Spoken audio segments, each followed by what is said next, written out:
Hey, welcome back to the channel. I've got some really interesting stories for you today. Let me know what time it is where you are. And let's start with the first one. Story 1. I warned my wife. If you invite your male boss to your birthday, I'm out. She did and gave him the my most special guest tag. When she got back, her boss stormed in screaming about the company. His lawyer just called me. What did you make him do? You'd think after 6 years of marriage, my wife Camille would know I don't bluff. I'm not one of those guys who throws around empty threats like confetti at a New Year's party. When I say something, I mean it with the full weight of my law degree and the emotional exhaustion of a man who's been watching his marriage circle the drain like bathwater that just won't quite disappear.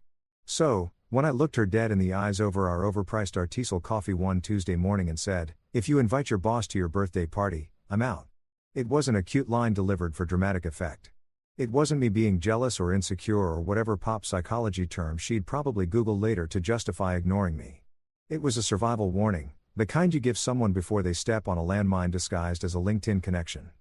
But of course, she laughed. Not a small polite chuckle either. No, this was a full-blown head-thrown backhand like I just told her the punchline to the world's funniest joke. "Relax, Mason," she said, waving her hand dismissively while scrolling through her phone with the other, probably already adding Grant to the guest list in her head. "He's just my mentor," she said, the word mentor the way someone might say Gandhi or Oprah, like this man was some kind of enlightened business guru who descended from the corporate heavens to bless her career with his infinite wisdom. Meanwhile, I'm sitting there thinking mentors don't typically text at midnight with messages like, "Don't forget the red dress." My favorite. But hey, what do I know? I'm just the husband, the guy who pays half the mortgage and apparently exists solely to nod along to whatever fantasy narrative she's spinning this week. Yeah, mentors, right? Because nothing says professional development quite like a married man reminding a married woman what color dress he wants to see her in. I'm sure that's covered extensively in all those leadership seminars she's always attending. Probably right after Synergy and before Paradigm Shifts. The whole thing made my skin crawl. But pointing that out would have just earned me another lecture about how I don't understand office dynamics and how networking is crucial in marketing. Sure, sweetheart. Network away. Just don't be surprised when your network starts looking suspiciously like an affair waiting to happen. I could already see the disaster forming in real time, like watching a loading bar fill up on the world's worst download. 1 dot, 2 dots, full signal, connection complete. Welcome to hell, population, your marriage. Camille had this irritating habit of mistaking attention for admiration. Like, she genuinely couldn't tell the difference between someone respecting her professional abilities and someone just wanting to get in her pants. To her, every compliment was genuine. Every lingering glance was appreciation for her innovative campaign strategies, and every late-night text was just her boss being really committed to the team's success. Meanwhile, I'm over here with a front-row seat to what's basically a slow-motion car crash. And I've got the habit of pretending to care about her office drama because that's what you do when you're married, right? You listen, you nod, you make supportive noises while internally calculating how much a good divorce attorney costs these days. That night, while Camille sat on our couch surrounded by laptop screens and notebook paper like some kind of party planning general orchestrating a military operation, ordering metallic balloons and a custom cake shaped like her initials because apparently in fondant is the peak of sophistication. I was ordering something else entirely, something she wouldn't see coming because she was too busy debating whether rose gold or champagne gold better matched her aesthetic. I pulled up my laptop, opened a secure browser, and started drafting an email to my firm's legal review department. Because here's the thing about being married to a marketing director who flirts for sport and treats professional boundaries like suggestions rather than rules. You keep receipts, you document, you prepare. Call it paranoid if you want, but I prefer the term strategically cautious. I've spent the last 6 years watching Camille navigate her career with the ethical flexibility of a yoga instructor, bending rules I didn't even know existed. She's charming. I'll give her that. She can walk into a room and have everyone eating out of her hand within 5 minutes, laughing at her jokes, agreeing with her ideas, generally acting like she's the most fascinating person they've ever encountered. It's a gift really. A gift that served her well professionally and made my life a special kind of complicated personally. Because when you're that good at performing, at making people believe whatever version of reality you're selling, the lines start to blur. What's real? What's strategy? What's just Camille being Camille? And what's Camille actively making terrible decisions that'll blow up in both our faces? I didn't need to be Sherlock Holmes to figure out where this birthday party situation was heading. Grant Whitmore, her boss, the guy who signs her paychecks and apparently her self-esteem, was going to show up. He was going to bring some expensive, thoughtful gift that proved he really knows her. He was going to make some toast or speech that walked right up to the line of inappropriate without quite crossing it. Because guys like Grant are masters at plausible deniability. And Camille was going to glow under all that attention like she'd been plugged into an outlet completely oblivious or maybe just willfully ignorant to how the whole thing looked, how it made me feel, how it made us look as a couple. But fine, she wanted to throw her party. She wanted Grant there. Who was I to stand in the way of her special day? I'm not a monster. I'm not going to ruin her birthday by throwing a tantrum or issuing ultimatums. She'd just ignore anyway. No, I'd do something much smarter. I prepare because Grant Whitmore wasn't just her boss. Grant Whitmore was the CEO of Whitmore & Associates, a mid-sized marketing firm that had recently landed on my company's radar for some questionable financial practices. Nothing concrete yet, just whispers, red flags, the kind of thing that makes compliance attorneys like me start digging. And wouldn't you know it, I'd just been assigned to the preliminary review. Conflict of interest. Absolutely. The kind that could tank someone's career if not properly disclosed and managed. The kind that made a wife posting Instagram photos tagged with most special guests look really, really bad for everyone involved. Did Camille know this? Of course not. She never asked about my work, never cared beyond vague questions about whether I had a good day or a stressful day. She had no idea I was currently knee-deep in files that could potentially send her precious mentor straight to corporate hell. So, while she hummed along to whatever pop song was playing through her earbuds, addressing invitation envelopes in her perfectly looped handwriting, I was opening secure documents, and making notes just in case, just because I'm the kind of guy who likes having options, who likes being 10 steps ahead, who refuses to be the idiot husband who didn't see it coming. Call it petty, call it calculating, call it whatever you want. I call it insurance. Camille's birthday party looked like what would happen if a corporate mixer and an Instagram influencer's dream wedding had a baby. And that baby had unlimited access to her father's credit card. I'm talking champagne fountains, plural, because apparently one wasn't enough to properly celebrate turning 32. There was a live band playing jazzy versions of pop songs. The kind of music that makes you feel like you're in a fancy hotel lobby waiting for someone important who's never going to show up. The lighting was so dramatically arranged with purple and gold uplights strategically placed around our backyard that even the cocktail shrimp on the appetizer table looked like they'd been professionally photographed for a food magazine. Everything had this glossy, overly polished sheen to it, like Camille had hired someone whose entire job description was make everything look expensive on social media, which knowing my wife, she probably did. This wasn't just a birthday party.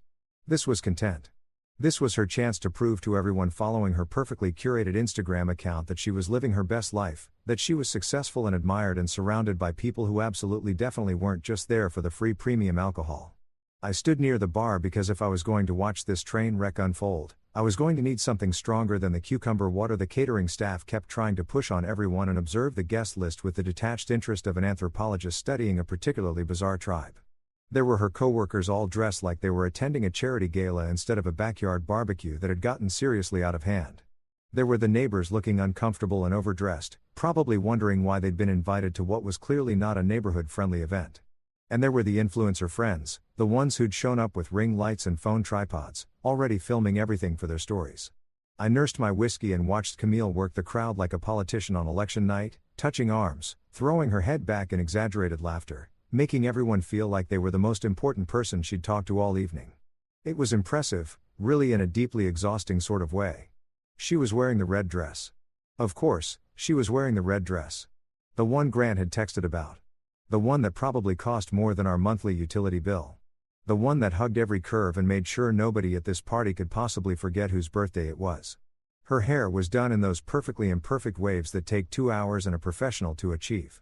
And her makeup looked like it had been applied by someone who charged by the minute. She looked stunning. She always looked stunning. That was never the problem. The problem walked in at 8:15, fashionably late because men like Grant Whitmore think making an entrance is a personality trait. I saw him before Camille did. Watched him pause at the entrance to our backyard like he was waiting for a spotlight to find him. And I swear to God, I felt my blood pressure spike so hard my Apple Watch probably logged it as a workout. Grant Whitmore had the charisma of an expired credit card and the charm of a parking ticket you find on your windshield after you've already had a terrible day. He was one of those guys who thought confidence meant walking around like the world owed him something. Like everyone should be grateful he'd grace them with his presence. He strutted, and I do mean strutted, like a rooster who just won a cockfight, into the party, wearing sunglasses indoors because apparently his eyes were too important to be subjected to our tastefully arranged string lights. He was holding a gift bag, One of those oversized designer ones with rope handles and tissue paper exploding out the top. Like a particularly aggressive flower arrangement, carrying it like it contained the secrets of the universe, or maybe the Holy Grail, or at the very least something that cost more than my car payment. His suit probably cost $3,000, tailored to within an inch of its life, the kind of thing you wear when you need everyone to know you make more money than them. His hair was slicked back with what I assumed was some kind of premium hair product that cost $40 an ounce. And he had that perpetual smirk that guys develop when they've spent too long believing their own hype. I watched Camille's face light up when she spotted him, watched her excuse herself from whatever conversation she was pretending to care about, and practically float across the yard to greet him. They hugged too long, too familiar.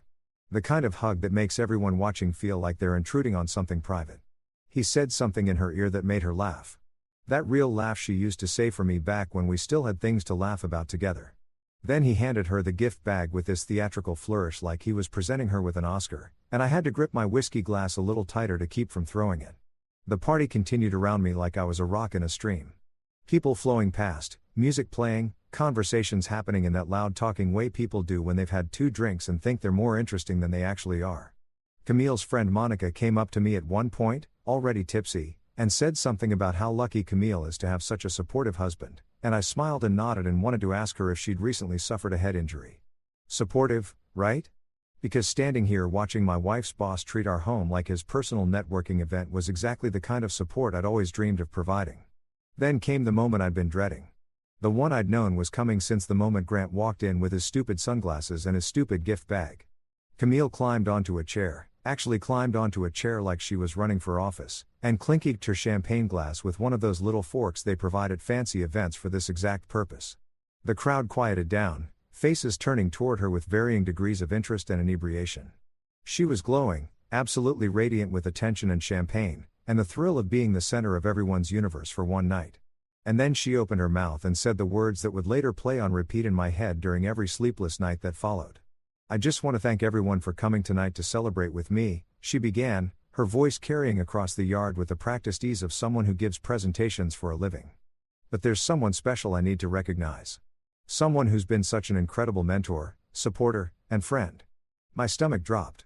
I knew exactly where this was going. Could see the train wreck about to happen in slow motion, and there wasn't a damn thing I could do to stop it. "Grant, could you come up here?" She extended her hand toward him like a queen summoning a knight.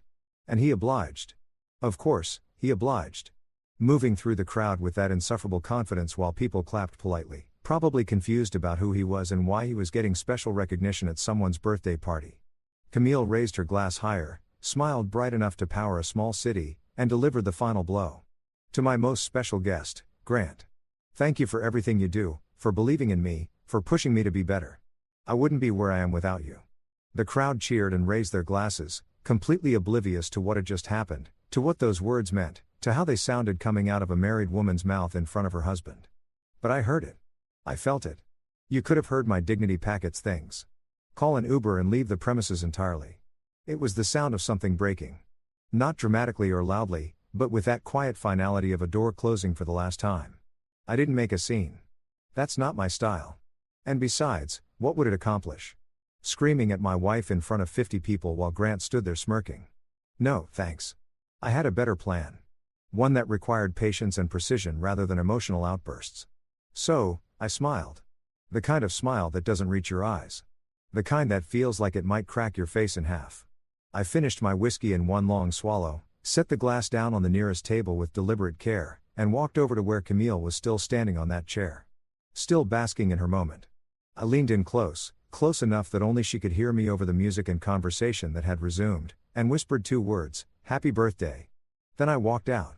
Not dramatically, not with a door slam or a speech or any of the theatrical exits people expect when someone's had enough. Just efficiently, purposefully, like I was clocking out of a terrible job at the end of a shift I should have quit years ago. I grabbed my keys from the hook by the door, stepped through our house, past the catering staff cleaning in the kitchen, past the coats piled on our bed, past all the evidence of a party I'd never wanted, and got in my car. The music and laughter faded as I pulled out of the driveway. And for the first time in hours, possibly months, I felt like I could actually breathe. Camille didn't call that night. Not even a "where are you" text, not a "are you okay?" Not even one of those passive-aggressive question marks that wives send when they're annoyed but trying to pretend they're not. Nothing. Radio silence. Complete and total communication blackout. Like I'd driven off the edge of the earth and she hadn't even noticed the absence of gravity. I guess when you're the star of your own birthday movie, when you're the leading lady in the romantic comedy playing exclusively in your head, the director's husband doesn't really matter. I was what they call in the film industry background talent. The guy who's technically in the scene, but could be replaced by literally anyone and nobody would notice or care. Hell, I could have been played by a cardboard cutout and it would have had the same emotional impact on the evening's festivities. I drove around for a while after I left, not really going anywhere specific, just putting distance between myself and that backyard circus. I ended up at a 24-hour diner off the highway. The kind of place that smells like coffee and broken dreams, where the waitresses call you hon and don't ask questions when a guy in a button-down shirt shows up alone at 10:30 on a Saturday night looking like he's just witnessed his own funeral. I ordered coffee that tasted like it had been brewed sometime during the Clinton administration and sat in a corner booth watching my phone not light up with messages from my wife. It was almost fascinating in a morbid sort of way, watching the minutes tick by and realizing that she genuinely didn't care where I was or whether I was coming back. She was probably still at the party, still holding court, still laughing at Grant's jokes, and pretending that everything was absolutely perfect in her meticulously curated life. But while she was cutting cake, probably a vanilla bean situation with buttercream frosting and those little edible flowers that cost $8 each, I was cutting ties quietly, methodically with the cold precision of a surgeon removing something malignant. See, the thing about being a corporate attorney is that you learn pretty quickly how to protect yourself, how to move assets, how to build walls that look invisible until someone tries to climb over them. I pulled out my laptop right there in that sad little diner, connected to the VPN on my phone and got to work. First order of business, our joint credit card, the one we'd opened 3 years ago because Camille insisted that shared finances are healthy for a marriage, and I'd been stupid enough to believe that meant we were building something together instead of giving her unlimited access to my credit limit. I logged into the account, navigated to the card management section, and hit the freeze button with the kind of satisfaction most people reserve for popping bubble wrap. Frozen. Done. Every transaction she tried to make from this point forward would be declined, and she'd have to call the bank to figure out why, and they'd tell her that the primary account holder, that would be me, had restricted access. Then I moved on to my business account, the one with my consulting fees and my salary direct deposits, and rerouted everything to a new account I'd opened last month at a completely different bank. Call it paranoid, call it petty, call it whatever makes you feel better, but I call it smart. I'd watched too many guys get cleaned out by wives who suddenly decided that what's yours is mine applied to bank accounts, but not to loyalty or respect. The locks were next on my list. And yeah, I know that sounds dramatic, like something out of a daytime talk show where everyone's screaming and throwing chairs, but hear me out. Our house is in my name. I bought it 2 years before I met Camille back when I was a junior associate pulling 80-hour weeks and living on takeout and ambition. When we got married, I added her to the title because that's what you do when you love someone and trust them and think you're building a future together. But the mortgage, that's all me, buddy. Every payment, every repair, every time something breaks and needs fixing, that's my money, my credit, my problem. So, changing the locks on my own house wasn't some psychotic power play. It was a boundary. Remember boundaries? Camille loved talking about boundaries in therapy. Loved throwing that word around like it was a magic spell that would fix everything wrong with us. We need better boundaries, Mason. Well, sweetheart, a new deadbolt is about as clear a boundary as it gets. I made a call to a 24-hour locksmith because apparently everything in this city operates around the clock to accommodate people having emotional breakdowns and arranged for them to come out first thing in the morning. Cash payment, receipt under a different name, the works. They probably thought I was paranoid or having an affair or running from the mob, but they didn't ask questions and I didn't volunteer information. That's the beautiful thing about paying people well. They stop caring about why you need their services and just focus on providing them. But the real masterpiece, the piece to resistance of my late-night strategic planning session was the email. I sat there in that diner booth with my terrible coffee and my laptop and composed what I can only describe as a work of art disguised as professional correspondence. Subject line, conflict of interest, urgent, short, professional, the kind of thing that makes people's hearts skip a beat when they see it in their inbox because they know it's not going to be good news. In the body of the email, I kept it brief and devastating. Her company policy regarding conflicts of interest and potential ethics violations. I'm submitting formal disclosure of a personal relationship that may impact the ongoing Whitmore and Associates review. Attached. Please find photographic evidence requiring immediate assessment by the ethics committee and senior partners. And then, because I'm nothing if not thorough, I attached a photo. Not just any photo, the perfect photo, the one that someone had posted to Instagram and tagged both Camille and Grant in because people are so obsessed with documenting every moment of their lives that they create evidence without even realizing it. There they were, my wife and her mentor, smiling at each other like they were the only two people at the party. His hand on her waist, her hand on his arm. Both of them holding champagne glasses and looking for all the world, like a couple celebrating their anniversary instead of a boss and his employee at a birthday party that happened to include her husband somewhere in the background, probably looking miserable. The beauty of the photo was its ambiguity. It didn't show them kissing or doing anything explicitly inappropriate, but it showed enough. The body language, the proximity, the casual intimacy of two people who were way too comfortable with each other. And in the context of a company under legal review for potential fraud, with me as one of the reviewing attorneys and her as an employee of that company who just publicly declared her boss her most special guest. That photo was a grenade with the pin already pulled, and I just lobbed it directly into the ethics committee's inbox.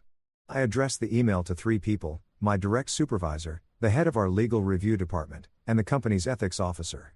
Then I hovered over the send button for exactly 30 seconds, giving myself time to reconsider, to think about whether I really wanted to do this, whether I was overreacting, whether maybe I should just go home and try to talk to Camille like a rational adult in a functional marriage. But then I remembered her standing on that chair raising her glass to Grant, calling him her most special guest, while I stood there like a ghost at my own wife's party, and I clicked send with 0 regrets. The email whooshed off into the digital void, and I closed my laptop with the satisfaction of someone who just finished a particularly challenging puzzle. It was nearly midnight by then, and the diner was emptying out except for a couple of truckers and a woman who looked like she was hiding from her own life in a corner booth similar to mine. I paid my bill, left a generous tip because the waitress had kept my coffee cup full without trying to make conversation, and headed to a hotel, not a fancy one. I wasn't trying to make some grand statement or live it up like I was on vacation. Just a clean, quiet place with a bed and a lock on the door and absolutely zero chance of running into my wife. I checked in using my business credit card, the one Camille didn't have access to, and took the elevator up to a room on the 4th floor that smelled like industrial cleaning products and had art on the walls that looked like someone had sneezed paint onto a canvas and called it abstract expressionism. I kicked off my shoes, loosened my tie, and lay down on the bed, fully clothed, staring at the ceiling and waiting for guilt or regret or some kind of emotional response to hit me. But it never came. Instead, I felt something I hadn't felt in months, maybe years. Relief. Pure, uncomplicated relief, like I'd been holding my breath underwater and finally broken the surface. My phone sat on the nightstand, still silent, still absent of any messages from Camille, and I realized I didn't care anymore. The silence didn't hurt.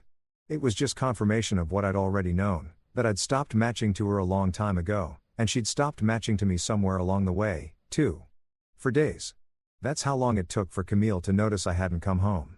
4 whole days of her living her best life, posting Instagram stories from the office, sharing motivational quotes about boss babes and women who hustle, presumably basking in the afterglow of her spectacular birthday party while I sat in a moderately depressing hotel room, eating room service, and watching cable news like a divorced dad in a mid-budget drama. 4 days of absolute radio silence, no calls, no texts, no hey, are you alive check-ins, nothing. It was almost impressive really. The level of obliviousness required to not notice your husband has essentially vanished from your life.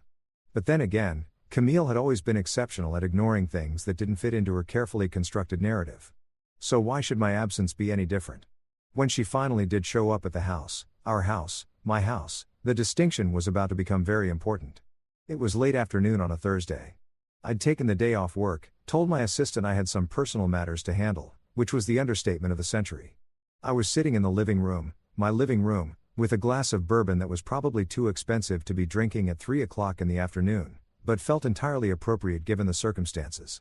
I'd spent the morning arranging things, making sure everything was exactly where it needed to be, setting the stage for what was about to be either the most satisfying or most disastrous conversation of my marriage, possibly both.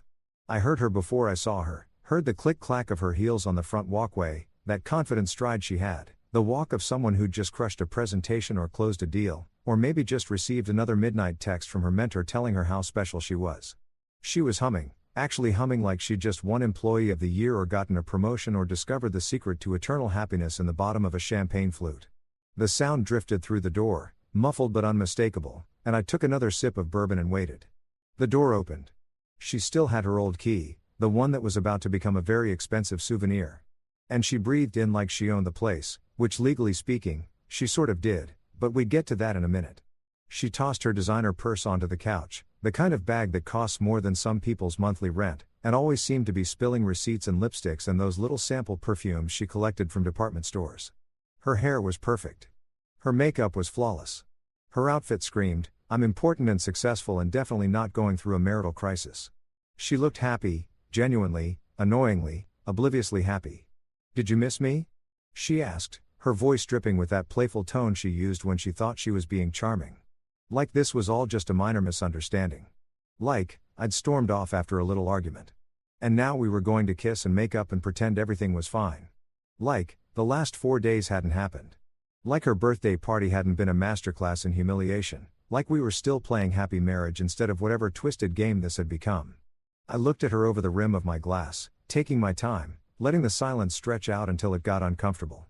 "Sure," I finally said, my voice flat and emotionless as concrete, like I miss food poisoning or jury duty or that time I had to get a root canal without enough anesthesia. Her smile faltered just a little bit. Confusion flickering across her face like she wasn't quite sure if I was joking or not. Spoiler alert, I wasn't. She opened her mouth to respond, probably to laugh it off or make some witty comeback. But then she noticed something. I saw it happen in real time. Watched her brain process the information. Saw the exact moment the confusion turned to realization. Her key was still in her hand. The old key, the one she'd just used to try to open the door. Except the door had already been unlocked when she turned the knob. She'd used her key, turned it, felt it move in the lock, but something had felt wrong. "Different elf, Mason," she said slowly, looking from the key in her hand to the door and back to me.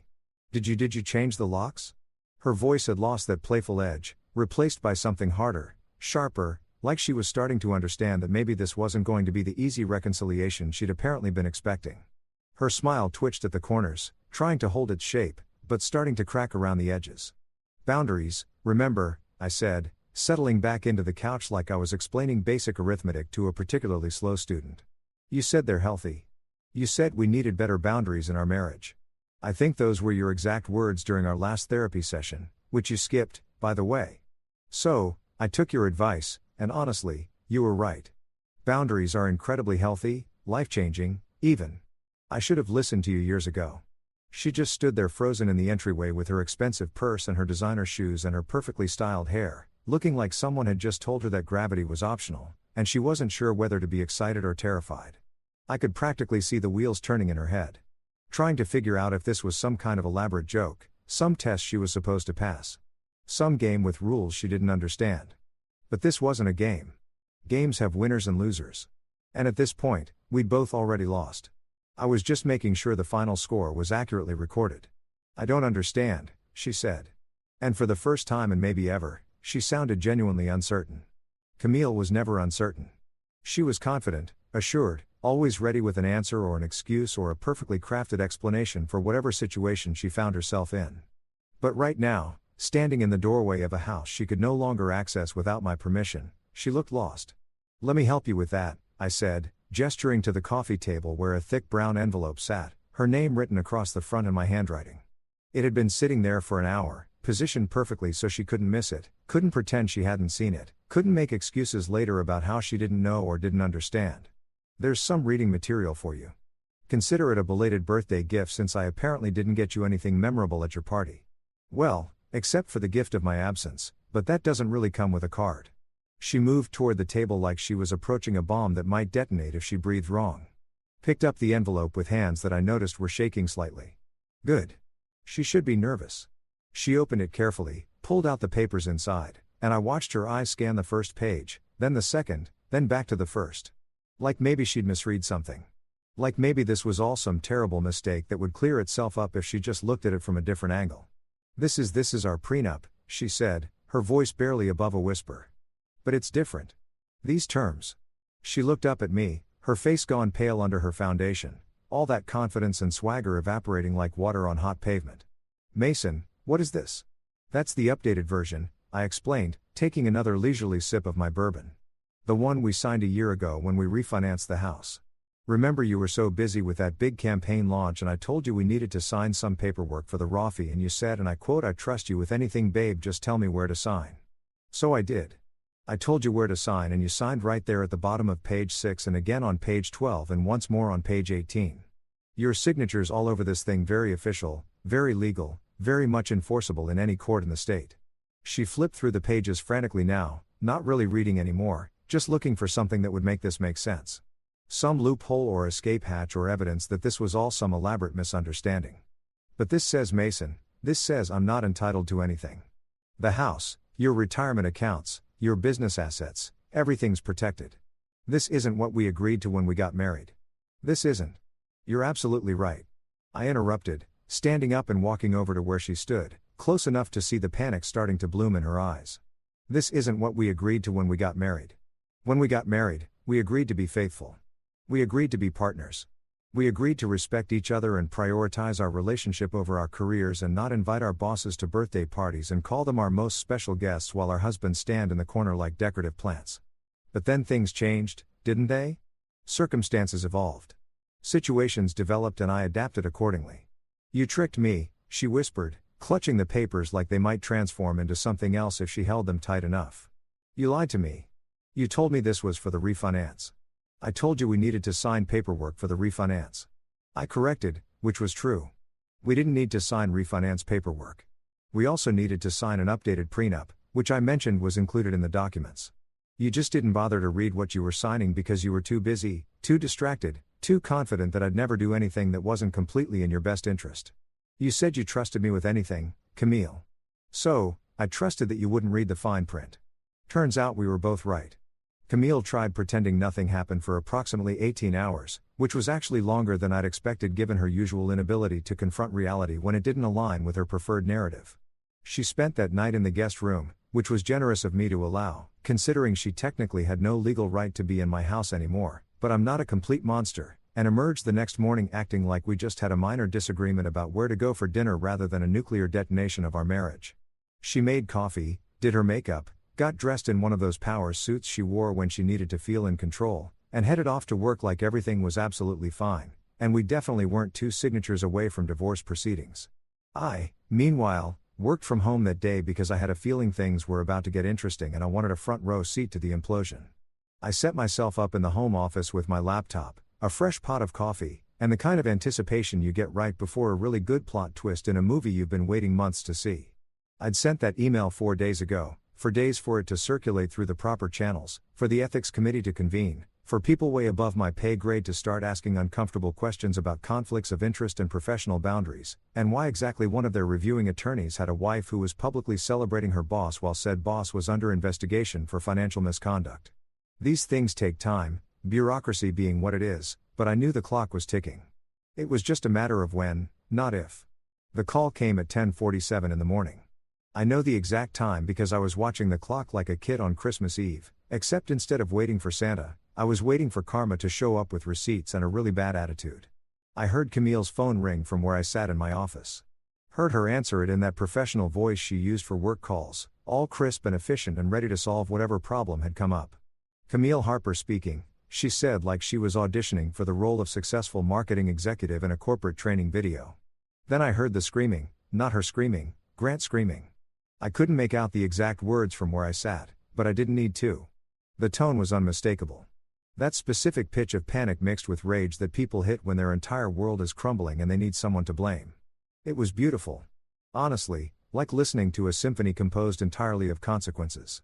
I took a sip of my coffee, perfectly brewed, strong enough to wake the dead, exactly the way I liked it, and waited.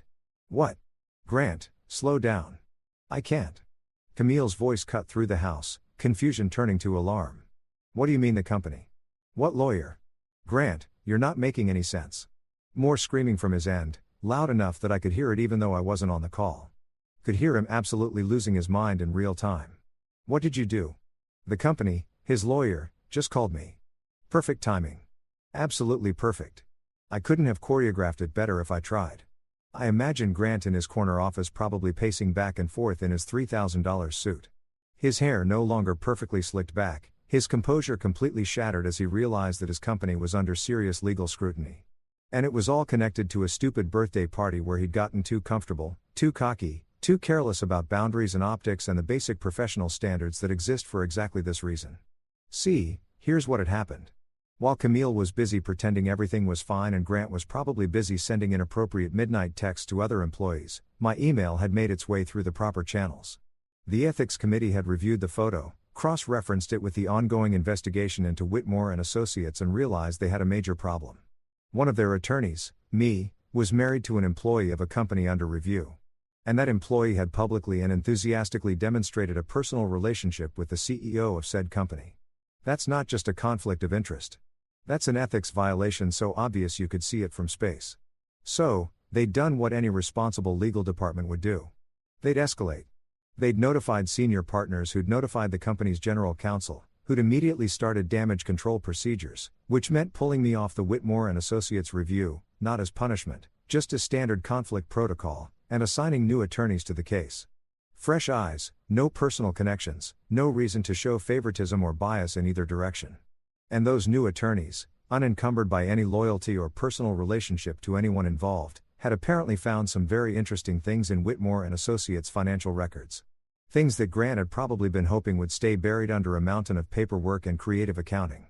I heard footsteps, fast and frantic, coming toward my office. The door burst open and there was Camille, phone still clutched in her hand, her face pale and her eyes wide with the kind of panic that comes from finally understanding you've massively screwed up but having no idea how or why or what to do about it. "Mason," she said, her voice shaking. "Mason, Grant is freaking out. He's saying something about lawyers and investigations and the company freezing accounts. He's saying this is my fault that we," she stopped, swallowed hard, her brain clearly working overtime to connect dots she should have seen coming from a mile away. "What did you do?" I leaned back in my chair, cradling my coffee mug, and gave her my best impression of innocent confusion. "Me? I didn't do anything. Well, nothing illegal anyway. I simply followed protocol. When I realized there might be a conflict of interest between my professional responsibilities and my personal life, I disclosed it to the appropriate parties. That's literally in my job description, Camille. It's what ethical attorneys do when they discover potential conflicts. I'm honestly surprised you're surprised. You're the one who's always talking about integrity and professional standards and doing the right thing, even when it's hard. You reported us." Her voice cracked on the last word, like the full weight of what was happening was finally sinking in. "You told them about Grant and me. I reported a potential conflict of interest. I corrected, enjoying this way more than I probably should have. I submitted photographic evidence of a personal relationship between an employee of a company under review and that company's CEO. The fact that the employee happens to be my wife is unfortunate but irrelevant. The fact that you chose to make that relationship very public, very obvious, and very questionable in terms of professional boundaries, well, that's on you, sweetheart. I just provided the documentation." She stared at me like I'd grown a second head, like the man she'd married had been replaced by a stranger who spoke the same language but operated according to completely different rules. "But you're ruining everything. Grant's company, my job, my career. Mason, they're going to think I'm involved in whatever they're investigating. They're going to think I knew something, that I was part of it." "Were you?" I asked, genuinely curious. "Part of it? I mean, did you know Grant was cooking the books or fudging numbers or whatever creative financial gymnastics he was doing that attracted legal attention in the first place? Because if you did, you should probably lawyer up. Not with me, obviously, since I have that whole conflict of interest thing now. But maybe someone from another firm, someone who specializes in white-collar defense." "I didn't know anything," she practically shouted. Frustration and fear mixing into something close to hysteria. "I'm in marketing, Mason. I don't have anything to do with the financial side of the business. I just create campaigns and manage clients." And she stopped. Realization dawning. "This is revenge. You're doing this because of the party. Because I invited Grant because you're jealous and petty and jealous." I interrupted, setting my coffee down and standing up, walking toward her until we were face to face. "Camille, I'm not jealous. Jealousy requires caring about something enough to want to keep it. What I am is done. Done with being an afterthought in my own marriage. Done with watching you prioritize your boss over your husband. Done with being the guy who stands in the corner at parties while his wife toasts to someone else being her most special guest. This isn't revenge. This is consequences. There's a difference." Her phone rang again. Grant's name flashing on the screen and she looked at it like it was a live grenade. She didn't answer. Couldn't answer probably because what was she going to say? How is she going to explain that her husband had just professionally nuked both of them using nothing but proper legal protocol and a well-timed disclosure? The phone kept ringing, insistent and angry, and I could almost hear Grant on the other end screaming into the void, watching his company implode in real time because he'd been too arrogant to maintain appropriate boundaries with his employees. "You need to fix this," Camille whispered, her voice small and desperate. "Please, Mason, call them back. Tell them it was a mistake. Tell them there's no conflict. Tell them." "No," I said simply, returning to my chair and picking up my coffee. "I'm not fixing anything. This is the bed you made, Camille. Time to lie in it. Although, probably not in this house since legally speaking, you don't live here anymore. You might want to start looking at apartments. I hear there are some nice studios downtown, very affordable for someone who's about to be unemployed." Camille's office life crumbled faster than her gluten-free cake and with roughly the same level of dignity, which is to say none at all. It was actually impressive how quickly everything fell apart once the dominoes started tipping. Like watching a carefully constructed house of cards collapse in real time, except the cards were made of bad decisions and professional misconduct. Within 48 hours of Grant's panic call, her entire career was in free fall and I had the best seat in the house to watch it all go down.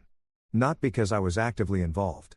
I'd already played my part by following proper legal protocol, but because Camille, in her infinite wisdom, kept coming back to the house to tell me about every new catastrophe like I was her therapist instead of the husband she'd publicly humiliated. The first major blow came when their biggest client, some tech startup that sold overpriced smart home devices nobody needed, pulled their account, just completely ghosted the agency, sent a tour email about reevaluating their marketing partnerships in light of recent developments, and took their six-figure annual contract somewhere else. Apparently, when you're a startup trying to convince investors you're legitimate and professional, you don't want to be associated with a marketing firm whose CEO is under investigation for financial fraud and whose marketing director is splashed all over social media calling that CEO her most special guest. Bad optics, as Camille would say. Really, really bad optics. Then another client left, then another. It was like rats abandoning a sinking ship, except the rats were Fortune 500 companies and wellness brands and boutique hotels. All of them suddenly very concerned about their reputation and very eager to distance themselves from Whitmore and Associates before the stink of scandal stuck to them too. Camille tried to do damage control, sent emails assuring clients that she had nothing to do with the investigation, that her work was completely separate from any financial improprieties, that they could trust her to continue delivering exceptional results. But trust is a funny thing. Once it's broken, it's really hard to glue back together, especially when the person asking you to trust them has recently demonstrated spectacularly poor judgment in both their personal and professional life. HR got involved next because of course they did. When you work at a company that's under legal investigation and you're publicly connected to the CEO in ways that look decidedly unprofessional, HR tends to take an interest in your activities. They flagged her profile for review, which is corporate speak for "we're building a file on you in case we need to fire you without getting sued." They started asking questions about her relationship with Grant, about whether any of her projects or promotions had been influenced by their personal connection, about whether she'd ever received preferential treatment or inappropriate communications. All very professional, all very by the book, all very much the beginning of the end. Camille insisted she had nothing to hide, which was hilarious coming from someone who'd been hiding midnight texts from her boss for months. She sat through meetings with HR representatives who smiled with their mouths but not their eyes, who took notes on everything she said and probably didn't believe a word of it. She came home, well, to my home since it definitely wasn't hers anymore, ranting about how unfair it all was, how she was being persecuted for something she didn't do, how this was all a massive overreaction to a simple birthday party. It was just a party, Mason. She'd scream at me while I made dinner and pretended to listen. People invite their bosses to parties all the time. It's called networking. Sure, I'd say, not looking up from the vegetables I was chopping. People also call their bosses most special guests all the time. Totally normal, completely professional. Nothing weird about that at all. The sarcasm was so thick you could spread it on toast. But Camille was apparently immune to subtext at this point. But the real nail in the coffin, the thing that transformed this from a professional disaster into a full-blown career extinction event, came courtesy of a blog called Corporate Confessions. If you've never heard of Corporate Confessions, congratulations. You probably have better things to do with your time than read anonymous workplace drama on the internet. It's basically a gossip site for office workers where people submit stories about their terrible bosses and incompetent coworkers and inappropriate office relationships, all under the protective shield of anonymity. Think of it as therapy for people who can't afford actual therapy but can afford unlimited data plans. Someone, and I have my suspicions about who, though I'd never admit it in a court of law, submitted the story of Camille's birthday party to Corporate Confessions. And not just a bland summary either. This was a full expose complete with photos from Instagram, screenshots of Camille's toast to Grant, a detailed timeline of events, and some truly spectacular commentary about professional boundaries, and what happens when you mix personal ambition with terrible judgment. The article went live on a Tuesday morning, and by Tuesday afternoon it had been shared approximately 8,000 times across LinkedIn, Twitter, and every other social media platform where board office workers congregate to judge other people's mistakes. The headline alone was a masterpiece. When birthdays become evidence, a marketing director's guide to ending your career in one Instagram post. I actually laughed out loud when I first saw it.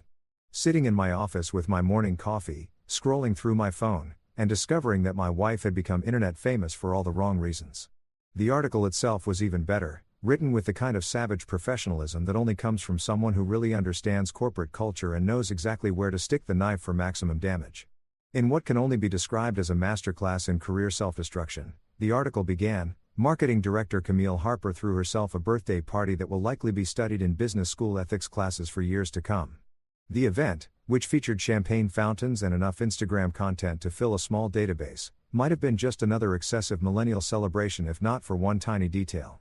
Harper decided to publicly toast her boss, Grant Whitmore, as her most special guest approximately 48 hours before Whitmore's company became the subject of a legal investigation into financial misconduct. Coincidence? Perhaps professional suicide? Absolutely. It got worse from there. The article dissected every aspect of the party, from the timing to the guest list to the truly unfortunate optics of a married woman usively praising her married boss while her husband stood in the background looking like he wanted to die. There were quotes from anonymous industry insiders talking about how everyone at Whitmore and Associates had known about the special relationship between Camille and Grant. How it had been an open secret that made everyone uncomfortable but nobody wanted to address because Grant signed the paychecks. There were breakdowns of professional ethics standards, citations of HR policies, even a helpful sidebar titled 5 Signs Your Work Relationship Has Crossed a Line with photos from the party illustrating each point. LinkedIn erupted. That was the only word for it. Erupted like a volcano of professional judgment and performative outrage. Marketing professionals Camille had never met were writing think pieces about boundary violations. HR representatives were sharing the article with commentary about what not to do if you value your career. Her former colleagues, well, current colleagues technically though probably not for long, were conspicuously silent, not commenting, not defending her, just quietly unliking and unfollowing her profile like she'd contracted a contagious disease they didn't want to catch. The meme started around Wednesday. Someone created a most special guest template with Grant's face photoshopped onto various inappropriate scenarios. Showing up to funerals, crashing weddings, sitting in on therapy sessions. Another person made a bingo card of corporate red flags with toasting your boss at your birthday party as the free space in the middle. A particularly creative soul edited the Titanic sinking scene with Camille's face on the ship and professional reputation written on the iceberg. The internet, as it tends to do, had taken a genuine disaster and transformed it into entertainment. Even Camille's intern, a 22-year-old kid named Tyler, who wore Supreme hoodies to the office and communicated primarily through memes, got in on the action. He posted a gif of Michael Scott from The Office with the caption, "When your boss's birthday invite turns into an HR investigation," and tagged it with crying, laughing emojis. The kid got 5,000 likes in 3 hours and a reputation as the funniest person at a company that was actively imploding. I actually respected his commitment to the bit. Camille, meanwhile, tried to do what people always do when the internet turns against them. She tried to delete everything. Her Instagram posts from the party disappeared. Her LinkedIn profile got scrubbed of any photos that included Grant. She even tried to get Corporate Confessions to take down the article, threatening legal action for defamation, which just resulted in them posting an update with screenshots of her threatening emails and a new headline. Marketing director threatens blog proves she still doesn't understand how the internet works. She called me during this digital purge, her voice tight with panic and rage. "You ruined my life," she shouted into the phone like I'd personally written the article and forced everyone on LinkedIn to share it. "Everything I've worked for, everything I've built, it's gone. My reputation is destroyed. Nobody will hire me now. This is all your fault." I was at the gym when she called on a treadmill having probably the best workout I'd had in months because stress apparently makes me run faster. "No, darling," I said, not even breathing hard. My tone is casual as if we were discussing the weather. "You did that with good lighting and bad decisions. I just provided the documentation. The internet did the rest. And honestly, they did a better job than I ever could have." That bingo card was particularly inspired. She screamed something incoherent about how I'd betrayed her, how I'd violated her trust, How I was a vindictive who'd orchestrated this entire thing just to hurt her. Then she pivoted to threats. "I'm going to sue you," she declared like she'd just discovered the secret weapon that would solve all her problems. "My lawyer says I have grounds for intentional infliction of emotional distress. You deliberately destroyed my career." I actually stopped running for that, stepped off the treadmill, and took a long drink from my water bottle while she continued ranting. "Please do," I said when she finally paused for breath. "Please, I'm begging you, sue me. Take me to court. Put everything on the public record. We can depose Grant. Get all those midnight texts admitted as evidence. Really air out every detail of your professional mentorship for a judge to examine. And when you lose, because you will lose, I'll bill you for my legal fees, emotional damages, and all the snacks I've been stress eating while watching your career implode. The therapy-grade dark chocolate alone is going to cost you a fortune." Grant showed up at my house the next day looking like he'd just gone 12 rounds with reality and lost every single one. This wasn't the polished sunglasses wearing gift bag carrying corporate peacock who'd strutted into Camille's birthday party like he owned the world. No, this was a man who'd discovered that consequences were real and they had teeth. His eyes were bloodshot red. The kind of red that comes from either crying, drinking, or staring at financial statements that prove you're completely screwed. Possibly all three. His tie was crooked, hanging at an angle that would have made his tailor weep, and his expensive suit looked like he'd slept in it, which he probably had, assuming he'd slept at all. He was breathing like a man who'd just watched his stock portfolio spontaneously combust, heavy and ragged, like his lungs were struggling to process air, and existential dread at the same time. I heard the doorbell ring while I was in the kitchen making my second cup of coffee of the morning, which was quickly becoming my favorite hobby, drinking coffee while watching other people's lives fall apart. It's cheaper than therapy and significantly more entertaining. I glanced at the security camera feed on my phone and almost choked on my Danish when I saw Grant standing on my front porch looking like a before photo in an ad for anxiety medication. This was going to be good. This was going to be really, really good. I briefly considered not answering, just letting him stand out there and marinate in his own panic, but that seemed wasteful. When karma delivers entertainment directly to your doorstep, you don't ignore it. You answer the door with coffee in hand and a smile on your face. I took my time getting to the door, letting him ring the bell twice more, letting him shift his weight from foot to foot like a kid who needs to use the bathroom. When I finally opened it, I didn't say anything. Just stood there sipping my coffee and looking at him with the polite curiosity you'd give a door-to-door salesman trying to sell you something you absolutely don't need. He looked worse up close, like stress had physically aged him about 10 years in the span of a week. There were dark circles under his eyes that no amount of expensive skin care could hide. And his signature slick-back hair was falling forward in a way that made him look less powerful executive and more guy who's been pulling his hair out in a panic. "Where is she?" he demanded, his voice cracking slightly. That executive authority he usually carried completely absent. "Where's Camille? I need to talk to her now." He tried to push past me into my house. My house? Not our house? Not his house. Definitely not a place he had any right to enter. But I shifted my weight and blocked the doorway with the casual ease of someone who'd been waiting for exactly this moment. "Well, good morning to you, too, Grant," I said pleasantly, like we were neighbors having a friendly chat about the weather instead of two men on opposite sides of a professional disaster. "Beautiful day, isn't it? Would you like some coffee? I just made a fresh pot. It's that organic fair trade stuff Camille always insisted on buying. Tastes exactly the same as the cheap stuff, but it costs 3 times as much, so you know it's good." "I don't want your coffee," he shouted loud enough that Mrs. Chun from next door probably heard and was already mentally composing the neighborhood Facebook post about it. "I want Camille. Do you have any idea what you've done? What she's done? The company is falling apart.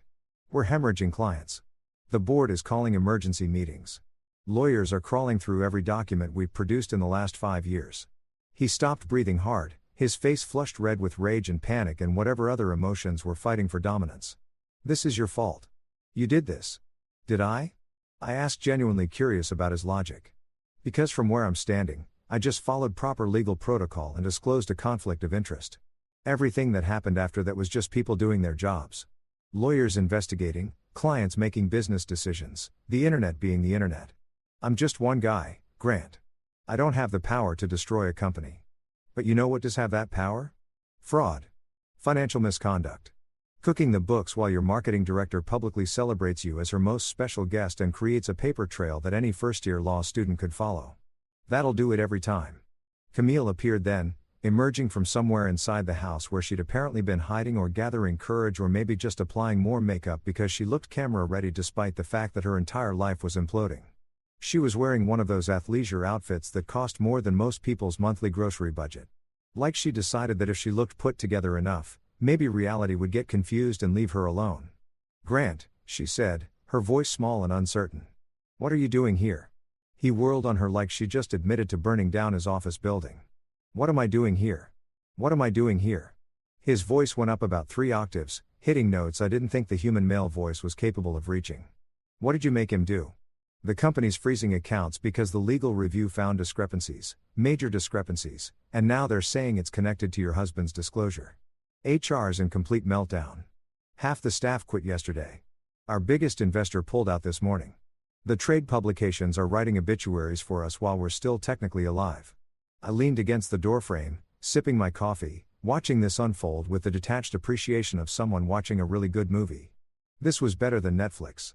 This was better than HBO. This was live-action karma. And I had the best seat in the house. Camille stepped out onto the porch, closing the door behind her like that would somehow contain this disaster. Or keep me from hearing every word. Spoiler alert, I could still hear everything and I wasn't planning on going anywhere. "Grant, I don't understand," she said, trying that placating tone she used when she was managing difficult clients. "Mason just filed a disclosure. That's standard procedure. It doesn't mean anything. It means everything." He was fully shouting now, hands gesturing wildly. That corporate composure completely shattered. "You posted evidence, Camille. You tagged me in photos. You wrote captions about how I'm your most special guest and your incredible mentor. You created a public record of our relationship right as the company was under legal review. Do you know what that looks like? Do you have any idea how that appears to investigators? They're saying you might have known about the financial issues. They're implying you were involved. That maybe I told you things I shouldn't have. That our special relationship," he made angry air quotes, "compromised the integrity of the company." Camille's face went pale. All that carefully applied makeup suddenly looking like paint on a statue. "But I didn't know anything. I'm in marketing. I don't even have access to the financial systems." "That's not what it looks like," Grant shouted, and I noticed his hands were shaking. "It looks like the CEO and his marketing director were having an inappropriate relationship. And when the company started getting investigated, her husband, a lawyer, conveniently disclosed everything to protect himself while throwing both of us under the bus. I had to give him credit. That was actually a pretty accurate summary, though his use of the word inappropriate was doing a lot of heavy lifting." I cleared my throat from the doorway, drawing both their attention. "I hate to interrupt what seems like a really productive conversation," I said. My tone so dry you could use it to start fires, but I feel like I should clarify something. I didn't throw anyone under any bus. I simply informed my employer that I had a personal connection to a company under review, which is literally required by my employment contract and basic legal ethics. What happened after that? The investigation, the findings, the clients leaving, the internet turning your birthday party into a meme. That's all just consequences of choices you both made. I'm not the villain in this story. I'm just the guy who pulled the fire alarm when I noticed the building was already burning." Camille turned to look at me, and there was something in her expression I'd never seen before. Genuine horror mixed with a dawning realization that maybe, just maybe, she'd massively miscalculated who she was married to. And what he was capable of. "Mason, please," she said, her voice breaking slightly. "Please fix this. You know people, you have connections. You can make some calls and explain that this is all a misunderstanding. Fix this." I interrupted, genuinely amused by the audacity. "Camille, sweetheart, I'm a corporate attorney, not a wizard. I can't just wave a magic wand and make fraud investigations disappear. I can't unring bells or unpost Instagram photos or convince the internet to forget about the time you publicly declared your boss your most special guest. But you know what? Even if I could fix this, I wouldn't because I'm on vacation from stupid decisions. Your stupid decisions specifically. I've been enabling them, tolerating them, quietly managing them for 6 years, and I'm done. This is your mess. You made it. You can figure out how to clean it up." Grant took a step toward me and for a second I thought he might actually try to hit me, which would have been hilarious given that he had 50 pounds on me but looked like a stiff breeze would knock him over at this point. "You self-righteous son of a," he hissed, his voice low and dangerous. "You destroyed everything. My company, my reputation, Camille's career. You destroyed all of it because of what? Jealousy? Revenge?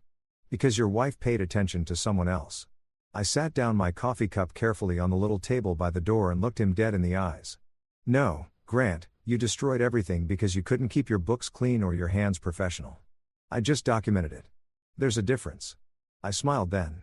A real smile, the first genuine one I'd felt in weeks. But please keep yelling at me. Mrs. Chin next door has probably already got her phone out. This will make excellent content for the Neighborhood Watch Facebook group. Grant stood there for another moment, breathing hard, his face cycling through about 15 different emotions before landing on defeat. You've destroyed everything, he said finally, his voice hollow. Everything I built, everything I worked for, it's gone. And for what? A birthday party? Some Instagram posts. He turned to Camille and I almost felt bad for her when I saw the look he gave her. Almost. This is your fault. You and your need for attention, your need to broadcast everything, to make everything about you. I hope it was worth it. Then he left, stumbling down my porch steps like a drunk man, getting into his overpriced luxury sedan and driving away without looking back. I watched him go, then looked at Camille, who was standing there with tears running down her face, mascara starting to run, her carefully constructed appearance finally cracking. I wanted to clap. I wanted to give a standing ovation. 5 stars. Would watch again. Absolutely worth the price of admission. Camille thought things couldn't get worse after Grant's meltdown on my front porch, which just proves that optimism is basically a form of denial with better PR because things absolutely got worse. So much worse, like exponentially, catastrophically. Maybe I should fake my own death and start a new life in a country with no extradition treaty worse. And it all started with an article because of course it did, because we live in an age where your entire existence can be dismantled by someone with a laptop, an opinion, and a decent Wi-Fi connection. The headline appeared on a business news website called Corporate Insider, which isn't quite as prestigious as the Wall Street Journal, but carries way more weight in the world of office gossip and professional schadenfreude. Marketing director accused of ethics breach over birthday affair. That was the headline.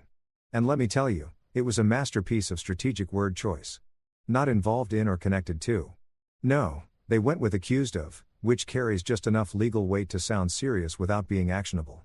And that word affair sitting right there at the end, doing double duty as both a reference to the birthday party incident and a sly implication about what might have been going on between Camille and Grant. Brilliant. Billy, whoever wrote that headline deserved a raise and probably got one based on the traffic that article generated. The article itself was everywhere within hours. LinkedIn, Twitter, Facebook, even TikTok, where someone had made a dramatic reading of the key passages over footage of sinking ships and exploding buildings. Her photo was plastered across social media. That specific photo from the birthday party where she's raising her champagne glass toward Grant, her smile bright enough to power a small city, her hand extended toward him in what the article described as a gesture of intimate familiarity inappropriate for a professional relationship. The photo was cropped, zoomed, enhanced, and analyzed like it was the Zapruder film of corporate misconduct. People were counting the distance between her and Grant, measuring the angle of her smile, debating whether that was just professional admiration in her eyes or something significantly less appropriate. LinkedIn absolutely roasted her. And if you've never witnessed a LinkedIn roasting, let me tell you, it's a special kind of brutal. Because LinkedIn users don't just criticize, they criticize while simultaneously humble bragging about their own superior ethics and professional judgment. It's like getting kicked while you're down, except the person kicking you is also handing out their business card and asking if you've considered their leadership coaching services. The comment section under that article was basically a masterclass in professional passive aggression disguised as concern. One comment that got over 3,000 likes read, "Bold of her to mix work and wine like they're ingredients in a recipe for disaster. Must be networking 2.0. As someone who spent 15 years building authentic professional relationships based on mutual respect and clear boundaries, I find this deeply troubling. #leadership #ethics #professional development. The hashtags were the chef's kiss on that particular burn. Really driving home that this person wasn't just judging Camille. They were using her downfall as content for their personal brand. Another gem. I've always maintained that your reputation is your currency in this industry. This situation is a perfect case study in how quickly that currency can become worthless. In my upcoming webinar, Boundaries, the Key to Professional Success, we'll be discussing exactly these kinds of scenarios. Link in bio #career advice #professional boundaries #thoughtful leadership. I actually laughed at that one, sitting in my home office with my coffee, watching Camille's professional reputation get commodified into marketing material for someone's coaching business. The internet is a beautiful, terrible place. Even her in turn, that kid Tyler with the Supreme hoodies, got in on the action, and his post might have been my favorite of all. He posted a meme featuring Michael Scott from The Office looking confused with the caption, "When your boss's birthday invite turns into an HR investigation," accompanied by 3 crying laughing emojis, and a skull emoji for good measure. The kid got 5,000 likes in the first 3 hours, 1,500 comments ranging from "dead skull" to "this is why I love Gen Z," and a reputation boost that probably positioned him nicely for his next job interview. Someone in the comments offered him an internship on the spot. Another person asked if he was available for freelance social media management. The kid had turned his boss's downfall into a career opportunity, which was either incredibly savvy or morally questionable, depending on your perspective. Personally, I thought it was hilarious and sent him a connection request. The memes multiplied like rabbits on energy drinks. Someone created an inappropriate work relationship starter pack featuring a champagne glass, a red dress, sunglasses worn indoors, and a screenshot of Camille's most special guest toast. Another person made one of those corporate bingo cards where the free space in the middle said, "Publicly praising your boss at your birthday party," and the surrounding squares included gems like midnight text from CEO claiming its mentorship, spouse walks out mid-party and company under investigation. I saw at least 15 different variations of the "is this a butterfly" meme with someone pointing at a photo of Grant and asking, "is this professional development?" Twitter was somehow even worse because Twitter users have mastered the art of being devastating in under 280 characters. Imagine ending your career over birthday cake. Couldn't be me. That one got 20,000 likes. She really said, "Let me destroy my marriage, my job, and my reputation in one toast." And then actually did it. Icon behavior. Honestly, 15,000 retweets. The way she tagged him most special guest like she was accepting an Oscar for worst professional judgment. 10,000 likes and 300 quote tweets. Each one more brutal than the last. Someone made a TikTok video with that "Oh No" song playing over a slideshow of photos from the party. Zooming in on Mason. That's me. Hi. Standing in the background of various shots looking progressively more dead inside. The caption read, "POV, you're watching your marriage end in real time, but the appetizers are really good, so you stay." It got 2 million views in 36 hours and spawned approximately 400 duet videos of people recreating my exact facial expression. I became a meme without even trying, which is either the height of modern fame or a sign that society has completely lost the plot. Probably both. Camille tried everything to stop the bleeding, which only made it worse because the internet never forgets and it absolutely hates when you try to make it forget. She started by deleting the original Instagram posts from the party, which was cute, but pointless since approximately 300 people had already screenshot them. Those screenshots were now circulating with watermarks and red circles and arrows pointing to every questionable detail. She scrubbed her LinkedIn profile of any photos that included Grant. But someone had archived her entire profile history and posted a before and after comparison with the caption, "The internet remembers a photo essay." She changed her privacy settings on every social media platform. But by then, her accounts had been screenshotted, her posts had been archived, and her digital footprint was preserved for posterity, whether she liked it or not. Then she made the classic mistake that everyone makes when the internet turns against them. She tried to fight back. She posted a statement on LinkedIn against my advice, not that she asked for it, explaining that the party had been a celebration with colleagues and that any implication of impropriety is completely unfounded and hurtful.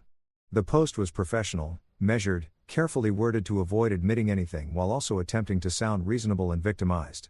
It might have worked in a different context, maybe even 5 years ago before social media turned everyone into an amateur prosecutor. But in 2025, posting a defensive statement when the internet has already decided you're guilty is like throwing gasoline on a fire and expecting it to help. The comments started immediately. "So, calling your boss your most special guest is just colleague things. Good to know. The impropriety isn't implied. It's explicitly documented in approximately 50 Instagram posts. Ma'am, this is a Wendy's."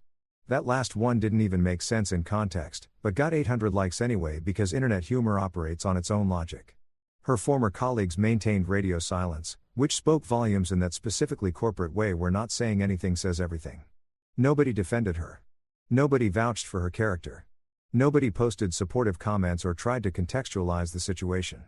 They just quietly unliked her posts, disconnected from her on LinkedIn, and pretended they'd never known her well enough to comment. It was the professional equivalent of watching someone drown from the shore and deciding that getting wet wouldn't be a good career move. Brutal, but understandable. Nobody wanted to tie themselves to a sinking ship, especially not when that ship was actively being mead into oblivion. The trade publications picked up the story next because apparently Camille's downfall was newsworthy enough to merit actual journalism. Marketing Week ran a piece titled "When Personal Branding Goes Wrong, Lessons from the Whitmore Scandal." Adage did a feature on the blurred lines between mentorship and misconduct. Even Forbes got in on the action with an article about the hidden costs of workplace relationships that used Camille's situation as the lead example. She'd become a cautionary tale, a teaching moment, a case study in what not to do if you value your career or your sanity or your ability to show your face in professional settings ever again. I watched all of this unfold from the comfort of my home office, my sanctuary, my front row seat to Karma's greatest hits. Camille would come storming in periodically, her phone clutched in her hand like it was a weapon or a lifeline or maybe both, showing me the latest article or meme or comment thread like I was supposed to do something about it. "Look at this," she'd shout, shoving her phone in my face. "They're calling me birthday cake Barbie. There's a whole hashtag. Mason, you have to make this stop." But I couldn't make it stop. And honestly, I wouldn't have even if I could. This wasn't my doing anymore. This was the internet being the internet. This was consequences having consequences. This was the natural result of making spectacularly bad decisions in an age where everything is documented, shared, and preserved forever. Sorry, sweetheart. I'd say not sorry at all. I'm fresh out of magic wands and the genie is not taking my calls. Maybe try apologizing to the internet. I hear that always works great and definitely never makes things worse. She tried that too, eventually posting a more comprehensive apology that acknowledged poor judgment and regrettable optics while stopping just short of admitting to anything actually actionable. It got ratioed, which means more people commented negatively than liked it within 20 minutes. And someone made a bingo card of corporate apology cliches with her post hitting basically every square. Camille showed up to work on Monday morning like she was about to fix the Titanic with duct tape and sheer determination. I wasn't there to witness it personally, but I got the full report later from Tyler, the intern who'd meet her into oblivion and apparently felt guilty enough to send me a detailed play-by-play. According to his eyewitness account, she walked into the Whitmore & Associates building wearing her best power suit, the navy one she'd bought specifically for difficult client meetings. Her hair blown out to perfection, her makeup applied with the precision of someone going into battle. She looked ready to fight, ready to negotiate, ready to somehow salvage her career from the burning wreckage of the last 2 weeks. Her security badge didn't work. She swiped it once at the entrance turnstile. Got a red light and an angry beep. Swiped it again. Same result.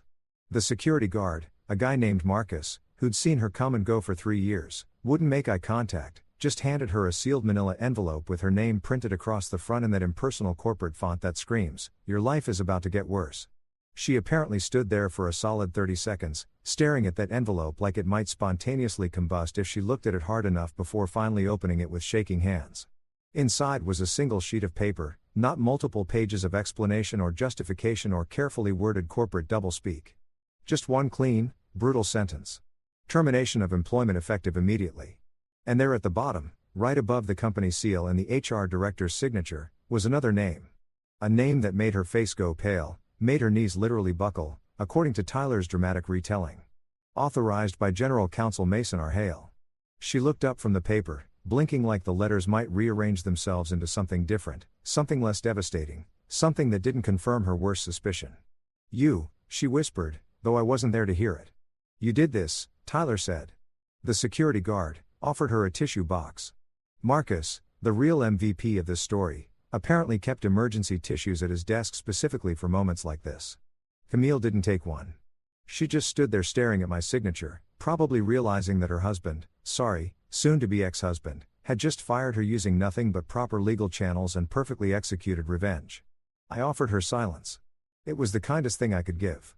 That night, Camille came home well to my house since calling it home implied she still belonged there and found me packing my suitcase. Not frantically, not emotionally, just methodically folding clothes and placing them in neat rows like I was preparing for a business trip that happened to be permanent. She stood in the doorway, mascara stir, pride shattered. "We can fix this," she whispered, her voice barely audible. I handed her the divorce papers I'd been saving for exactly this moment. Perfectly drafted, perfectly timed. "You already fixed it for me." As I walked past her, rolling my suitcase toward freedom, the doorbell rang. Excellent timing as always. A courier stood there holding an official-looking envelope, which he handed directly to Camille. She opened it with trembling hands, her eyes scanning the document before her knees gave out entirely. Legal notice. Repayment of performance bonuses totaling $130,000. Issued based on fraudulent company earnings under Grant Whitmore's direction. Due immediately. I stepped over her literally and walked to my car without looking back. No screaming, no dramatic speeches, no movie-worthy confrontations, just peace. Because some men destroy you with rage and violence and public spectacles. I prefer invoices and silence. Story 2. My wife told me the family vacation was cancelled.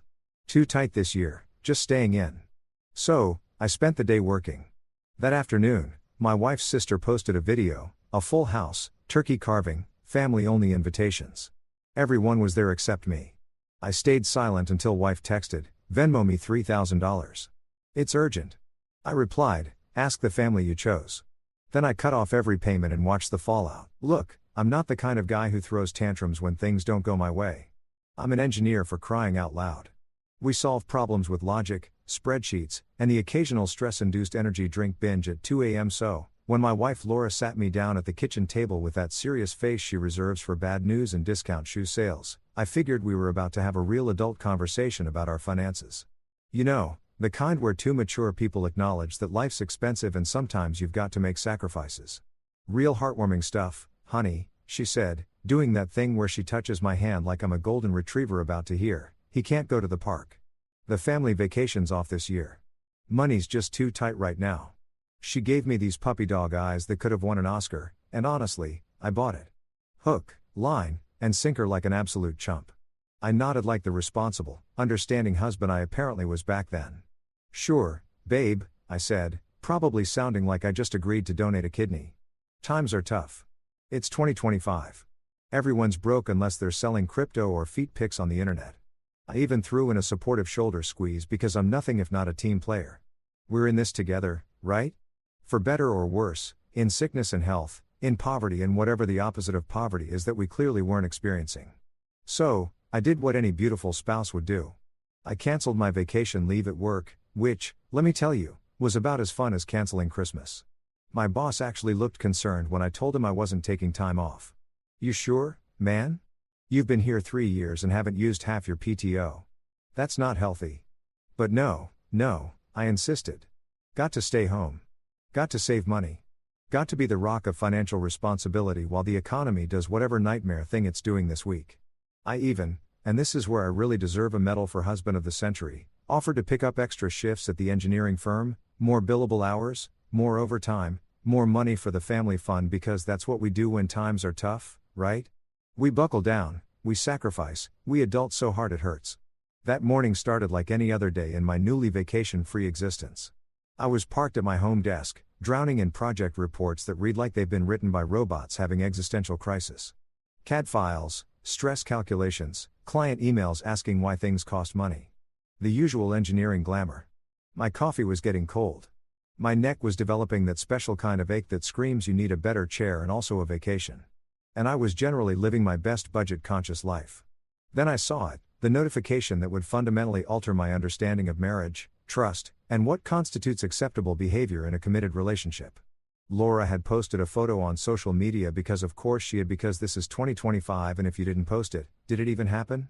The photo showed her in full makeup, the kind that takes 45 minutes and 3 YouTube tutorials to achieve, wearing a sun hat that probably cost more than our last grocery run. She was smiling like she just won the lottery. Or at least like someone who definitely wasn't experiencing a crushing budget crisis. The caption, "Working from home today, son." Working from home with a sun hat, right? Because nothing says remote spreadsheet warrior like looking ready for a garden party in the Hamptons. I stared at that photo for a solid 30 seconds, my engineer brain trying to calculate the probability that she was in fact working from our home and not say literally anywhere else on planet Earth. The math wasn't matting as the kids say or used to say. I don't know. I'm busy working to afford a vacation I'm apparently not invited to. But hey, maybe I was overthinking it. Maybe she was just feeling cute, wanted to boost her mood during these tough financial times. Maybe the sun hat was on sale, and she was practicing self-care on a budget. I'm a reasonable man. I can give people the benefit of the doubt. I went back to my reports, tried to focus on load-bearing calculations, and almost managed to convince myself everything was fine. Then 2 p.m. rolled around like a wrecking ball aimed directly at my naive little heart.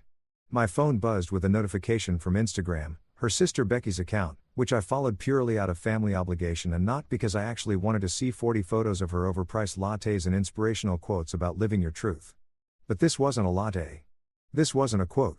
This was a full HD video that would have been better suited for a food magazine spread or perhaps as evidence in my upcoming divorce proceedings. The video panned across what can only be described as a dining setup that Martha Stewart would weep over. We're talking a full roasted turkey, golden, glistening, probably organic and free range, and personally blessed by a celebrity chef. There were cousins laughing like they were auditioning for a stock photo about family happiness. There were side dishes that could feed a small village. There was champagne. Champagne, the kind that comes in bottles, not boxes, which was already suspicious given our supposed financial situation. And there, right in the center of this Norman Rockwell painting come to life, was my wife Laura, my budget-conscious, vacation-canceling, we're so broke wife. She was wearing a floral dress that I'd definitely never seen before. The kind that makes you look like you're about to frolic through a meadow or star in a commercial about yogurt that makes you happy. Her hair was done. Her makeup was perfect. She was pouring champagne like she was celebrating the fact that her husband was home alone eating leftover pasta and contemplating his life choices. But here's the kicker.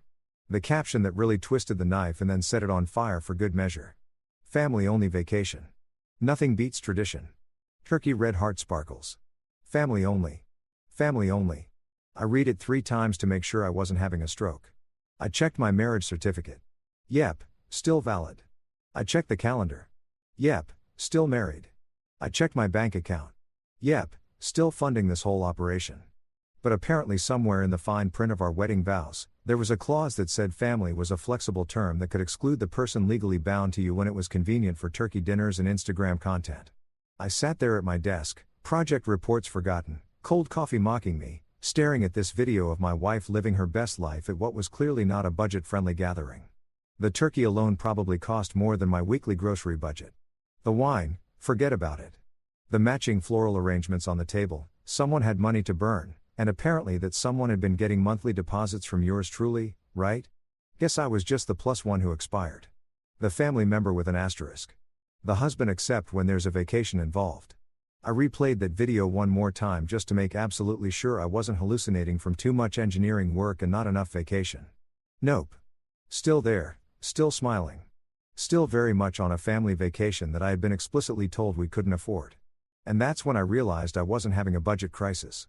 I was having a clarity crisis because suddenly everything was becoming very, very clear. So here's the thing about betrayal in the digital age. It comes with receipts, high-definition time-stamped geo-tagged receipts that you can watch over and over again until you've memorized every soul-crushing detail. And that's exactly what I did with Becky's little vacation video. I replayed that sucker 12 times. 12. I'm not proud of it, but I'm also not ashamed because each viewing revealed a new layer of what the actual hell that I'd somehow missed before. First viewing, shock. Second viewing, denial. Third through fifth, anger with a side of disbelief. 6 through 10, forensic analysis that would make a detective jealous. 11. Acceptance. 12. Pure unadulterated rage mixed with the kind of clarity you only get when you realize you've been played like a fiddle at a country music concert. I zoomed in on that video like I was enhancing evidence for a crime scene investigation, which, let's be honest, this basically was. There was my father-in-law, Richard, carving that turkey with the precision and showmanship of a Food Network host who definitely wasn't worried about money being too tight. He had this smile on his face, the kind of satisfied grin that comes from a man who's about to enjoy a meal he didn't have to budget for because some sucker, that would be me, had been padding his bank account every single month like clockwork. And there was Laura, my wonderful, budget-conscious we can't afford a vacation wife, pouring champagne like she was celebrating New Year's Eve at a 5-star resort. Not the cheap stuff either. I could tell from the bottle shape. We're talking the real deal. The kind that costs more per bottle than I spend on lunch for a week. Her hands weren't shaking with guilt. She wasn't looking around nervously wondering if her husband might see this. Nope.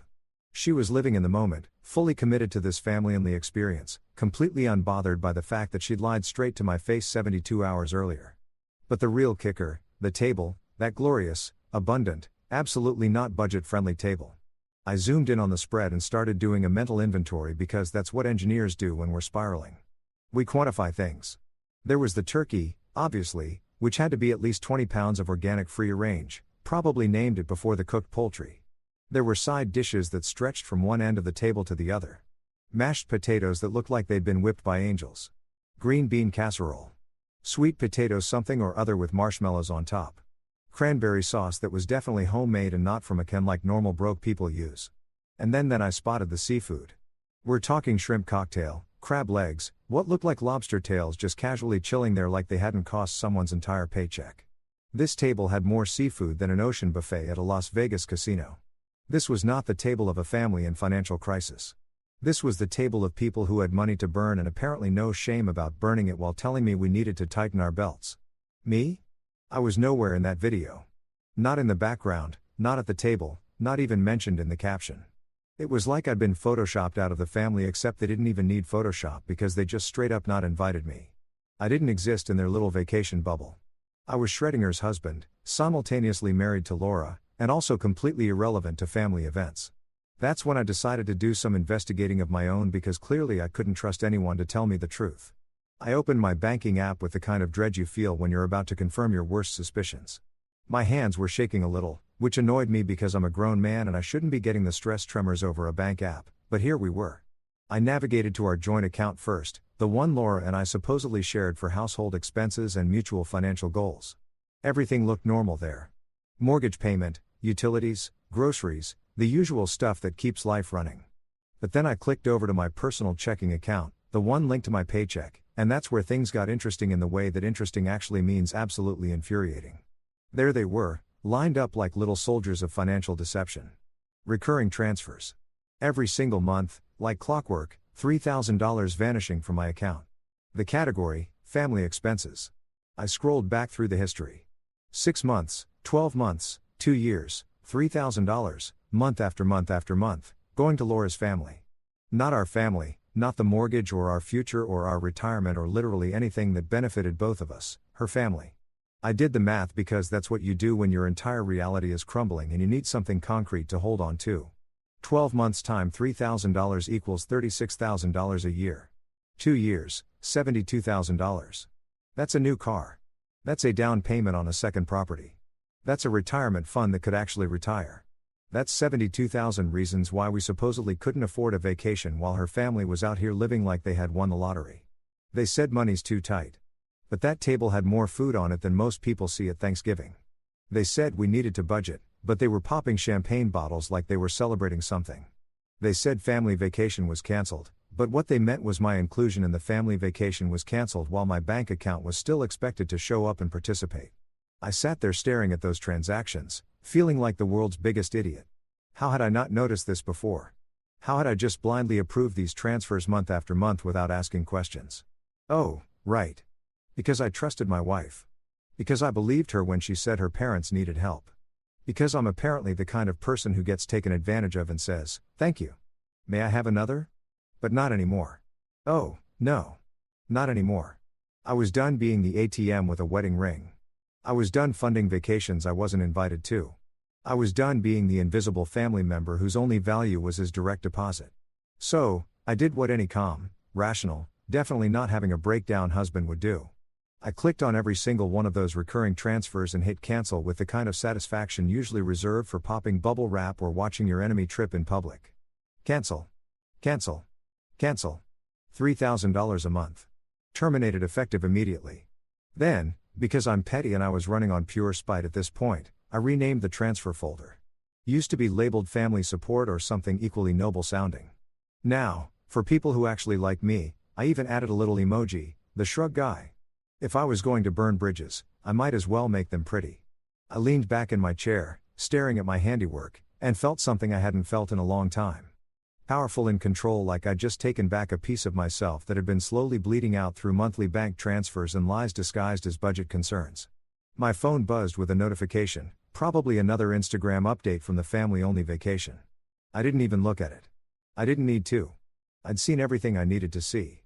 I'd learned everything I needed to learn. And most importantly, I'd done everything I needed to do. The turkey was carved. The champagne was poured. And my automatic payments were cancelled. Let's see how long the party lasts when the money train pulls into reality station. I closed my laptop, grabbed my cold coffee, and took a sip, even though it tasted like bitter regret and old dreams. Seemed appropriate. Everything else in my life had gone cold. Might as well commit to the theme. $3,000 a month gone just like that. And you know what? It felt absolutely fantastic. 3 days. That's how long it took for the consequences of my financial independence to come knocking. 3 glorious, peaceful days where I went to work, came home, Made myself dinner without consulting anyone about budgets, and slept like a man who'd finally canceled his subscription to a service he never wanted in the first place. I was living my best life, or at least a significantly less financially abused version of it. I should have known the peace wouldn't last. Peace never lasts when you've cut off someone's money supply. It's like cutting the power to a house. Eventually, someone's going to notice the lights don't work anymore and come asking questions. In this case, that someone was Laura, and those questions came in the form of a text message that popped up on my phone while I was in the middle of a meeting about load-bearing structures. Ironic considering I'd just stopped being everyone's emotional and financial load-bearer. My phone buzzed on the conference table and I glanced down out of habit. The preview was enough to make me smile in a way that probably concerned my coworkers. "Hey babe, can you Venmo me $3,000? Urgent. Urgent." That was rich. Everything was always urgent when it came to her family's needs. But apparently inviting me to family gatherings was more of a whenever we feel like it kind of situation, which is to say never. I excused myself from the meeting, walked out into the hallway, and just stared at that text message like it was a piece of modern art. I was trying to understand the audacity, the sheer unfiltered audacity of this woman to ask me for $3,000 after what had happened. But here's the thing about having your eyes open to manipulation. Once you see it, you can't unsee it. That text message wasn't a request from my loving wife who needed help. It was a transaction request from someone who'd gotten used to me being a human ATM and was now confused about why the machine wasn't dispensing cash anymore. And you know what? I was done being a machine. I was done being convenient. I was done being the solution to problems I didn't create and apparently wasn't important enough to be included in the celebrations that my money funded. So, I smiled. Not a happy smile, more like the smile of a man who's about to watch karma do its thing in real time. I typed out my response with the kind of care and precision I usually reserve for engineering calculations. Every word mattered. Every period was placed with intention. This was going to be good. Ask the family you chose. 6 words, simple, direct, packed with more meaning than a philosophy textbook. I hit send and felt a rush of satisfaction that probably wasn't healthy, but felt absolutely amazing. Anyway, it was like finally saying the thing you've been thinking for years, but were too polite to verbalize. Well, guess what? I was done being polite. Polite got me excluded from vacations while my bank account got a front row seat. I watched the message change from delivered to read in real time. Then I watched as those 3 little dots appeared, disappeared, appeared again, disappeared again. She was typing and deleting, typing and deleting. I could practically feel her confusion through the phone. This wasn't how things usually went. Usually, I just said, "Sure, babe," and moved the money without question, like the good little ATM I was supposed to be. 30 seconds later, I know because I counted because I'm petty like that. My phone started vibrating in my hand. Laura was calling. Of course, she was calling. Text messages are easy to ignore or misinterpret, but a phone call, that's when you know someone's really confused or really angry or both. I let it ring twice before answering just to make her sweat a little. Is that childish? Absolutely. Do I care? Not even a little bit. "Hello," I answered using my most casual voice like I hadn't just dropped a bomb on our entire financial arrangement. "What does that mean?" Her voice was sharp with an edge of panic that honestly felt like music to my ears. Not because I wanted her to panic, but because it meant she was finally understanding that something had fundamentally changed. I could have played dumb. I could have pretended I didn't know what she was talking about. But where's the fun in that? Where's the growth? Where's the standing up for yourself and refusing to be treated like a second-class citizen in your own marriage? "It means," I said, keeping my voice calm and level like I was explaining a basic engineering concept to a first-year student.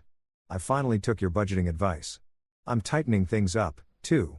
You know, being fiscally responsible, cutting unnecessary expenses, all that good stuff you were so concerned about 3 days ago when you told me we couldn't afford a vacation."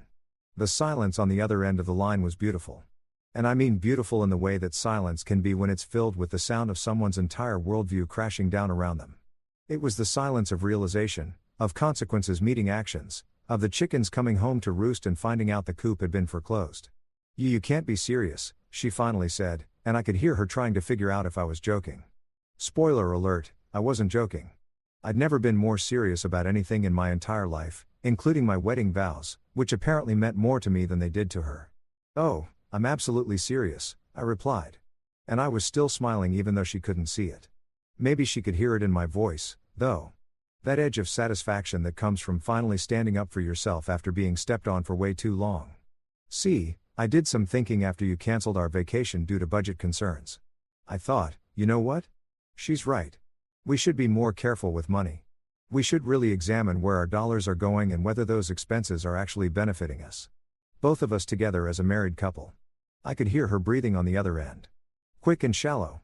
The kind of breathing that happens when someone's getting angry or stressed or both. Good. Let her feel a fraction of what I felt watching that video of the family vacation. I apparently wasn't family enough to attend. So, I looked at our accounts. I continued really getting into it now and I found some interesting recurring expenses. $3,000 a month interesting going to your family every single month for years funding lake houses and turkey dinners and champagne brunches and apparently vacations that I'm not invited to because money's too tight. That's different. She started but I cut her off because nope, we weren't doing this. We weren't doing the thing where she tried to justify or explain or make excuses for why it was totally fine to lie to my face and exclude me from family events while draining my bank account. It's not different, I said, my voice harder now. It's exactly the same. It's money leaving our household. Money that could have paid for the vacation you canceled. Money that could have done a lot of things, but instead it paid for a party I wasn't invited to. And honestly, I'm done paying for parties I'm not invited to. I'm done funding a family that doesn't consider me family. More silence. This one felt different though. Less shocked, more angry. I could practically hear her gearing up for a fight, getting ready to throw out all the usual arguments about how her parents needed help, about family obligations, about how I was being selfish and cruel, and probably several other things that would be designed to make me feel guilty and reverse my decision. But here's the thing about clarity. Once you have it, it's really hard to guilt trip someone back into ignorance. So, to answer your original question, I said, wrapping this up before she could launch into whatever speech she was preparing, no, I won't Venmo you $3,000. Not today, not tomorrow, not until someone can explain to me why I'm family enough to fund vacations, but not family enough to attend them. Ask the people you actually chose to spend time with. Ask the family that was important enough to include in your family-only vacation. I'm sure they've got the money. I've been sending it to them for years. Her voice came back cold and sharp. You're being ridiculous. This is about my parents potentially losing their house. Then maybe I interrupted. They should have thought about that before planning an expensive vacation and posting about it on social media. Just a thought, you know, from someone who actually understands budgeting. I hung up before she could respond. Just pressed that red button and ended the call. And let me tell you, it felt incredible. It felt like reclaiming power I'd given away without even realizing it. It felt like respect, self-respect, the kind you can only get when you finally stop letting people treat you like you're optional. My phone immediately started buzzing again. Laura calling back, probably ready to really lay into me now. I declined the call. She called again, declined. Again, declined. After the fourth attempt, I just turned my phone to silent and went back to my meeting about load-bearing structures. Turns out, I just tested my own load-bearing capacity. And guess what? I was stronger than I thought. You know what's wild about people who get caught doing shady things? They don't apologize. They don't acknowledge what they did wrong. No, they gaslight you so hard you start wondering if maybe you're the crazy one for being upset about it. And Laura, oh, she had a PhD in gaslighting that I swear she earned somewhere between our wedding day and the turkey dinner I wasn't invited to. She came home that evening acting like nothing had happened. Not like, oops, we had a fight. Let me ease back in a normal conversation. Nothing happened. I mean, full-on Oscar-worthy performance of a woman who genuinely believed that if she just acted normal enough, reality would bend to accommodate her delusion. She walked through the door, dropped her purse on the counter, kicked off her shoes, and said, I kid you not. What do you want for dinner? I was sitting on the couch, laptop open, pretending to work, but actually scrolling through job listings in cities far away from this circus. I looked up at her like she just asked me to solve a quantum physics equation using only interpretive dance. Excuse me, dinner, she repeated. Opening the fridge like this was just another Tuesday and not the day she tried to Venmo shake me down for $3,000 after excluding me from a family vacation. I was thinking maybe we could do that pasta thing you like, the one with the garlic. And you're joking, right? I closed my laptop and just stared at her. You're actually standing there asking me about pasta like you didn't just get caught lying to my face about budget issues while vacationing with your family on my dime? She sighed. Actually sighed like I was the one being difficult, like I was the problem here. She closed the fridge door and turned to face me with this expression that I can only describe as patient mother dealing with a toddler throwing a tantrum. You're overreacting, she said. And those two words right there, that's how I knew we were entering the gaslight zone. Your overreacting is the battle cry of people who know they messed up but are hoping you'll doubt yourself enough to let it slide. Overreacting, I repeated, tasting the word like it was something rotten. I'm overreacting. That's your take on this situation. It was a small family thing, she continued, moving into the living room like she was going to sit down next to me and have a reasonable conversation. I shifted away before she could get too close.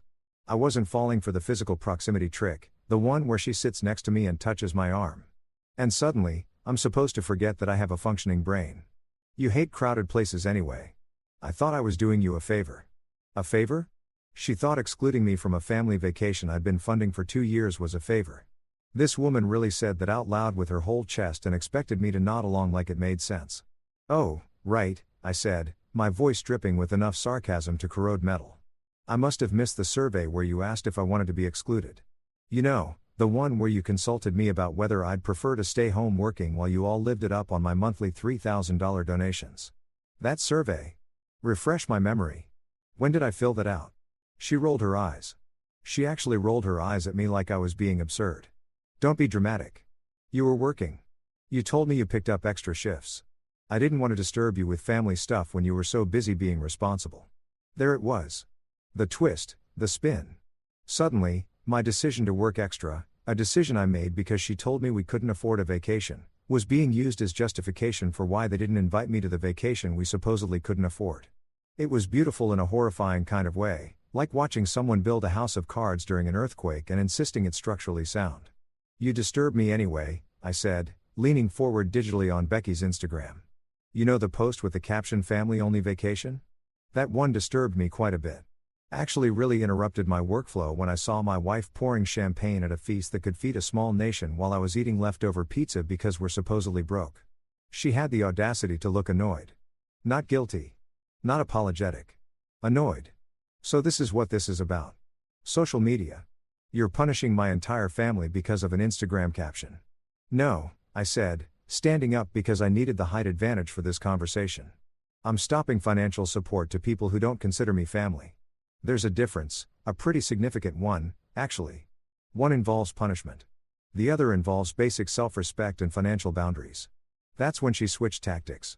I could see it happening in real time, like watching someone change lanes without signaling. Her face shifted from annoyed to concerned. Her voice got softer, and here came the guilt trip I'd been waiting for. My parents could lose their house if you stopped sending money, she said quietly. And there were actual tears forming in her eyes. Actual tears for a house that her parents apparently had enough money to leave for a luxury vacation, but not enough money to maintain without my monthly contributions. Make it make sense. I wanted to feel bad. Part of me, the part that had been conditioned over years of marriage to prioritize her feelings over my own dignity, wanted to cave right there.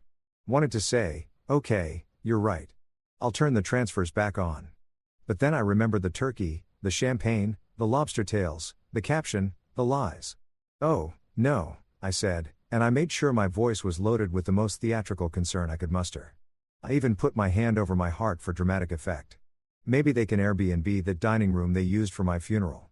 You know, the one where you all gathered to celebrate family while I was dead to you.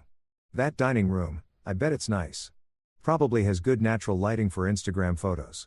Should rent for a decent price. Her tears dried up real quick after that. Funny how that happens. That's not fair. She snapped. We weren't celebrating your absence. We were just having a normal family gathering. With a family-only caption. I reminded her, let's not forget that part. The part where you specifically clarified that this event was for family only, which apparently I'm not, despite being legally bound to you in a relationship that's supposed to make us, you know, family. You're twisting everything, she said. And now her voice was rising. Good. Let it rise. Let her get angry. At least anger was honest. Unlike whatever performance she'd been attempting when she walked through the door asking about pasta. I'm not twisting anything. I shot back. I'm just reading what you wrote. Family only. Your words, not mine. Posted publicly for everyone to see, including me. The guy who's been bankrolling your family's lifestyle for years. I'm sorry if the truth is inconvenient for you, but that's kind of how truth works. She tried a different approach, softening again. Everyone regrets not inviting you now. They feel terrible about it. I laughed. Actually laughed out loud because that was genuinely funny. Sure they do. I bet they're just devastated. Crying into their lobster tails. weeping over their champagne flutes. So overcome with regret that they what? Called to apologize, texted me directly, sent a carrier pigeon with a note that says, "Sorry we treated you like garbage." Or did they just express these regrets to you in private while hoping the money train would start running again? She didn't answer, which was an answer in itself. That's what I thought. I said, people regret things when the ATM stops working. It's amazing how quickly family values return when the cash flow dries up. Really restores your faith in humanity, doesn't it? You're being cruel, she said. And there was real hurt in her voice. Now, part of me felt bad about that. But the bigger part of me, the part that had watched that vacation video 12 times and counted every dollar I'd sent to people who didn't value me, didn't feel bad at all. I'm being honest. I corrected. There's a difference. Cruel would be continuing to fund a family that excludes me and then pretending everything's fine. Cruel would be lying to your face about budget concerns while planning expensive vacations. Cruel would be posting family-only captions about events funded by someone you don't consider family enough to invite. But hey, what do I know? I'm just the guy who's apparently been overreacting this whole time. She started crying again.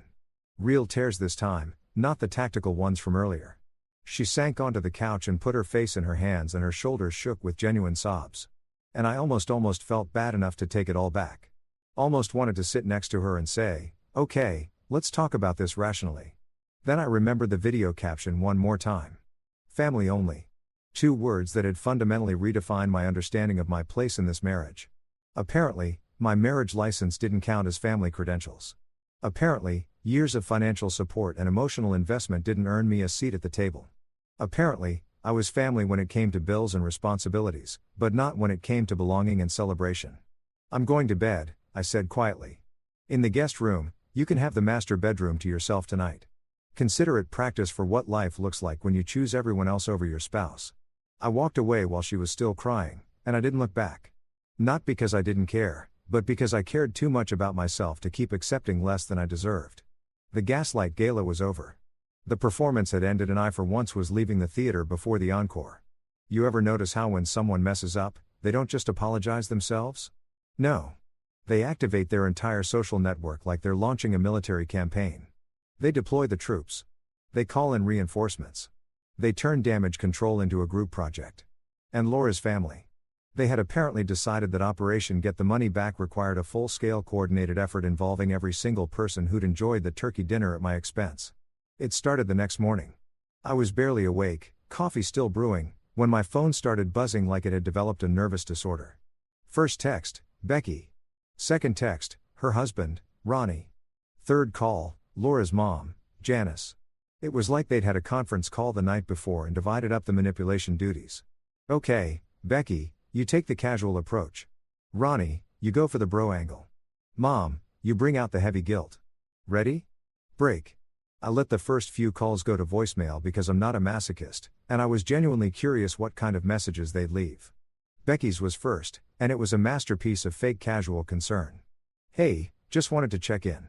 Laura mentioned you guys had a little disagreement. I'm sure it's just a misunderstanding. Call me back when you get a chance. A little disagreement, right? Like the Titanic had a little water problem. Like Pompeii had a minor volcanic incident."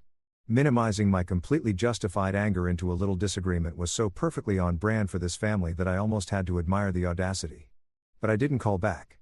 Instead, I waited to see what the rest of the PR team would do. Ronnie texted next. "Yo man, heard things got heated. Wanna grab a beer and talk it out?" Yes, the bro approach. "Let's grab a beer and you can explain to me why I'm wrong while pretending we're just 2 guys being guys." Never mind that Ronnie had been at that vacation dinner eating food I'd indirectly paid for. Not saying a word about how maybe they should invite the guy whose money made it possible. But sure, let's grab a beer now that the funding's dried up. What perfect timing. I ignored that, too. My coffee finished brewing and I poured myself a cup, savoring the fact that this was my coffee bought with my money in my kitchen without anyone telling me we couldn't afford the good beans. Small victories, people. Small victories. Then Janice called. Laura's mother, the matriarch, the final boss of the guilt trip dungeon. I knew I had to answer this one because if I didn't, she'd just keep calling until I did. And I had to work today and couldn't spend 8 hours declining calls from a woman who'd perfected the art of making you feel terrible for having boundaries. I answered on the 4th ring. "Hello, Janice. Sweetheart," she started, and I already knew where this was going because she only called me sweetheart when she wanted something or was about to make me feel guilty about something. I heard about the situation with Laura. I just wanted to call and clear the air. Clear the air, I repeated, taking a sip of my coffee. It was good coffee. Really good. The kind you can afford when you're not sending $3,000 a month to people who don't invite you to their parties. Sure, let's clear it. You go first. There was a pause, like she hadn't expected me to be this direct. Good. Keep them off balance. That's my new strategy in life. Well, she continued, and I could hear her gathering her thoughts, probably running through the speech she'd prepared. I want you to know that what happened wasn't personal. It truly wasn't. We never meant to hurt you.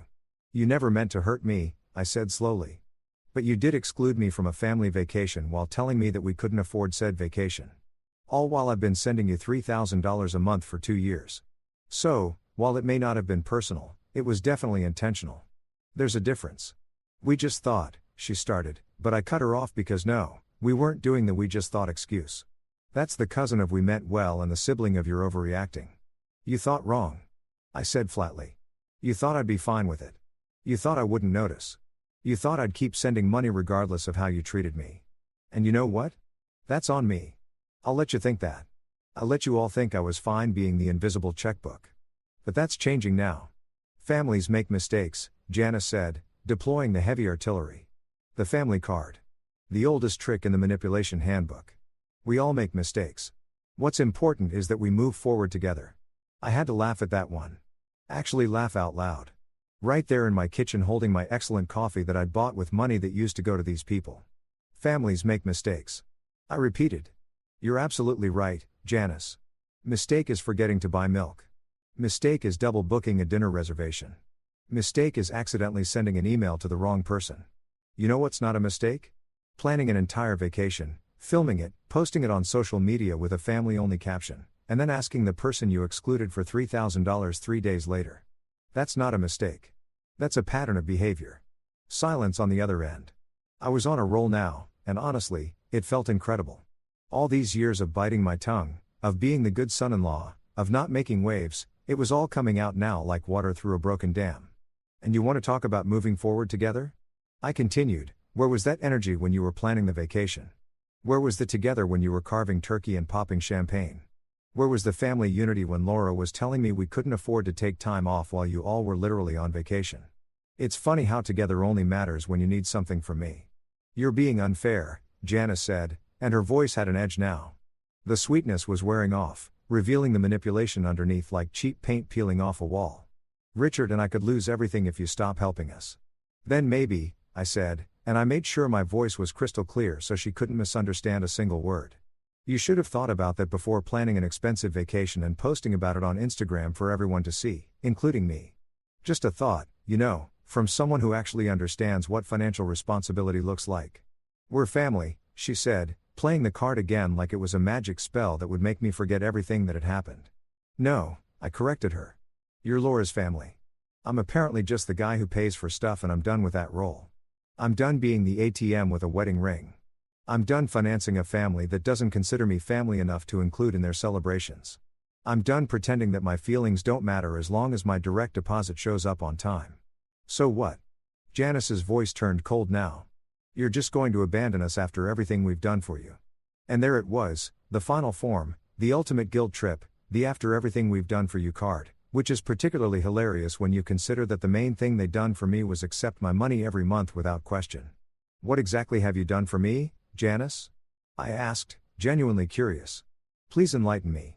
Because from where I'm sitting, I've sent you $72,000 over the past 2 years, and in return, I got excluded from family events and lied to about budget issues. So, please itemize for me what you've done that somehow balances that equation. She sputtered. Actually sputtered. We welcomed you into the family. We included you in holidays. You included me in holidays when it was convenient. I interrupted.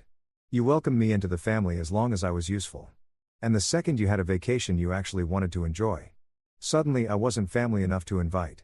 So forgive me if I'm not overwhelmed with gratitude for the privilege of funding my own exclusion. I can't believe you're being this selfish.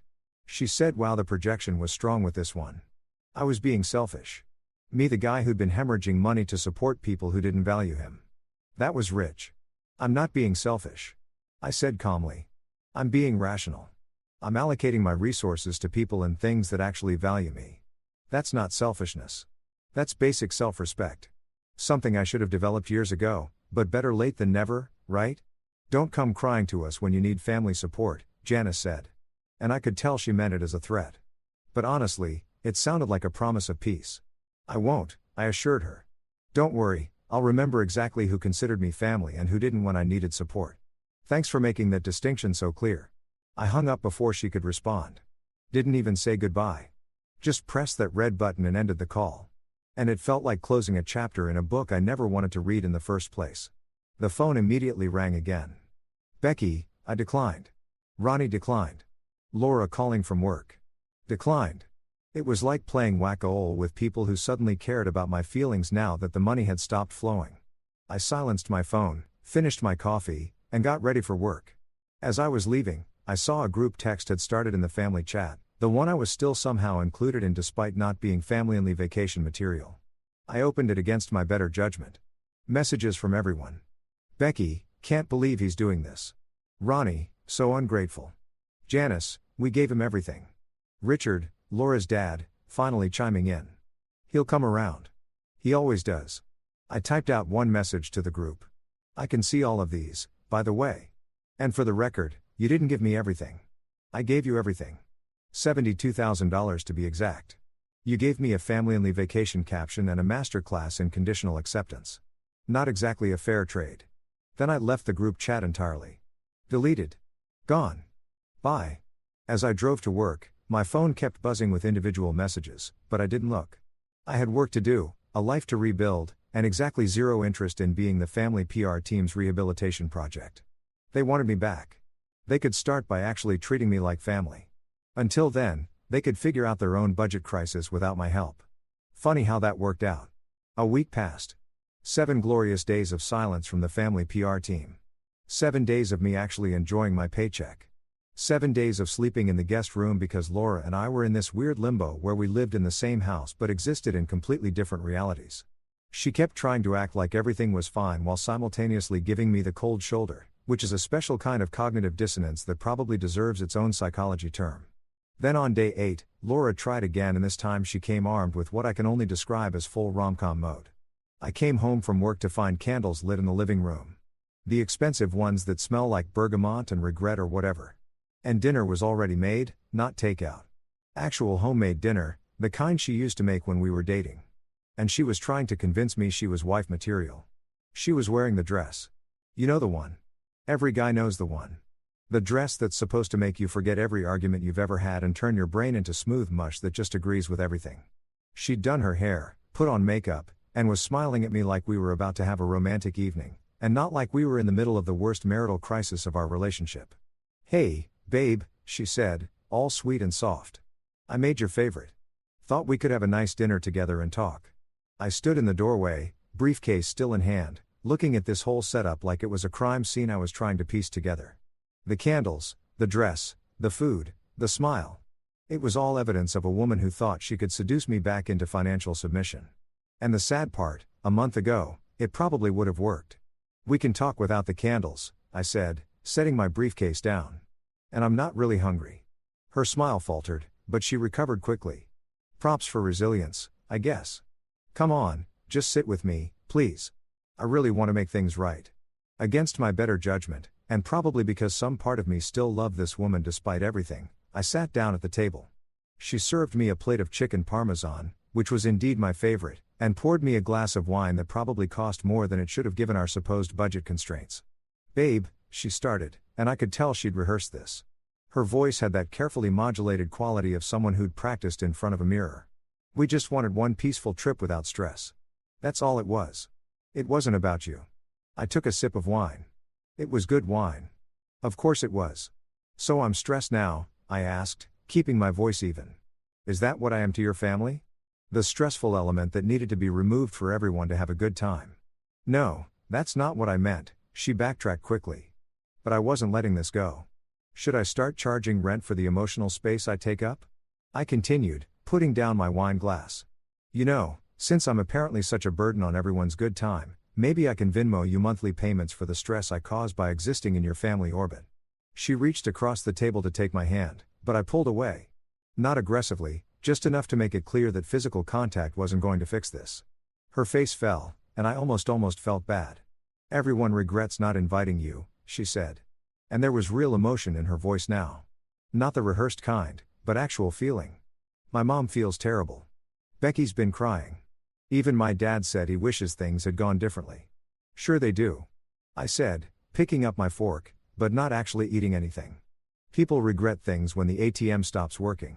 It's like clockwork. Funny how the guilt only shows up when the money disappears.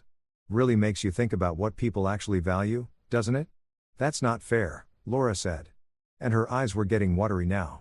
They genuinely feel bad. They want to make it right. Make it right how? I asked, leaning back in my chair. By apologizing? By feeling bad?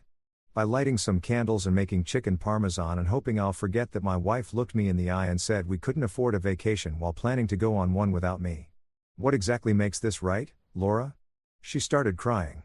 Real tears this time, not the tactical ones from before.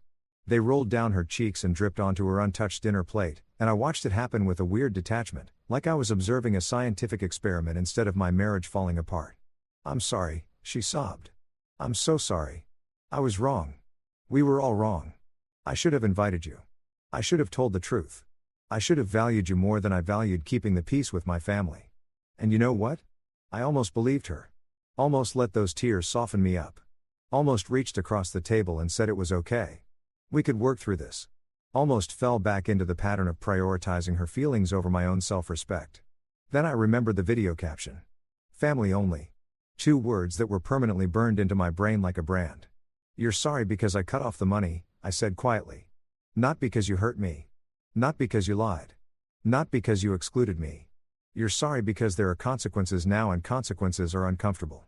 That's not true, she insisted, wiping at her tears with her napkin. I'm sorry because I love you and I hurt you and I hate that I did that. Do you though? I asked. And I genuinely wanted to know. Do you love me or do you love what I provide? Because from where I'm sitting, it seems like I'm valued for my paycheck and tolerated for everything else. And I've got to tell you, that's not what I signed up for when I said I do. She was full on crying now, shoulders shaking, mascara running, the whole dramatic scene. And part of me, the part that had loved her for 5 years, that had married her, that had built a life with her, wanted to comfort her, wanted to be the bigger person and forgive and move forward. But the bigger part of me, the part that had finally woken up after years of being treated like a second-class citizen in my own marriage, just sat there and watched. Because you know what? My feelings mattered, too. My hurt mattered too, and I was tired of being the one who always had to be understanding while everyone else got to be selfish. Everyone regrets it, she said again through her tears. Like repetition would make it more meaningful. We all wish we could take it back. I bet you do, I said. I bet you regret it so much. But here's the thing about regret. It doesn't actually change what happened. It doesn't erase the lie. It doesn't unexclude me from that vacation. It doesn't take back the family-only caption. It just means you feel bad now that there are consequences and I'm supposed to what? Pat you on the head and say they're there. At least you feel bad about it. What do you want from me? She asked, her voice breaking. Tell me what I can do to fix this. Tell me what you need. What did I want? That was the question, wasn't it? What could possibly make this right? An apology? Already had that. Didn't fix anything.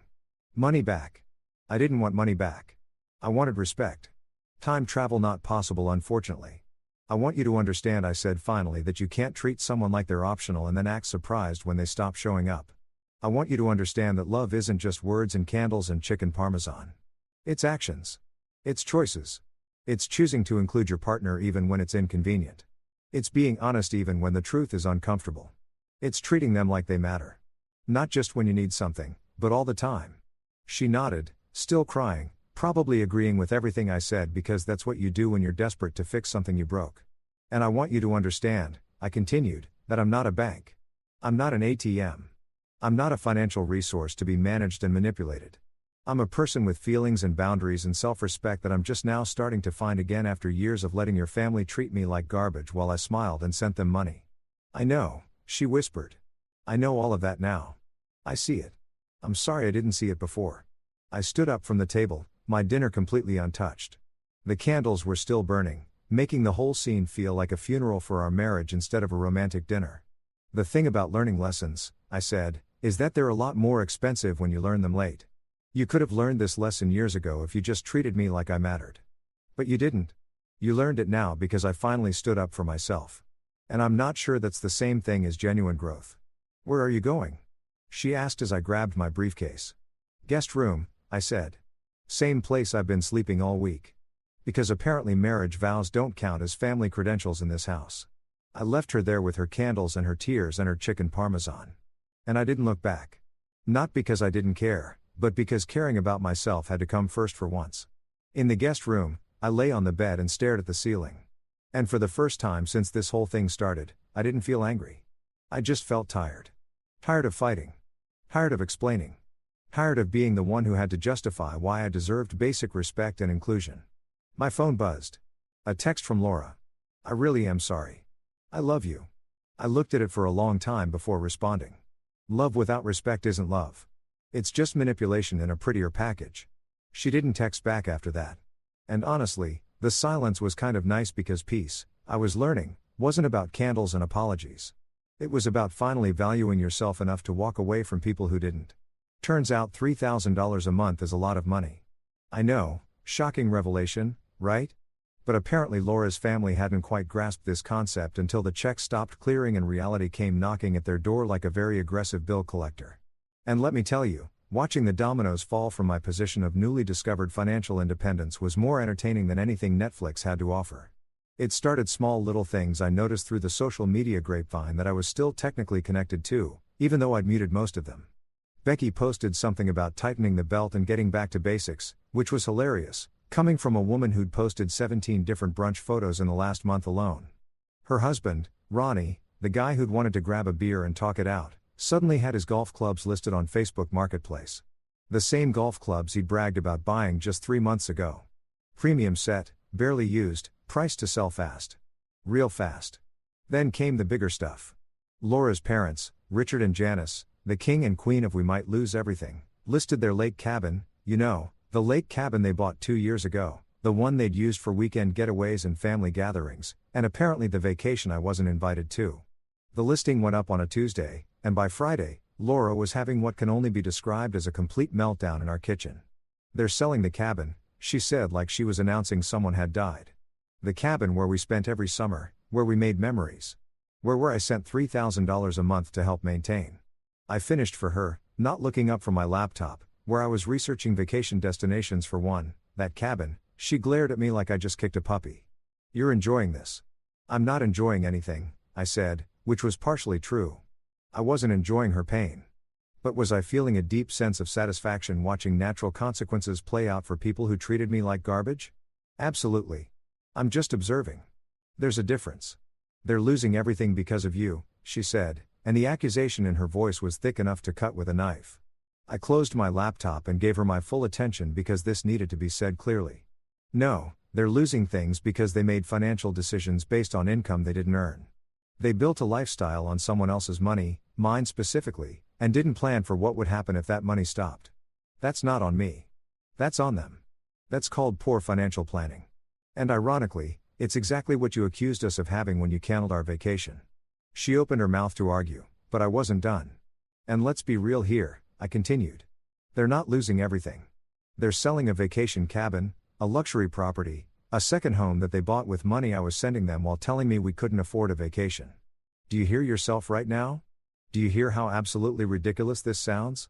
She didn't answer, just stood there with tears forming in her eyes again, and I was honestly getting tired of the waterworks. Crying had been her go-to strategy for weeks now, and it had stopped working around day 3. Meanwhile, I was living my best life. And by best life, I mean I was finally experiencing what it felt like to keep my own money. Without that monthly $3,000 drain, my bank account was actually growing. Revolutionary concept, I know. I'd look at my balance and just smile. Sometimes I'd transfer money into savings just for the thrill of it. Sometimes I'd buy the expensive coffee beans without checking the price first. Sometimes I'd order dinner from the nice restaurant instead of eating leftovers. And every single time I felt a little more free at work, things were actually getting better, too. My colleague Mike noticed the change first. "Dude, you seem different lately," he said during lunch one day. Like lighter or something. Did you start meditating? Nah, I said, biting into my sandwich. A really good sandwich from the deli I usually avoided because it was too expensive. I just cut off some toxic expenses. Freed up a lot of resources. Smart man, Mike said. Cutting expenses is good financial planning. Yeah, I agreed, smiling. That's what I keep telling people. Funny how it only counts as good planning when it's not affecting them personally. My boss even noticed during my quarterly review. She said, I don't know what's changed, but your work has been exceptional lately. You seem more focused, more confident. Whatever you're doing, keep it up. Just practicing better boundaries. I told her. Turns out when you stop letting people drain your energy, you have more of it for things that actually matter. She nodded approvingly. Good leadership skill. Knowing when to say no is just as important as knowing when to say yes. Best performance review of my life. And all I had to do was stop funding my own emotional abuse. Who knew? But back at home, the atmosphere was getting increasingly tense. Laura was caught between defending her family and acknowledging that maybe, just maybe, they'd screwed up. She'd go back and forth, sometimes trying to guilt me, sometimes trying to seduce me, sometimes just crying at random intervals like a sprinkler system with faulty wiring. The family group chat that I'd left, apparently, it had turned into a full-blown crisis management center. Laura would read messages from it out loud to me like I was supposed to care. Becky says they might have to take the kids out of private school, she announced one evening. Public school is free and perfectly adequate. I replied without looking up from my book. Millions of kids go to public school and turn out fine. It's not a tragedy, it's a budget adjustment. My mom says they can't afford their mortgage payment this month. Then maybe they should downsize to something within their actual means instead of living in a house they can only afford with my monthly donations. Ronnie lost his job. That one made me look up. Ronnie lost his job or Ronnie got fired for selling golf clubs during work hours on Facebook Marketplace. She didn't answer, which was an answer. 2 months passed like this. 2 months of watching Laura's family scramble to adjust to a lifestyle they could actually afford instead of the one they'd been living on my dime. 2 months of increasingly desperate attempts to get me to turn the money back on. 2 months of me sleeping better than I had in years. Then came the group text, not to the family chat I'd left, but directly to my phone from Janice. We hope you're happy. You broke this family. I stared at that text for a solid minute, feeling absolutely nothing. No guilt, no regret, no sadness, just a kind of peaceful certainty that I'd made the right choice. I typed back slowly, making sure every word was exactly what I wanted to say. I didn't break it. I just stopped financing the glue. The responses came fast and furious after that. Becky, that's so cruel. Ronnie, real mature man. Richard, we took you in like a son. Janice, after everything we did for you, I responded to the group. You didn't take me in like a son. You took me in like a bank. There's a difference. And what you did for me was accept $72,000 over 2 years while excluding me from family events. That's not generosity. That's exploitation. But sure, call it revenge if it makes you feel better.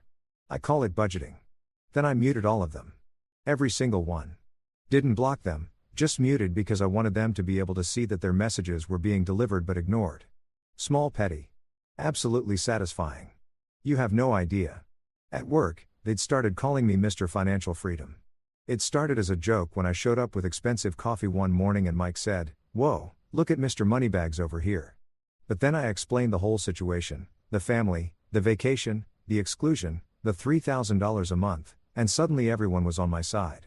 Dude, you're a legend, Mike said, you literally cut off toxic expenses and improved your life. That's not revenge. That's financial literacy. Even my boss, when she overheard part of the conversation, chimed in, cutting off toxic expenses is exactly what we teach in leadership training.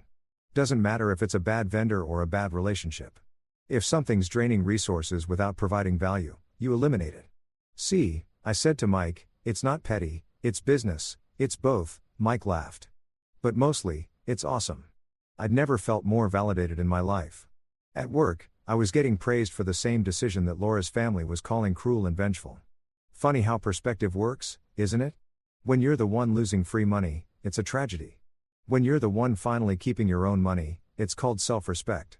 That weekend, I did something I hadn't done in years. I went shopping for myself. Not for the house, not for Laura, not for us, just for me.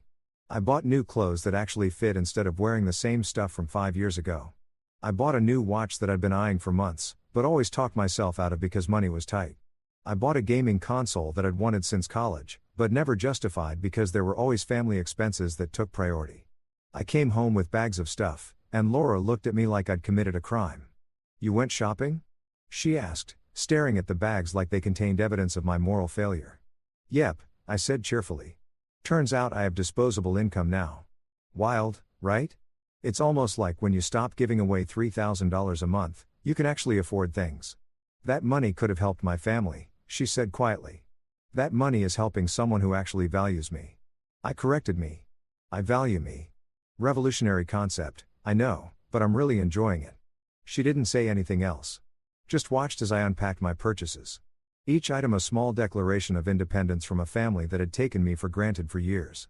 That night, lying in my guest room bed, which I'd upgraded with new sheets because why not?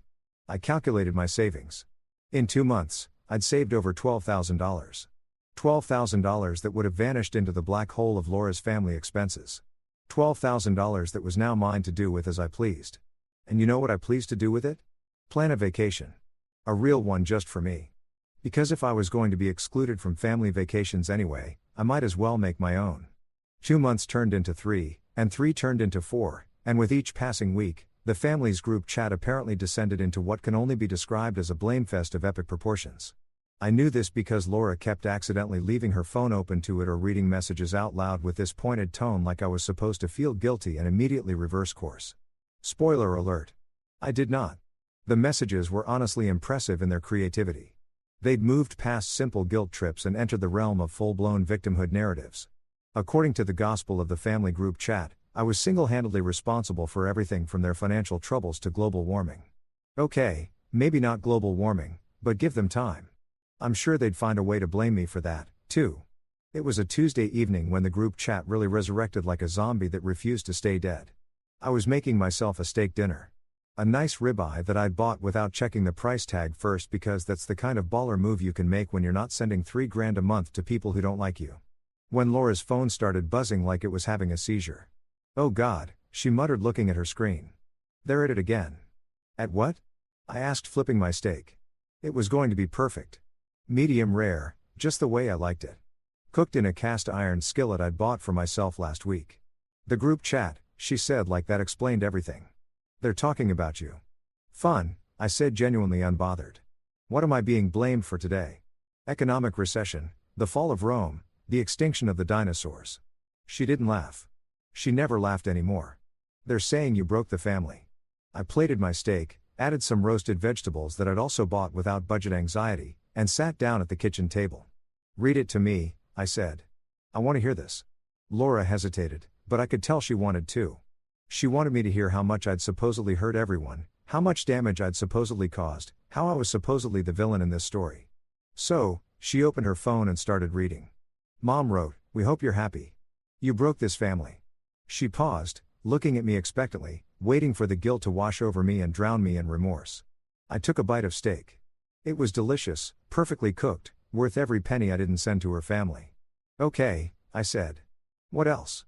She scrolled. "Becky says, he's tearing us apart. We used to be so close." "We did."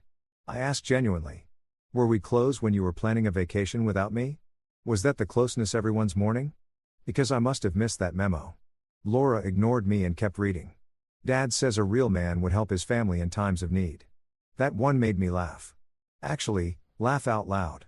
Michu almost choking on my perfectly seasoned steak. "A real man," I repeated. "Okay, sure. Let's talk about real men." A real man doesn't lie to his son-in-law's face about budget issues while planning expensive vacations. A real man doesn't accept monthly payments for 2 years and then exclude the person paying from family events. A real man doesn't emotionally manipulate someone and then act shocked when they set boundaries. But sure, I'm the one who's not a real man. That tracks. "You're being cruel," Laura said. And there were those tears again right on schedule. "No," I corrected, pointing my fork at her for emphasis. "I'm being honest. There's a difference. And honestly, I'm tired of being called cruel for having the audacity to stop letting people treat me like an ATM with abandonment issues." I pulled out my phone and opened the Notes app where I'd been keeping a running tally of my savings for months without sending $3,000 a month meant. I'd saved over $12,000. Actually, with interest and not stress buying things because I was depressed, it was closer to $13,000. I showed Laura the screen. See this? I said, this is what your family calls breaking them. I call it fixing me. Perspective is wild, isn't it? She looked away, but I wasn't done. I was on a roll. And honestly, that steak had given me energy and confidence. You want to know what's really breaking your family? I asked. It's not me cutting off money they never earned. It's the fact that they built their entire lifestyle on someone else's income and never thought about what would happen when that person got tired of being used. That's not my fault. That's theirs. That's called consequences. And apparently it's a brand new concept for everyone involved. They needed that money. Laura said weakly. They wanted that money. I corrected. There's a difference. Needed implies necessity. Your dad didn't need a lake cabin. Becky didn't need private school for her kids. Your mom didn't need to host elaborate turkey dinners with lobster tails and champagne. They wanted those things.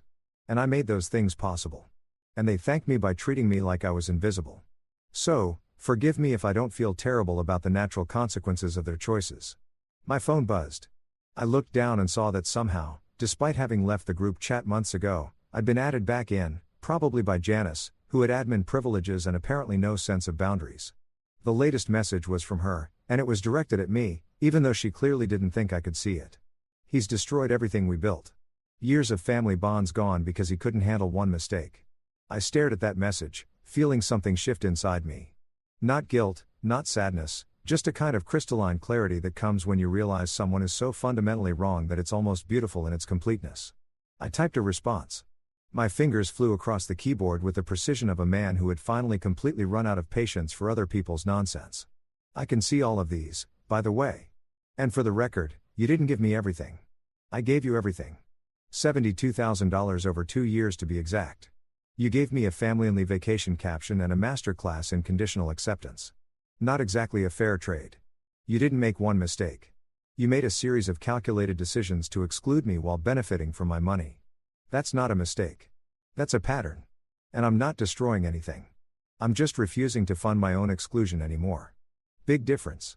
I hit send and watched the chaos unfold in real time. The typing indicators went crazy. Becky started typing. Ronnie started typing. Richard started typing. Everyone had an opinion and they were all desperate to share it. Becky, this is exactly what I'm talking about. So vengeful, Ronnie, bro, you're really going to die on this hill.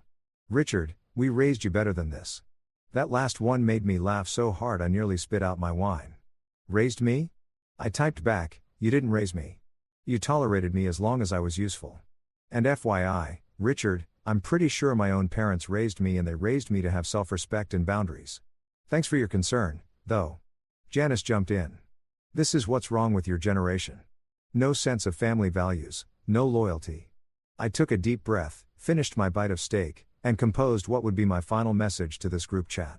I wanted it to be perfect. I wanted it to capture everything I'd been feeling for months. I wanted it to be so clear and so definitive that there would be no room for misinterpretation. Let's talk about loyalty, I typed. Loyalty is a two-way street. You want to talk about family values? Family values means including your son-in-law in family vacations instead of lying to him about money. Family values means not exploiting someone's generosity for years and then acting shocked when they stop being generous. Family values means treating people like they matter, not just their bank accounts. You don't get to cry about broken loyalty when you were never loyal to begin with. You were loyal to my money, not to me. There's a difference, and I'm sorry you're just now learning it. I paused, then added one more thing. Also, this isn't revenge. It's budgeting. You know that thing Laura told me we needed to do when she canceled our vacation? Turns out she was right. We didn't need to budget. So, I budgeted you out of my life. Not because I'm vengeful, but because I'm finally valuing myself enough to stop funding people who don't value me. Call it whatever you want. Revenge, cruelty, selfishness. I call it self-respect. And it costs exactly $3,000 less per month than my old life did. Then I left the group chat again, deleted the whole thing from my phone, blocked the group number so they couldn't add me back. I was done. Completely, totally, utterly done. You shouldn't have said that, Laura said quietly, staring at her phone where the messages were probably exploding with outrage. Probably not. I agreed, cutting another piece of steak. But it felt amazing. And you know what? I'm tired of not saying things because they might upset people who have zero problems upsetting me. I'm tired of being the one who has to be understanding and patient and forgiving while everyone else gets to be selfish and demanding and cruel. I'm tired of playing a game where the rules only apply to me. At work the next day, I told Mike about the group chat incident. He literally stood up and applauded. Dude, that's the most badass thing I've heard all week. You just verbally destroyed an entire family dynamic in one text message. Multiple text messages. I corrected. I wanted to be thorough. Even better, he said, you know what this is? This is leadership. Standing up for yourself, setting boundaries, refusing to accept treatment that's beneath you. They should teach this in business school. My boss overheard again. These cubicle walls are way too thin. And actually came over. I hope you don't mind me saying this, but watching you develop boundaries over the past few months has been impressive from a professional standpoint. You've gone from someone who lets people walk all over them to someone who knows their worth and demands respect. That's growth. Thanks, I said, genuinely touched. It only cost me $72,000 in a marriage to figure it out. Cheap twice the price, she said. Seriously, self-respect is priceless. Everything else is just money. That evening, I came home to find Laura packing a bag. Not a small overnight bag, a big suitcase. The kind you pack when you're leaving for a while. Going somewhere? I asked, though I knew the answer. My parents' house, she said without looking at me. I can't do this anymore. The fighting, the tension, watching you destroy my family. I'm not destroying your family, I interrupted. Your family is experiencing the natural consequences of their actions. That's different. Whatever, she said, zipping up her suitcase. I need space to think, to figure out if this marriage is even worth saving. And you know what? I didn't try to stop her. Didn't beg her to stay. Didn't promise to change or reconsider or turn the money back on. I just said, okay, take all the space you need. She looked at me like she'd expected me to fight for her. But I was done fighting. I was done begging to be valued. I was done being the only one trying to save something that maybe wasn't worth saving. She left and I finished my dinner alone in a quiet house that suddenly felt more peaceful than it had in years. For months turned into a beautiful, peaceful existence that I'd started calling my freedom era. Laura was still at her parents' house, occasionally texting me things like, "We should talk" or "I miss you." Which I'd respond to with increasingly non-committal replies like, "Okay," or "Noted." Because I discovered something revolutionary. I didn't actually miss the chaos. I missed the idea of marriage.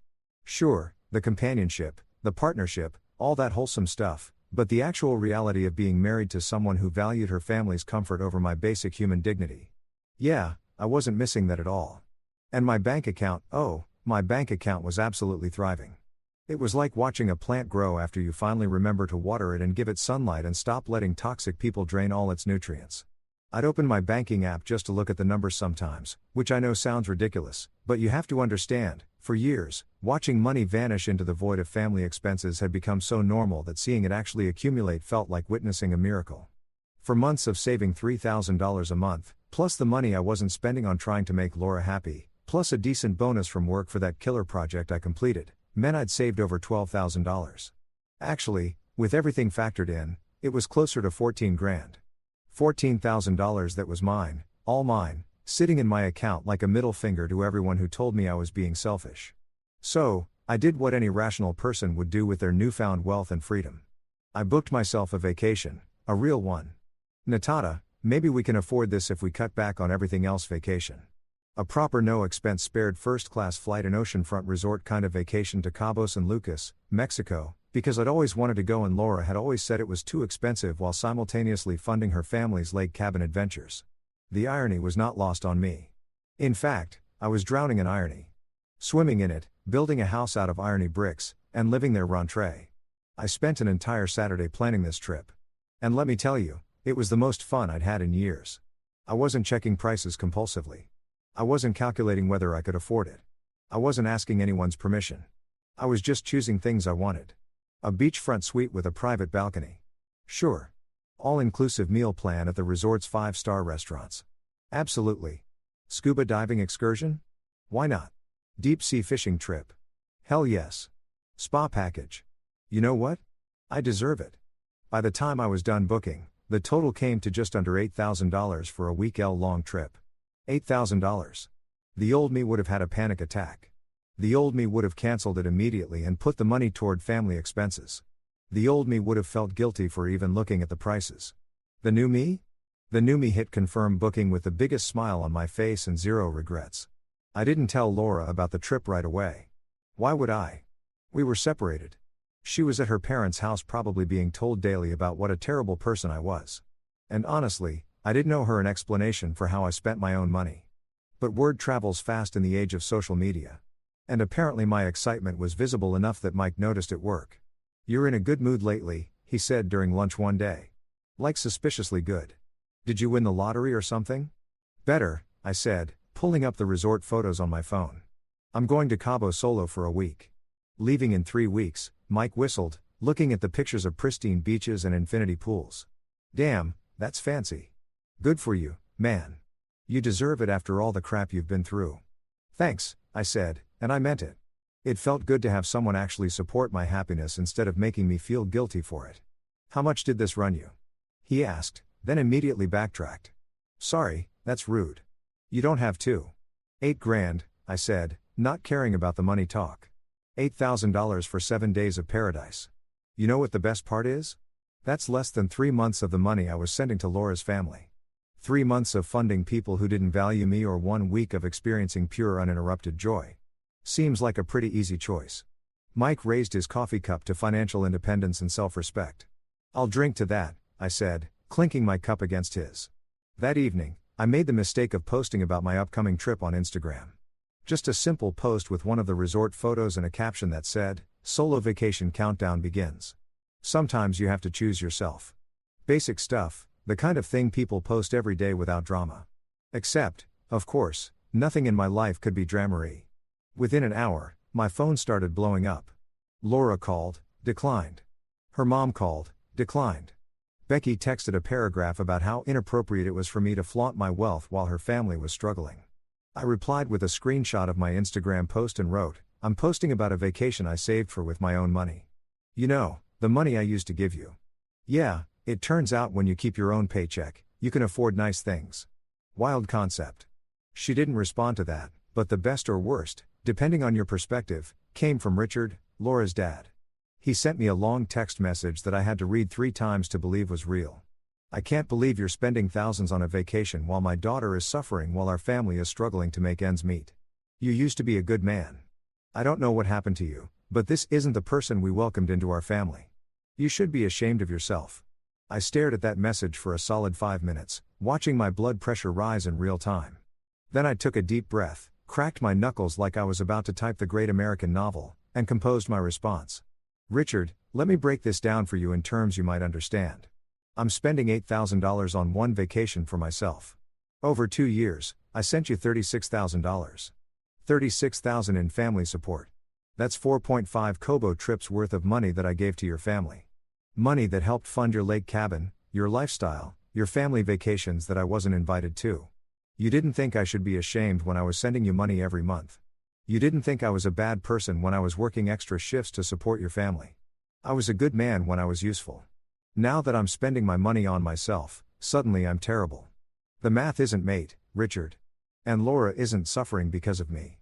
She's experiencing the consequences of choosing a family that excluded her husband over the husband who funded them. Big difference." I hit send before I could second guess his myself, then blocked his number. I was done explaining myself to people who would never understand. 3 weeks later, I was at the airport with a single suitcase, a boarding pass for first class, because if I'm doing this, I'm doing it right. And a smile that probably looked unhinged to anyone who didn't know the backstory. I posted a selfie at the gate with the caption, "Family and only vacation. Just me, myself, and my debit card." The responses were mixed. My actual friends, the ones who knew the whole story, flooded the comments with support. "You deserve this. Enjoy every second. Live your best life." Mike commented, "Mr. Financial Freedom strikes again." Laura's family. "Well, let's just say they had feelings." Becky commented, "This is petty." I liked her comment but didn't respond because sometimes silence is the best answer. Jana sent me a DM. "I hope you're happy with yourself." I replied, "I actually am. Thanks for asking." And then muted the conversation. Laura herself sent a broken heart emoji. Just that. No words, just the emoji. I looked at it for a moment, felt a small twinge of something. Maybe sadness, maybe regret, maybe just the ghost of who I used to be. And then I replied with a thumbs up emoji because what else was there to say? The flight to Cabo was incredible. First class meant real food, actual leg room, and a glass of champagne that I accepted with zero guilt. I toasted to myself at 30,000 feet, looking out the window at the clouds below, and thought about how far I'd come in for months. From a guy who couldn't say no to a $3,000 monthly drain to a guy flying first class to Mexico on his own dime. Character development at its finest. When I landed in Cabo, the warm air hit me like a hug. I took a deep breath of ocean air, grabbed my suitcase, and headed to the resort shuttle, feeling lighter than I had in years, maybe ever. The resort was even better than the photos. My suite had a king-sized bed, a balcony overlooking the ocean, and a mini bar that I raided immediately because I was on vacation, and calories didn't count when you were celebrating freedom. I unpacked, changed into swim trunks, and headed straight to the beach. The sand was white, the water was impossibly blue, and there wasn't a single person asking me for money or making me feel guilty for existing. It was perfect.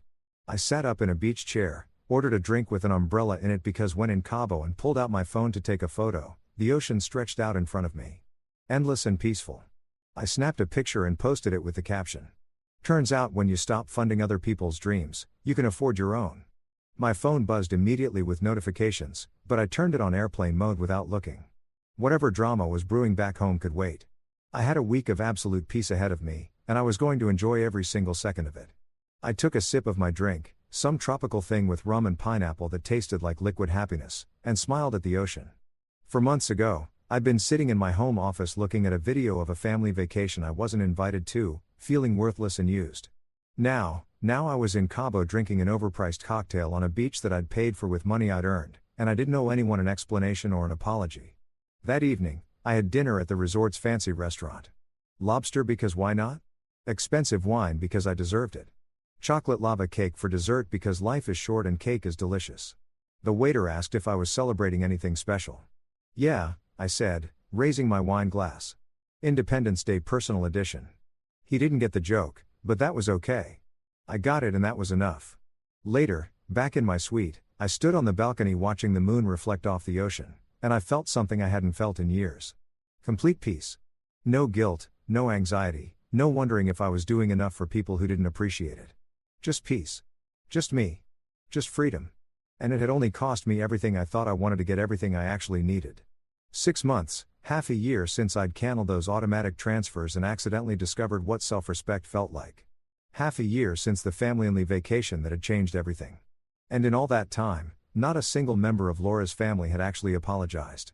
They'd guilt, manipulated, blamed, and complained, but nobody had actually said, "We were wrong and we're sorry."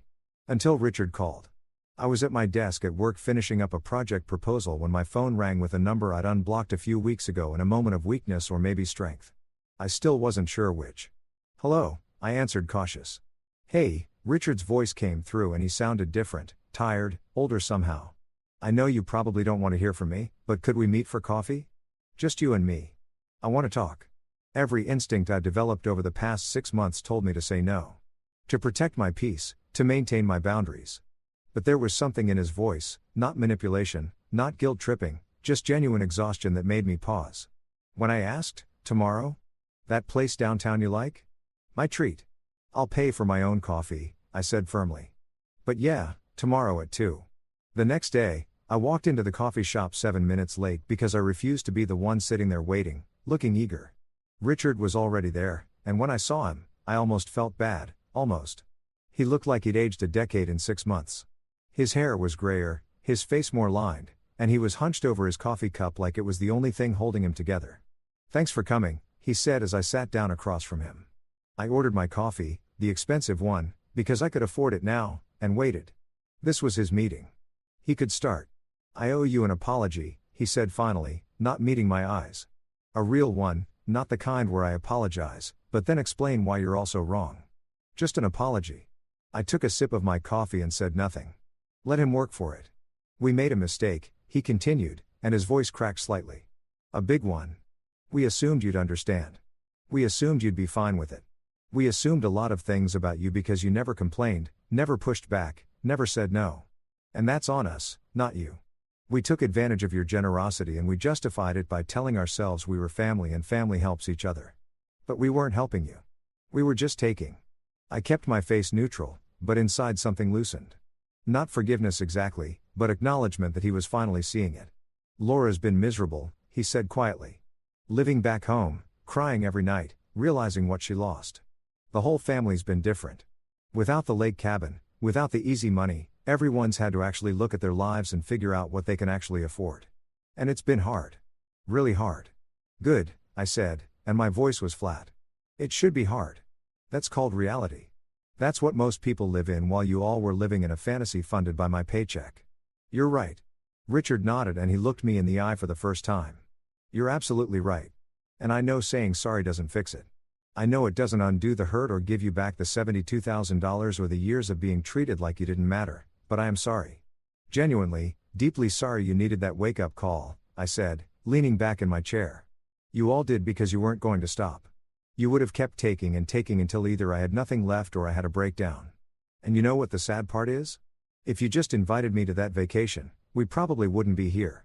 If you just treated me like I actually mattered instead of like a convenient bank account, I would have kept helping. But you didn't. You chose a caption over a relationship. I know, he said, and there were actual tears in his eyes now. Genuine ones. We were wrong. We were selfish. He paused, searching for the word entitled. We felt entitled to your money because you never said no. And that's not an excuse. It's just the truth of how we saw it. We needed this. Needed to lose everything to understand what we had. I took another sip of coffee processing. Part of me wanted to stay angry to hold on to the righteous fury that had sustained me through 6 months of rebuilding myself. But another part, a quieter, more tired part, just wanted peace.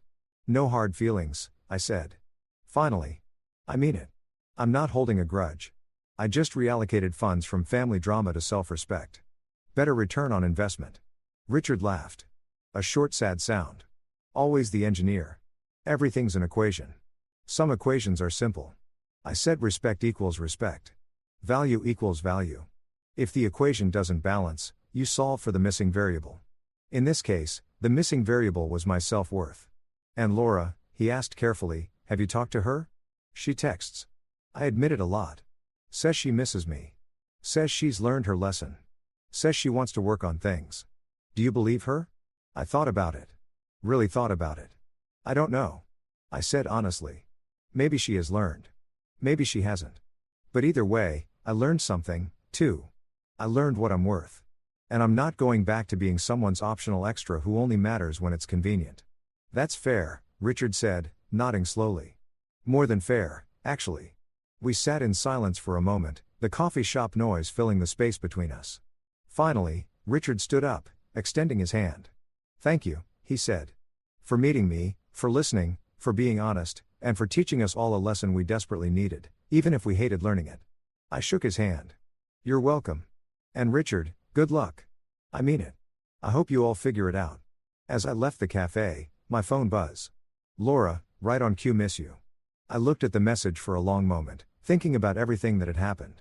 6 months ago, I would have melted at those 2 words. Would have run back, eager to make things work, willing to forget just to avoid being alone. Now I typed, ask Becky if she can Venmo that feeling. And for the first time in my entire relationship with Laura, I laughed genuinely, freely laughed at my own joke, not caring if it was petty or mean or justified because it was true. And truth, I'd learned, was more valuable than keeping the peace. I walked out into the sunshine, my coffee in hand, my bank account healthy, my self-respect intact. The family had their wake-up call. Laura had her regrets. Richard had his apology. And me, I had something better than all of that combined. I had peace. Real earned, hard-fought peace. And apparently, it only cost $3,000 less a month than misery. Best investment I ever made. Story 3. I gave my daughter a small cafe so she could start a new life. When I arrived, she was crying. Her mother-in-law had taken over the cafe, forced her to do all the dirty work for free, and made fun of her. I acted quickly, the bells above morning brew. Cafe jingled when I pushed through the glass door. Burnt coffee hit my nose first. Then something sour from the kitchen. Wrong. All wrong. Then I saw her. My daughter Delaney on her knees in the bathroom doorway. Door propped open for the whole world to see. Scrubbing tile grout with a toothbrush. Her face was red wet. She wiped at her eyes with the back of one hand, kept scrubbing with the other. Delaney, you missed a spot. Again, the voice came from behind the counter. Sharp, sweet as artificial sweetener. A woman in her early 60s sat at the register like it was a throne. Silver hair, perfect designer glasses on a chain. Aura Foster, my daughter's mother-in-law in the cafe I bought for Delphine 3 months ago with every penny I had. Delphi's head jerked up. Our eyes met. Hers went wide. Panicked. Dad. Lemuel. Aura's smile could have sold insurance. What a lovely surprise. We weren't expecting you. My jaw tightened. I came to see my daughter. I walked toward Delphine. And her cafe. Our cafe, dear. Delaney and I are partners now. Laura tilted her head. Didn't she tell you? The toothbrush fell from Delphine's hand, clattered on tile. Hi, Dad. Sorry, I'm just, her voice cracked. Finishing something. Partners. The words sat in my chest like spoiled meat. I'd spent 35 years as a health inspector. Knew when something was rotting. Travis sat in the corner. Delaney's husband, Aura's son, laptop open, eyes down. He shifted in his seat when I looked at him, but didn't speak. One customer in the whole place, an older woman at the window table. She stared into her coffee like it held answers. Let me help you, honey. I reached for the toothbrush. Oh, no. Lee Mueller stood, smoothed her skirt. She needs to understand proper cleaning standards. The health inspector was very clear last month. My hand stopped. What health inspector? Aura waved dismissively. Just routine. Delphine had a few oversights. We fixed everything. Her smile widened. Oh, you'd know about that, wouldn't you?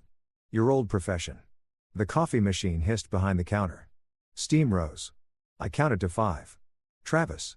I turned to my son-in-law. How's work treating you? He barely looked up. Fine, Dad. Busy. He's been such a help here, or answered for him. Managing the finances, dealing with suppliers. Someone needs to handle the serious work.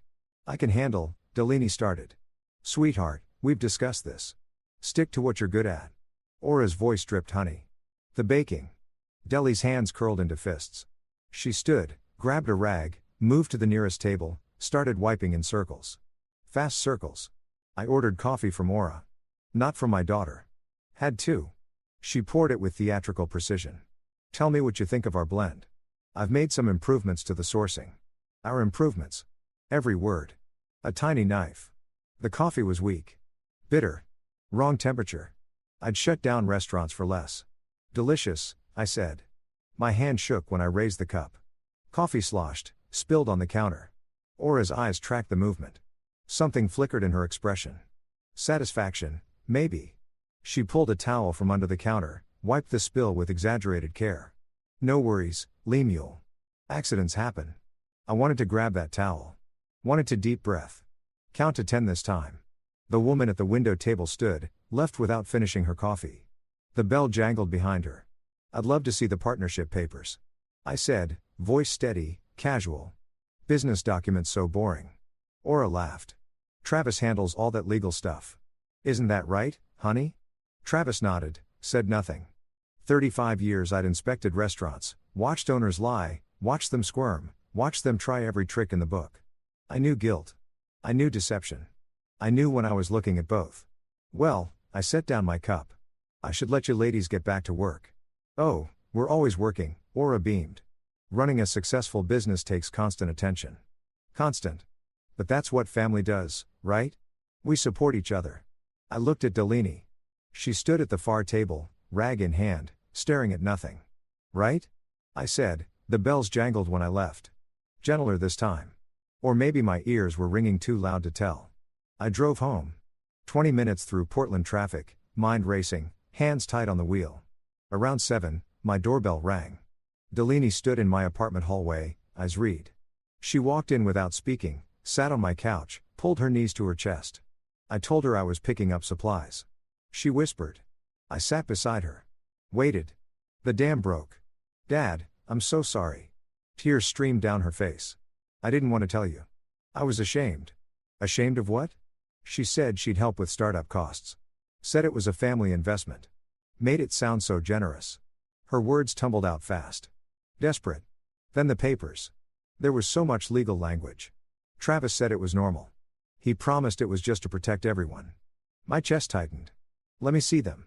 She pulled a folder from her bag. Shaking hands. I opened it. Partnership agreement. Page 1 looks standard. Page 3 made my stomach turn. Page 7. She owns 51%. Delaney sobbed. The lawyer said I can't forget what the lawyer said. My voice came out cold flat. I'll fix this. Dad, she's got money connections. And Delaney. I took her hands. Look at me. She did. I spent 35 years closing down restaurants that broke the rules. I squeezed her hands. I'll fix this fast. She left after 10, sneaking back like a teenager breaking curfew. I sat in the dark. The partnership documents lay on my coffee table. 51 pages of legal theft. My eyes drifted to the shelf. Between my vintage sanitation posters, Wash Your Hands, Save Lives, from 1952, sat a small leather wallet. I hadn't opened it in 3 years. My hand reached almost by itself. Inside, my old ID badge. Senior Health Inspector, Oregon Health Authority. The photo showed a younger me, more hair, less gray. Same eyes. Same eyes that had shut down 43 restaurants in my career. I ran my thumb over the embossed seal. A smile crept across my face. Not a nice smile. The badge sat on my nightstand when I woke. Habit kicked in. Early mornings, decades of them. 6 a.m. sharp. I showered, dressed carefully, khakis, button-down shirt, comfortable shoes, inspector casual. Muscle memory is funny. Hadn't worn this combination in 3 years. My reflection showed someone different from yesterday's shocked father. This man had a plan. The cafe opened at 7. I got there at 7:30. Delaney stood behind the counter alone, dark circles under her eyes. She jumped when the bell rang. Dad, what are you? Black coffee, please. I spoke loud enough for the 2 customers at separate tables and one of those cinnamon rolls. Her eyes flickered, understanding. Right. Yes. 1 coffee, 1 roll coming up. I took the corner table, unfolded the Oregonian, glanced at headlines I didn't read. My real attention was on operations. The refrigerator door hung open. 20 seconds. 30. Temperature abuse. Delaney grabbed milk. Closed it. Finally. No thermometer visible on the outside. Red flag. Dairy products sat near the prep area. Too close to where she'd just cut vegetables. Cross-contamination risk. No date stickers on open containers. Violation of OR 3330. Her phone sat on the prep counter. Contamination vector. I'd seen enough in 10 minutes to cite 5 violations. My coffee arrived. I thanked her. She hurried away. 35 years I'd done this. The same way a carpenter sees load-bearing walls. I saw health code violations. Automatic. Unavoidable. Lemule. Becoming a regular already? Aura appeared from the back. Fresh makeup, fresh smile. She pulled out the chair across from me. Uninvited. See, I told Delaney. Good coffee sells itself. The place seems different from last time. I sipped my coffee. Still weak, still wrong temperature. New systems? Oh, absolutely. Aura leaned forward, eager. I've implemented several efficiency measures, reduced waste, optimized inventory, streamlined operations. Small businesses fail because of overspending on unnecessary things such as premium dairy for one. The generic brand is half the price. Her eyes glittered. Customers can't tell the difference. Optimize corporate speak for cheap out. I'd shut down a restaurant for serving expired milk once. Apparently, in Aura's world, expired was just another optimization opportunity. Mental note, check the walk-in fridge date labels if they existed. Smart, I said. Thank you. Travis and I have been reviewing every expense line. He's got such a head for numbers. Travis arrived, then nodded at me, sat at his usual corner table, headphones on before his laptop even opened. The morning rush started. 3 customers became 5. Delaney moved between counter and tables. Aura stayed planted at the register. No, no, no. Aura's voice cut through the calf. Buzz. She crossed to where Delaney wiped a table. Circular motions. Watch. She grabbed the cloth from Delphine's hand. Demonstrated. Slow, deliberate, like teaching a child. See, no streaks. It's not complicated. I was doing it that way. Were you? Because 3 customers mentioned streaky tables yesterday. 3. Do you know what that does to our reputation? 2 customers at nearby tables shifted. Uncomfortable. Travis looked up. Mom, maybe. Travis, please. I'm training her. Someone has too. 35 years I'd inspected restaurants. Never once did I check if tables were wiped in circles or straight lines. Know why? Because it doesn't matter. But control matters to people like Aura. Control is the point. Excuse me, I stood. Could I use the bathroom? Of course, Aura beamed. Down the hall. We keep everything very clean. Lemuel would approve, wouldn't you, Lemuel? Given your background. I walked past the counter. The bathroom hallway gave me a perfect view of the kitchen pass-through. Cleaning chemicals stored on the shelf next to dry goods. Violation. Mop sink too close to handwashing sink. Another violation. I took 3 photos with my phone. Quick, subtle. The bathroom itself was clean. Deli's work, I'd bet. But the handwashing station had a crack in the sink basin. Minor, but citable. 4 more photos. When I returned, Aurora had taken my seat. Literally, she sat in my chair looking at my newspaper. You know what section I love? She didn't wait for an answer. Business. I read it every morning. Understanding market trends is crucial for success. I'm sure it is. Delphine never reads it. No head for business, that girl. Sweet. But Aura trailed off. Let the silence finish her sentence. I pulled out my wallet. Left a 20 on the table. Coffee and roll were maybe $6. Keep the change, Delaney. Aura's hand shot out, took the 20, smiled at me while she counted it, pocketed it. How generous. We'll put it toward new equipment. The espresso machine needs repairs. Delaney stood by the counter, staring. I left without looking back. Home laptop. 3 hours reviewing Oregon Administrative Rules, Chapter 33. The health code I'd memorized decades ago. Some things had changed. Most hadn't. My notebook filled with violations.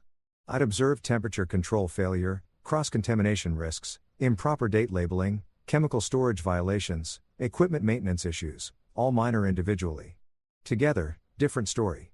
Around 6, I called Dwight Clark. 40 years in the health authority. We'd trained together, worked together, closed down the Morrison Street Bistro together in 6 hours flat. He picked up on the third ring. Lim Patterson, 3 years retired and suddenly calling about health code violations. What's the occasion? Can an old friend check in? His laugh barked through the phone. You never checked in once in 3 years. Spill it.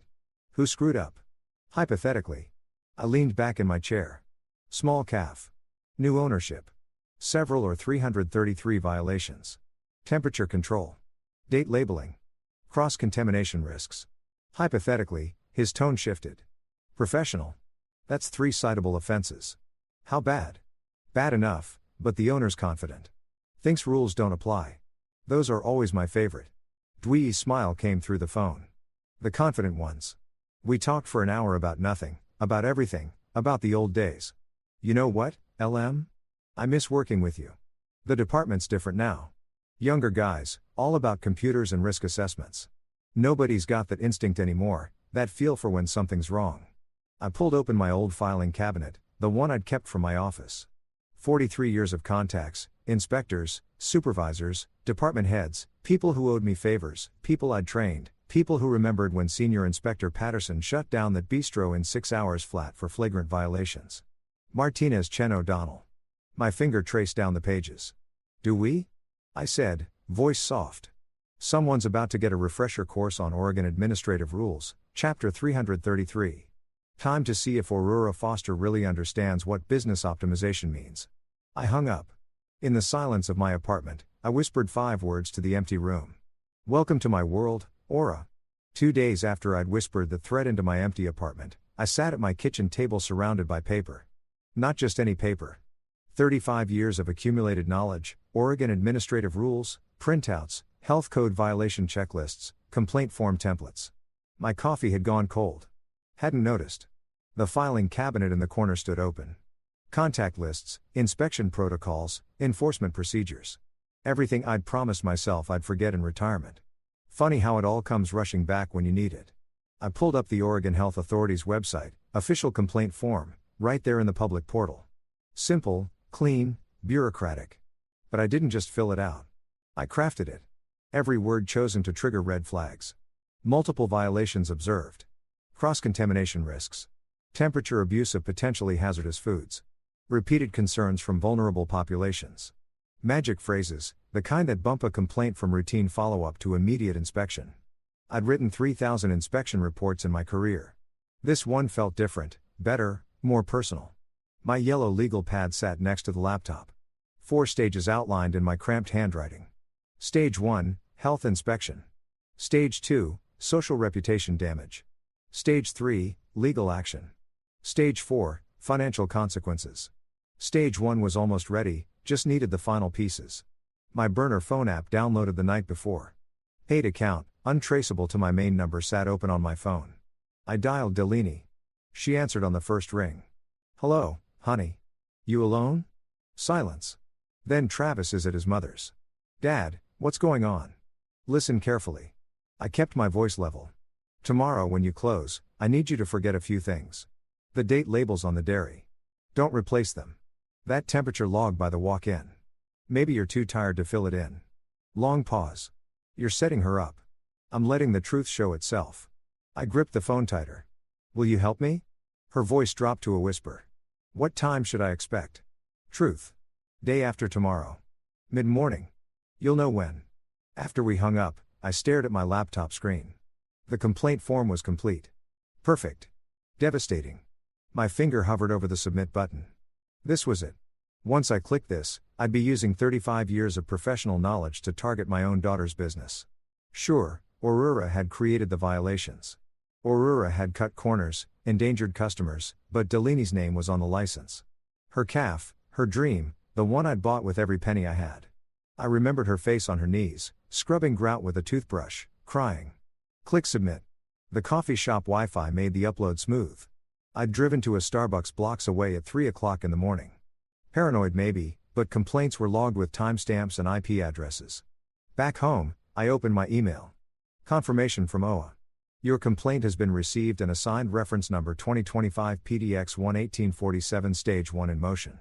Late afternoon, my phone rang. Dewey's name on the screen. "You still up?" His voice was warm. "Of course you are. Tell me." Pulled up the complaint. "Lim, you manipulative bastard." He laughed. "You wrote it like a textbook example. Hit every trigger phrase we have. Vulnerable populations. That's code red for us. I mentioned elderly customers and young children." "Exactly. Makes it high risk. Automatic priority response." Papers rustled on his end. "Complaints flagged. Should get assigned to a team within 48 hours. Should will. I'm monitoring it personally. Not because you asked. Because the complaint warrants it. Everything by the book. Lim. I'm not breaking protocol. Your complaint just happens to be perfectly written. You trained me well." "Yeah, I did." His voice softened. "But Lim, stay away from the scene when it happens. You can't be anywhere near Morning Brew that day. If there's any connection between you and the inspection, I understand." "Do you?" Because Aura sounds like the type to ask questions. "Why now? Why this timing? You visited her cafe recently, right? As a customer, as a father. That's what you tell her if she asks. Nothing more." "Got it. I promised." Meant it mostly. Evening came. I opened my laptop, writing the high of my complaint submission. Stage 1 was working. I could feel it. The Google review page for Morning Brew stared back at me. 43 reviews. Average, 4.2 stars. Most were positive. A few complaints about service speed. Nothing about sanitation. Time to change that. I created a new Google account. Philip Henderson. I'd pulled the name from a random generator website. Apparently the 47th most common male name combination in America. Perfect. Generic. Forgettable. Profile picture stolen from a stock photo site. Middle-aged white guy. Slight smile. Blue shirt. Could be anyone. Could be everyone. Philip Henderson. Concerned citizen and absolute fiction. The review wrote itself. 1 star. Professional but concerned. Disappointed by apparent lack of attention to sanitation standards. Observed concerning practices during recent visit. Hope management takes food safety more seriously. My cursor hovered over post. Should I use a VPN proxy server? No. Overthinking it. Just a review from a fake account with a fake name and a fake photo. Clicked post. 11:47 p.m. The review appeared instantly. I leaned back, satisfied. 2 strategic strikes in one day. The complaint official and devastating. The review, public and damaging. 35 years I'd filed inspection reports. Never once had I enjoyed it this much. My laptop chimed. Video call incoming. Fletcher's face filled the screen. Berlin apartment behind him. "Dad, you look different. Focused." I'm fixing what needs fixing. Does Delaney know your plan? She knows enough. Not everything. Fletcher leaned closer to his camera. And the legal side. Is it everything I'm doing is legal? I'm just making sure the law does its job. He nodded slowly. Dad, I'm transferring $5,000 to your account tomorrow morning. Don't argue. You spent your retirement on Delphine's dream. Let me help protect it. My throat tightened. You're a good son, Fletcher. Learned from a good father. His smile was fierce. Now go get her. After we hung up, I sat in the dark. Fletcher's support steadied me. Made this feel less like revenge, more like justice. My phone buzzed. Past midnight. Dwee again. It's done. No preamble. Day after tomorrow at 10 a.m. Martinez and Chen, they're the best we have. Thorough fare by the book. They'll find everything that's findable. Do we? Don't thank me. I didn't do anything except let the system work exactly as designed. You wrote a textbook perfect complaint. It got the response it deserved. He paused. Lim, stay away from Morning Brew that day. You hear me? If Aura suspects any connection, I understand. But I knew myself. I'd spent 35 years watching inspections unfold. I wouldn't miss this one. After we hung up, I sat listening to Portland's rain against my window. Stage 1 almost complete. 48 hours until Aurora Foster learned what 3 decades of health inspection experience looked like when aimed at her. My phone glowed. One new notification. Google alert. Someone had replied to my Philip Henderson review.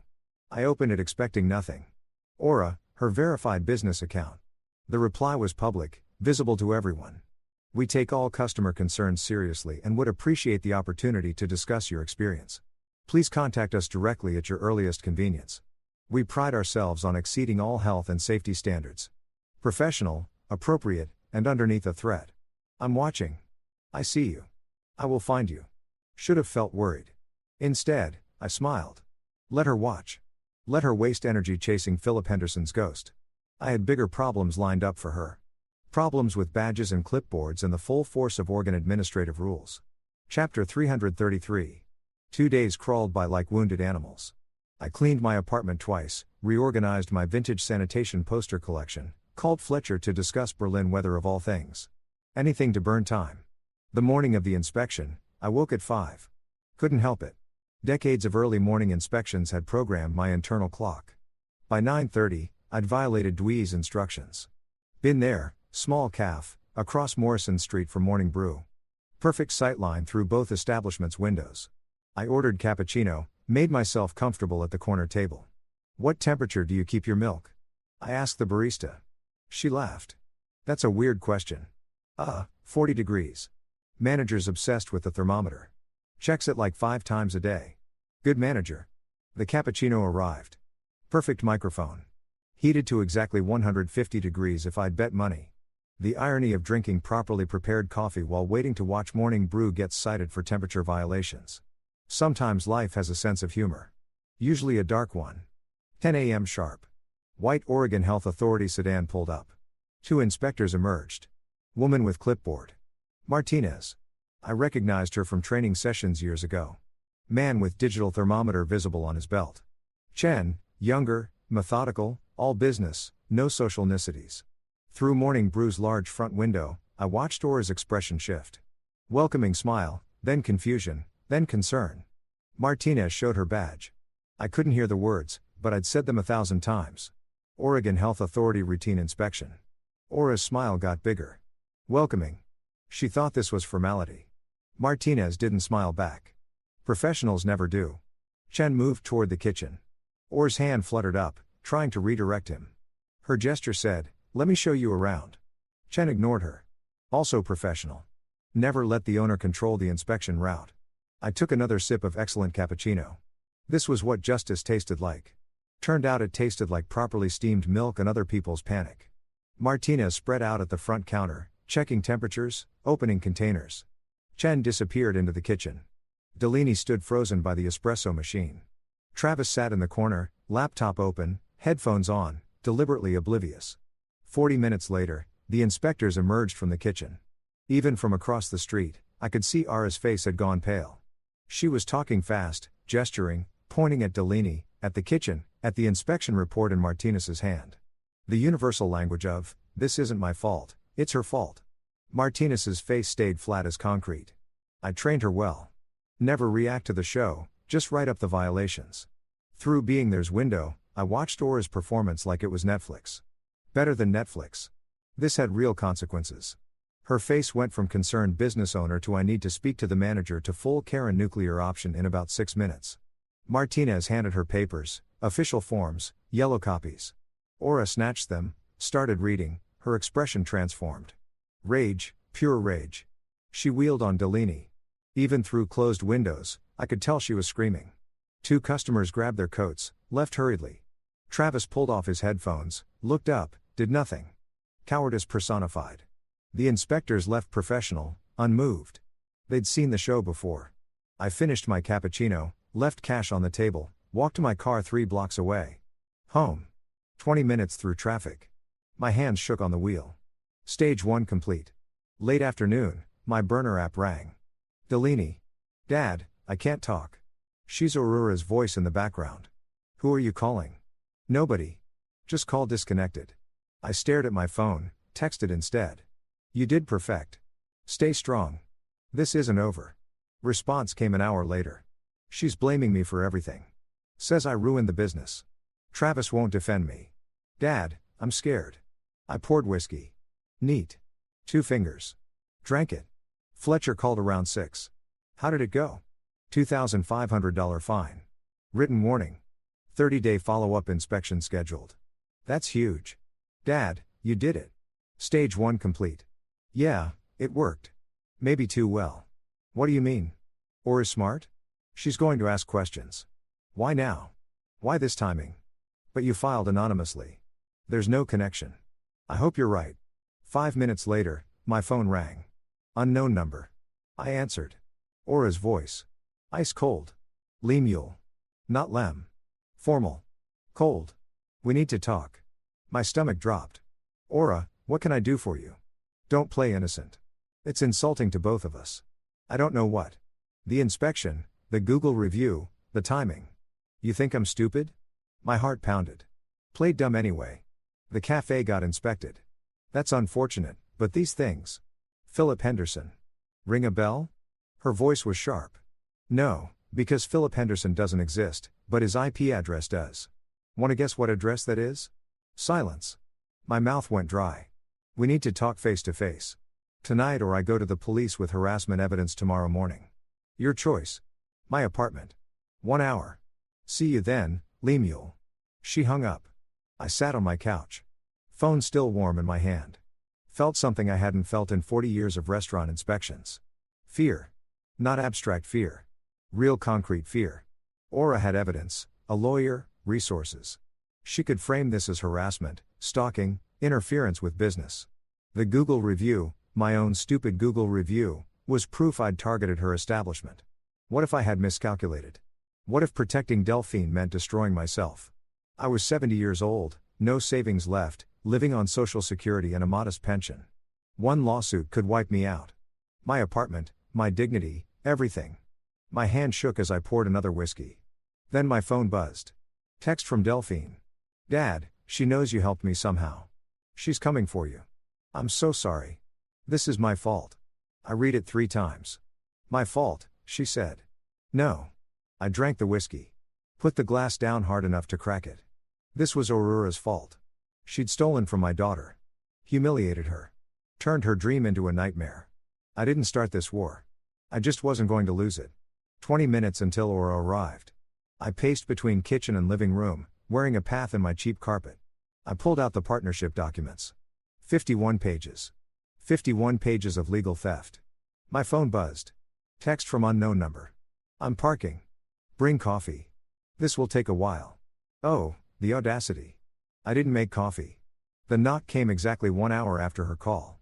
Firm. 3 times. Official. I opened the door. Aura stood in my hallway wearing a cream-colored suit and pearls like she was attending a board meeting. Silver hair perfect. Makeup perfect, smile sharp enough to cut glass. Behind her stood a man in his 50s. Gray suit, leather briefcase. He extended his hand. Mr. Patterson, I'm Richard Donovan, Miss Foster's attorney. Thank you for agreeing to meet with us. Us? She'd brought her lawyer. Come in. I stepped back, though I didn't agree to anything. You threatened me, and I'm curious why. Aura swept past me, scanning my apartment like she was assessing property value. The lawyer followed, setting his briefcase on my coffee table, the same table where I'd planned this entire revenge. She turned to face me. Smile disappeared. Lemuel, let's stop playing games. I know you filed that health complaint. I know you posted that Google review. I know you're trying to destroy my business. Your business? I let the words hang. Interesting choice. Yes, my business. The one I saved from your daughter's incompetence. The one you're now sabotaging. She pulled out her phone, tapped it, turned the screen toward me. Philip Henderson's review, posted from your IP address at 11:47 p.m., 2 days before the inspection. Want to explain that? The lawyer opened his briefcase, pulled out papers, placed them on my coffee table with practiced precision. Mr. Patterson, you're looking at a harassment claim. Intentional interference with business operations and defamation. Miss Foster is prepared to file. I laughed, couldn't help it, or his eyes narrowed. You think this is funny? I think you came into my home to threaten me with lawyers. I picked up the partnership documents from my coffee table, held them up. Want to talk about illegal activity? Let's discuss fraud, coercion, theft by deception. Those documents are legitimate, are they? Because the Oregon Secretary of State website shows you filed LLC paperwork 3 weeks before the partnership conversation, premeditation. That's interesting timing, don't you think? The lawyer looked at Aura. Miss Foster, you didn't mention because it's lies. He's making it up. Public records, I said. Anyone can look them up. I've already sent screenshots to my son and to a lawyer friend just in case something happens to me. The room went quiet. Aura stared at me. For the first time since I'd met her, she looked uncertain. Then her phone rang. She glanced at it. Expression shifted, confusion, then alarm. What? When? How many? Listened. I'll be right there. Hung up. Looked at me with something close to hatred. Someone just posted photos on Facebook. The health inspection, the violations list, the fine. Portland Foodies Group, 12,000 members, they're destroying us. I kept my face neutral. Inside, I was thinking, stage 2. I didn't plan that one, but I'll take it. Aura grabbed her purse. This isn't over. No, I agreed. It's not. But Aura, that Google review, that's the least of your problems. You started a war with someone who spent 35 years shutting down people who broke the rules. I'm just getting started. She left, lawyer scrambling after her. I closed the door, leaned against it. My hands were shaking. Stage 1 complete. Her confidence shaken. Next move, hers. And I had no idea what it would be. My phone buzzed. Text from unknown number. Dad, it wasn't me who posted the photos, but thank you to whoever did. D, if it wasn't Delaney and it wasn't me, then who? The apartment door closed behind Aura and her lawyer. I stood there back against it, heart hammering. Stage 1 had worked. The inspection, the fine, the Facebook post going viral. But Aura wasn't retreating. She was escalating. And the mystery Facebook post. Someone else was in this game. Someone I didn't know about. That should have worried me more than it did. I poured another whiskey. This one I actually drank. Wait. Voices in the hallway. I opened my door. Quiet. Peered out. Our Donovan waited for the elevator, his back to me, checking his phone. Aura stood apart, pulling out her cell. I stayed in my doorway, out of sight. Hallway acoustics are funny things. Her voice carried. No, don't worry about Patterson. He's made his little health complaint. Feeling powerful. But the transfer documents are almost complete. 1 more month and Morning Brew will be entirely mine legally and permanently. My breath stopped. His daughter signed everything we need. She was so desperate to save the partnership. Stupid girl doesn't realize she signed away full ownership. 51% was just the first step. The elevator dinged. Aura continued. By the time he figures it out, it'll be too late to challenge. Yes. Send the final papers next week. Doors closed. Voice cut off. I stood frozen. Not 51%. 100%. Complete theft. My $85,000. Delaney's dream. Everything gone in 30 days. I walked back inside, phone in hand, shaking hands. The business card was tucked into my address book. Fern Rodriguez, business attorney. We'd met 3 years ago at Morning Brew. She'd said, if your daughter ever needs legal help, I know this world. I dialed 4 rings. This is Fern Rodriguez. Ms. Rodriguez Lemuel Patterson. We met at my daughter's cafe 3 years ago. I need an emergency meeting. My daughter is being defrauded and we have approximately 30 days to stop it. Pause. The cafe with the excellent cinnamon rolls. Yes. What kind of fraud? The kind where someone steals a business through forged partnership documents. The kind that's almost complete. Long pause. Mr. Patterson, I can meet you tomorrow morning, 8 a.m. my office downtown. Bring every document you have. I'll be there. If this is what you say it is, we have very limited time. Oregon has strict statutes on partnership agreements. Once documents are filed and processed, they're extremely difficult to challenge. I understand. Do you? Because proving fraud requires substantial evidence. Do you have that? I thought about Delphine's texts, the business records, the health inspection, and the phone call I just overheard. No recording, just my word. Worthless in court. I have some evidence and 30 days to get more. Then that's what we'll do. 8 a.m. tomorrow. She hung up. I looked at my apartment. Documents everywhere. My kitchen table looked like a conspiracy theorist's workspace. Stage 1 had worked. Aura had been fined, embarrassed, exposed. I thought that was enough. Wrong. She wasn't backing down. She was going nuclear. My phone buzzed. Text from Delaney. Dad, are you okay? Travis said his mother is furious. What happened? What happened? I'd started a war I might not win. I typed. Meeting with a lawyer tomorrow morning. Things are going to get worse before they get better. Trust me. Can you do that? 3 dots. Then I trust you always. I stared at those 2 words. Always. I opened my laptop, created a new document, evidence log, or a foster fraud case. Started typing. Date, time, location, what I'd overheard, verbatim quotes. It wasn't much, but it was a start. Stage 2 was about to begin. This time it wasn't about health inspections and online reviews. This time it was about the law. And in that arena, I wasn't the expert. Aura knew that. That's why she'd brought a lawyer to threaten me. She'd been one step ahead. I needed to catch up fast. 8 a.m. came too fast and too slow. I'd spent the night organizing evidence, printed texts, screenshot business records, timeline, notes from the overheard conversation. By dawn, my kitchen table looked like a crime scene. Fern Rodriguez's office was downtown. Converted warehouse, exposed brick, modern glass, her name on brass plate on the 3rd floor. Rodriguez and Associates, Business Law. I knocked at 7:53 a.m. She opened the door herself, coffee in hand, already reviewing documents on her laptop. Mr. Patterson, you're early. Good. Her conference room smelled like expensive coffee and desperation. Mostly the coffee. My desperation was free. She spread the partnership documents across the table like a forensic investigator displaying murder evidence, which legally speaking, this kind of was. These are thorough. Fern's tone was neutral, professional. That's lawyer speak for whoever screwed, you knew what they were doing. Great. I've been screwed by a professional. Comforting. Can we challenge them?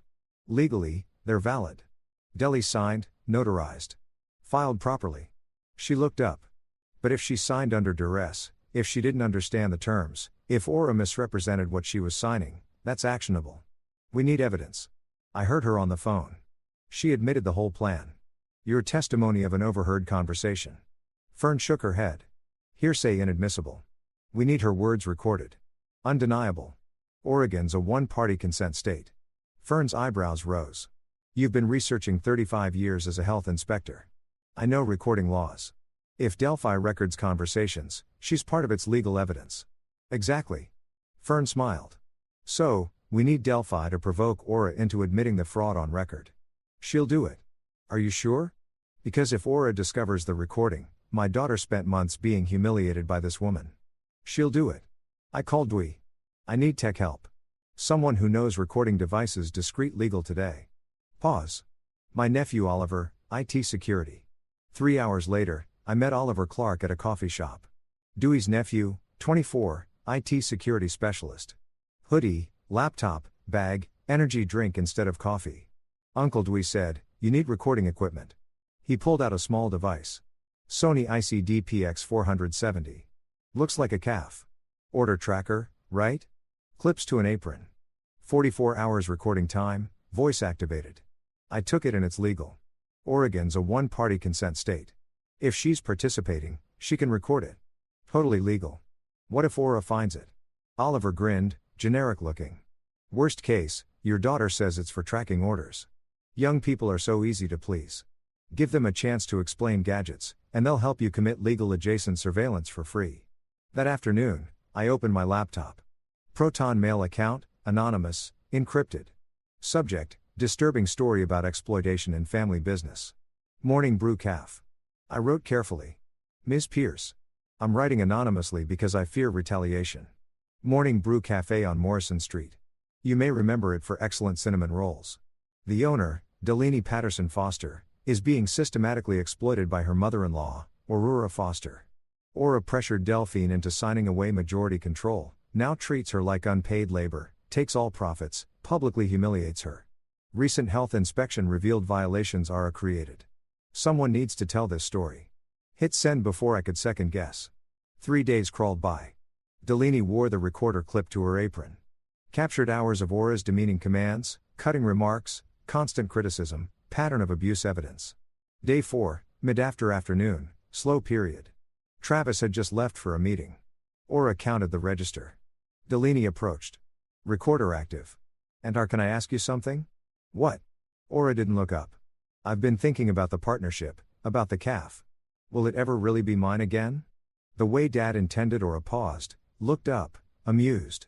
Yours, Delaney, sweetie, when was it ever yours? Dad bought it for me. Your father threw away his retirement on a business you couldn't manage. I salvaged it. This cafe works because of me.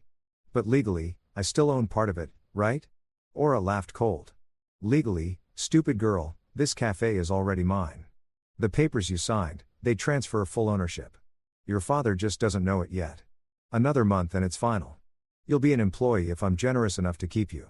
Silence on the recording. Delaney genuinely shocked. You signed everything.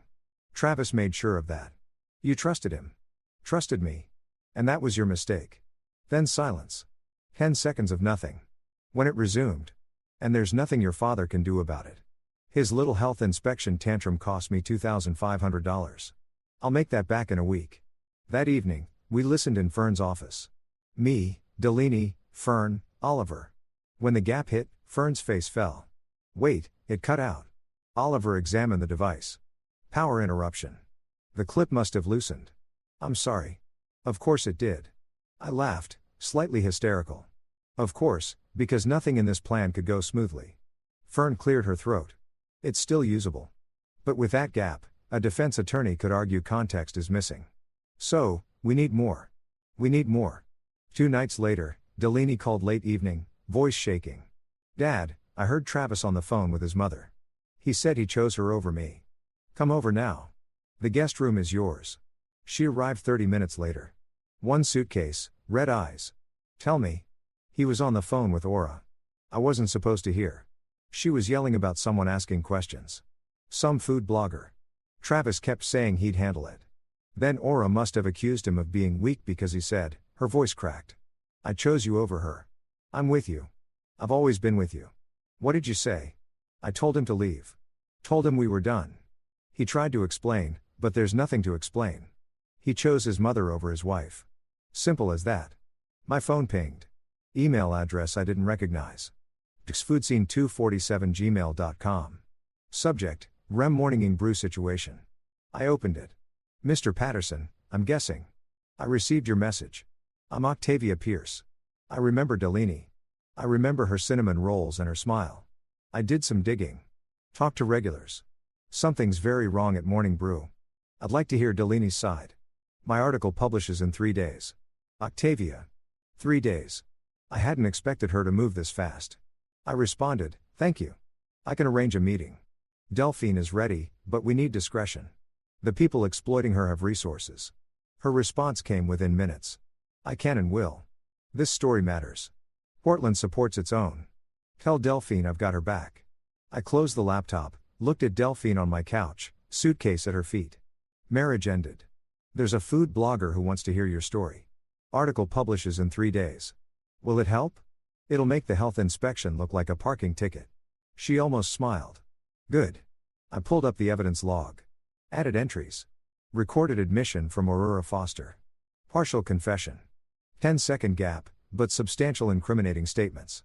Travis Foster chose mother over wife. Delaney witness. Marriage ending. Support system secured. Social media investigation initiated. Public opinion campaign beginning. We were building a case. Piece by piece. Stage 2. In motion. Stage 3. Coming in 72 hours. My phone glowed with Octavia's last message. Portland supports its own. I smiled. Not a nice smile. Aura thought she'd won. Thought she had everything locked down. She was about to learn what happens when you underestimate a father protecting his daughter and a daughter who's finally done being the victim. 3 days later, I sat at my kitchen table with Delaney, watching her laptop screen refresh. Octavia Pierce's article had gone live at 6 a.m. By 6:30, 200 shares. By 7, 800. By the time we finished our coffee, around 8, we'd stopped counting. The title sat at the top in bold letters. The Dark Side of Morning Brew, a story of financial abuse and family exploitation. Below it, Delaney's story, not anonymous. She'd insisted on using her real name. People need to know it's real, she'd said. I'm done hiding. I'd been proud of her courage. Now, watching the numbers climb, I wondered if I'd prepared her for what came next. Internet justice moves fast, and it's never neat. Listen to this one, Delaney said, reading. I used to go to Morning Brew weekly until I saw how the owner treated her daughter-in-law. Never going back. Delaney deserves better. It has 847 likes. Keep reading. That woman Aura is exactly the kind of toxic person who ruins small businesses. I witnessed Aura screaming at Delaney for dropping a spoon. A spoon? The comments kept coming. Hundreds, then thousands. By noon, Morning Brew's Google reviews were flooded. 1 star, 1 star, 1 star. People posted photos of themselves at other cafes. Hashtags, support Delaney and I boycott Morning Brew. My phone rang. Do we limb? You crazy bastard. It's working. Everyone's talking about it. That's the problem. Everyone's talking. No, that's the solution. Public opinion is a weapon. You just fired it. He was right. But weapons have consequences. That afternoon, Aura posted a response. Official Morning Brew account. Delphine read it aloud. Morning Brew management wishes to address recent defamatory allegations. Management? I said she's calling herself management of your caf. Claims made are one-sided and omit crucial context. Morning Brew was facing financial insolvency when Ms. Foster invested capital to save it. Delaney scrolled. Oh, no.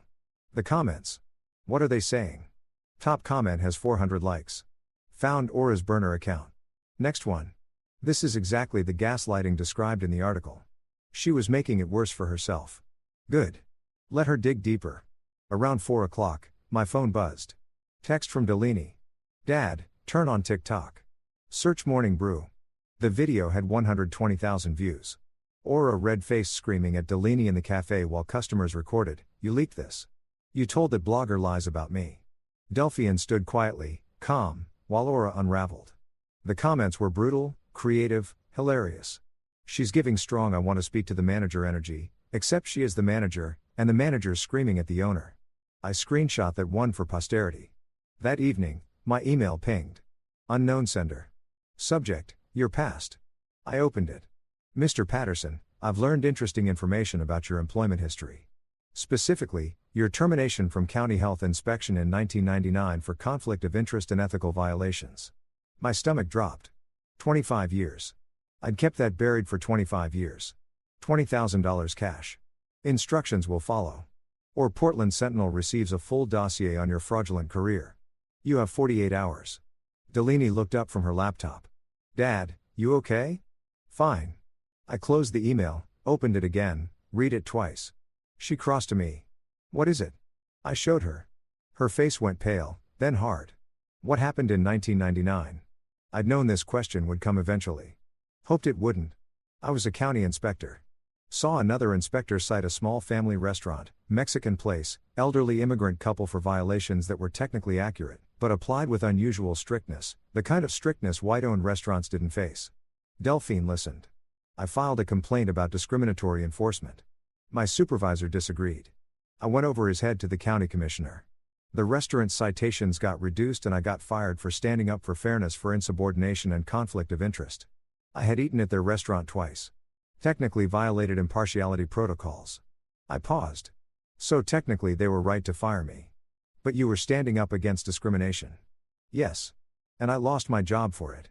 Had to move to Oregon. Start over. I never told you and Fletcher because it's complicated. Being right doesn't always mean winning.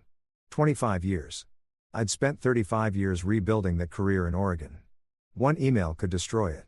3 whissies. That was too many. I poured them anyway. What if Delaney believed Aurora's version? What if she thought her father was actually corrupt? Maybe I had gone too far. Maybe I should have just hired a lawyer from the beginning, filed a civil suit, handled this through proper channels. Instead, I'd orchestrated health inspections, manipulated social media, pushed my daughter to record conversations. Was I any better than Aura? I looked at my phone. I could call Fletcher, ask him to wire the money. And this, or I could keep fighting. I drank the 3rd whiskey, then poured the rest down the sink. 3 was too many. I needed to think clearly. I opened a new document, started typing everything about 1999, every detail. If Aura was going to tell my story, I'd tell it first. My way. If my children couldn't understand that sometimes doing the right thing costs you everything, then I'd failed to teach them the most important lesson anyway. Delaney put her hand on my shoulder. Dad, you sacrificed your job to do the right thing. Now you're doing it again. That's not corruption. That's consistency. The email says you'll be disappointed in me. The email is from a woman who slaps her own son and steals from her daughter-in-law. She turned my laptop toward me. Look, public opinion is decided. You're the hero. Tell the whole story. They'll understand. When had she become so strong? Okay, I said. Tomorrow morning, I call Portland Sentinel. Tell them everything. My phone buzzed. Text from unknown number. 48 hours starts now. I know you're with Delaney. I know you're planning something. Pay me or I destroy you both. Oh. Not even hiding anymore. I put the phone down, looked at Delaney. Tomorrow morning, I'm calling Portland Sentinel and forwarding them this text. Blackmail is a crime in Oregon. She smiled. Fierce. Tomorrow morning. But tonight, let's watch her PR statement get torn apart. I'll make popcorn. We spent the next hour reading comments. Someone had edited the TikTok video to add dramatic music. Someone else created a bad business owner bingo card. For the first time in months, Delphine laughed. Really laughed. At midnight, my laptop pinged. Email from Octavia. Lim Portland Sentinel contacted me for an interview. They're doing a follow-up piece about systemic elder financial abuse in family businesses. Your fight is becoming a movement. A movement? Christ. I just wanted to save my daughter's calf. I type back, Octavia, I'm calling Sentinel tomorrow with a story about my own past. Can you connect me with the right reporter? Her response already done. Marcus Chen, expect his call at 8 a.m. Portland loves comeback stories, especially ones about standing up to bullies. I closed the laptop. 46 hours until Aura's deadline. 8 hours until Marcus Chen called. 1 week until the lawsuit hit the courts. I turned off the lights. Tomorrow, we'd tell Portland the truth. All of it, and we'd let Aurora face the consequences of threatening the wrong man. Morning came with Marcus Chen's phone call at exactly 8 a.m. I'd been awake since 6 rehearsing. How do you explain 25 years of buried history without sounding defensive? Turns out you just tell the truth. Marcus listened for 40 minutes without interrupting. When I finished, including Aura's blackmail demand and threatening text, there was silence. Then, Mr. Patterson, this isn't about corruption. This is about someone who sacrificed their career for fairness and is doing it again. Can you forward me that blackmail text? Oregon has strong anti-blackmail statutes. This woman just committed a felony. I forwarded them immediately. By noon, Marcus had written his article. By 2:00 p.m., it was published. The Inspector's Principles. Lemuel Patterson's 25-year fight for justice. Aura's blackmail attempt had backfired spectacularly. Instead of destroying my credibility, she'd given me a platform to explain exactly why I fought so hard, and she'd committed a crime doing it. The article included quotes from the restaurant owners I defended in 1999. Marcus had tracked them down. They were still running their business. Grateful, it included the blackmail texts with Aura's identity revealed through reporter investigation. Oregon State Bar received complaint about the extortion. By evening, Aura's lawyer, her third, quit. Richard Donovan had left after the confrontation. The second lasted 1 day after learning about the blackmail. The third sent one aggressive cease and desist letter, then withdrew when he read Marcus' article. Ms. Foster, did you send extortion demands? Because if you did, I'm withdrawing immediately. I don't represent criminals. 2 days later, Fern filed the official lawsuit. Patterson vs. Foster. Multnomah County Court. Fraud, coercion, theft by deception. Court date, 1 week. That afternoon, I walked past a Bank of America branch, saw Aura at the ATM. She tried to withdraw cash. Screen said, transaction denied. Limit exceeded. She tried again. Denied again. Denied. Her hands shook. She leaned her forehead against the machine. Her shoulders shook, crying. For a moment, I saw not the villain, but a desperate woman who'd gambled everything and lost. Then I remembered Delphine scrubbing bathroom floors while crying. The pity faded. I walked away. That night, Delaney got a text from Travis. I'm sorry for everything. Tell your father he won. We're leaving Portland. Don't look for us. The next morning, we arrived at court for the hearing. Aura and Travis didn't show. The BAWAF confirmed. No contact, no lawyer, no response. Fern requested warrant for Aura's arrest. We drove to her apartment. Neighbors said they'd seen them loading a car with suitcases around 2 a.m. The apartment was empty. Lease unpaid. Aura Foster had fled. 2 days later, Delaney returned to Morning Brew for the first time as undisputed owner. Fern had got an emergency order preventing Aura from accessing the property. We unlocked the door. Me, Delaney, Fletcher, who'd flown in from Berlin, and Fern. The register was empty. Aura had taken the cash. Inventory was decimated.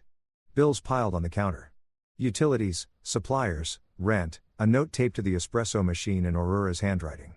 This could have been successful if you just stayed out of the way. You ruined everything. Oh, Fletcher read it, started laughing.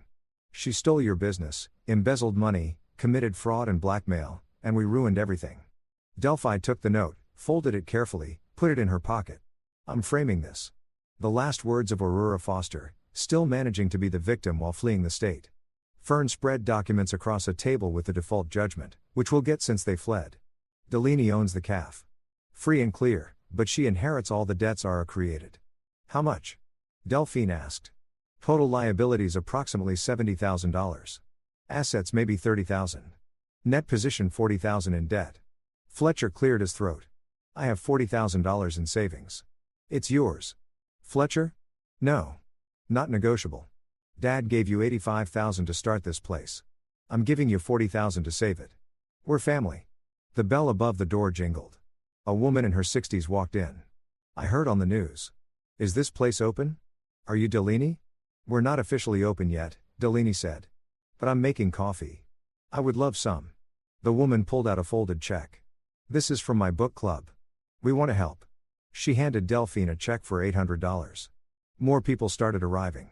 Some wanting coffee, most bringing donations, flowers, gift cards, checks, cash. One man brought a toolbox. I'm a plumber. Heard you might need repairs. No charge. By noon, we'd collected $6,000. By evening, $12,000. Volunteers scrubbing floors, painting walls, fixing hinges.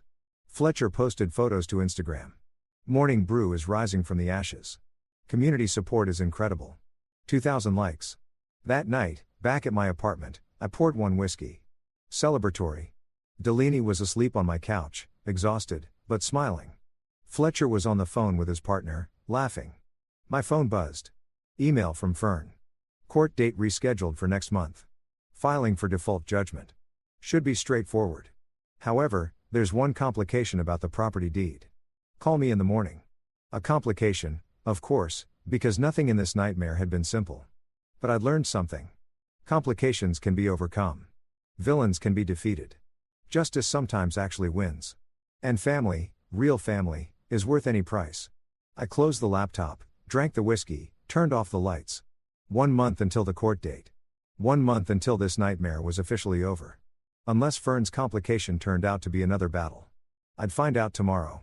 Tonight, I was going to sleep well because my daughter was safe. Her business was saved and Aura Foster was gone. That was enough. The complication turned out to be simple and devastating. Aura had cleaned out the cafe register before fleeing. $15,000. Community donations deposited as cash. Money Delaney needed for suppliers. Security footage showed her entering at 1 a.m. She still had keys. Theft. Stupid, desperate theft. I filed the police report at 8 a.m. Detective Morrison was unsurprised. Fleeing suspects grab whatever liquid assets they can. We've issued warrants.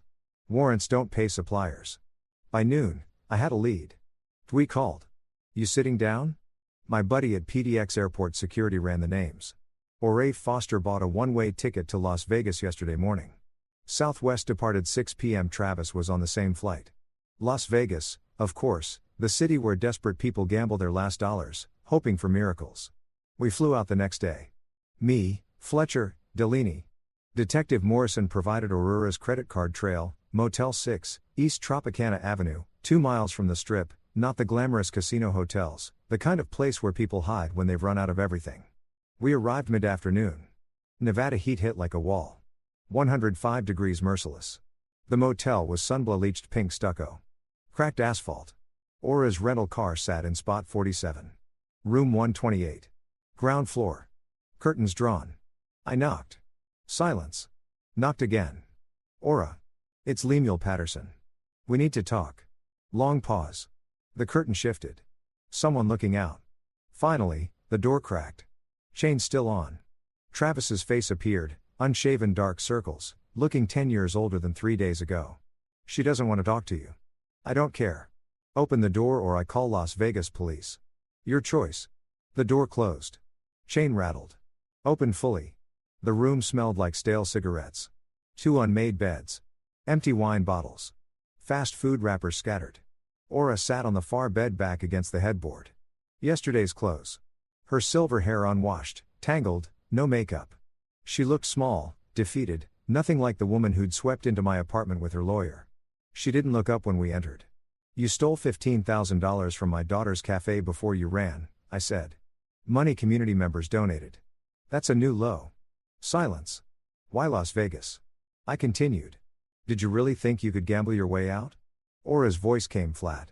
I thought I don't know what I thought. That maybe I'd win. That maybe I'd have money to pay you back. Make it right by stealing another $15,000 on your way out. I panicked. I needed cash. The cards were maxed. I just grabbed what I could. Delaney stepped forward. That was money people donated to help me. Community members who gave out of kindness. Aura finally looked up, eyes red. I know what it was. Do you want to know why? Aura said quietly. Why I did all of it.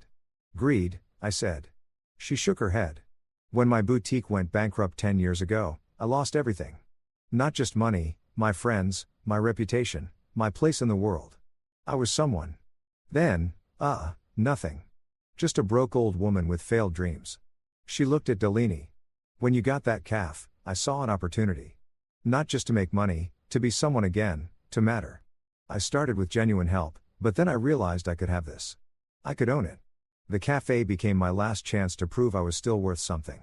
So, you stole my dream to rebuild yours, Delaney said coldly. Yes, that's exactly what I did. Travis stepped forward. Deal Elfie, I know you hate me. I deserve it. But please understand. Don't call me Deal Elfie. Don't blame your mother entirely. You made choices. Every step you chose. I was weak. She's controlled me my whole life. You're 37 years old. You had a choice every day. When she made me scrub toilets, when she humiliated me publicly, you could have said no. You chose comfort over courage.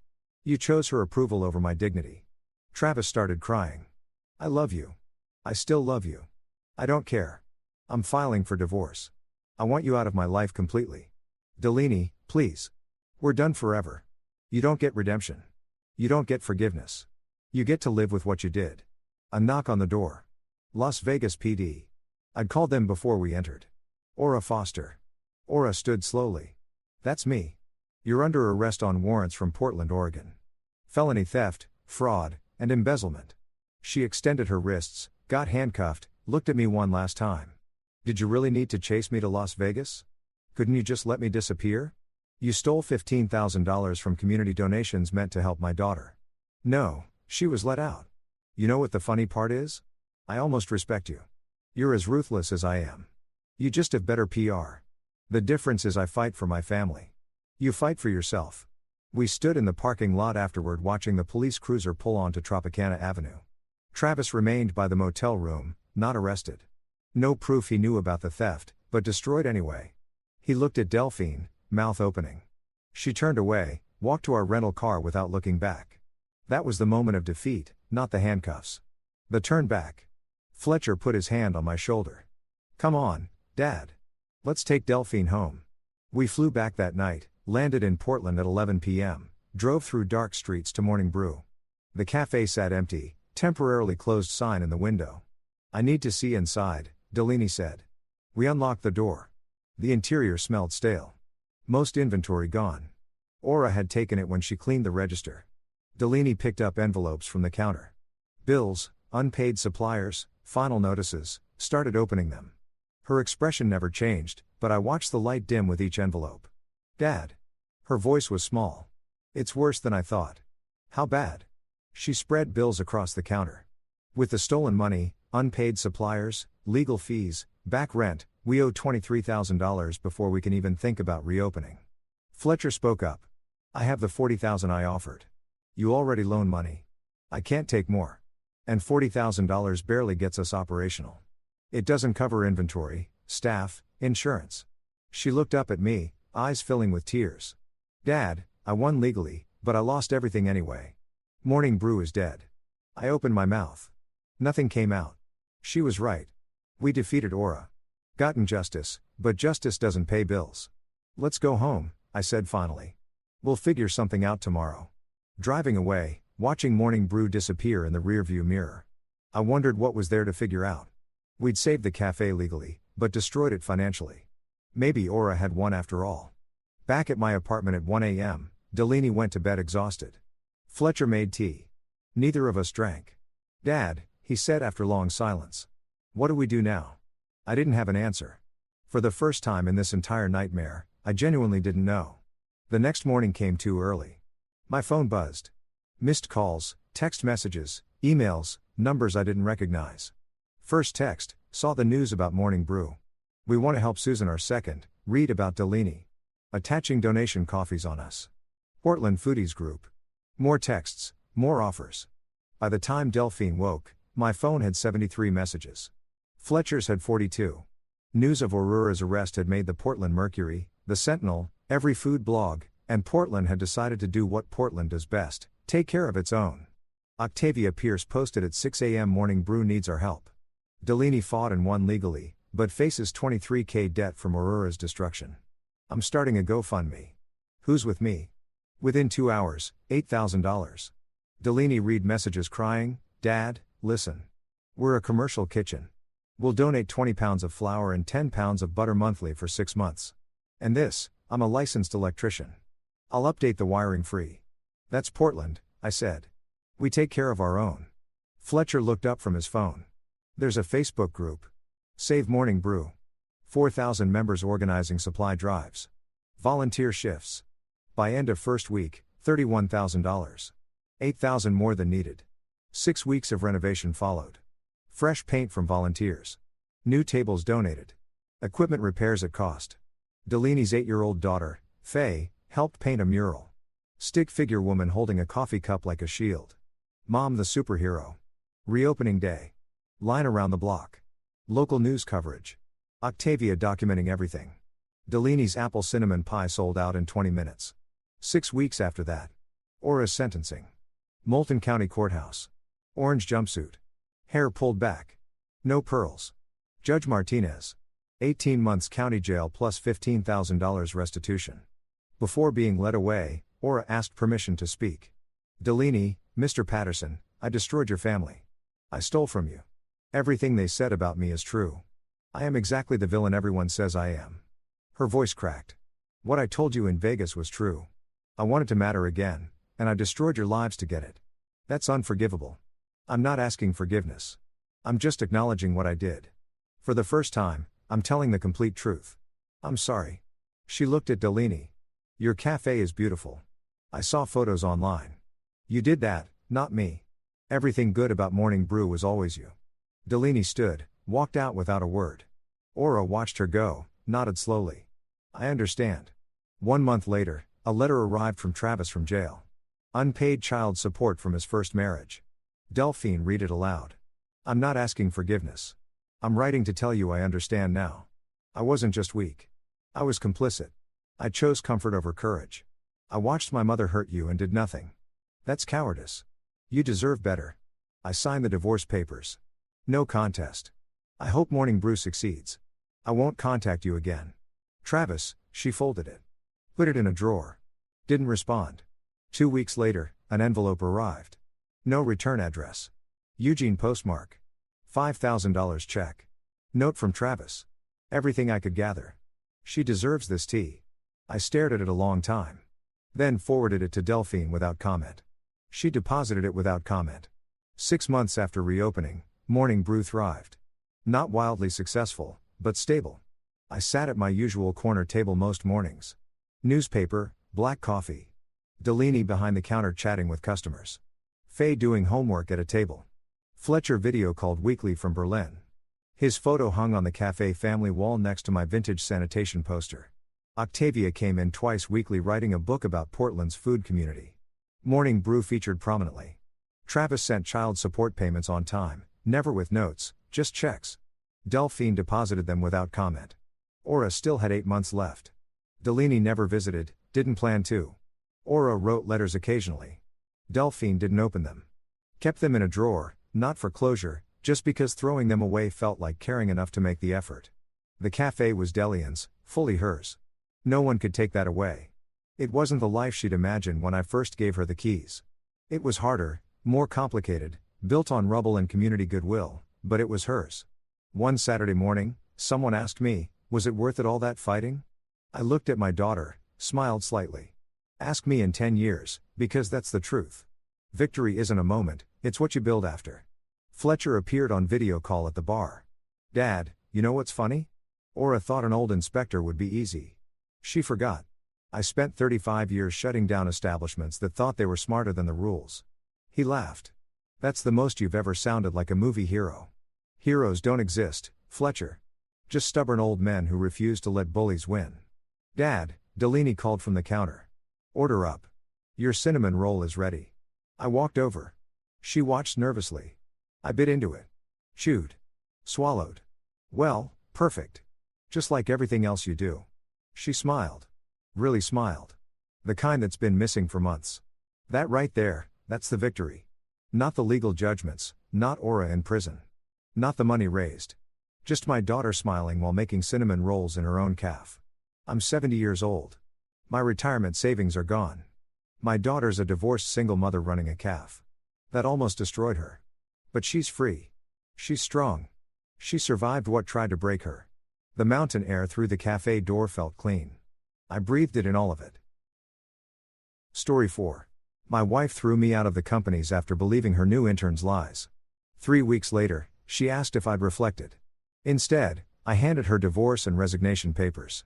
She lost it, you know that gut feeling when something feels off at work? Like when everyone suddenly stops talking the moment you enter the room and suddenly they're all very interested in their computer screens like they're watching the season finale of their favorite show. Yeah, that was my Monday morning.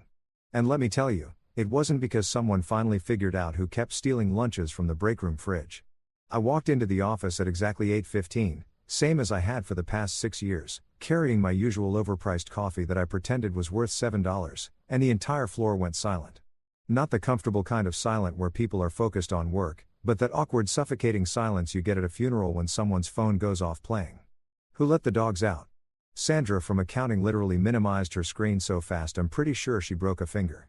Mike from sales suddenly found his stapler absolutely fascinating. Turning it over in his hands like it was an ancient artifact he'd just discovered. Even Barry, the guy who never shuts up about his fantasy football league, looked at me and then immediately pretended to take an urgent phone call from absolutely nobody. Something was definitely up. And spoiler alert, it wasn't good news about the annual bonus structure. I made it to my desk, which sat in that weird middle zone between the executives and the regular employees, a physical representation of my entire existence at this company. See, here's the thing about working at a company your wife owns. You're never quite management, but you're definitely not one of the guys either. You're like Schrodinger's employee, simultaneously privileged and screwed, existing in a quantum state of workplace awkwardness that would make HR textbooks weep. My wife, Clarice, had started this consulting firm 7 years ago with my help, my money, and my countless sleepless nights convincing her she could do it. Back then, she was all nervous energy and big dreams. And I was the idiot who thought mixing business with marriage was a sustainable life choice, right up there with buying lottery tickets for retirement planning and thinking you can change someone. Fast forward to now and she's the CEO who wears power suits that cost more than my first car while I'm the director of operations, which is corporate speak for does everything important but gets none of the credit. It's like being the guy who writes all the hit songs but the pretty face gets to perform them on stage. Actually, scratch that. At least those guys get royalties. I barely sat down when my desk phone rang.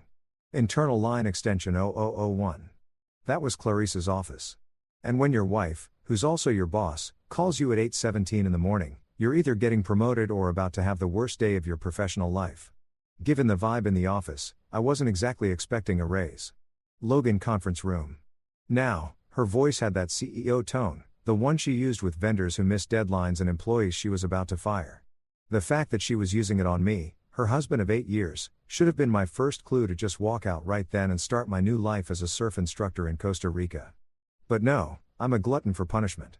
So, I walked to the conference room like a man heading to the gallows, except the gallows was made of tempered glass and had a smartboard nobody knew how to use properly.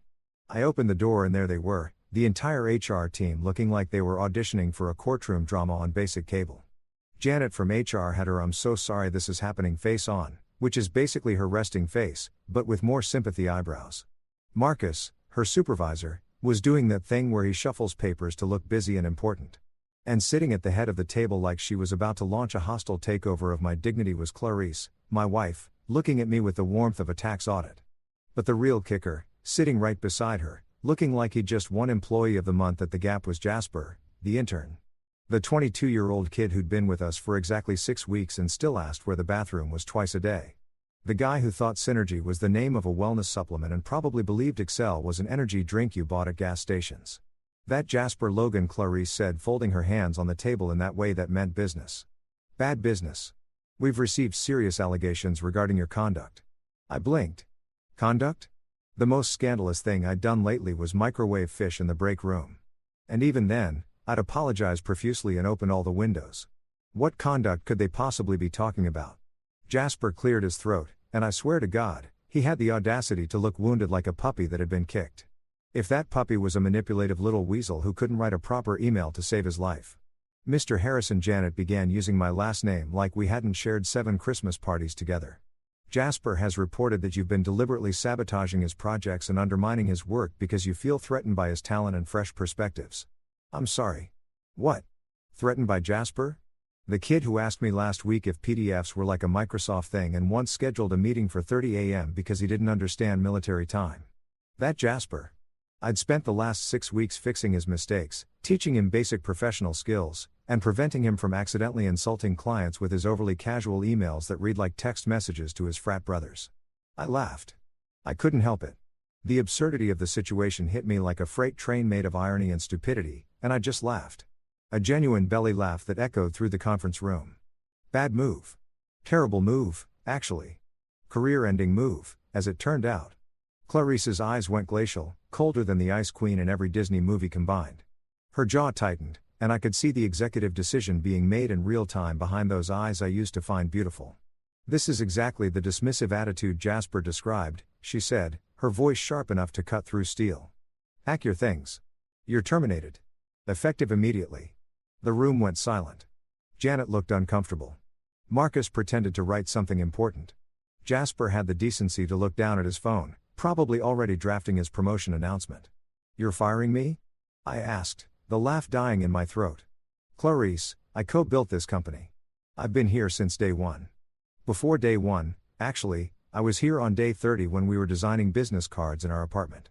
That's irrelevant, she said, standing up, smoothing her skirt like she was brushing away our entire history. Your behavior is detrimental to team morale and company culture. Security will escort you out. And just like that, my wife fired me from our company. The one I'd helped build from nothing. The one I'd invested my savings into. The one I'd sacrificed weekends and anniversaries and normal couple time for. All because some 22-year-old TikTok philosopher decided to play victim and she believed him over me, her husband. I walked out with my box of belongings, my stupid mug that said "World's Okayest Employee" that Rico had given me as a joke, my stapler that I bought myself because the company ones were garbage, a framed photo of us from happier times that now felt like evidence from a crime scene, and my dignity hanging by a thread thinner than Jasper's resume. As I passed my former coworkers, now actively avoiding eye contact like I had some contagious disease, I thought to myself, this is going to make a great TED Talk someday. How I lost everything before breakfast. A modern love story. The security guard, Dave, who I'd shared countless conversations with about his daughter's soccer games, walked me to the parking lot without saying a word. Even he couldn't look at me. I loaded my box into my car, a car that still had 2 years of payments left on it. Sat in the driver's seat and stared at the building I'd just been escorted out of like a criminal. This was going to be a hell of a story to tell at parties, assuming I ever got invited to parties again. The first week after getting fired by your wife is brutal in ways that self-help books don't prepare you for. It's not just the professional humiliation or the financial panic, though those are definitely part of the fun package. It's the weird hollow feeling you get when you wake up and realize you have absolutely nowhere to be. No one expecting you and no purpose beyond figuring out what the hell just happened to your life. I crashed at my buddy Rico's apartment in Brooklyn, a third-floor walk-up that smelled like a combination of old takeout, regret, and whatever legal herb Rico was into these days. Rico's a freelance DJ who hasn't filed taxes since the Obama era, the first term, and lives his life by the philosophy that receipts are just suggestions and the IRS is more of a guideline than an actual rule. His apartment reflected this worldview. Organized chaos mixed with the distinct impression that an adult man had given up on adulting somewhere around 2016.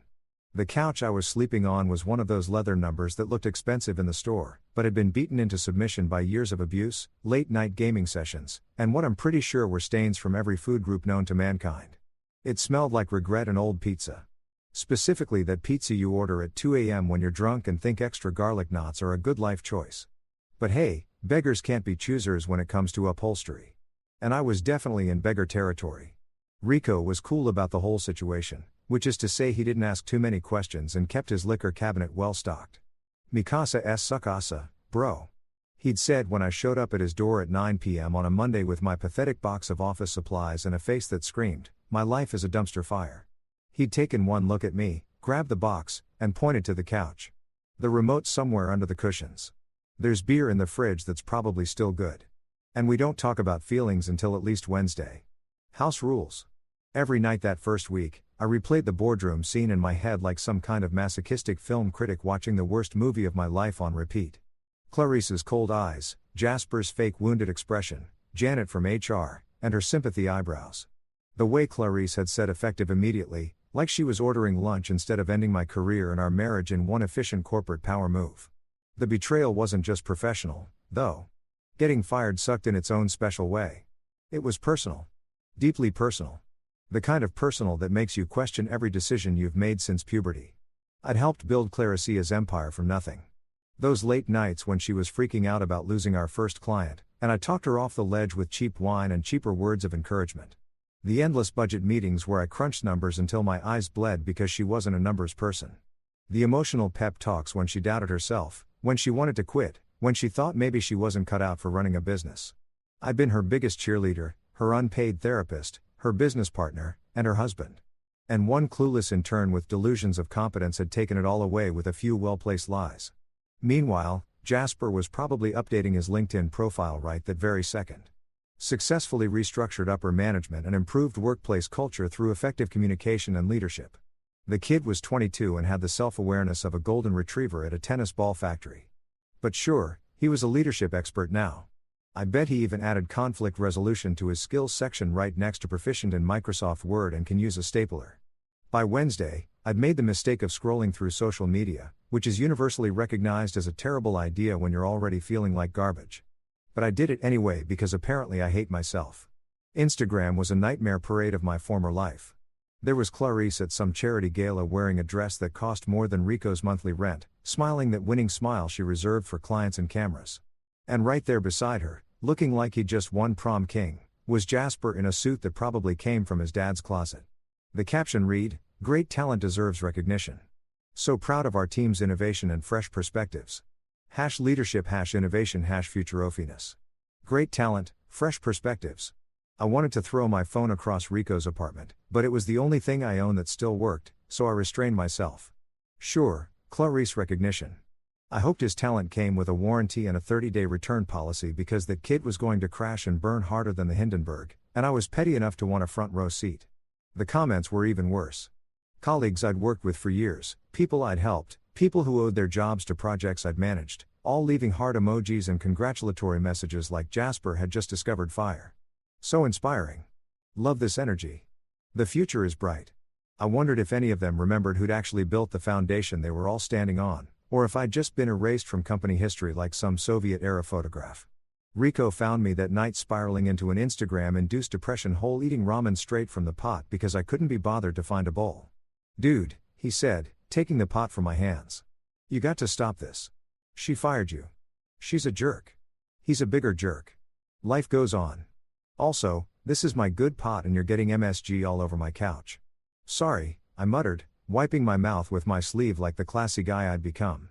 "Look, man," Rico said, sitting down next to me with the beer he'd apparently decided I needed. "I've known you since college. You're smart. You're capable.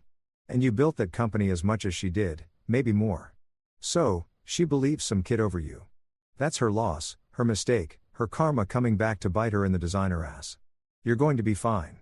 When I asked, taking the beer because Rico was right about one thing. I definitely needed it. "I don't know eventually." Rico shrugged. "I'm a DJ, not a life coach. But I do know that sitting here eating sad noodles and stalking your ex-wife's Instagram isn't going to help. You need a plan, bro. A revenge plan, a comeback plan, something. Otherwise, you're just going to be that guy who sleeps on my couch forever. And honestly, my couch has seen better days." He was right. Annoyingly right in the way that friends who've known you too long tend to be. By Friday, something shifted. Maybe it was hitting rock bottom. Or maybe it was the fact that Rico's couch was literally developing a Logan-shaped dent. But I stopped the pity-eating noodles routine and started thinking clearly for the first time since Monday. If Clarice wanted reflection, if she wanted me to sit and think about what I'd done wrong, she was about to get her wish. I was going to reflect all right. I was going to reflect so hard she'd see her own reflection burning in those clean glass walls of the company she'd thrown me out of. I was going to reflect until reflection became action, and action became the kind of revenge that served cold with legal documentation. I pulled out my laptop, the one personal item that wasn't company property, and started making lists, files. I had access to documents I'd saved, emails that proved my involvement in building the company, contracts with my signature, investment records, everything. Rico walked by with his third coffee of the evening, getting ready for his midnight DJ gig at some club in Manhattan.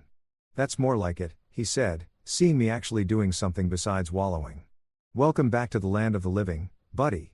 Now figure out how to make them pay and maybe find your own place because I'm pretty sure my couch is filing a restraining order." I smiled for the first time in days. "Thanks, Rico, for everything." Yeah. Don't get all emotional on me. Just promise me one thing." "What?" "When you take her down, let me DJ the celebration party. I'm thinking something with a good beat drop right when she realizes she's screwed." "Deal," I said and got back to work. Revenge, I was learning, requires planning, patience, and a really good internet connection. Fortunately, Rico had 2 out of 3, and the bodega down the street had decent Wi-Fi if you sat near the window. Week 2 of unemployment hit different, as the kids say, though I'm pretty sure they don't mean it in the context of existential career crises and marital implosions.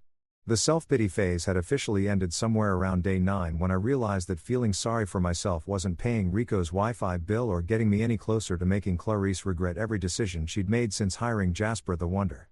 I turned corporate depression into strategy, which sounds way more badass than it actually was. In reality, it meant I showered regularly again, stopped eating cereal for dinner, and converted Rico's coffee table into a makeshift war room that would make conspiracy theorists jealous. No more tears, no pathetic begging, no drunk texting my wife asking her to reconsider. Just cold, calculated spreadsheets of vengeance. If there's one thing my years in corporate America taught me, it's that revenge is best served with proper documentation and color-coded Excel tabs. I spent hours digging through my old files, the ones I'd backed up to my personal cloud storage because I'm paranoid about losing work, which turned out to be the smartest paranoia I'd ever had. Ownership documents, email receipts, project proposals, client contracts, budget projections, meeting notes, literally everything from the past 7 years. My fingerprints were everywhere in that company. From the first logo design we'd sketched on a napkin at a diner in Queens to the pitch deck that landed our first $1 million client. I'd been there for every pivot, every crisis, every late-night brainstorming session that saved the company from going under. The more I dug, the angrier I got. But it was a productive anger, the kind that fuels marathons and motivates people to climb mountains or write strongly worded Yelp reviews. Every document I found was another piece of evidence that I wasn't just some employee Clarice could casually dismiss. I was a co-founder in everything but official title. And that oversight on her part was about to become very, very expensive for her. Rico would come home from his gigs at 3 o'clock in the morning to find me still awake, surrounded by printed documents and laptop screens, pacing back and forth across his small living room like a caged tiger with spreadsheet access. "Dude," he said one night, setting down his DJ equipment and staring at me with a mixture of concern and amusement. "You look like a divorced James Bond, except instead of martinis and car chases, you've got Excel and highlighted contracts. It's weirdly intense." "Correction," I said, holding up a particularly damning email thread where Clarice explicitly acknowledged my 50% contribution to a major project. "I'm a patient James Bond with evidence. Bond got revenge with gadgets and explosions. I'm getting mine with documentation and contract law. Much more civilized. That's the nerdiest thing you've ever said. And I once heard you explain cryptocurrency for 45 minutes, Rico replied, grabbing a beer from his fridge. "But I respect it. You're like if John Wick was an accountant. Very specific set of skills, very boring to watch, but somehow still intimidating." He wasn't wrong. I'd become obsessed with building an airtight case, not just for my own satisfaction, but because I knew Clarice. She was smart, ruthless when it came to business, and had probably already consulted with her own lawyers about protecting herself from any blowback. If I was going to come at her, I needed to come correct, as the saying goes, with every receipt and every piece of evidence documented, cross-referenced, and ready to present to someone who could actually do something with it. That's when I remembered Amamira. Amamira Hassan was a lawyer friend from my college days back when we were both young and stupid and thought we could change the world with good intentions and student loan debt. She'd gone to law school while I'd stumbled into the corporate consulting world, but we'd stayed in touch over the years through occasional happy hours and the kind of friendship that survives on memes and birthday texts. More importantly, she specialized in employment law and business disputes and had a reputation for being absolutely ruthless in depositions. She once made a CEO cry during a settlement negotiation, and rumor had it she'd framed the tissue he used as a trophy in her office. I called her on a Tuesday afternoon, mentally preparing my pitch. Amamira was successful, busy, and probably had better things to do than help her old college buddy with his messy divorce/raffle termination situation. The phone rang 3 times before she picked up. "Logan Harrison," she said, and I could hear the smile in her voice. "Either you're calling to finally take me up on that investment opportunity in my cousin's food truck, or something spectacularly bad has happened in your life. I'm guessing option B based on the fact that you're calling at 2 p.m. on a Tuesday, which is when normal employed people are at work." "Your guess is correct," I said, diving right in. "My wife fired me from the company we built together because a 22-year-old intern accused me of sabotaging his projects, which is ridiculous because the kid can barely work the copy machine without creating an office hazard." There was a pause, then Amira burst out laughing. The kind of genuine, uncontrollable laughter that made me realize how absurd my situation actually sounded when said out loud. "I'm sorry," she managed between laughs. "I'm not laughing at your pain. I'm laughing at the sheer audacity of that scenario. Your wife, who is also your boss, fired you because of an intern. An intern? Does this intern have superpowers? A trust fund? Blackmail material? What am I missing here?" "Apparently, he has youth, enthusiasm, and fresh perspectives," I said, unable to keep the sarcasm out of my voice. "Also, he's probably sleeping with her, but I can't prove that yet." That's more of a gut feeling based on the way she defended him and the fact that he's suddenly appearing in all her social media posts like he's her new accessory. "Oh, honey," Amamira said, her lawyer voice kicking in. "You don't need to prove an affair for what I'm thinking. Your wife threw you out of a company you helped build because of some kid with delusions of competence. That's not just wrongful termination. That's a business dispute waiting to happen. Tell me you kept records. Please tell me you're not calling me empty-handed." "I have everything," I said, looking at my carefully organized piles of documents, emails, contracts, financial records, project files, client correspondence. "My fingerprints are on every major decision that company made for 7 years. I just need someone who can turn all this evidence into actual consequences." "Logan," Amamira said, and I could hear her settling into what I imagined was her lawyer chair, probably already pulling up a legal pad to take notes. "I'm going to ask you a very important question, and I need you to be honest with me. Are you looking for a settlement, or are you looking for blood?" I thought about it for exactly 2 seconds. Blood. Metaphorical legal blood. I want her to understand that throwing away 7 years of partnership over an intern's lies was the worst business decision she ever made. I want the company to know I wasn't just some employee. And I want Jasper to learn that actions have consequences, even if those consequences take a few weeks to arrive. Perfect, Amamira said. And I could hear the excitement in her voice, the tone she probably used when she saw a particularly juicy case. Because I've been dealing with insurance disputes for the past 3 months and I'm bored out of my mind. Your situation sounds messy, complicated, and exactly the kind of challenge I need. Let's turn you into the ghost that haunts their balance sheets. Let's make them wish they'd treated you better. Let's remind your ex-wife that hell hath no fury like a co-founder scorned. You're mixing metaphors, I pointed out. I'm a lawyer, not an English teacher, she shot back. Now, scam me everything you have and let's start building a case that'll make them regret every smug LinkedIn post and every dismissive email. This is going to be fun. And that's exactly what we did. Over the next several days, Amamira and I worked like we were preparing for trial at The Hague instead of a business dispute in New York. She asked questions I hadn't thought of, found angles I'd missed, and turned my pile of evidence into a coherent narrative that painted a very clear picture. I wasn't just an employee. I was a founding partner who'd been illegally forced out. Rico watched our video calls with fascination. It's like watching a heist movie, except instead of stealing diamonds, you're stealing justice, which is way less exciting, but probably more legal. Definitely more legal. I agreed, highlighting another section of contract law that Amamira had sent me to review. For the first time since that awful Monday in the conference room, I felt something other than anger and betrayal. I felt hope, purpose, and the cold satisfaction of knowing that Clarice had made a massive mistake, and I had the receipts to prove it. 3 weeks after getting unceremoniously fired from my own company, my life had settled into a strange new rhythm that I can only describe as organized chaos with legal paperwork. I'd moved out of Rico's apartment after his couch officially filed for disability. Found a modest studio in Atoria that smelled like someone's grandmother's pop collection and spent my days working with Amamira to build a case so airtight it could survive in space. My nights were dedicated to not checking Clarice's social media, a battle I lost roughly 70% of the time because I'm only human and humans are fundamentally stupid creatures who enjoy emotional self-harm. It was a Thursday morning around 10 a.m. and I was sitting at my new IKEA desk that I'd assembled wrong twice before finally getting it right, reviewing some contract amendments Amamira had sent over when my doorbell rang. Now, I wasn't expecting anyone. The only people who knew my new address were Rico, Amamira, and the very judgmental landlord who'd made it clear she didn't appreciate young people and their loud music. Even though the loudest thing I played was a podcast about financial planning. So, when that doorbell chimed, my first thought was that it was probably a delivery guy with a package for the wrong apartment, which happened approximately 3 times a week in this building. I opened the door in my sweatpants and a college t-shirt that had seen better decades, looking exactly like what I was, a recently unemployed man whose fashion sense had died along with his marriage. And there she was, standing in my hallway like she'd materialized from my worst nightmare or best revenge fantasy, depending on how you looked at it. Clarice, my wife, my ex-boss, my soon-to-be ex-everything, standing there in designer gilt, and a Chanel pantsuit that probably cost more than my monthly rent. She was holding a Starbucks cup in each hand, like peace offerings could come in many sizes with extra foam, and had that expression on her face that I'd seen her use with difficult clients. The one that said, "I'm being reasonable, and you should appreciate my reasonableness, Logan," she said, holding out one of the coffee cups like we were old friends meeting for a casual catch-up instead of estranged spouses in the middle of a corporate warfare situation.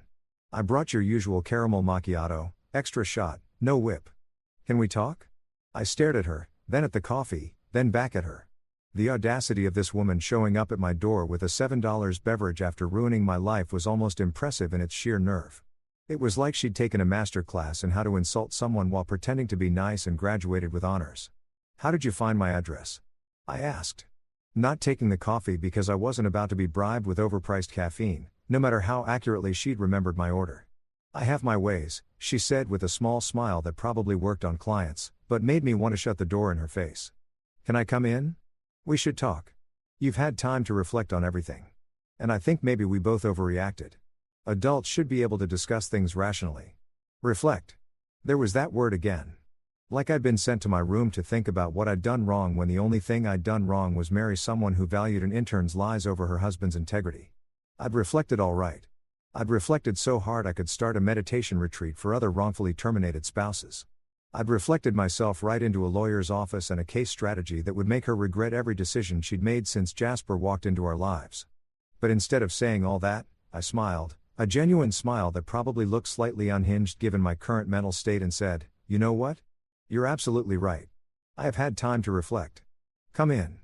I stepped aside and Clarice walked into my tiny studio apartment with the careful steps of someone entering foreign territory, taking in the second-hand furniture, the IKEA desk that was slightly crooked, the complete absence of the luxury she'd become accustomed to. I could see her mentally cataloging everything, probably thinking about how far I'd fallen, how this proved she'd made the right choice. The coffee cups were still in her hands, props in whatever performance she'd planned. Nice place. She lied because Clarice was nothing if not professionally polite even when she was clearly thinking the opposite. Cozy. Cozy is real estate code for smaller than a parking space. But sure, let's go with that. I said, closing the door behind her. You said you wanted to talk, so talk. Tell me why you're here, Clarice, because I know it's not just to deliver overpriced coffee and comment on my living situation. She set both cups down on my wobbly coffee table, another IKEA special that I definitely assembled wrong, and turned to face me with that CEO expression she wore in board meetings. Logan, I think we both said things we didn't mean. The situation got out of hand. Maybe I was too hasty in my decision. You're talented. You know the company inside and out. And I think if we could just sit down and talk through what happened, maybe we could find a way forward for both of us. Translation: the company was probably struggling without me. Jasper had likely screwed something up spectacularly, and she needed me back, but didn't want to admit she'd made a catastrophic mistake. I could see it in her eyes, that desperation she was trying to hide behind corporate buzzwords and fake reconciliation coffee. A way forward, I repeated, walking over to my desk and picking up a folder I prepared specifically for this moment because Amamira had predicted this would happen with about 90% certainty. You mean like how we moved forward when you fired me in front of HR, or how we moved forward when you believed a 22-year-old over your husband? That kind of forward. Logan, don't be difficult, she said, her voice taking on that edge that meant her patience was wearing thin. I'm trying to fix this. To fix us. You've had 3 weeks to calm down and think rationally. Surely you can see that we're better together than apart. Both personally and professionally. Oh, I've thought rationally, I said, opening the folder and pulling out the papers inside. I've thought very rationally, actually, more rationally than I have in years. And you're right. We should talk about moving forward. So, here. I handed her the folder, watching her face as she took it, probably expecting some kind of apology letter or list of conditions for my return. She opened it with that confident smile that was about to die a spectacular death, and I savored every second as her eyes scanned the first page. Divorce papers, professionally drafted, legally binding, waiting for signatures. Her smile faltered. She flipped to the second page, her face going from confused to pale as she realized what she was looking at. A formal resignation letter from any and all positions at her company, along with a notice of intent to pursue legal action regarding wrongful termination and ownership disputes. 2-for-1 deal, as they say at the discount stores Clarice would never shop at. You can't be serious, she said, looking up at me like I just told her the earth was flat and birds were government drones. Logan, this is ridiculous. You're throwing away our marriage, our business, everything we built together over one misunderstanding. One misunderstanding. I felt the anger rising, the kind I'd been keeping controlled for 3 weeks while building my case. Clarice, you fired me. You chose to believe Jasper, a kid who still lists Microsoft Word as a skill on his resume over me. Your husband, your actual business partner, the guy who was there when you were having panic attacks about losing clients. That wasn't a misunderstanding. That was a choice. Your choice. And now I'm making mine. She was shaking her head, the papers trembling slightly in her hands. Logan, please don't do this. We can fix this. I can fix this. Just tell me what you want. Too late, I said, and meant it. You wanted me to reflect? I reflected right into a lawyer's office. Right into realizing that I deserve better than someone who throws me away the moment it's convenient. Sign the papers, Clarice. Or don't. Either way, I'm done. That's when it happened. The moment that made everything worth it. Her phone sitting in her designer purse on my coffee table, buzzed with a text notification. The screen lit up, visible to both of us. And there it was in all its glory. Did he sign it? Eyes Jasper. Her face went pale, ghost white. The kind of pale you see in horror movies right before someone realizes they're about to die. She grabbed her phone so fast she nearly knocked over the untouched coffee cups. But it was too late. I'd seen it. She knew I'd seen it. The whole carefully constructed facade of wanting to fix things and moving forward together crumbled like a sand castle hit by a tsunami. That's not, she started, but I held up my hand. Save it, I said, walking to the door and opening it. You and Jasper clearly had this whole thing planned. Come here. Play the regretful wife. Get me to sign whatever you needed signed. Probably some kind of settlement that screws me over while making you look generous. Am I close? She didn't answer. Just stood there clutching her phone like it was evidence at a crime scene, which legally speaking, it kind of was. Get out, Clarice. I said, no longer angry, just tired. Take your guilt coffee and your fake apologies and your intern boyfriend and get out of my apartment. My lawyer will be in touch. She walked past me and for just a second I almost felt bad. Almost. Then I remembered the conference room. The humiliation, the 3 weeks of sleeping on Rico's couch. And the feeling passed quicker than Jasper's competence in any given work situation. As she left, I closed the door and leaned against it, allowing myself one small smile of satisfaction. Round 1, Logan. Now, if you're expecting some dramatic movie scene where I stormed back into the office with a megaphone and a PowerPoint presentation titled Why Clarice is the Worst, a documentary, you'd be dead wrong. That's amateur hour. The kind of revenge that feels good for 30 seconds and then lands you with a restraining order and a reputation as that crazy ex-husband. No, I went full stealth mode. The kind of strategic, calculated approach that keeps lawyers employed and makes insurance companies nervous. While Clarice was presumably having her little meltdown about the divorce papers and the fact that her manipulation attempt had backfired more spectacularly than New Coke, I was busy with Amamira preparing a legal storm that Clarice wouldn't see coming until it was already raining subpoenas and court dates. See, the thing about revenge is that the best kind isn't loud or obvious. It's quiet, methodical, and backed up by so much documentation that it could fill a small library or at least crash a Google Drive account. Amamira had moved into full lawyer mode, which was both terrifying and impressive to witness.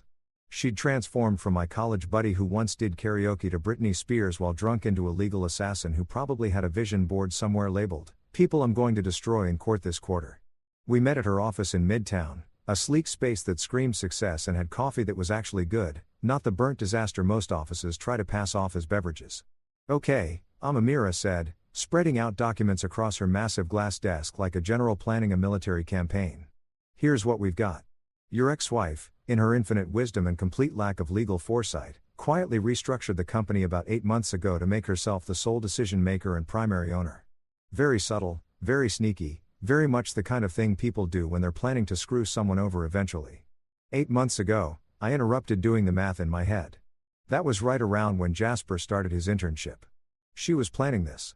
Either that or she just wanted more control. And your firing was opportunistic.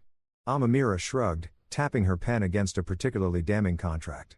Either way, here's the beautiful part. She restructured on paper, filed some forms, probably paid some expensive consultant to make it all look legal and official. But, and this is a big but cannot emphasize this enough, your signature is still on several original contracts, partnership agreements, incorporation documents, intellectual property filings, the works, which means her sole ownership isn't so solo after all. It's like she tried to remove you from a group photo, but forgot you're also in the background of every other picture. I leaned forward trying to understand the legal implications while also enjoying the schadenfreude of knowing Clarice had screwed up. So what does that mean in normal person English? It means, Amamira said with a smile that would make sharks nervous, that she doesn't actually own the company outright. You have legal grounds to claim partial ownership, possibly up to 50% depending on how good the judge's mood is and how badly her lawyers fumble their arguments. She tried to erase you from the company history, but legally, you're still written into the foundation. You can't just white out someone from business contracts like they're a typo in a high school essay. That's the best news I've heard since the barista spelled my name right at Starbucks, I said, feeling actual hope for the first time in weeks. It gets better, Amamira continued, pulling up something on her laptop and turning it to face me. Remember how you said you helped secure most of the major clients? I've been going through the contracts you provided and your name appears on approximately 78% of all initial client agreements as the primary contact or negotiator. That's not just evidence of your involvement. That's proof that the company's success is directly tied to your work. Any judge with half a brain is going to see that you weren't just some employee she could fire on a whim. You were integral to the business operations. I sat back, letting it all sink in. 3 weeks ago, I'd been sitting on Rico's couch, eating sad noodles and questioning my entire existence. Now, I had a legal case that could potentially destroy everything Clarice had tried to build without me. It felt good, really good. The kind of good that probably makes therapists concerned, but whatever. I'd deal with my moral ambiguity later. So, what's our next move? I asked, ready to do whatever it took. We file, Amamira said simply. We file a claim for partial ownership. We file for wrongful termination. We file for damages, both monetary and reputational. And we file so many motions that her legal team will need to hire additional legal teams just to keep up with the paperwork. We're going to bury her in litigation, Logan. Not because we're mean, but because it's justified, and also a little bit because we're mean. While we were planning our legal assault, my phone buzzed with a notification that I'd stupidly not turned off. Instagram, because apparently I'm a glutton for punishment and emotional masochism. I almost ignored it, but something made me check.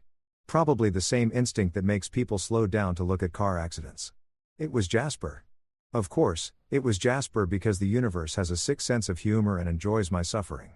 He posted a picture of himself at a coffee shop looking thoughtful and philosophical in that way that 22-year-olds think makes them look deep, but actually makes them look constipated.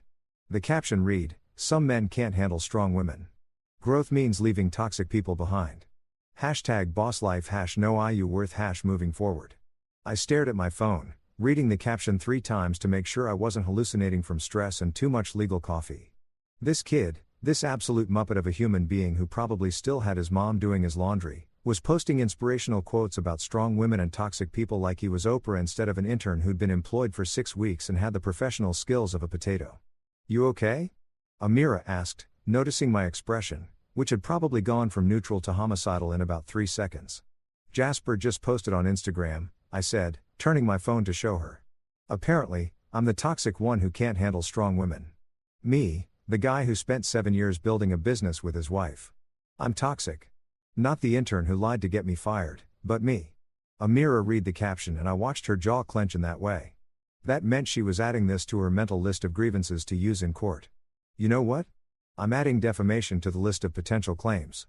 That's borderline liable if anyone connects those dots to your situation, which they will because corporate circles are smaller than people think. Is that legal? I asked, not entirely sure how social media posts factored into legal battles. "Let me worry about what's legal," Amira said, making a note on her legal pad in handwriting that looked like organized chaos. "You just keep collecting evidence of their stupidity, and I'll turn it into billable hours and courtroom gold." Over the next several days, we worked like possessed people, preparing our filings with the kind of attention to detail that would make obsessive-compulsive people proud. We documented everything. Every contribution I'd made to the company, every client I'd brought in, every late night and weekend I'd worked, every financial investment I'd made from my own pocket, every email that proved my involvement, every contract with my signature, every single piece of evidence that showed I wasn't just an employee, but a founding partner who'd been illegally forced out based on false allegations from an intern with delusions of competence. Amira put together a legal brief that was basically a novel-length documentation of Clarice's mistakes, complete with exhibits, appendices, and footnotes. It was beautiful in a very nerdy, legally aggressive way. We filed for partial ownership recognition, claiming 50% based on my initial investment and ongoing contributions. We filed for wrongful termination with evidence of the false allegations. We filed for damages including lost wages, reputational harm, and emotional distress because apparently you can put a dollar amount on. My wife believed in turnover me. And now I have trust issues. "Full receipts," Amira said, organizing the final documents into neat folders that would be delivered to the courthouse and Clarice's legal team simultaneously. Every email, every contract, every contribution, every lie they told. "We're not just fighting back, Logan. We're building an airtight case that proves you were essential to that company's success and that removing you was both illegal and stupid." "How long until she knows what's coming?" I asked, signing my name on what felt like the Hunt document. "The papers will be served tomorrow morning," Amira said, checking her watch. "So, probably about 12 hours until her lawyer calls her in a panic and about 13 hours until she realizes she made a very expensive mistake. I'm going to enjoy this." "Is that bad?" "I feel like I should feel bad about enjoying this, but I really don't."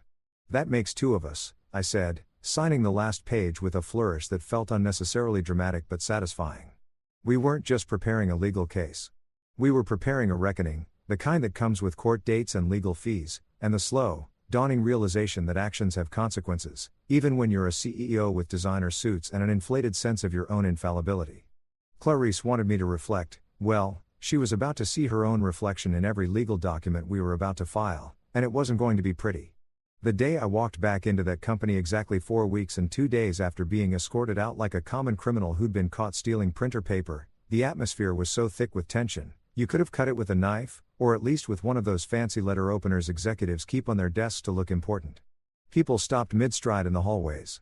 Coffee cups frozen halfway to mouths, conversations dying faster than my marriage had. They looked at me like I was a ghost or worse, an ex-husband with legal documents and a vendetta, which was significantly more terrifying than any supernatural entity. Sandra from accounting actually dropped her phone when she saw me walking through the lobby with a mirror at my side. Both of us dressed in business attire that screamed, "We mean business and also we have lawyers." Mike from sales pretended to be very interested in a potted plant, literally turning his entire body to face a decorative ficus like it was the most fascinating thing he'd ever seen. Even Barry, the fantasy football guy who never shut up, managed to keep his mouth closed for once in his life, which was honestly kind of miraculous. The board meeting had been requested by Amira through official legal channels, which is lawyers speak for. "We're coming whether you like it or not, and you have to let us in or it looks bad in court." Clarice had no choice but to agree, probably after her own lawyers told her that refusing would be admitting guilt or at least admitting that she had something to hide, which she absolutely did. The meeting was scheduled for 10 a.m. in the main conference room, the big one with the glass walls and the fancy table that cost more than most people's cars. The room where major decisions were made and apparently where marriages went to die. I walked into that conference room like I own the place because legally speaking, I might actually own about half of it, and the energy shifted immediately. The board members were already seated, looking uncomfortable in that way people do when they know they're about to witness either a spectacular resolution or a complete disaster with no middle ground in sight. There was Gerald, the CFO, who'd always liked me, but also liked his paycheck more. Patricia, the head of operations, who'd gone completely silent in her emails to me after my firing, clearly choosing Team Clarice over Team Common Sense. And Marcus from HR, the same Marcus who'd sat quietly during my termination, probably practicing his "I'm just following orders" defense for later. And there, sitting at the head of the table like she still owned the entire world and everyone in it, was Clarice. She looked tired, which gave me a small amount of petty satisfaction that I'm not proud of, but also not sorry about. Her designer suit was impeccable as always, but there were slight bags under her eyes that even expensive concealer couldn't completely hide. The stress was getting to her, and good. About time she felt some of what I'd been feeling for the past month. 2 seats over from her, looking significantly less confident than his Instagram post suggested, was Jasper. He was wearing a suit that still looked like it came from his dad's closet. Too big in the shoulders and slightly too short in the sleeves, trying desperately to look professional and important. He had a notepad in front of him, a fancy pen that probably cost more than it should. And he was very obviously pretending to take notes while actually doodling what looked like planets or maybe just circles, because expecting actual note-taking aching from Jasper was like expecting a goldfish to file taxes. "Logan," Clarice said, her voice strained and professional, the tone she used when she was trying very hard not to show emotion. "I'm not sure what you hope to accomplish with this meeting, but I think you know exactly what we're here to accomplish." Amira interrupted smoothly, setting her briefcase on the table with a satisfying thud that echoed through the conference room like a judge's gavel. "But let me clarify for everyone present. We're here to present evidence regarding Mr. Harrison's ownership stake in this company, his wrongful termination, and the various legal violations that occurred during said termination. Should be fun. Well, fun for us. Anyway," she pulled out folders, so many folders, each one carefully labeled and color-coded because Amira was nothing if not organized in her destruction of people's lives. The board members leaned forward slightly, curiosity winning over corporate loyalty. Even Gerald looked interested, probably doing mental math about how this would affect his quarterly reports. As you all know, Amira began opening the first folder with the kind of dramatic flair that lawyers must practice in law school. Mr. Harrison was terminated 4 weeks ago based on allegations from an intern. She paused, looking directly at Jasper, who suddenly found his doodles very interesting. An intern who, according to his employment records, had been with the company for exactly 6 weeks at the time of his allegations and whose primary qualifications include, let me check, enthusiasm and proficiency in Microsoft Office, which I'm told is now a skill people list on resumes. Someone at the end of the table, I think it was Patricia, made a sound that could have been a cough or a suppressed laugh. Hard to tell, but I appreciated it either way. "What's your point?" Clarice interjected. Her voice sharp with barely controlled anger. "Logan was fired for legitimate reasons. This is just a vindictive ex-husband trying to," this Amira said, pulling out a document and sliding it across the table toward the board members as proof of Mr. Harrison's initial capital investment in this company. $50,000 7 years ago when this company was just an idea and a dream. That's not an employee contribution, Mrs. Harrison. That's a founding partner investment." Clarice's face froze mid-blink like someone had hit pause on a video. The board members were passing around copies of the investment documents, and I could see the moment it clicked for each of them. Gerald's eyebrows went up. Patricia's mouth formed a small O of surprise. Even Marcus looked uncomfortable, shifting in his seat like he wanted to be literally anywhere else. This is absurd. Clarice snapped, trying to regain control of the situation. That was a personal loan, not an investment. We were married. Couples help each other financially. Actually, Amamira said, her smile sharp enough to cut glass. This is ownership law. Exhibit A through Z, and if it was a personal loan, as you claim, you would have loan documentation, repayment schedules, interest rates, literally any paperwork that proves it was a loan and not an investment. Do you have any of that documentation, Mrs. Harrison? Silence. Beautiful. Damning silence, Amamira continued, laying out document after document like she was dealing cards at the world's most aggressive poker game. Client contracts with my signature, project proposals I'd written, email chains proving my involvement in major business decisions, patent filings with my name alongside Clarice's, financial records showing my ongoing contributions both in money and labor, well beyond what any normal employee would provide. Mr. Harrison wasn't just an employee you could terminate at will, Amamira explained to the increasingly uncomfortable board members. He was a co-founder, a business partner, and his removal from the company based on unsubstantiated allegations from a 6-week intern constitutes not only wrongful termination, but also potential fraud regarding ownership rights. That's when Jasper, in what I can only describe as the worst decision of his young life, decided to whisper something to Clarice. He leaned over, probably trying to be subtle, maybe trying to offer some kind of support or strategy. But Amamira's hearing was apparently superhuman because she turned to face him with the kind of look that makes people reconsider their life choices. Hush, Junior, Amamira said, her voice sweet as poison honey. Adults are talking. This is a legal proceeding regarding business ownership and corporate law, not an internship seminar on how to destroy people's careers with lies. So maybe, just maybe, you could sit there quietly and contemplate the choices that led you to this moment. The room went completely silent. Someone at the end of the table, definitely Patricia this time, coughed to hide a laugh. Gerald wasn't even trying to hide his smile, probably enjoying the drama more than anything that had happened in a board meeting all year. Marcus looked like he wanted to sink through his chair and disappear into the floor. Jasper's face turned red, the kind of red that starts at the neck and spreads upward like a really embarrassing thermometer. He opened his mouth, probably to protest or defend himself, but Clarice put her hand on his arm, stopping him. Even she knew that letting Jasper talk right now would be like throwing gasoline on a fire that was already burning her carefully constructed empire to the ground. Clarice's empire, the one she tried to claim as solely hers, suddenly looked like a Jenga tower, missing too many blocks, wobbling precariously, and about to fall. You could see it in her eyes, the realization that she'd made a massive miscalculation, that firing me had been not just personally cruel, but legally stupid. That believing Jasper over documented evidence and 7 years of partnership had been the kind of mistake that ends careers and companies. We'll be filing formal claims for 50% ownership recognition, Amamira concluded, packing up her folders with the satisfied air of someone who just won a chess game in record time. Additionally, we're pursuing damages for wrongful termination, reputational harm, and emotional distress. My client built this company alongside Mrs. Harrison, and he deserves recognition for that contribution legally, financially, and professionally. As we stood to leave, I caught Clarice's eye one last time. She looked broken, defeated, nothing like the confident CEO who'd fired me a month ago. And I wish I could say I felt bad about it. That seeing her like this made me regret the legal action, but I'd be lying. After that boardroom meeting, something beautiful happened. And by beautiful, I mean the kind of slow-motion disaster that you can't look away from, like watching an expensive vase fall off a table in Super HD. I didn't need to lift another finger. Didn't need to make another move. Didn't need to do anything except sit back with metaphorical popcorn and watch the consequences of Clarice's terrible decisions ripple through her company like a tsunami through a sand castle convention.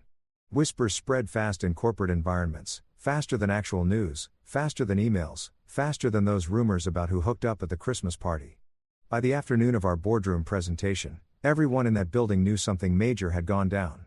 The details were probably wrong, exaggerated, mixed with speculation and gossip. But the core message was clear. Logan Harrison wasn't just some fired employee. He was a co-founder with legal receipts, and the CEO had royally screwed up by throwing him out over an intern's lies. I know this because Rico, who has a network of people in various industries that would make the CIA jealous, started forwarding me messages from his friend who knew someone who worked in the building. Yo, did you really walk in with a lawyer and drop documents like you were serving subpoenas at a family reunion? One message read, everyone's saying the CEO's husband owned half the company and she fired him anyway. That's wild. Also, Is the intern really that incompetent, or is that part exaggerated? The intern part is not exaggerated. I texted back. If anything, it's understated. The kid once asked me if PDFs were edible. That can't be real. I wish I was joking. The whispers turned into full conversations. And those conversations reached the people who actually mattered, the investors, the people with money, the people who kept the company afloat, the people who got very nervous when they heard words like ownership dispute and legal action and potential fraud. Investors are like cats, easily spooked by sudden movements and loud noises. And nothing spooks investors quite like the possibility that the company they've invested in might be built on legally questionable foundations. I heard through my network, which was apparently still functioning despite my termination, that the board started having emergency meetings, not the scheduled calendar invite type of meetings, but the everyone drop what you're doing and get in here right now panic meetings that happen when something's gone terribly wrong. They were asking awkward questions, the kind Clarice probably didn't have good answers for. Questions like, so, who's actually in charge here? Is this ownership structure legally sound? And my personal favorite. Why didn't anyone tell us there was a co-founder we were unaware of? Gerald, the CFO who I'd always gotten along with, apparently grew a spine and started asking for documentation of everything. Every decision Clarice had made regarding the company structure, every termination, every restructuring, every single piece of paper that could potentially be used in court. He was covering his own ass obviously, because CFOs don't stay CFOs by going down with sinking ships. But it had the beautiful side effect of making Clarice's life absolutely miserable. Patricia from operations, who ghosted me after my firing, suddenly started sending apologetic emails. Logan, I had no idea about the circumstances. One read, if I'd known the full situation, I would have spoken up. Can we talk? I deleted them without responding because Patricia had every opportunity to speak up during my termination and chose silence instead. Too little, too late, Patricia. Enjoy your sinking ship. The LinkedIn updates started appearing within a week, and they were absolutely delicious in their corporate speak desperation. Clarice Industries undergoing internal restructuring to better serve our clients and stakeholders. Translation, we're on fire. Please send water. Also, if anyone wants to invest, we promise we're totally fine and definitely not dealing with massive legal problems. Excited to announce organizational changes that will strengthen our foundation. Translation, our foundation was apparently built on lies and we're frantically trying to fix it before everything collapses. Committed to transparency and excellence during this transition period. Translation, we have no idea what we're doing, but we're hoping if we use enough buzzwords, people won't notice we're panicking. I just sat in my studio apartment eating actual popcorn because the metaphorical kind wasn't satisfying enough. Refreshing LinkedIn every few hours like I was watching a reality TV show. Except this reality show was my ex-wife's professional life falling apart in real time, and I had front row seats. The best part though, the absolute cherry on top of this shot in Freud's Sunday, was what happened to Jasper. Remember Jasper? The intern who started this whole mess? The kid who thought he was hot and posted inspirational quotes about toxic people and strong women while having the professional competence of a potato with a LinkedIn account. Yeah, Jasper stopped showing up to the office. At first, nobody noticed because Jasper's contributions to the company were approximately zero. So, his absence had the same impact as removing a decorative plant from the lobby. But then word started spreading that he'd been reassigned to another department, which is corporate HR speak for hiding him in a closet somewhere and hoping everyone forgets he exists. According to my sources, and by sources, I mean Rico's friend's sister, who worked 2 floors down, Jasper had been moved to some back office position doing data entry or filing or something equally mindless that even he couldn't screw up too badly.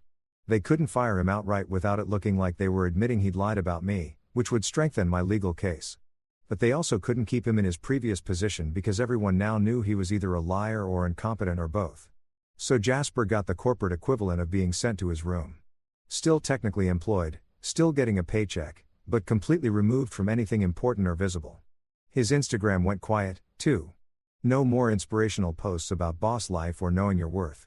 Either someone with a functioning brain told him to shut up, or he'd finally realized that posting about his professional wisdom while being demoted to the equivalent of an HR broom closet was not the flex he thought it was. My phone buzzed one evening while I was enjoying this slow-motion corporate collapse. A text from Clarice. Can we please talk privately? Just you and me. No lawyers, no board members. We need to discuss this situation like adults. I stared at the message for a solid minute, debating whether to respond or just let it sit there unread like a desperate text from an ex at 2 a.m. The audacity of asking for a private conversation after everything, after the public firing, after the boardroom humiliation, after choosing to believe Jasper over me, was almost impressive in its sheer nerve. Before I could even formulate a response, my phone rang. Amamira, probably sensing through some kind of lawyer telepathy that Clarice was trying to circumvent proper legal channels. "Did she just text you asking to talk privately?" Amamira asked without preamble. "How did you know?" "Because I just got an email from her lawyer asking the same thing. They're panicking, Logan. They want to settle before this goes any further. Before more investors pull out, before the press gets wind of the full story. They're hoping you'll agree to some quick private settlement that makes this all go away quietly." "And what do you think I should do?" I asked, even though I already knew the answer. "I think you should let me handle it," Amamira said. And I could hear the smile in her voice. "You hired a lawyer for a reason. Let me do my job, which is to make sure they don't try to lowball you or manipulate you into accepting less than you deserve. Trust me, whatever offer they make privately will be significantly less than what we can get through proper legal channels. So, I just ignore the text. You forward it to me as evidence that they're trying to negotiate outside of proper legal representation, which actually helps our case. And then you go back to enjoying the show. Your job right now is to do nothing, which coincidentally is what Jasper is doing in his new position, except you're doing it by choice and getting paid way better for it." I forwarded the text to Amamira and blocked Clarice's number, not out of anger, but out of practicality. Every conversation we had without lawyers present was a potential minefield, and I was done stepping on mines for people who'd already blown up my life once. Sure enough, within an hour, Amamira texted me. Her lawyer responded to my response. They want to discuss settlement terms. Translation: they know they're screwed and want to minimize damage. This is good for us. Very good. I sat back on my second-hand couch in my tiny studio apartment, considerably smaller and less impressive than the home I'd shared with Clarice, and smiled. The empire was crumbling, and I hadn't even needed to push it. I just pointed out that the foundation was unstable, provided documentation proving it, and watched gravity do the rest. Somewhere across the city, Clarice was probably having an emergency meeting with her lawyers, her board, her accountants, everyone she trusted to build her empire. All of them now telling her the same thing. You screwed up and it's going to cost you. And somewhere in a back office, Jasper was probably filing documents or entering data or doing whatever meaningless task they'd assigned him. His dreams of corporate success replaced with the reality of being the guy everyone blamed for triggering a legal disaster. The official legal filing happened on a Tuesday morning precisely at 9 a.m. because Amamira believed in punctuality and also in maximizing dramatic impact. We filed for half of the company assets, half of the profit share going back 3 years, recognition as co-founder, damages for wrongful termination, and basically everything short of demanding Clarice's firstborn child. Though honestly, at this point, I wouldn't have been surprised if Amamira had found a legal precedent for that, too. The papers were served to Clarice at her office, hand-delivered by a process server who apparently reported back to Amira that the CEO had gone very pale, then very red, then asked if this was a joke before realizing that legal documents are generally not known for their sense of humor.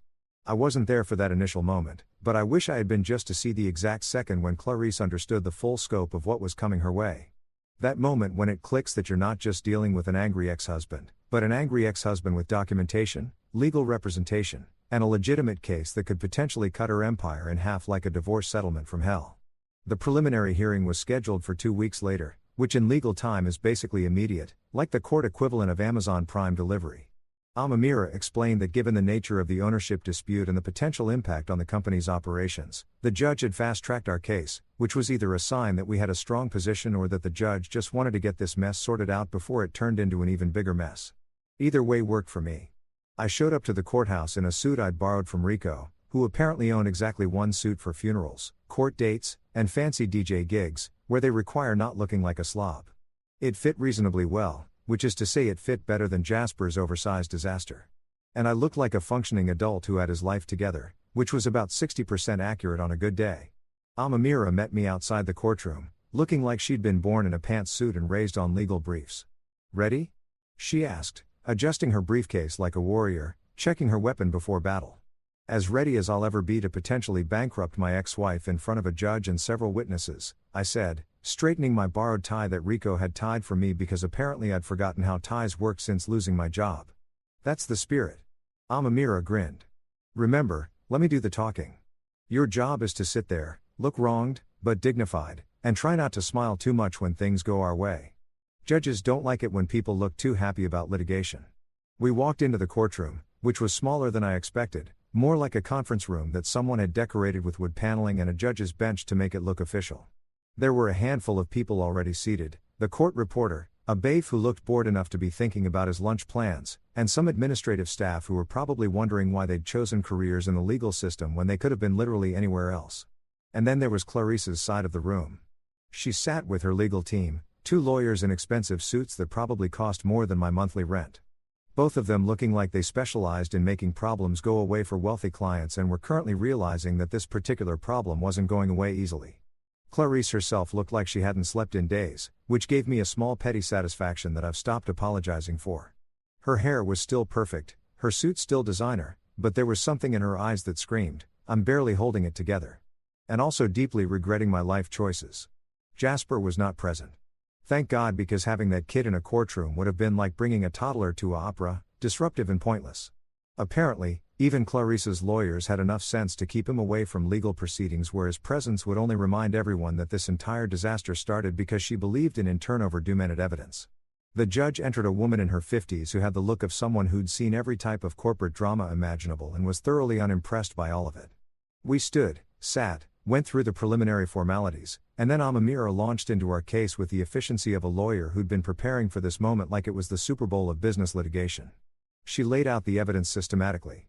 My initial investment, my ongoing contributions, my involvement in every major business decision, the client contracts with my signature, the intellectual property I'd helped develop, everything. She presented it like she was building a house. Each piece of evidence another brick in a structure that was becoming impossible to ignore or deny.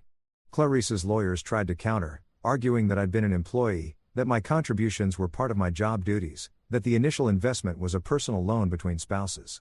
But their arguments sounded weak even to my admittedly biased ears. They didn't have documentation to back up the loan claim. They couldn't explain why an employee would have the level of involvement and authority that I'd clearly had. They were basically throwing spaghetti at the wall and hoping something would stick, except the wall was made of Teflon and the spaghetti was undercooked. Then came the moment when the judge asked about the termination and Amamira, bless her ruthless lawyer heart, pulled out the documentation of Jasper's complaint, his employment record showing his 6-week tenure and his complete lack of qualifications or credibility. Your Honor, Amamira said, her voice calm and professional, but with an undercurrent of barely contained satisfaction. Mr. Harrison was terminated based on allegations from an intern who had been with the company for 6 weeks and whose primary qualification, according to his resume, was proficiency in Microsoft Office, which I'm told is now considered a notable skill worth listing. Someone in the back of the courtroom, I think it was the court reporter, made a sound that could have been a cough or a suppressed laugh. The judge's eyebrow raised slightly, which in judge language probably meant, "Are you seriously telling me this entire situation started over and in turn?" That's when we got to the part about filing for half the assets and profit share. Amamira had saved this for the hearing itself, wanting maximum impact, and boy did she get it. She presented the claim formally with supporting documentation showing exactly how much the company had profited during my involvement, how much of that profit was directly tied to my work, and how much I was therefore entitled to as a founding partner who'd been illegally removed. The number was substantial, very substantial. The kind of substantial that makes people's eyes go wide and their blood pressure spike. I'm talking enough money to buy a really nice house, a really nice car, and probably a small island if I was into that sort of thing, which I wasn't. But the point stood.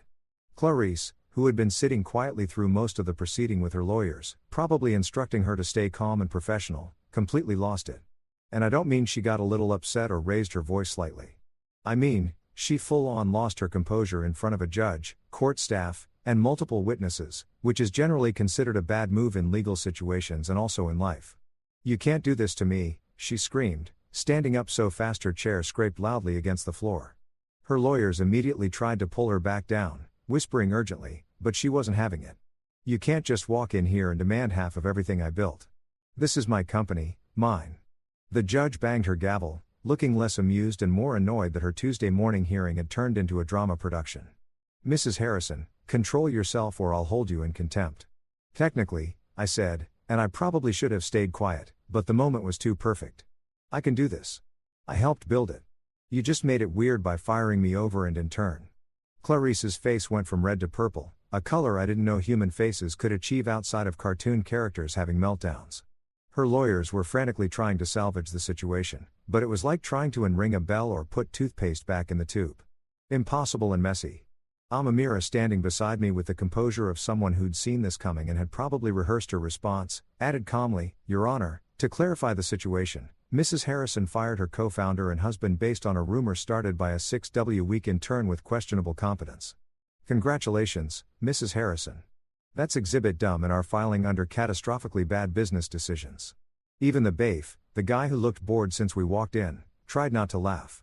I saw his shoulders shake slightly, his mouth twitching as he fought to maintain professional composure. The court reporter had completely given up on hiding her smile, typing away while clearly enjoying the show. The judge was not amused. "Counselor, while I appreciate the colorful description, let's maintain courtroom decorum. Mrs. Harrison, sit down." Now, Clarice sat, but the damage was done. She'd shown exactly what Amira wanted her to show, that she was emotional, irrational, and not the calm, calculated CEO she pretended to be. That she'd made decisions based on feelings rather than facts and that those decisions had consequences she was now facing in a court of law. The hearing wrapped up shortly after with the judge ordering both parties to attempt mediation before proceeding to full trial, which was standard procedure, but also basically the court's way of saying, "Figure this out before you waste more of my time and taxpayer money." As we left the courtroom, Clarice stormed out ahead of us. Her lawyer scrambling to keep up with her like ducklings following an angry mother duck. I noticed Jasper waiting in the hallway, looking nervous and out of place, probably wondering why he'd been summoned to the courthouse when he wasn't even part of the proceedings. I didn't stick around to watch their reunion. But 2 days later, I got a text from Marcus, the HR guy who'd witnessed my termination and apparently felt guilty enough to maintain some contact. "Dude," the text read. She threw a stapler at him in the office. "Multiple witnesses. He's filing an HR complaint. This is insane." I read the message 3 times, trying to imagine the scene. Clarice stressed beyond belief after the hearing, taking out her frustration on the intern who'd started this whole disaster, throwing office supplies like she was auditioning for a workplace violence training video. Progress, I thought, smiling at my phone. Not the kind of progress anyone should celebrate, but progress nonetheless in showing that Clarice's perfect CEO facade was cracking under pressure. I texted back. "Please tell me someone got it on video." "Security cameras," Marcus replied. "It's going to be a whole thing." Perfect. Absolutely perfect. The mediation lasted approximately 45 minutes before Clarice's lawyers realized they were fighting a losing battle with insufficient ammunition and a client who kept making things worse every time she opened her mouth. I know this because Amamira texted me updates throughout the session like she was live tweeting a sporting event, except instead of touchdowns and home runs, it was legal victories and opposition failures. "They're offering 20%. One text read. I laughed. Actual laughter. Her lawyer looked offended. Another now 30%. Still laughing. "Your ex-wife just called me unreasonable." The mediator sided with me. Mediation failed spectacularly, which surprised exactly nobody who'd been paying attention to this disaster since day one. You can't mediate your way out of documented evidence and legal facts. No matter how many times Clarice's expensive lawyers tried to spin the narrative or suggest creative solutions that somehow involved me getting significantly less than half of what I was legally entitled to. It was like watching someone try to negotiate gravity, noble effort, but ultimately futile and kind of embarrassing to witness. So, we went to trial, actual trial, with a judge and everything, which took another 3 weeks of preparation, depositions, and air gleefully destroying every argument Clarice's legal team tried to construct. I sat through depositions where Clarice's lawyers asked me increasingly desperate questions like, "Did you ever express verbally that you didn't consider yourself a partner?" And, "Isn't it true that you sometimes referred to Mrs. Harrison as your boss?" To which I replied respectively, "No, because I absolutely considered myself a partner, and yes, because she was also literally my boss in the day-to-day operations, but that doesn't negate my founding partner status." Karen, except I didn't actually call the lawyer Karen, but I thought it loudly. The trial itself was less dramatic than TV shows would have you believe. No surprise witnesses, no last-minute evidence reveals, no dramatic courtroom outbursts. Well, except for Clarice's previous meltdown, which everyone involved had apparently agreed to pretend didn't happen for the sake of maintaining some semblance of professional dignity. It was mostly just lawyers presenting evidence. Expert witnesses testifying about standard business practices and ownership structures, and a judge who looked increasingly convinced that Clarice had made a series of catastrophically stupid decisions and was now facing the consequences. Gerald, the CFO, was called as a witness, and watching him try to remain neutral while basically confirming everything we claimed was beautiful in a Schadenfreude kind of way. Yes, Mr. Harrison was involved in all major financial decisions. He testified under oath. Yes, his input was considered essential to company operations. Yes, I was surprised when he was terminated because his contributions were significant and well documented. Each. Yes, was another nail in Clarice's legal coffin, and I could see her lawyers deflating like sad balloons at a birthday party nobody wanted to attend. Patricia from operations also testified, trying to walk the fine line between loyalty to Clarice and not committing perjury, which resulted in a lot of "I believe so" and to my knowledge statements that basically confirmed our position without her having to explicitly betray her current employer. Smart move on her part, even if it was too little too late to redeem herself in my eyes. They even tried to call Jasper as a witness, which Amamira had apparently anticipated and prepared for, like a chess grandmaster seeing an opponent's move 3 turns ahead. The moment Jasper's name came up, Amamira objected so fast and with so much legal precedent backing her up that the judge sustained it before Clarice's lawyers could even finish their sentence. The intern's allegations are not relevant to the ownership dispute. The judge ruled, looking tired and probably wondering why she'd chosen a career that involved listening to wealthy people argue about money. We're here to determine Mr. Harrison's stake in the company, not relitigate his termination based on questionable testimony from an unqualified source. Unqualified source that was going in my memory bank forever. Right next to Exhibit Dumb and all the other legal burns Amira had delivered throughout this process. The judge's ruling came down on a Friday afternoon, which felt appropriate given that Fridays are either the best or worst day of the week, depending on your circumstances.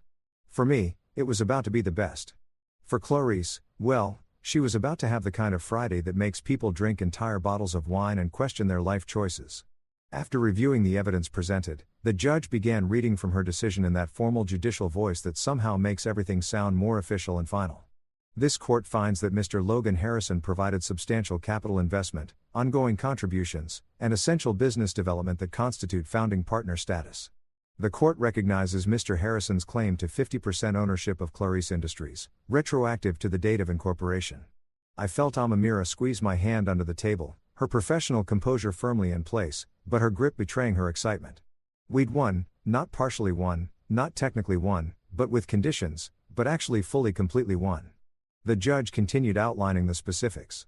Half the assets, legal acknowledgement as co-founder, profit sharing going back 3 years, damages for wrongful termination, and basically everything we'd asked for, minus the kitchen sink. Though, honestly, at this point, I wouldn't have been surprised if the judge had thrown that in, too. The total amount, when everything was calculated, was enough to make my studio apartment in Atoria seem even more ridiculous by comparison. I was about to go from sleeping on Rico's couch eating sad noodles to financially secure enough to never eat sad noodles again unless I chose to for nostalgic purposes. I looked over at Clarice's table and the sight was almost enough to make me feel bad. Almost, but not quite, because I remembered the conference room, the humiliation, the betrayal, and every shitty moment since then. She was slumped in her chair like someone had physically removed her spine. Her designer suit somehow looking less put together despite being the same expensive outfit she'd walked in wearing.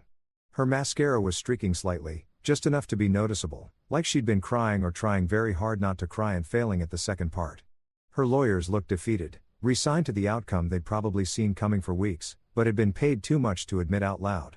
They were already packing up their briefcases with the energy of people who knew they'd lost and just wanted to go home and bill their client for the time they'd spent losing. Jasper was nowhere to be seen, which I noticed immediately because his absence was somehow more noticeable than his presence ever was. No Instagram posts about personal growth, no updates about his career journey, nothing. According to Marcus' last text, Jasper had taken a leave of absence to focus on personal development, which was corporate speak for hiding from the consequences of his actions and possibly from Clarice, who threw a stapler at him. The judge adjourned, everyone stood, and suddenly it was over. Months of stress, anger, legal battles, and sleepless nights finished in a Friday afternoon ruling that took maybe 15 minutes to read aloud. Justice apparently doesn't require dramatic timing or extended monologues, just facts, evidence, and a judge who'd seen enough corporate to recognize it when presented in official legal documents. Amamira turned to me, her professional mask finally cracking into a genuine smile that made her look 10 years younger and significantly less terrifying. "We did it," she said simply. "You did it. You stood up for yourself. You had the evidence to back it up, and you won. This is what justice actually looks like, Logan. Not movie justice with dramatic speeches, but real justice with paperwork and persistence."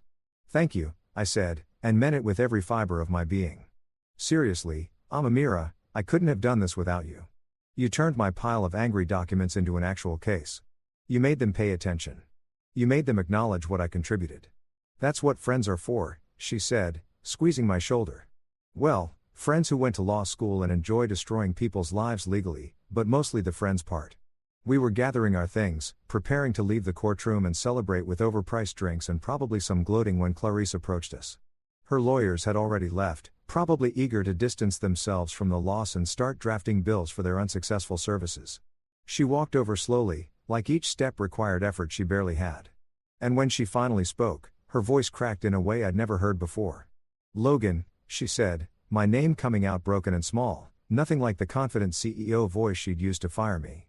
"You destroyed everything. The company, our marriage, my reputation, everything we built together. You destroyed all of it." I looked at her, really looked at her, and felt absolutely nothing except maybe mild annoyance that she was trying to make this about me destroying things when she'd been the one who started this entire disaster.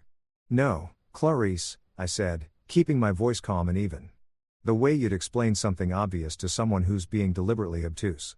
You believed a 22-year-old intern over your husband. You fired me based on lies from a kid who couldn't even spell project without Grammarly checking his work. You chose him over me over 7 years of partnership over everything we actually built together. I didn't destroy anything. I just took attendance at the funeral you created. I just showed up to document the damage you did and claimed what was legally mine." Her face crumpled, mascara now definitely streaking. And part of me, a very small part, felt something like sympathy. But the larger part, the part that had spent weeks on Rico's couch wondering what I'd done to deserve this, felt nothing but satisfaction that she finally understood the consequences of her choices. "But we could have worked it out," she whispered, one last desperate attempt at rewriting history. "We could have talked, compromised, found a solution that didn't involve lawyers and judges and destroying the company. We could have," I agreed, "if you'd believed me instead of Jasper. If you'd investigated his claims instead of immediately siding with him. If you'd treated me like your partner instead of a disposable employee, but you didn't. You made your choice, Clarice. This is just me making mine." I walked past her, a mirror of following, and we left the courtroom without looking back. Behind us, I heard Clarice make a sound that might have been a sob or might have been just a sharp breath. But I didn't turn around to check. That chapter of my life was officially closed, sealed with a judge's signature and legal recognition of everything I'd contributed. As we exited the courthouse into the Friday afternoon sunshine, Amamira pulled out her phone, probably to call her office or maybe to order celebratory drinks, but then she paused and looked at me with a mischievous grin. "You know what? You should start a consultancy for betrayed spouses. Seriously, help other people who've been screwed over by partners who believe the wrong people. You could call it Reflect and Collect since that seems to be the theme here. I'm only partially joking. I think there's actually a market for that." I laughed, genuinely laughed for the first time in months. Reflect and Collect. I love it, though. I feel like the target demographic is pretty niche. You'd be surprised. Amira said corporate betrayal is more common than people think. You could be the poster child for taking back what's yours with documentation and determination. Very inspiring, very marketable. I'll add it to my list of post-divorce career options, I said, right below surf instructor and above professional grudge holder. We walked toward the subway, the Manhattan afternoon bustling around us with people who had no idea that someone's life had just been legally validated and someone else's empire had just been legally dismantled. Just another Friday in New York. Just another court case. Just another story of consequences catching up with choices. But for me, it was everything. Weeks later, Claricia sold the office to cover her legal costs and settlement payments. The company we built together became a shell of its former self, downsized and struggling. A cautionary tale whispered about in business circles. Meanwhile, I started my own consulting agency. Lean, fast, and completely drama-free. My new assistant, Tracy, actually knows the difference between a meeting and a meltdown, which is refreshing. One morning, an email from an investor appeared. "Glad to see you back, Logan. The industry missed your sanity." That's when it hit me. The best revenge wasn't winning in court. It was living better than before, building something new without the baggage. I donated part of my settlement to fund internships for underprivileged students, the kind who actually earn them. Named it the Reflect program just for irony. Every now and then I hear Clarice's name in business gossip, usually followed by lawsuit or HR scandal. I just sip my coffee and smile because when life throws you out over a lie, the only thing better than revenge is watching them trip over the truth you left behind. Sometimes karma needs a paper trail. And I provided the receipts. Story 5. My wife's boss sent me a text with my wife's phone at 1 a.m. She's occupied now. She'll call later. I responded, "No need. You can have her. We're done." 10 minutes later, my wife and her boss were at my door, clearly in distress, begging, "Look, I'm not saying I have a sixth sense or anything, but when your phone buzzes at 10:03 in the morning with that specific angry wasp vibration that screams, your life is about to get complicated. You just know something's gone sideways." I was half asleep, drooling on a pillow that smelled vaguely like old Chinese takeout and broken dreams when my phone lit up like a disco ball at a funeral. The blue light cut through my bedroom darkness with all the subtlety of a freight train crashing through a library. I grabbed the phone with the coordination of a drunk giraffe, squinting at the screen like it might suddenly make sense if I just focused hard enough. The notification said it was from Rachel, my wife. Rachel, the woman who promised to love me through sickness and health, and apparently also through really terrible life choices. But here's the kicker that made my stomach drop faster than a lead balloon. The actual Cinder name displayed was G. Price Work. Her boss, Dr. Gavin Price, the kind of guy who probably practiced his sympathetic doctor face in the mirror every morning while flossing with organic gluten-free dental tape. The message itself was short, sweet, and about as comforting as a cactus hug. "She's occupied now. She'll call later." I stared at those words. Then I stared some more. I read them backwards, forwards in Pig Latin, trying to find some alternate interpretation where occupied meant something innocent like busy saving lives or stuck in a really long staff meeting about proper hand-washing techniques. But my brain, that traitorous bastard, kept circling back to the only conclusion that made sense at 1:03 in the freaking morning. My wife was with her boss and he felt comfortable enough using her phone to text me like I was some annoying telemarketer he could brush off with a canned response. The rage hit me like a tidal wave made of pure crystallized what the actual hell.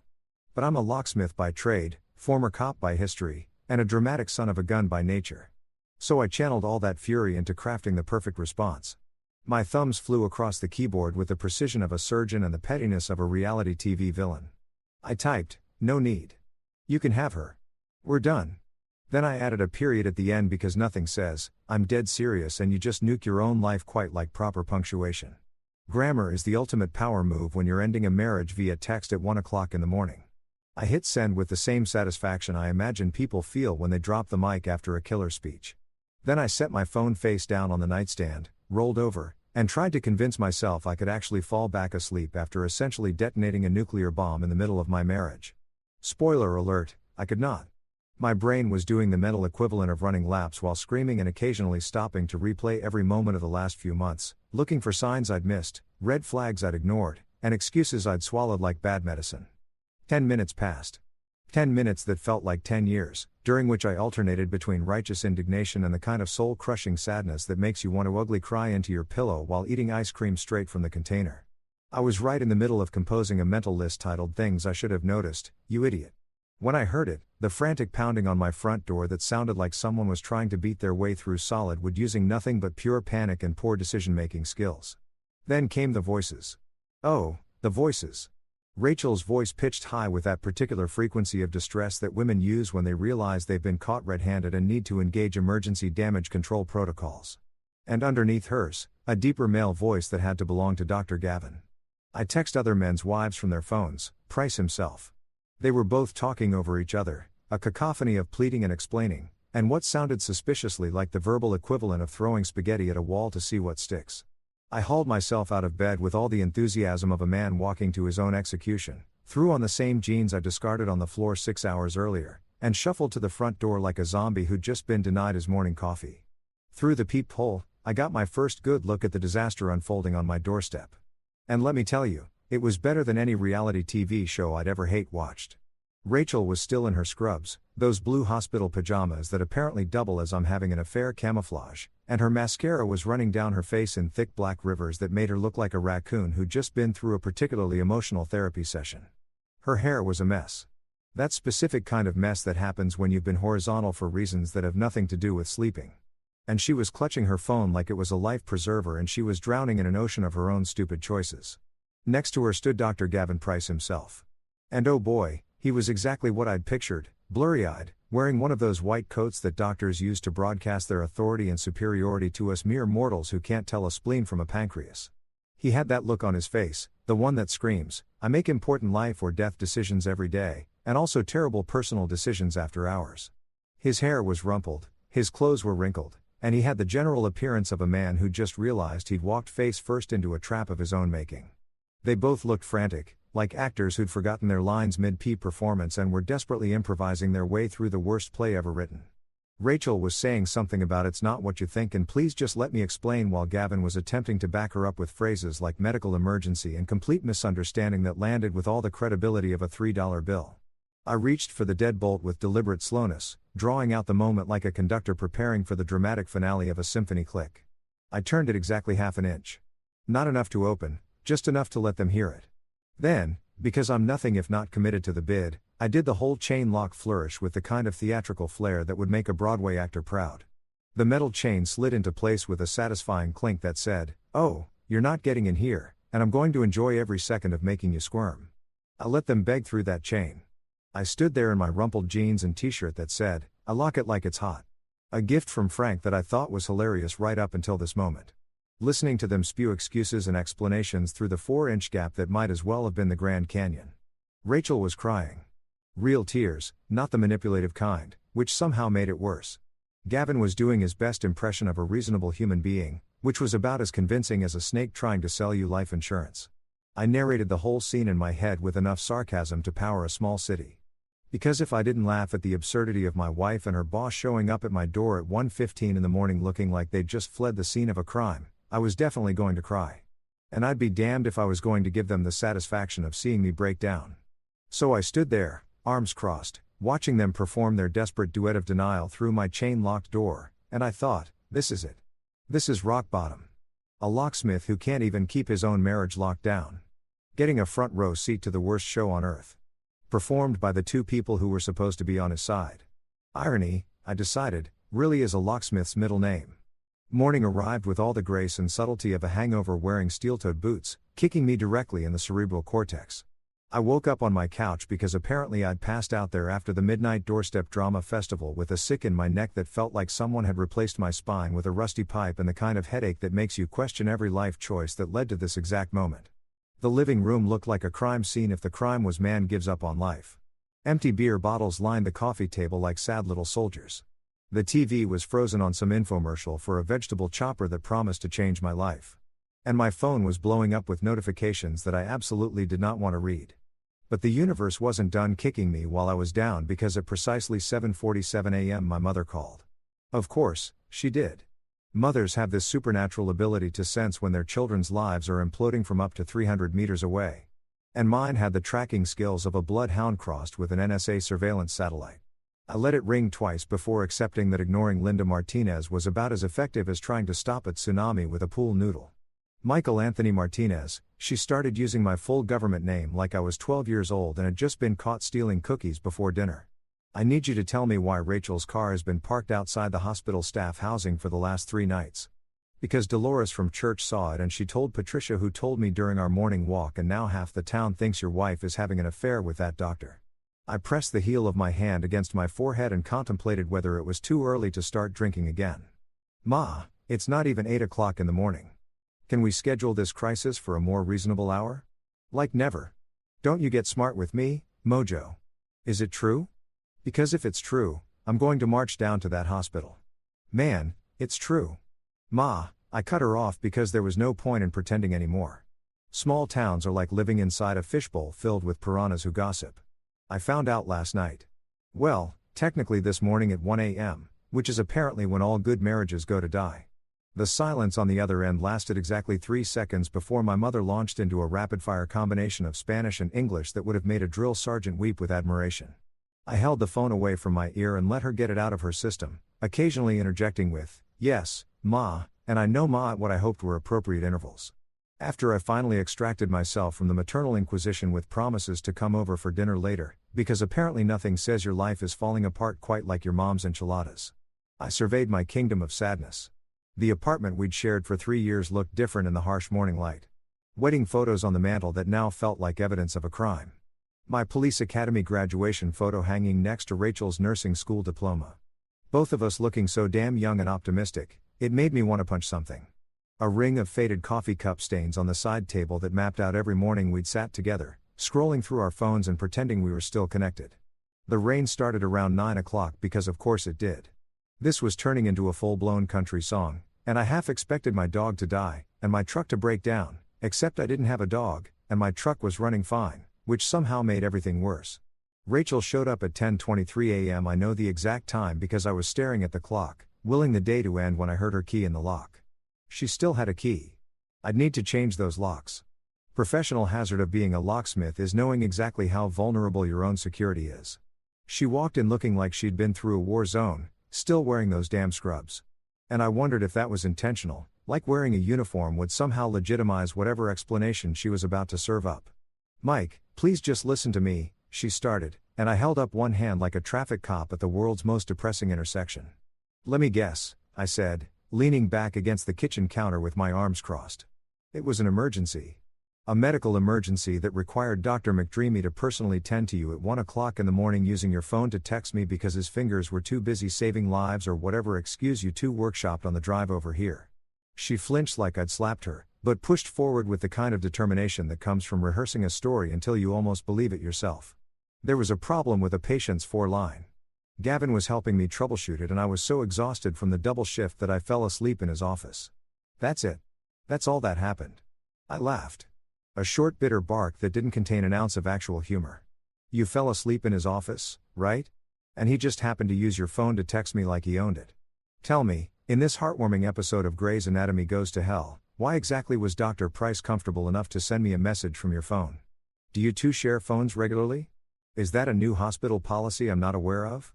Mike, you're being ridiculous." "No, Rachel, I'm being rational, which is apparently a foreign concept in whatever reality you've been living in." I pushed off the counter and started pacing because standing still felt like surrender. "You want to know what's ridiculous? The fact that you think I'm stupid enough to buy this after-cool special you're selling." "Oh no, officer. I didn't know how the drugs got in my car." "That's what you sound like right now." Her face crumpled and she sank into the armchair. My armchair, the one I'd inherited from my grandfather, like her legs couldn't hold her up anymore. "It's been months of distance between us, Mike.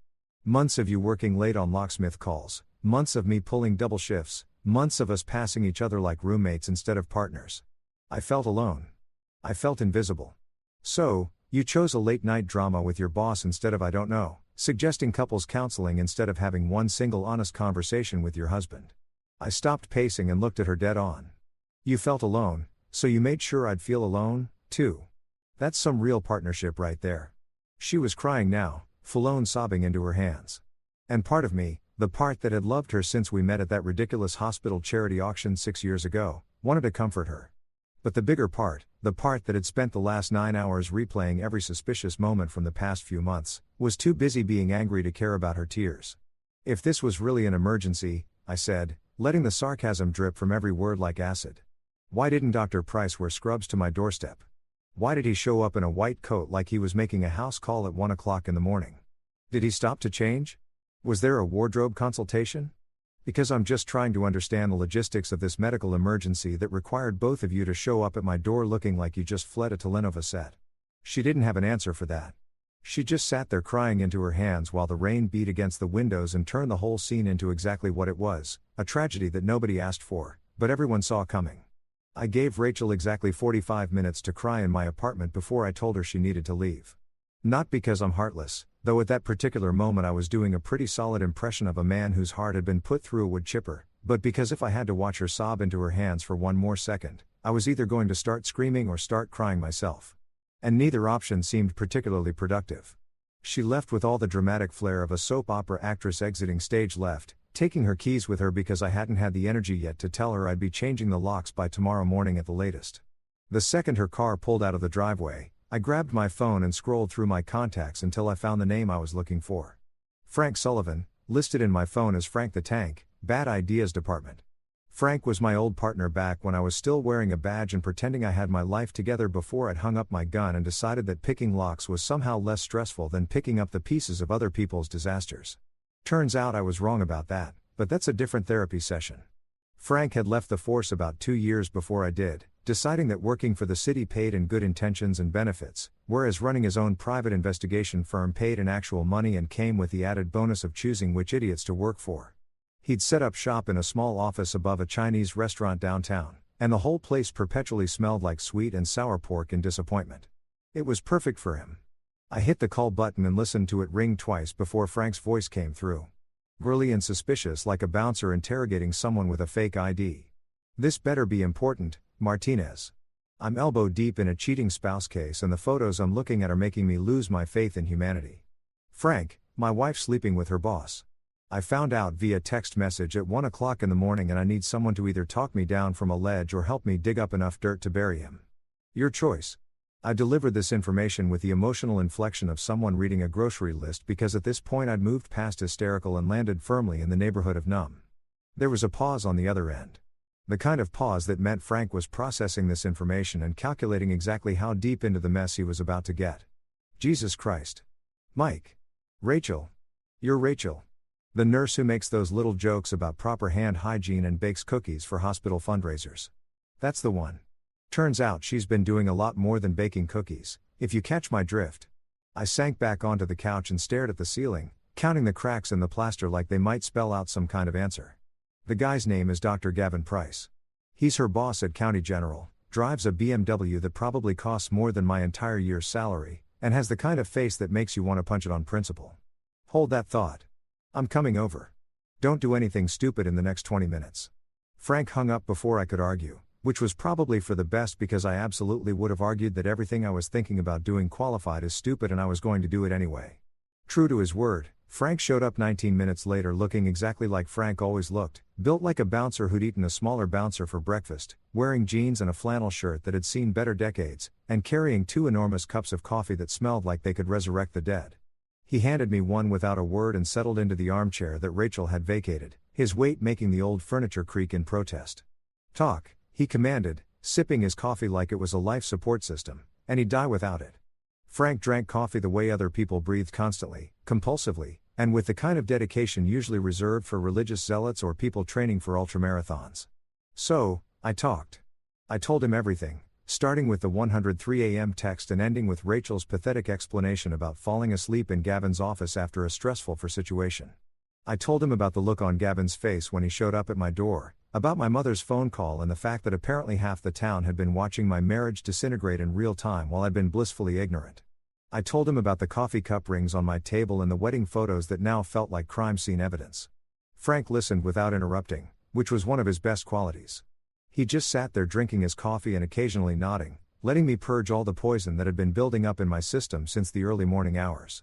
When I finally ran out of words, he set down his coffee cup and leaned forward with his elbows on his knees, fixing me with the kind of look that had probably made suspects confess to crimes they didn't commit back when he was still wearing a badge. Here's the thing about liars, Mike. They think they're smarter than everyone else. They think they can spin a story and cover their tracks and nobody will ever know the truth. But liars always make mistakes because they're too busy remembering the lies to remember the details. He picked up his coffee again and took a long drink. You want my professional opinion? This wasn't a one-time thing. This wasn't some moment of weakness or a bad decision made in the heat of the moment. This has been going on for a while and they've been careful about it, which means there's a pattern. And patterns leave evidence. What kind of evidence? I asked, leaning forward, because suddenly this felt less like wallowing in self-pity and more like actually doing something productive with my rage. Paper trail, bank records, phone logs, credit card statements. People lie, Mike. People lie all the damn time. But phones don't lie. Money doesn't lie. Digital footprints don't lie. Frank was getting animated now, shifting into his investigator mode like a superhero putting on a cape. You want to know the truth? I mean, the real actual documented truth that holds up in divorce court and makes your lawyer smile, then we need to look. Not shotgun revenge, not yet. Just good old-fashioned fact-finding, detective work, the boring, methodical kind that actually gets results. I felt something shift in my chest. Some combination of relief and purpose that made me sit up straighter. I want to look. I want to know everything. Every text, every call, every time they met up and thought they were being clever. I want the whole damn story. That's what I like to hear. Frank grinned. And it was the kind of grin that meant someone was about to have a very bad day. Now tell me everything you know about this Dr. Price character. Where he works, where he lives, what kind of car he drives, if he's got a history. I'll start running background checks, see what skeletons are hiding in his closet. Guys like this, doctors with God complexes who think they can screw around with their subordinates. They usually have a pattern. This probably isn't the first time, which means there might be other victims, other stories, other people who'd love to see him get what's coming to him. I could use my locksmith skills to help with the investigation. I offered, only half joking. You know, open some clothes cases. Literally, Frank groaned and threw a couch pillow at my head. Jesus Christ, Martinez. That's the worst pun I've heard all week, and I spent yesterday talking to a bail bondsman who exclusively communicates in dad jokes. But yeah, your skills might actually come in handy if we need to, let's say, gain access to certain areas for documentary purposes. Documentary purposes. I like that. Very professional. I was actually smiling now, which felt bizarre given that my life was currently on fire. But there was something about having a plan, having Frank in my corner. That made the whole disaster feel less like drowning and more like swimming toward shore. I'll start digging into Price's background today, Frank said, standing up and draining the last of his coffee. Public records, professional history, any complaints filed against him, social media presence, the works. You focus on documenting everything from your end. Every conversation with Rachel, every suspicious detail you remember from the last few months, every piece of evidence that might be useful, write it down, screenshot it, save it. We're building a case here. And cases are built on details. He headed for the door, then turned back with that serious expression he used to wear when we were about to raid a drug house back in the day. Mike, one more thing. This is going to get ugly before it gets better. You need to be prepared for that. When you start digging into people's secrets, you don't always like what you find. You ready for that? I thought about Rachel crying in my armchair. I thought about Gavin's smug face at my doorstep. I thought about the 103 a.m. text and the 9 hours of hell that had followed. Yeah, I said, I'm ready. 3 days after Frank started his investigation, I got a text from a number I didn't recognize. It came through at 2:47 p.m. on a Thursday while I was in the middle of rekeying the locks at a real estate office, sweating through my work shirt, and contemplating whether I should just change my own damn locks already or continue living in this weird limbo where my cheating wife technically still had access to my apartment. The text was short and cryptic in that way that immediately makes you think either someone's trying to sell you car insurance or your life is about to get more complicated. We need to talk. It's about Rachel and Gavin. LLA. LLA. Rachel's friend Leah. LLA Chan, who taught overpriced spin classes at that boutique fitness studio downtown where people paid $40 to ride a stationary bike in a dark room while someone yelled motivational garbage at them. Leah, who posted Instagram stories of her green smoothies and acai bowls with captions about wellness journeys and finding your authentic self. Leah, who had always privately suspected was one of those people who preached health and positivity while secretly stress-eating cookie dough at midnight and contemplating the meaninglessness of existence. I stared at the text for a solid 30 seconds, my fingers covered in graphite and lock lubricant, trying to decide if this was a trap or an opportunity. On one hand, Leah was Rachel's friend, which meant she was potentially enemy territory. On the other hand, she was reaching out to me about Rachel and Gavin, which meant either she had information or she was about to deliver some kind of intervention that would make me want to throw myself into traffic. I texted back, coffee bean on Main. 6 p.m. Come alone and don't tell Rachel because apparently I was living in a spy movie now and everything had to be dramatic and clandestine. She responded immediately, already planning on it. See you there. The Coffee Bean was one of those aggressively hipster establishments where the baristas had ironic mustaches and the menu featured things like deconstructed lattes and artisanal cold brew infused with the tears of free-range coffee plants or whatever pretentious nonsense they were calling regular coffee these days. I showed up 10 minutes early because old cop habits die hard. Ordered something called an Americano that cost $7 and tasted like regret and claimed a corner booth where I could see the door. Leah walked in at exactly 6 o'clock and I had to hand it to her. She looked exactly like someone who was about to either save my life or ruin it further. She was wearing yoga pants and an oversized hoodie that said, Namaste in bed, carrying one of those enormous water bottles that fitness people use to prove they're hydrated and therefore superior to the rest of us mortals. Her hair was pulled back in a ponytail so tight it probably gave her a headache and she had that look on her face. The one that said she was nervous, guilty, and determined all at once. She spotted me, took a breath like she was preparing for battle, and made her way over with the kind of walk that suggested she'd rather be literally anywhere else. She slid into the booth across from me without ordering anything, which I respected because it meant she wanted to get straight to business. Thanks for meeting me, she started. And her voice had that shaky quality that people get when they're about to confess something they really don't want to confess.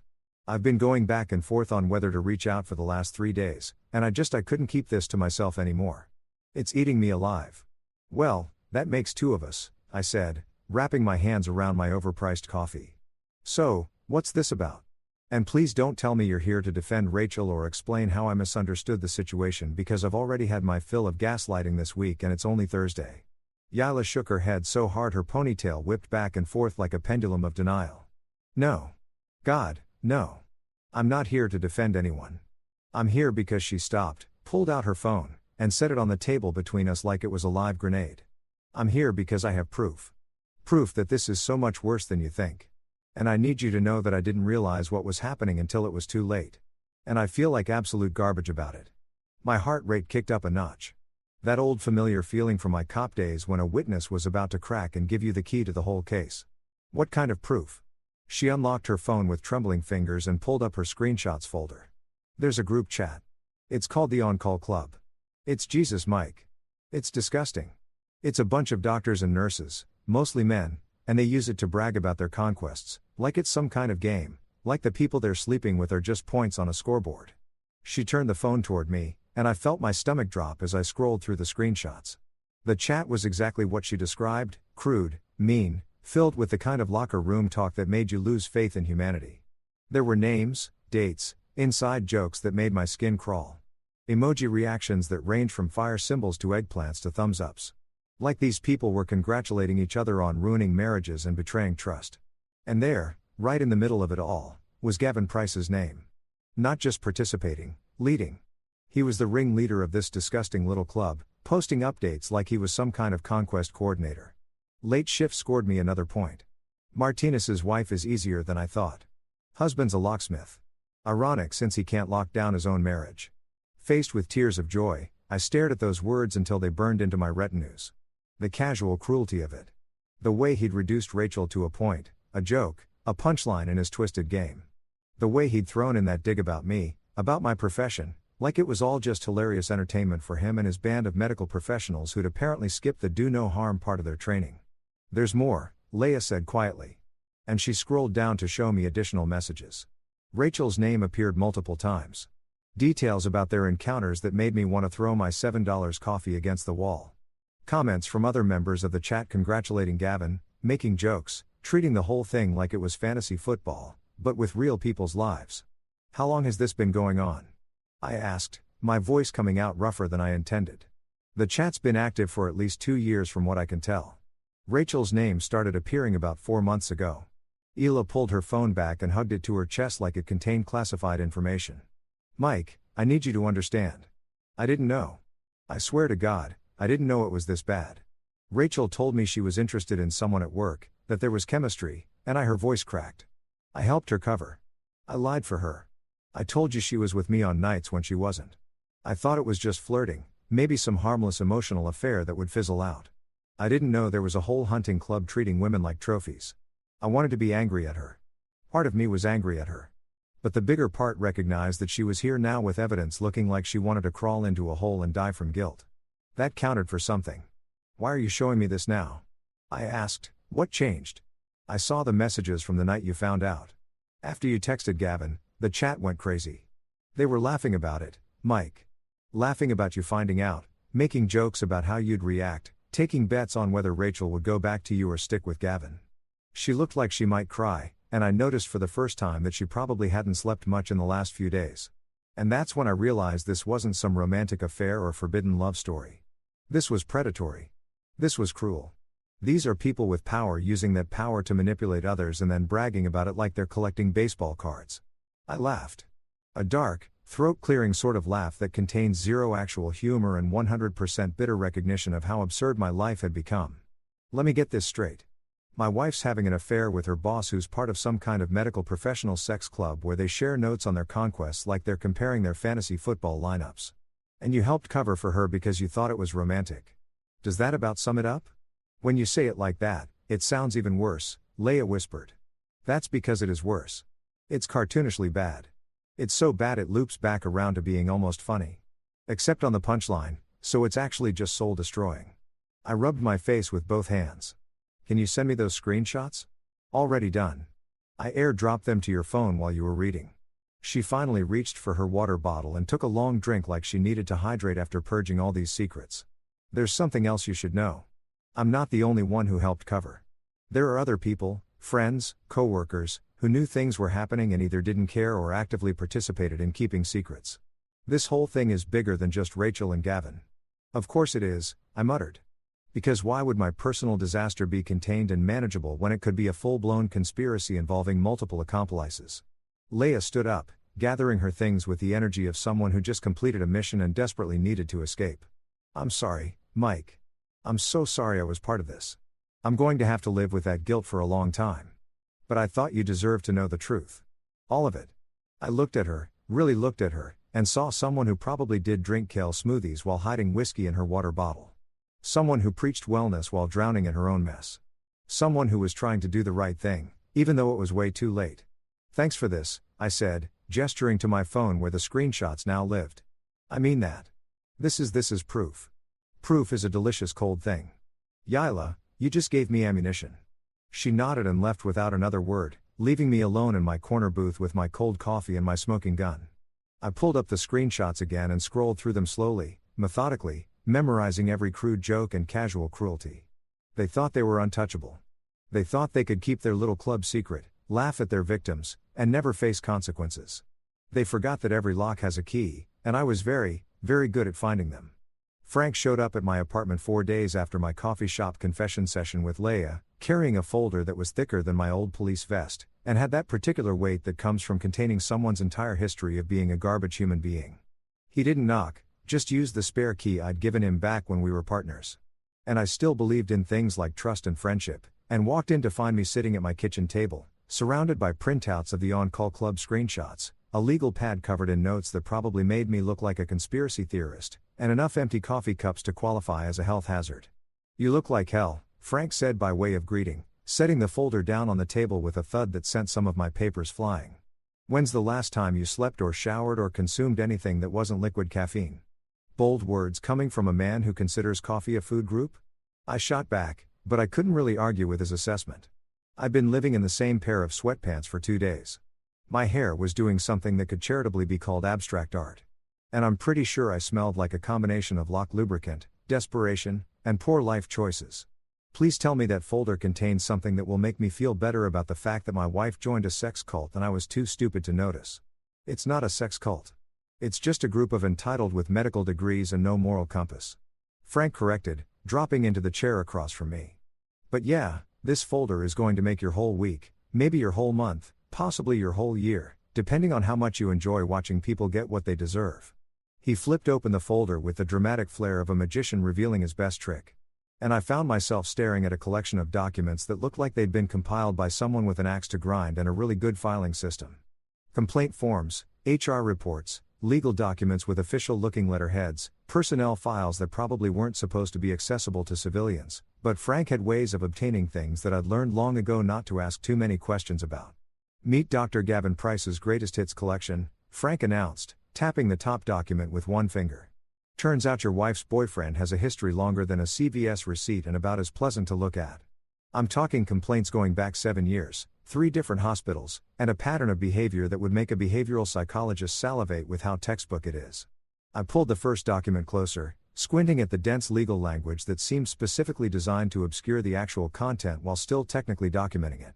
It was a complaint filed by a nurse named Jennifer Kaufman back in 2018 detailing how Drive Price had made repeated inappropriate comments about her appearance, suggested they discuss her career advancement opportunities over drinks, and then became hostile and vindictive when she declined his advances. The complaint had been filed with HR at his previous hospital, investigated for approximately 30 seconds, and then quietly filed away with a note that said, "Matter resolved through mediation." Matter resolved through mediation. I read aloud, letting the sarcasm drip from every syllable. That's corporate speak for we paid her to go away and hoped nobody would notice. Right. Bingo. Frank pulled out another document. This one from a different hospital in 2019. This is Jessica Torres. Similar story. Dr. Price pursued her aggressively. She initially reciprocated because she was young and flattered that a senior physician was paying attention to her. And then when she tried to end things, he made her work life a living hell, switched her to the worst shifts, gave her poor performance reviews, made comments in front of other staff about her being emotionally unstable. She filed a complaint, and surprise, surprise, it was resolved through a confidential settlement that included an NDA. He kept pulling documents out of that folder like a depressing magic trick that just kept going. Sarah Chun in 2020, Amanda Rodriguez in 2021, Melissa Grant in 2022. Each story followed the same basic pattern with slight variations. Dr. Gavin Price identified a target, usually someone younger or in a subordinate position, pursued them with a combination of charm and professional intimidation, got what he wanted, and then either discarded them or made their lives miserable when they tried to assert boundaries. And every single time, the hospital administration had responded with what could generously be called aggressive apathy and more accurately be called active cover-up. How many are there? I asked, feeling something cold and angry settling in my chest like a block of ice that had decided to take up permanent residence that I could find with a week of digging. 8 documented complaints across 3 different hospitals. But here's the thing, Mike. Those are just the ones who actually filed formal complaints. You know how many people experience harassment or assault and never report it? The numbers are depressing as hell. For every complaint in this folder, there's probably 3 or 4 other people who stayed quiet because they were scared of retaliation or didn't think anyone would believe them or just wanted to move on with their lives. Frank pulled out another section of documents. These ones looking more recent and official. And this is the really interesting part. County General where he works now, where Rachel works. They knew. They freaking knew about his history when they hired him 2 years ago. They did a background check. They saw the complaints and they hired him anyway because he's a good doctor with an impressive resume. And apparently being a predator is just a minor personality flaw that can be overlooked if you're good at your job. I stared at the pile of evidence, feeling the cold anger crystallize into something sharp and focused. So, what you're telling me is that this guy has been doing this for years. Multiple women have tried to hold him accountable and the system just keeps protecting him because hospitals are more interested in covering their asses than actually dealing with the problem. That's exactly what I'm telling you. Frank confirmed, this guy knows how to work the system. He knows which lines to not quite cross. He knows how to make settlements happen quietly. He knows how to position himself as the victim when complaints get filed. He's got it down to a science. The man's basically a professional predator with a medical degree and a really good lawyer. Well, isn't that just fantastic? I muttered, running my hands through my hair and probably making it stick up in even more ridiculous directions. My wife didn't just cheat on me with some random guy. She cheated on me with a serial predator who has an entire system in place for getting away with it. I'm not sure if that makes it better or worse. It makes it ammunition, Frank said, leaning forward with that intense look he got when he was really into a case. Look, Mike, I know this is personal for you. I know you're hurt and angry and probably fantasizing about various creative ways to make this guy suffer, but here's what we're going to do. We're going to be smart about this. We're going to collect all the proof. We're going to find these women, and we're going to give them choices. What kind of choices? I asked, though I was already starting to see where Frank was going with this. The choice to come forward together. The choice to break their NDAs because NDAs don't hold up when there's a pattern of criminal behavior or when public safety is at risk. The choice to stop being isolated victims and start being a coordinated force that actually has the power to hold this bastard accountable. Frank was getting animated now, gesturing with his hands like he was conducting an invisible orchestra of justice. 1 complaint gets buried. 2 complaints get settled quietly. 8 complaints from 8 different women all coming forward at the same time. That's a pattern. That's a story. That's the kind of thing that doesn't go away with a quiet settlement and a confidential agreement. I felt something like hope stirring in my chest, mixing with the anger and the hurt and creating some kind of volatile emotional cocktail that probably wasn't healthy, but definitely felt productive. So, we reach out to these women. We show them they're not alone. We build a case that's too big to ignore. Exactly. And we document everything, every conversation, every piece of evidence, every connection between these cases. We make this airtight. Frank tapped the folder again. This guy thinks he's untouchable because he's always been untouchable. He thinks he can keep doing this forever because the system has always protected him. But systems are made of people and people can be persuaded to do the right thing when the evidence is overwhelming and the public is watching. I picked up one of the complaint forms reading through the details of how Dr. Price had systematically destroyed Jennifer Kaufman's career after she rejected him. You know what really gets me? I said it's not just that he's a predator. It's that he's smart about it. He documents things in his favor. He builds paper trails that make his victims look unstable or vindictive. He uses his position and authority to gaslight people into thinking they're the problem. This isn't some crime of passion or moment of weakness. This is calculated. This is a man who sees other people as objects to be collected and discarded, which is why we're going to take him down using his own methods, Frank said with a grim smile. He likes documentation. We'll give him documentation. He likes playing the system. We'll use the system against him. He thinks he's always 2 steps ahead. We're going to be 3 steps ahead with better evidence and more witnesses. I made a joke about Gavin's bedside manner. Must be tender as a stapler and twice as sharp. But underneath the sarcasm, the anger was humming like a live wire. This wasn't just about Rachel anymore. Wasn't just about my wounded pride or my broken marriage. This was about every woman whose name was in that folder. Every victim who'd been silenced. Every person who tried to speak up and been crushed by a system that valued reputation over justice. So where do we start? I asked Frank, already mentally preparing myself for what was coming. We start by reaching out, Frank said carefully, respectfully, and with the understanding that some of these women might not want anything to do with this. But we give them the choice. We show them the pattern. We let them know they're not alone. He stood up and gathered the folder. And then, my friend, we watched Dr. Gavin Price's carefully constructed house of cards come tumbling down. I looked at the folder at the evidence of years of harm and felt that cold anger settle into something like purpose. Good, I said.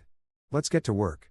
Sophie Price called me on a Tuesday morning while I was in the middle of installing a smart lock system for a paranoid tech entrepreneur who was convinced his business partners were trying to steal his app idea.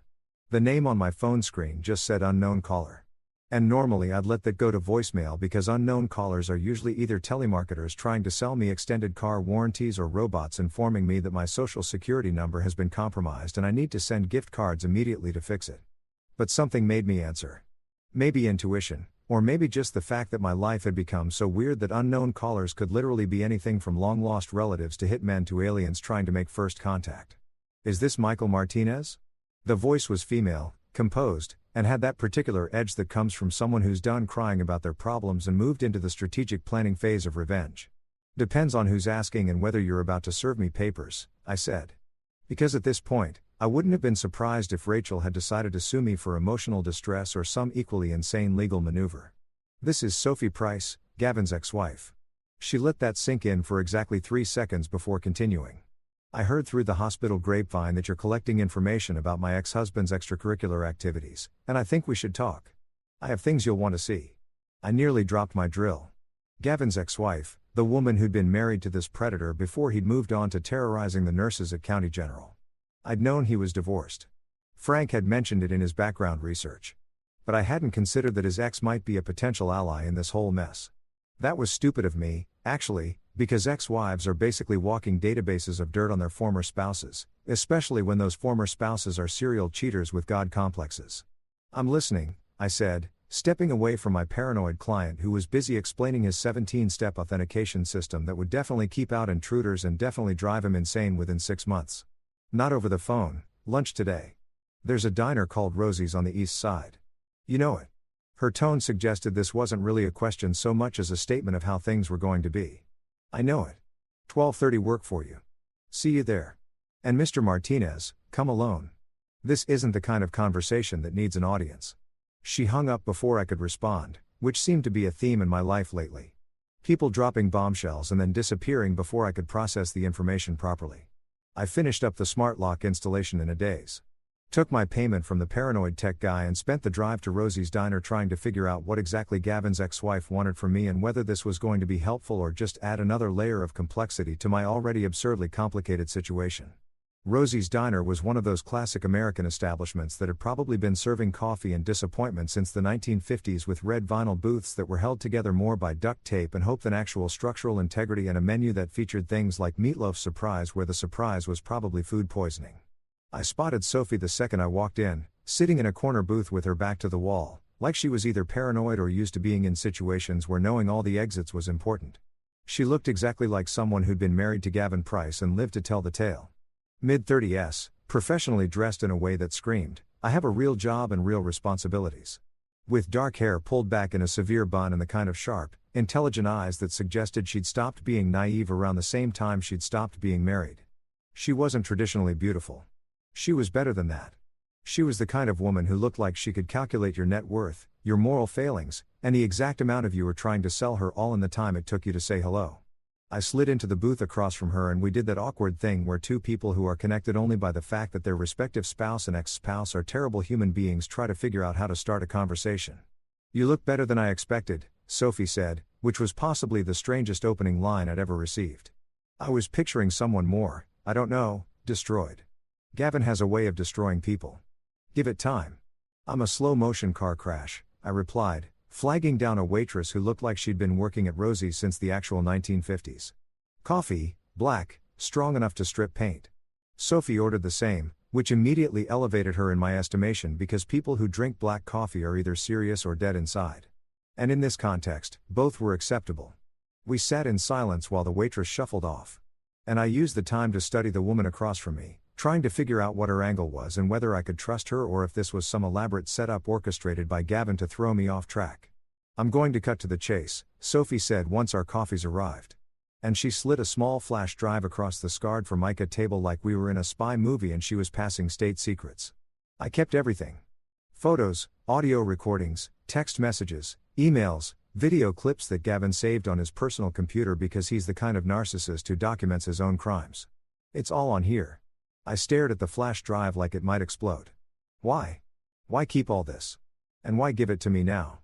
Sophie took a long drink of her coffee and I could see the weight of years of anger and hurt and strategic patience in her expression. I kept it as insurance. When I found out about Gavin's affairs, and yes, plural, your wife is far from the first. I was young enough and stupid enough to think about forgiving him. I believed his excuses about stress and long hours and how these women threw themselves at him. But I wasn't so stupid that I deleted the evidence. I backed everything up, multiple copies in multiple locations. I told myself it was just in case, just for protection, just to have leverage if things got ugly. And things got ugly, I prompted, though I already knew the answer. Things got nuclear, Sophie confirmed with a bitter smile. Gavin doesn't just cheat. He collects. He keeps score. He saves messages and photos and recordings of private moments like they're trophies. He has folders on his computer organized by name and date, ratings of his conquests, notes about which ones were easy and which ones required more work. He's not a man having affairs. He's a predator documenting his kills.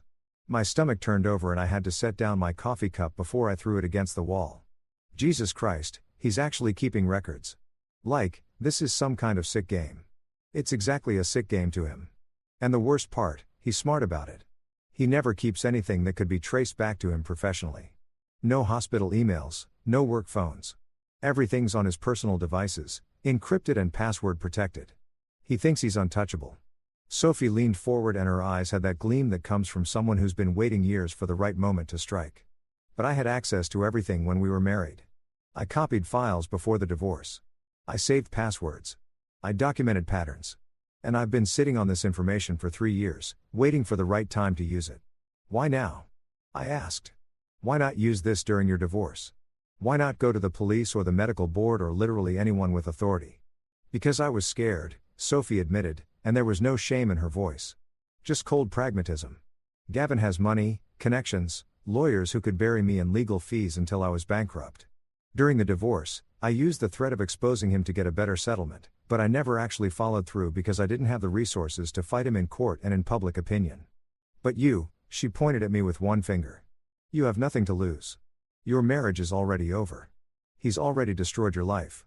And from what I hear through the grapevine, you're building a case with multiple victims and actual evidence beyond what I have here. I picked up the flash drive, feeling its weight. Such a small thing to contain so much damage. What exactly is on here? Everything, Sophie said simply. Recordings of phone calls where he brags to his friends about his latest conquest. Video clips he secretly recorded during intimate moments. Some of the women knew they were being filmed, some didn't. Text message threads where he discusses strategy for seducing nurses and medical students. Photos he saved as mementos. And most damning of all, a spreadsheet, an actual Excel spreadsheet where he tracked names, dates, ratings, and notes about each woman. He called it his personal achievement log. I call it evidence of systematic predatory behavior. I felt a cold sense of satisfaction wash over me, the kind of feeling you get when all the scattered pieces of a puzzle suddenly click into place and form a picture that finally makes sense. This wasn't just evidence. This was the industry of excuses finally getting an invoice. This was documentation that couldn't be explained away or dismissed as misunderstanding. This was Gavin Price's own meticulous records condemning him. Why are you giving this to me? I asked one more time because I needed to understand her motivation. What do you get out of this? Sophie finished her coffee and stood up preparing to leave. I get to watch him fall. I get to know that I played a part in stopping him from hurting more people. And I get to sleep at night knowing I finally did something instead of just sitting on evidence and protecting myself. She pulled out a $20 bill and dropped it on the table for the coffee. Use it well, Mr. Martinez. Make sure it counts because if you screw this up, he'll know where the information came from, and I'll have to disappear. She walked out of the diner like a queen who'd just abdicated her throne, tired, relieved, and finally free of a burden she'd been carrying too long. I sat there with a flash drive in my hand, feeling its weight, knowing that I was now holding the key to everything. The invoice had finally arrived, and it was time to make Gavin Price pay his bill. The County General Hospital Annual Charity Gala was scheduled for Saturday, October 18th, which gave me exactly 2 weeks to transform from a bitter, angry locksmith into an audiovisual terrorist with a flair for dramatic public humiliation. The gala was one of those black tie affairs where rich people paid $500 a plate to eat rubber chicken and feel good about themselves while the hospital administration paraded around their star physicians like prized livestock at a county fair. And this year's guest of honor, the physician being celebrated for his outstanding contributions to patient care and hospital excellence, was none other than Dr. Gavin Price himself. Because apparently the universe has a twisted sense of humor and decided that the man who'd been systematically destroying lives deserved a trophy and a standing ovation. When Frank told me about the gala, I'd laughed so hard I nearly choked on my coffee. "You're kidding me. They're giving him an award. What's it for?" "Most creative use of power dynamics. Outstanding achievement in the field of being a complete bastard. It's the Healer of the Year award," Frank had said with the kind of straight face that suggested he was also appreciating the irony given annually to a physician who demonstrates exceptional dedication to their patients and exemplary professional conduct. The nomination was apparently submitted by the hospital board before your little situation came to light, and they're too far into the planning to back out now without raising questions. And that's when the idea hit me with all the subtlety of a brick through a window. Why not use the gala itself as the stage for Gavin's downfall? Why skulk around filing complaints and hoping the system would eventually work when I could literally hijack his moment of triumph and turn it into a public execution? It was elegant. It was mean. It was the kind of poetic justice that made my locksmith heart sing. Because if there's one thing I understand, it's that the best way to break into something is to use the existing infrastructure against itself. I laid out the plan to Frank over beers at his office, which still smelled like sweet and sour pork and broken marriages, while he listened with the expression of a man who was simultaneously impressed and concerned about my mental stability. "So, let me get this straight," he'd said after I'd finished my pitch. "You want to hack into the hospital's AV system during the gala, plug in Sophie's flash drive, and broadcast Gavin's greatest hits to a room full of donors, hospital administrators, and local media. You want to turn his award ceremony into a true crime documentary, not hack. That sounds illegal and complicated. I prefer gain authorized access through my extensive knowledge of security systems and the fact that I personally installed the locks on the AV control room 6 months ago when the hospital upgraded their equipment." I grinned at him with the kind of manic energy that probably should have concerned me, but instead felt liberating. "I'm a locksmith, Frank. I know every entrance, every access point, every vulnerable spot in that building because half the staff has called me at one point or another to let them into rooms they've locked themselves out of. I'm not breaking in.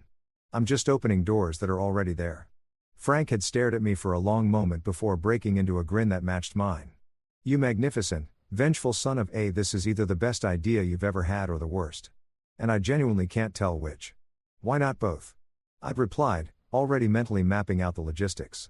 Over the next 2 weeks, I became intimately familiar with the County General Hospital event space, the AV setup for the gala, and the exact sequence of events planned for the evening. I reached out to Tommy Chan, a guy I knew from my cop days who'd left the force to become an AV technician because he decided he'd rather work with equipment than people, and who owed me a favor from that time I'd helped him get out of a sticky situation involving his ex-girlfriend, a restraining order, and a misunderstanding about who actually owned the PlayStation. Tommy was more than happy to give me a crash course in basic AV system operation, especially when I told him it was for a surprise presentation at a hospital charity event. "You're not going to do anything that'll get me in trouble, right?" Tommy had asked nervously, showing me how to connect external drives to the projection system. "Define trouble?" I'd replied, which in retrospect probably wasn't the most reassuring answer. But Tommy had shrugged and showed me the rest of the system anyway because he was a good friend and also because he secretly loved the idea of chaos unfolding in formal settings. Frank handled what he called the legal infrastructure, which meant making sure we had reporters lined up who'd actually show up to the gala and pay attention when things went sideways. He reached out to Maria Gonzalez at the local news station, an investigative journalist who'd been trying to break a story about hospital misconduct for years and was basically salivating at the prospect of a scandal this juicy falling into her lap. He also contacted a few freelance journalists who specialized in medical ethics violations, plus a blogger who ran a popular site about holding powerful institutions accountable. Frank was building an audience, making sure that when the show started, there'd be people there to document it and spread the word.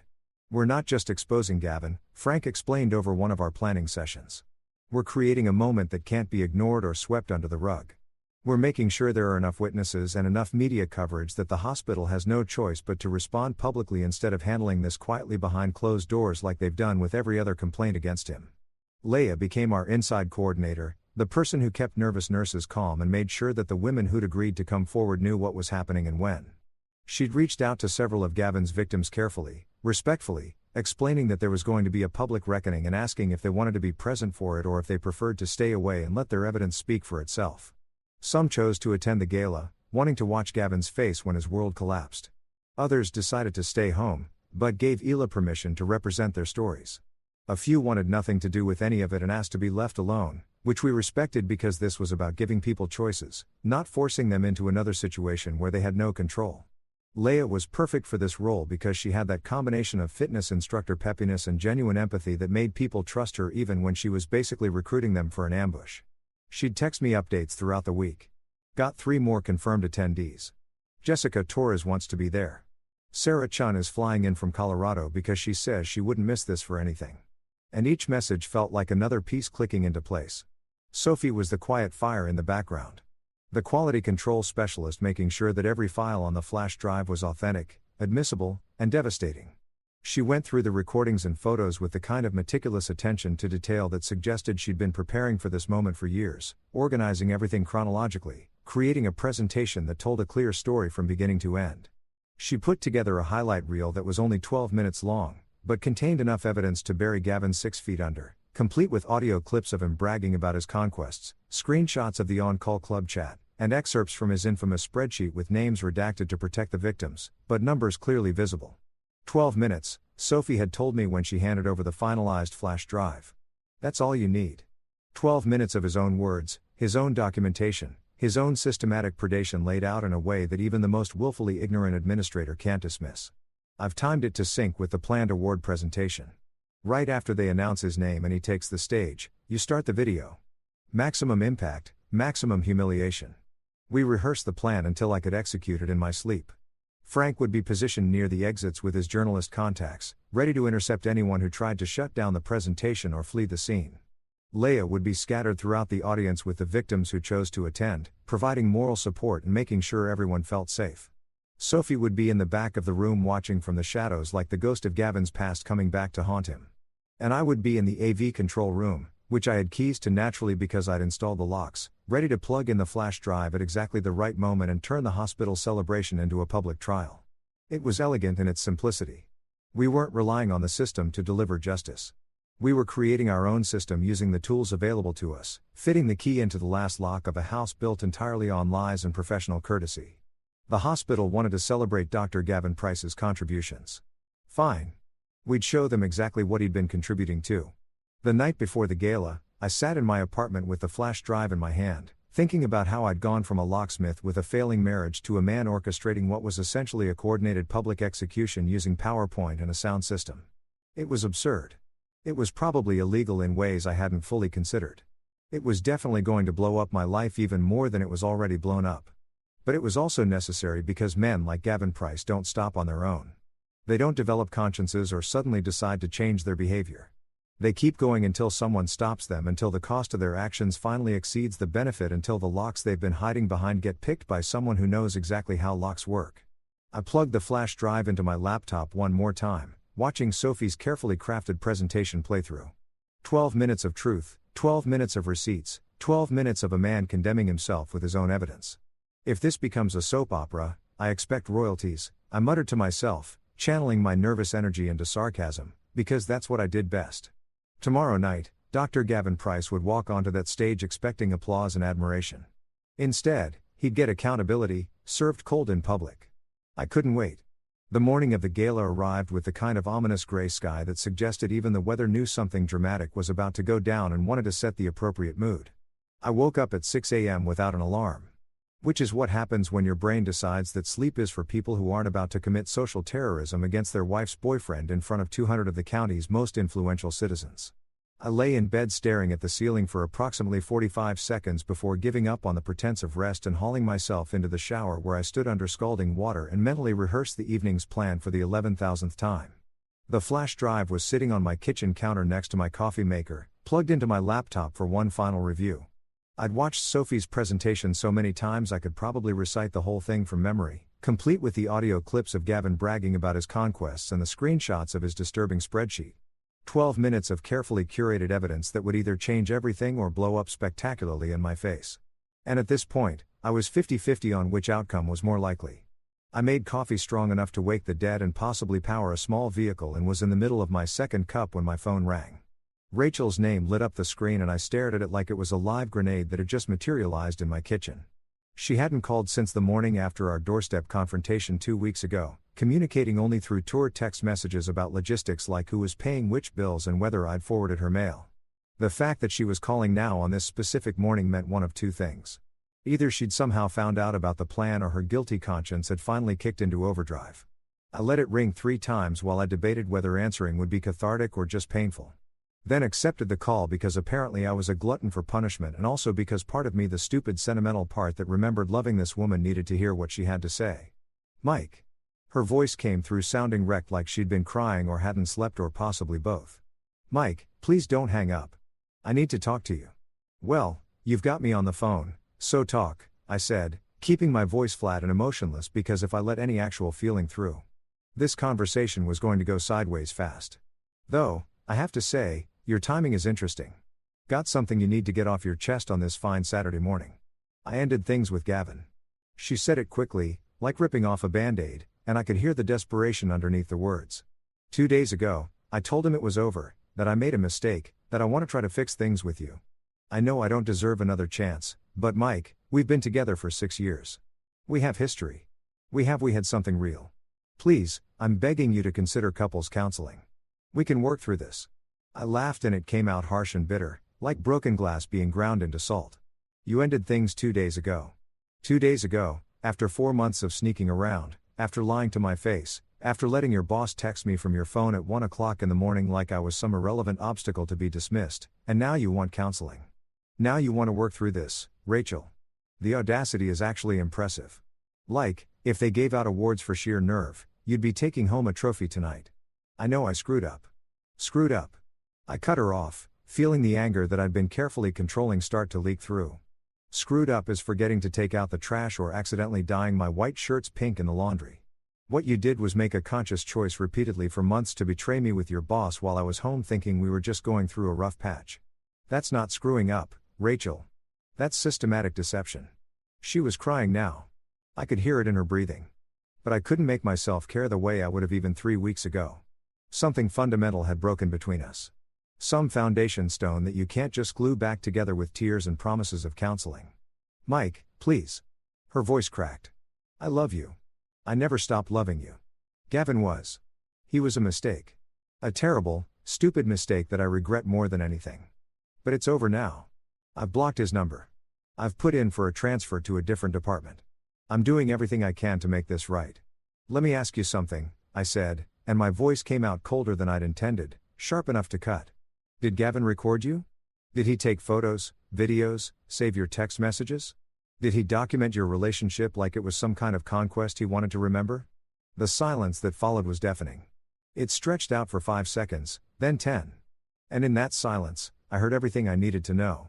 The fear, the realization, the understanding that whatever promises Gavin had made about privacy and discretion were as worthless as his marriage vows had probably been. He promised he'd deleted everything. Rachel finally whispered, and she sounded small and scared and young in a way that made something twist painfully in my chest despite my anger. After I told him we were done, he said he'd delete all the messages and photos. He promised, Mike, he said. He promised. Yeah, like men in dramas promise. I interrupted and the sarcasm was back in full force because it was easier than acknowledging the part of me that still hurt for her that recognized she'd been played by someone with a lot more experience in manipulation than she had. Let me tell you something about Gavin Price that you apparently haven't figured out yet. He doesn't delete anything. He collects, he saves, he documents every conquest like he's building a museum dedicated to his own ego and other people's bad decisions. So, no, Rachel, he didn't delete your messages. They're probably backed up in 3 different cloud storage accounts with labels and dates and maybe even ratings. Her crying intensified, dissolving into the kind of sobbing that comes from genuine fear and the dawning realization that you've been way more naive than you thought possible.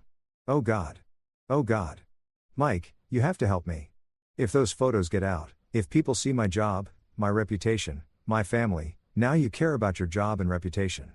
The words came out harsher than I'd intended, but I was too far gone to pull them back. Where was that concern 4 months ago when you were making the choice to sleep with your boss? Where was that forward thinking when you were letting him photograph intimate moments? I didn't know. She practically shouted, and there was genuine anguish in her voice. I didn't know he was recording some of it. I didn't know he saved everything. I didn't know about the other women or the chat group where she stopped and I could hear her trying to compose herself. Wait, how do you know about all this? How do you know what Gavin does? Because unlike you, I did my homework, I said flatly. When I found out my wife was cheating, I didn't just sit around crying into my beer.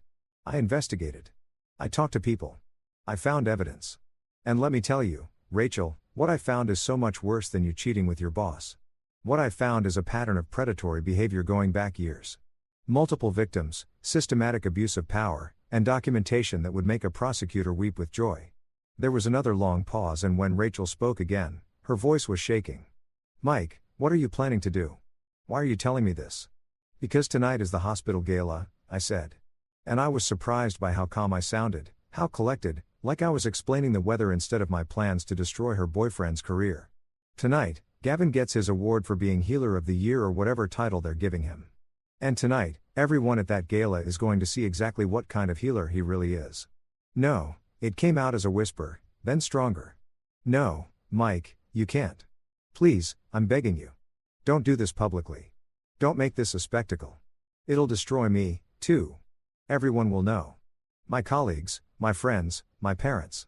You should have thought about that before you let Gavin take pictures, I said. And part of me recognized I was being cruel. But the bigger part was too angry and hurt to care. You made your choices, Rachel. You chose to have an affair. You chose to trust a man who collects women like baseball cards. You chose to believe his promises. And now you get to live with the consequences of those choices, just like I have to live with the consequences of marrying someone who betrayed me. Mike, please stop. I cut her off, suddenly exhausted by the whole conversation, by the pleading and the tears and the last-minute appeals to my better nature. Stop begging. Stop making promises you won't keep. Stop acting like you can fix this with enough crying and apologies. It's done, Rachel. We're done. Whatever you thought we had is gone, and you killed it yourself. You can hide if you want to. You can call in sick to the gala, stay home, pretend none of this is happening, but you can't unend what's already been saved. You can't delete files that have already been backed up in multiple locations. The truth is coming out whether you like it or not. And you get to decide whether you face it or run from it. She was sobbing openly now, but I felt nothing except a hollow sort of finality, like closing a door on a room you know you'll never enter again. If this becomes a soap opera, I expect royalties, I said.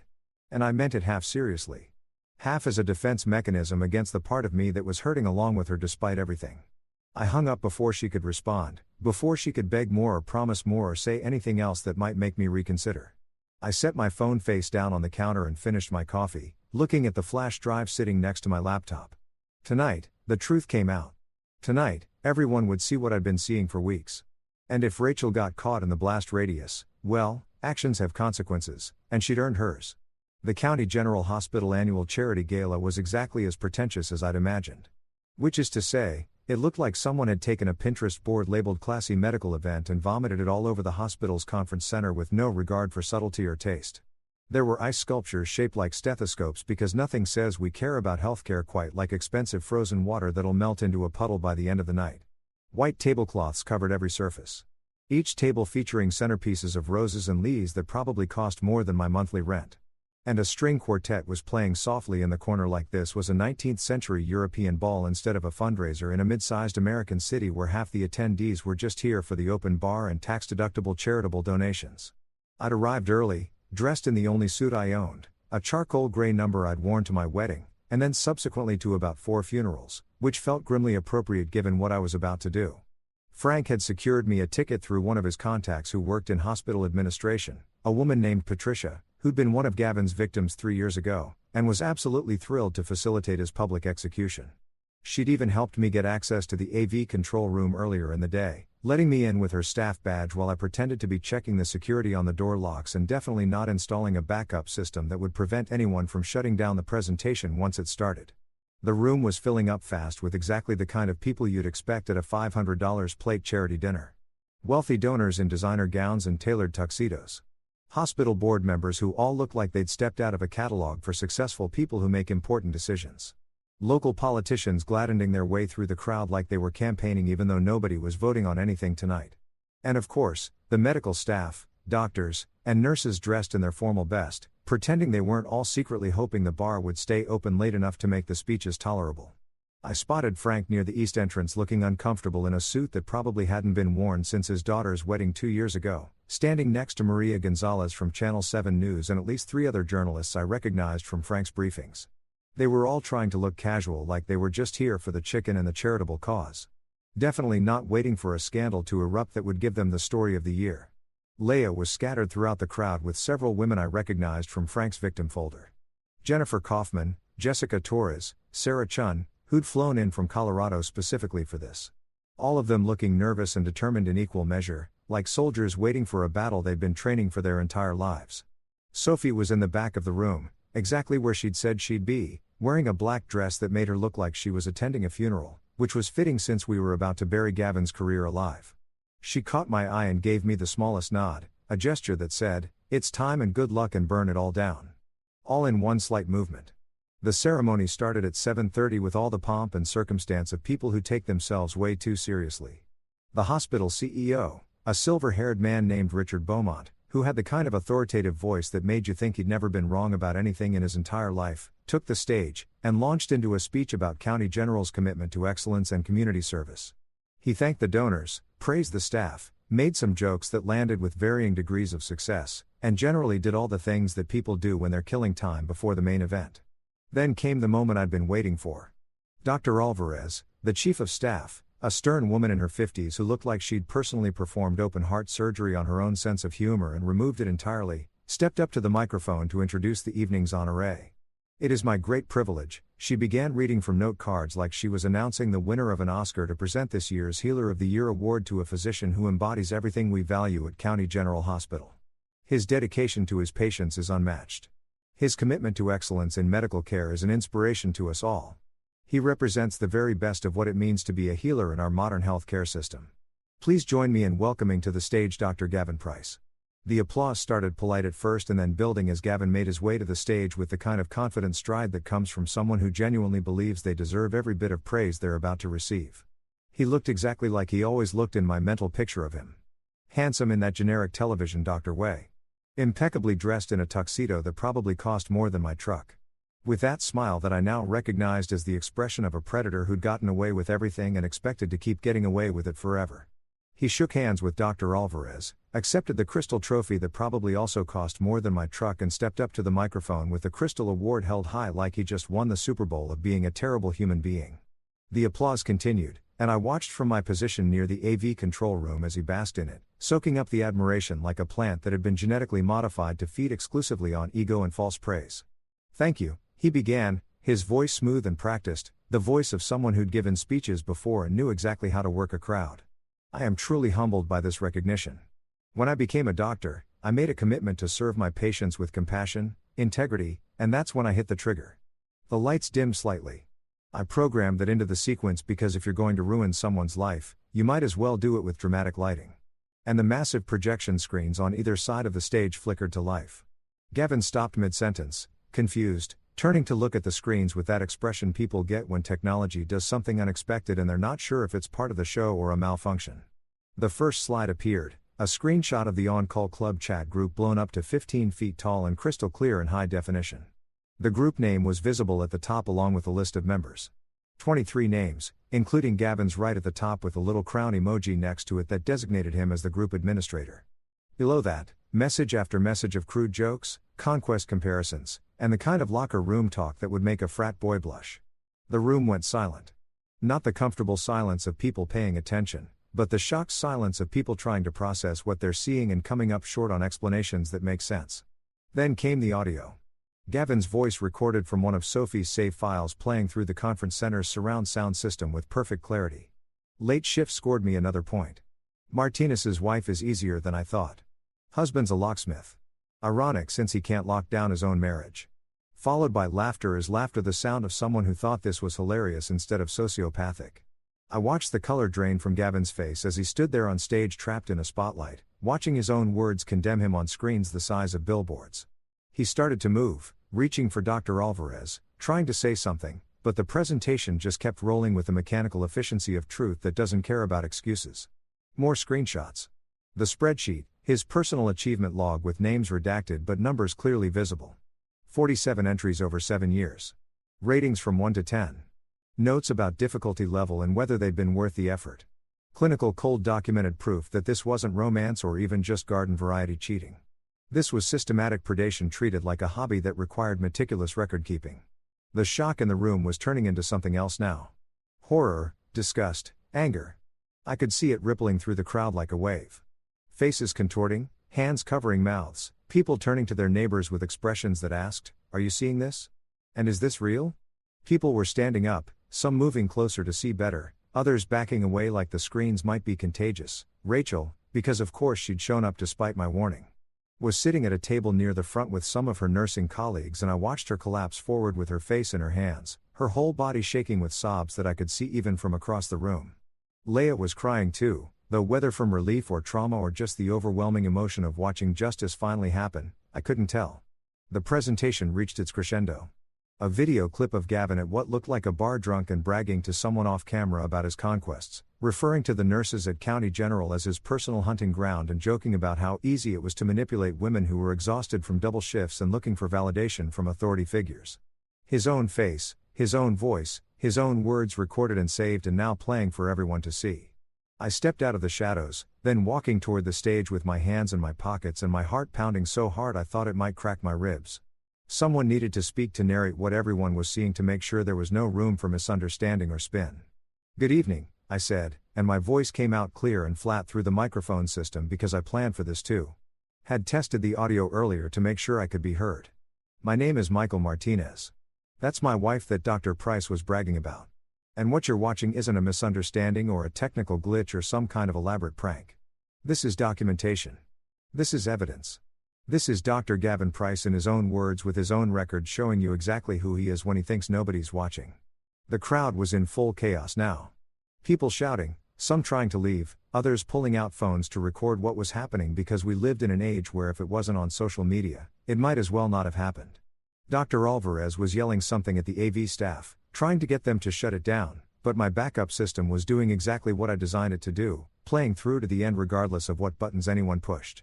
Gavin finally found his voice and he started to flail verbally, trying to explain, to excuse, to spin this into something other than what it obviously was. "This is taken out of context. This is a violation of my privacy. You don't understand. Is there a warranty on that charm?" I called out, my voice cutting through his protest with the kind of dry sarcasm that had gotten me through the last 3 weeks because it seems to be malfunctioning pretty badly right now.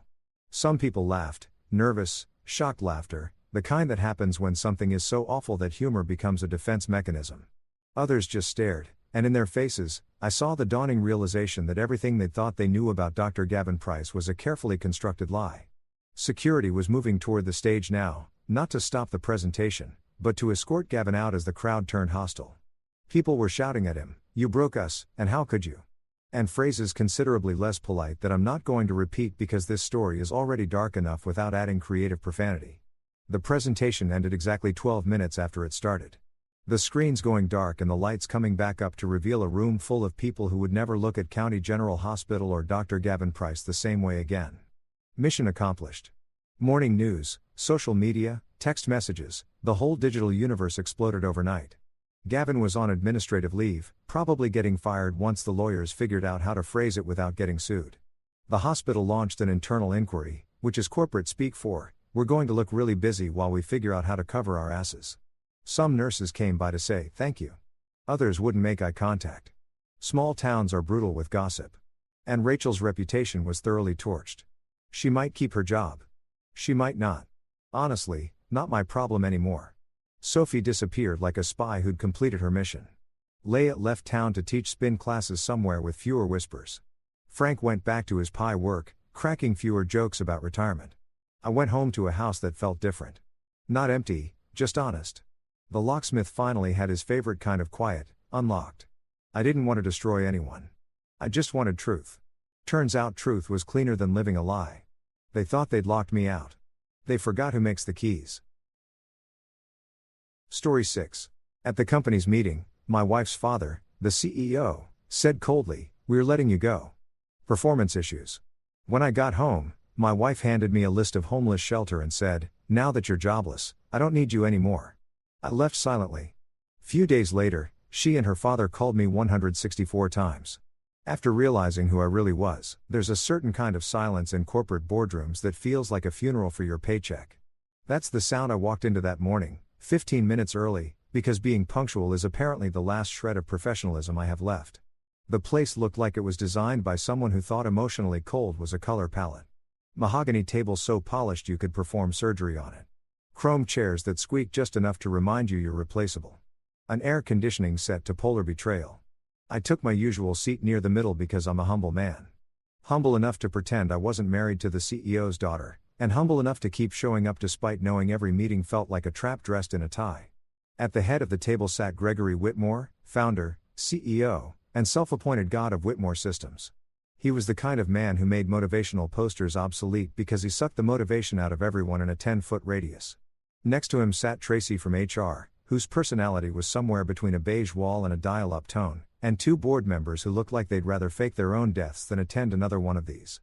I sat down, nodded politely, and waited for the inevitable. "Evan," Gregory started, his voice smoother than a tax audit. "Thank you for joining us." "Oh, it's my pleasure, Greg. I love being ambushed before breakfast."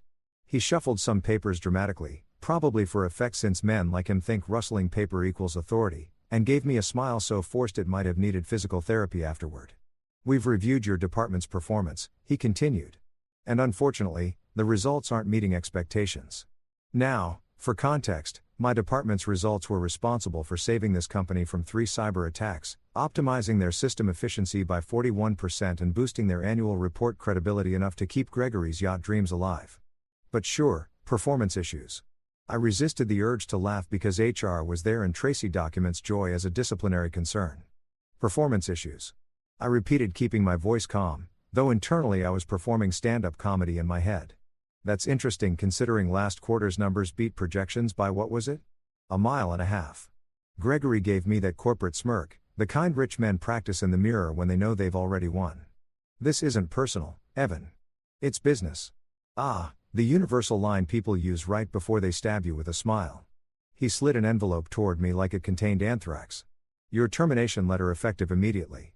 He even had the nerve to use my full name on the top line, Mr. Evan Rivers. Like he was addressing a defendant. "Security will escort you out after you clear your desk." Now, here's the thing about being married to your boss's daughter.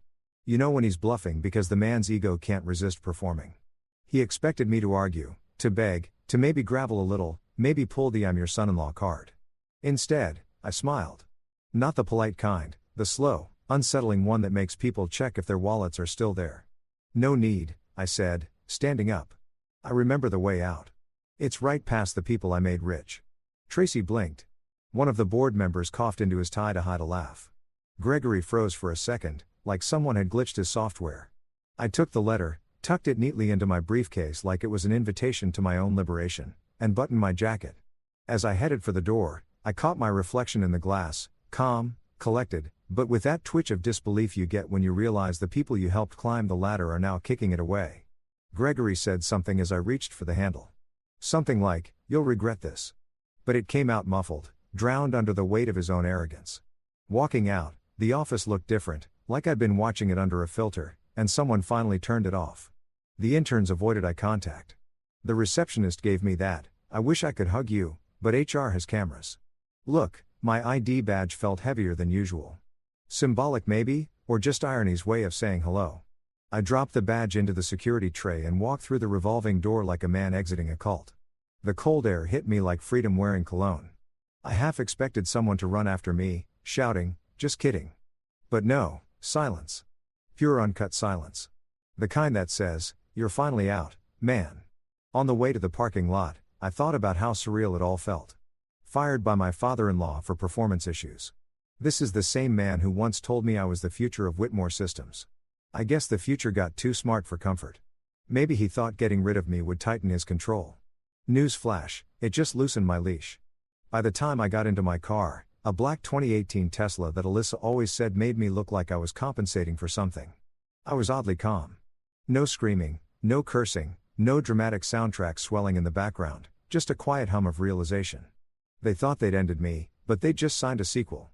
I drove out of the parking lot, past the building that had been both my paycheck and my prison.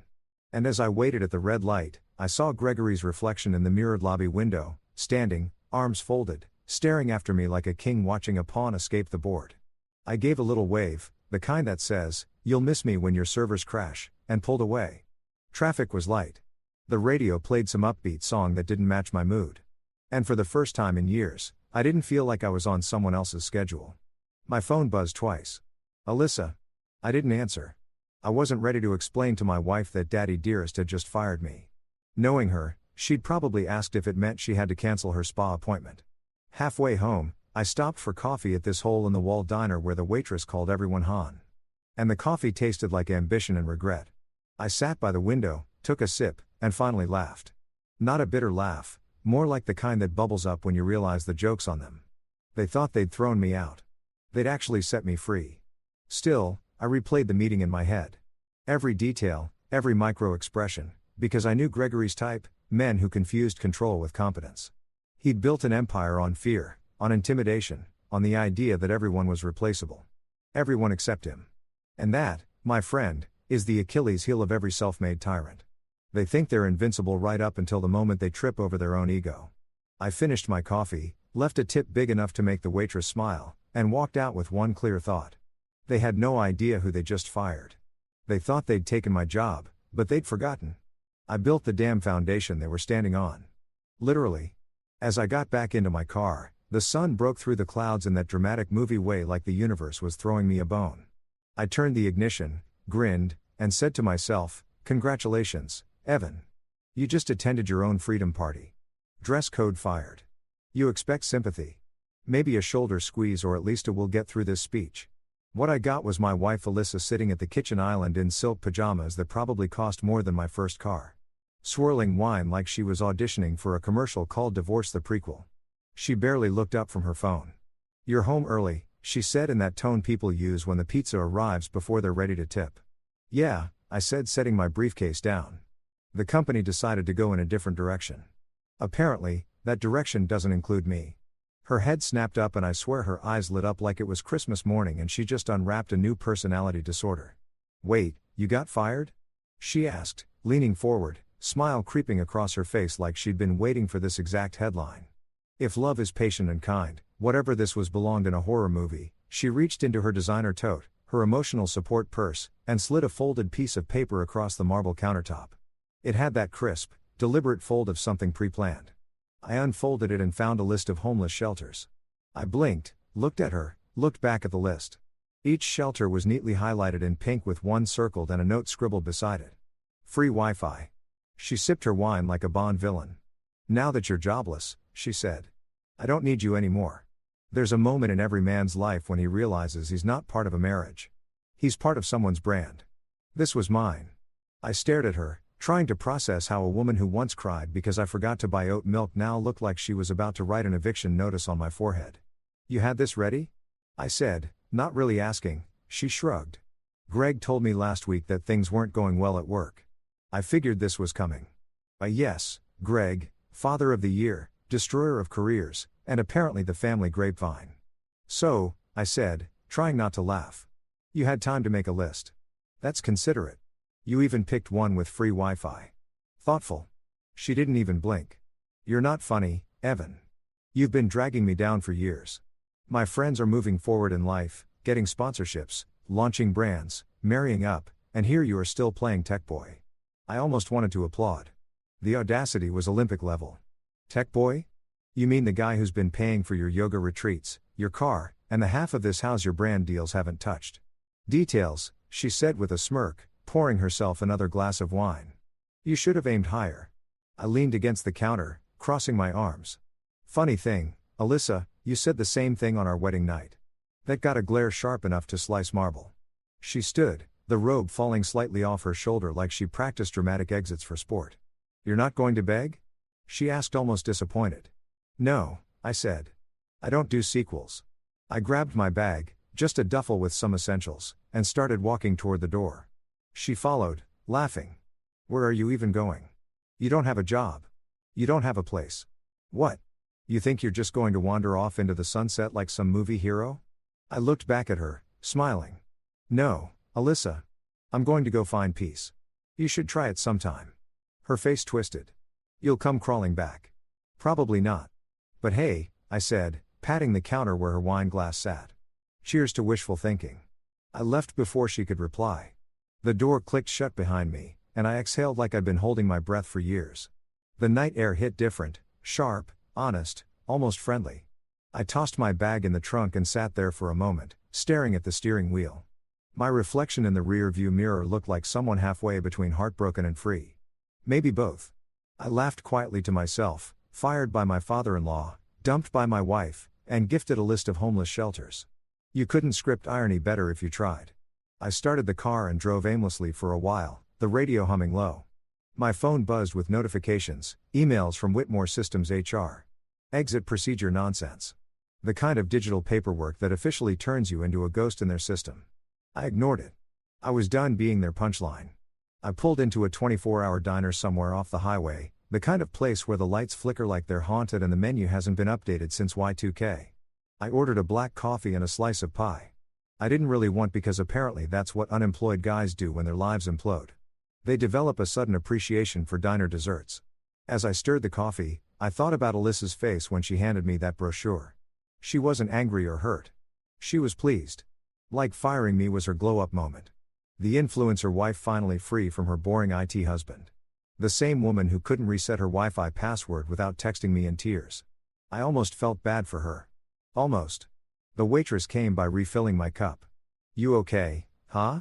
You look like you just lost your job and your wife in the same day. I chuckled. You psychic or just observant? Observant, she said. Men who order pie at 10 p.m. usually got stories? Yeah, I said, smirking.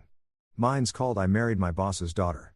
Spoiler alert, it ends badly, she laughed, shaking her head. Well, at least you're laughing. That's something. It was because under the chaos, under the sting, there was something else simmering. Relief. A strange liberating kind of peace that comes when you realize the worst has already happened and you're still breathing. I finished the pie, paid, and headed back to my car. The dashboard clock read 11:32 p.m. I sat there for a second, staring at my phone. One missed call from Alyssa, probably wondering if I'd checked into Hope's shelter with Wi-Fi yet. I ignored it. Then another came in from an unknown number. Mr. Rivers, this is Carl from Whitmore System Security. Sir, we didn't realize you still had access to the system servers. Could you, please confirm? I hung up before he finished. Oh, I still had access. All right. And unlike Greg, I knew exactly how much that access was worth. As I leaned back in my seat, the first real smile of the night spread across my face. They thought they'd buried me. They just handed me a shovel, and I was about to start digging in the other direction. I started the car again, this time with purpose. The road ahead looked open, dark, full of possibilities and revenge. Maybe sweet, calculated revenge. The kind that doesn't need shouting, just strategy. And as I pulled away from the diner, Alyssa's list of shelters sat folded on the passenger seat. I picked it up, glanced at it, and laughed out loud. Then I rolled down the window, and let it fly into the night air. Because if she thought I was homeless, she clearly forgot who built the house in the first place. Leaving without a fight sounds noble until you're packing a duffel bag with the same calm energy of someone deleting their entire Spotify playlist after a breakup. I didn't throw a tantrum, didn't smash a single wine glass, mainly because all the expensive ones were technically hers. I just left silent, composed, and inconveniently dignified. But inside, my brain was hosting a full-blown fireworks show of rage and relief. When I closed the door behind me, I felt the kind of quiet that usually follows an explosion. I checked into a small apartment across town, the kind of place where the walls had seen things and didn't judge you for yours. It wasn't luxury, no marble countertops or scent diffusers shaped like swans, but it was mine. I paid 6 months up front in cash because contrary to popular belief and my wife's assumptions, I wasn't broke. Not even close. Alyssa thought I was out there looking for a shelter with free Wi-Fi. Bless her clueless little heart. My father-in-law thought I'd be graveling for mercy within the week. Cute. What neither of them knew was that my bank accounts had layers like onions, or better yet, offshore onions. Cayman onions. See, years ago, I learned that marrying into power means learning to play the long game. While Gregory Whitmore was busy building his empire of overpriced mediocrity, I was quietly building something smarter. My secret project, NextAware Technologies, started as a hobby, something I worked on during those useless IT support shifts Greg forced on me. I remember him saying once, "Son, some people are visionaries and some just fix the Wi-Fi." I smiled that day because I already knew which one I was. NextAware was a cybersecurity platform so advanced even Whitmore Systems couldn't crack it, and they tried. 3 years ago when they acquired it, Greg strutted around like he'd made the deal of the century. The acquisition documents were clean, the money wired, and the patent secured under a shell company name he didn't think twice about. E. Rivers Innovations. Guess what the E stands for? Greg Evan Rivers. Me.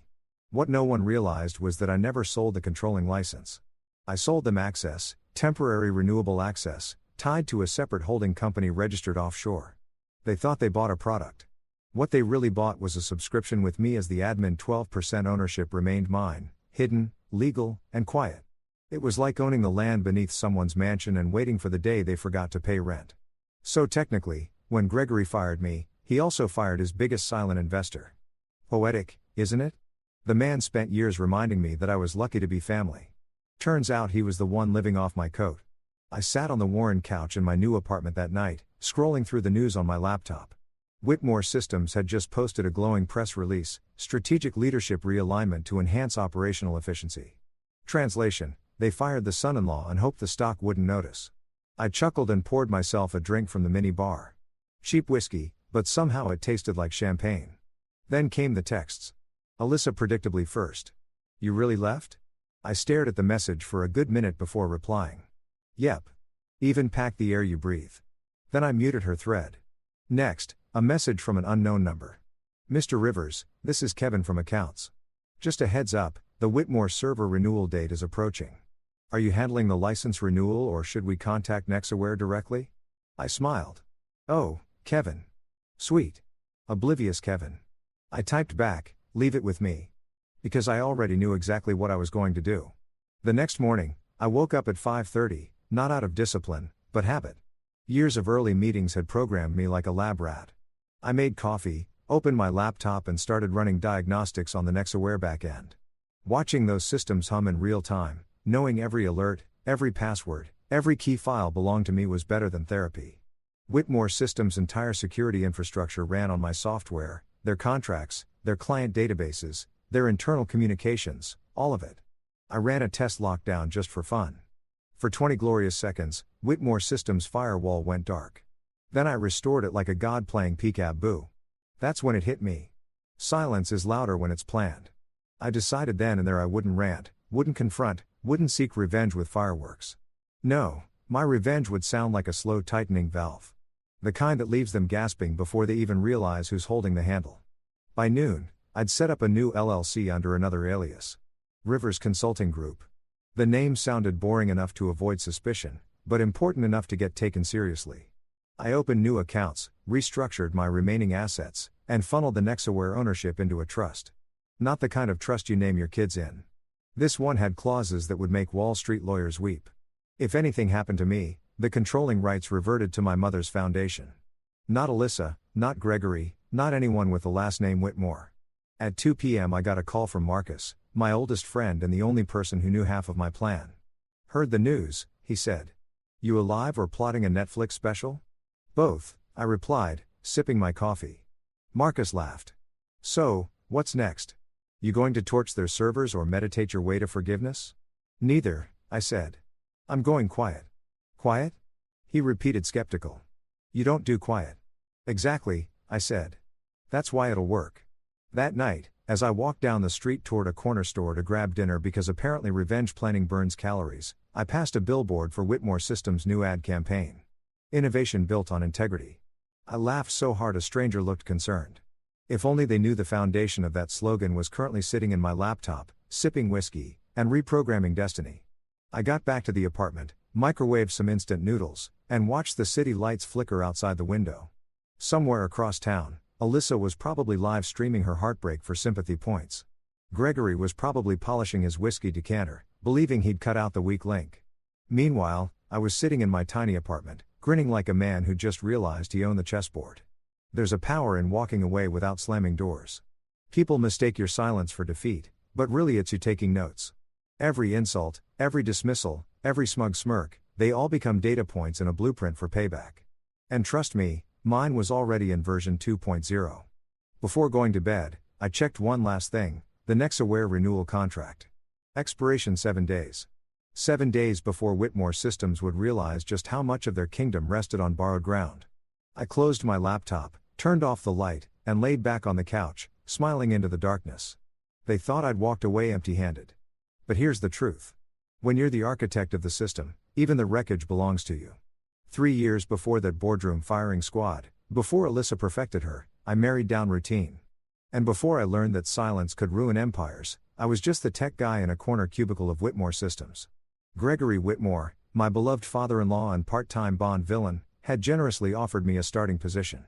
Translation: know your place, marry the daughter, and maybe if you kiss enough corporate rings, you'll be allowed to fetch coffee at executive meetings.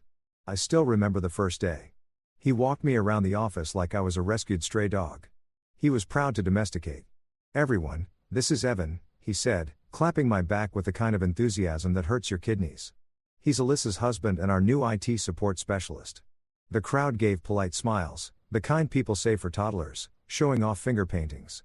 "Work your way up. Earn your stripes," Gregory said, handing me a laptop that looked like it survived the Cold War. That was his mantra. What he meant was, "I own you now, son." But here's the thing.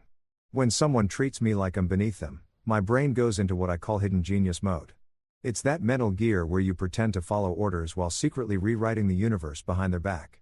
So, while Greg thought he had me buried in help desk tickets, resetting passwords, removing viruses caused by interns watching sketchy anime, I was quietly building the skeleton of something that would one day make him sweat through his imported suits.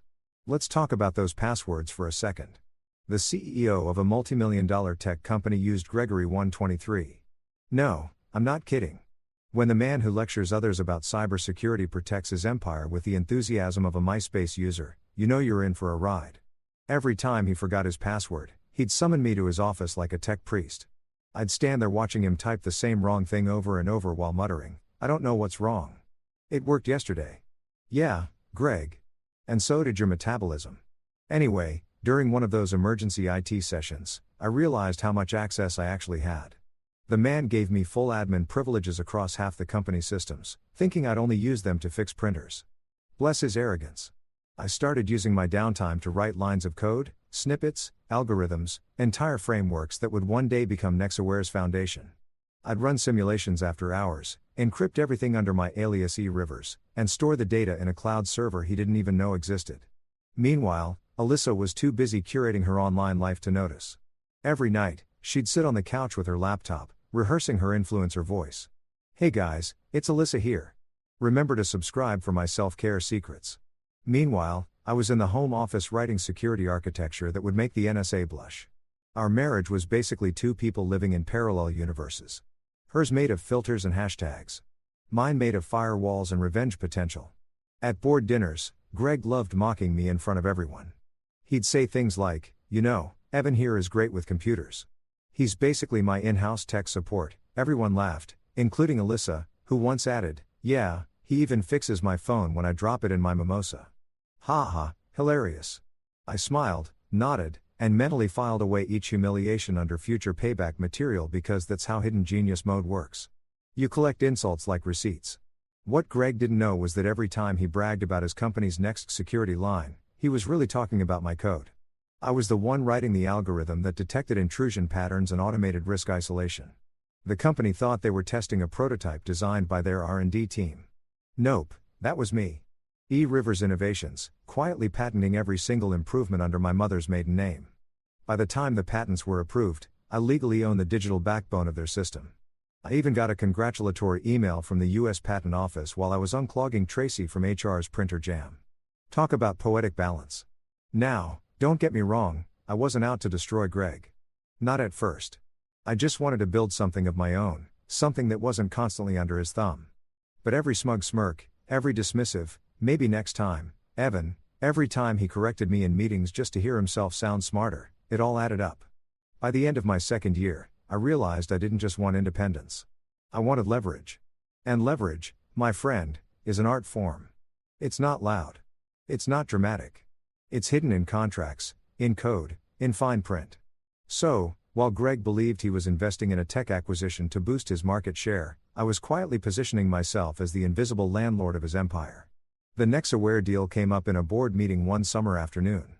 Greg strutted into my cubicle later and said, "We just acquired a small cybersecurity firm for peanuts.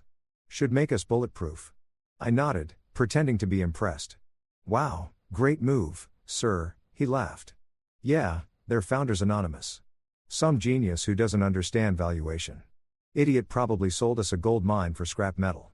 Oh, Greg, if I'd had popcorn, that moment would have been cinematic. By year 3, I had everything set. The code was fully integrated, the licenses automated to expire on a schedule only I could renew, and the patents watertight.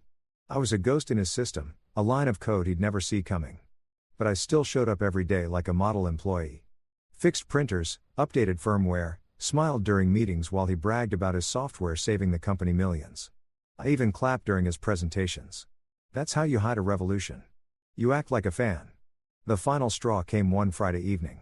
Greg was hosting his annual corporate gala complete with a live band and enough champagne to drown a horse. I was at the buffet table enjoying my only payment-free food when he approached with a martini in hand. "You know, Evan," he said loudly. "If you ever get tired of tech support, maybe we'll find you something in the mailroom." Everyone around him laughed. Alyssa joined in, hand on his arm, eyes gleaming. I smiled and said, "Sure thing, sir. Maybe someday I'll run this place from the basement." He chuckled over my dead body. Funny how life foreshadows itself. That night, I went home, opened my laptop, and looked at the digital fortress I'd built.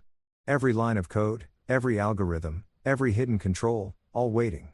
I didn't press the red button, of course. Not yet.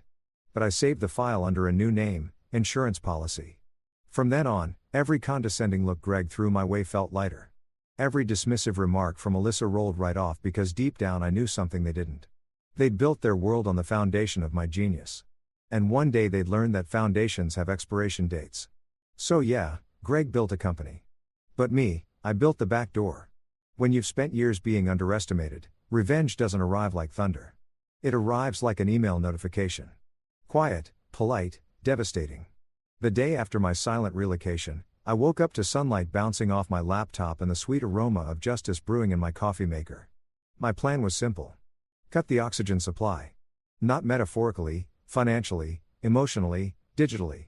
I've been married into the Whitmore dynasty long enough to know where every artery was, and more importantly, which ones they didn't even know existed. Step 1, joint credit cards.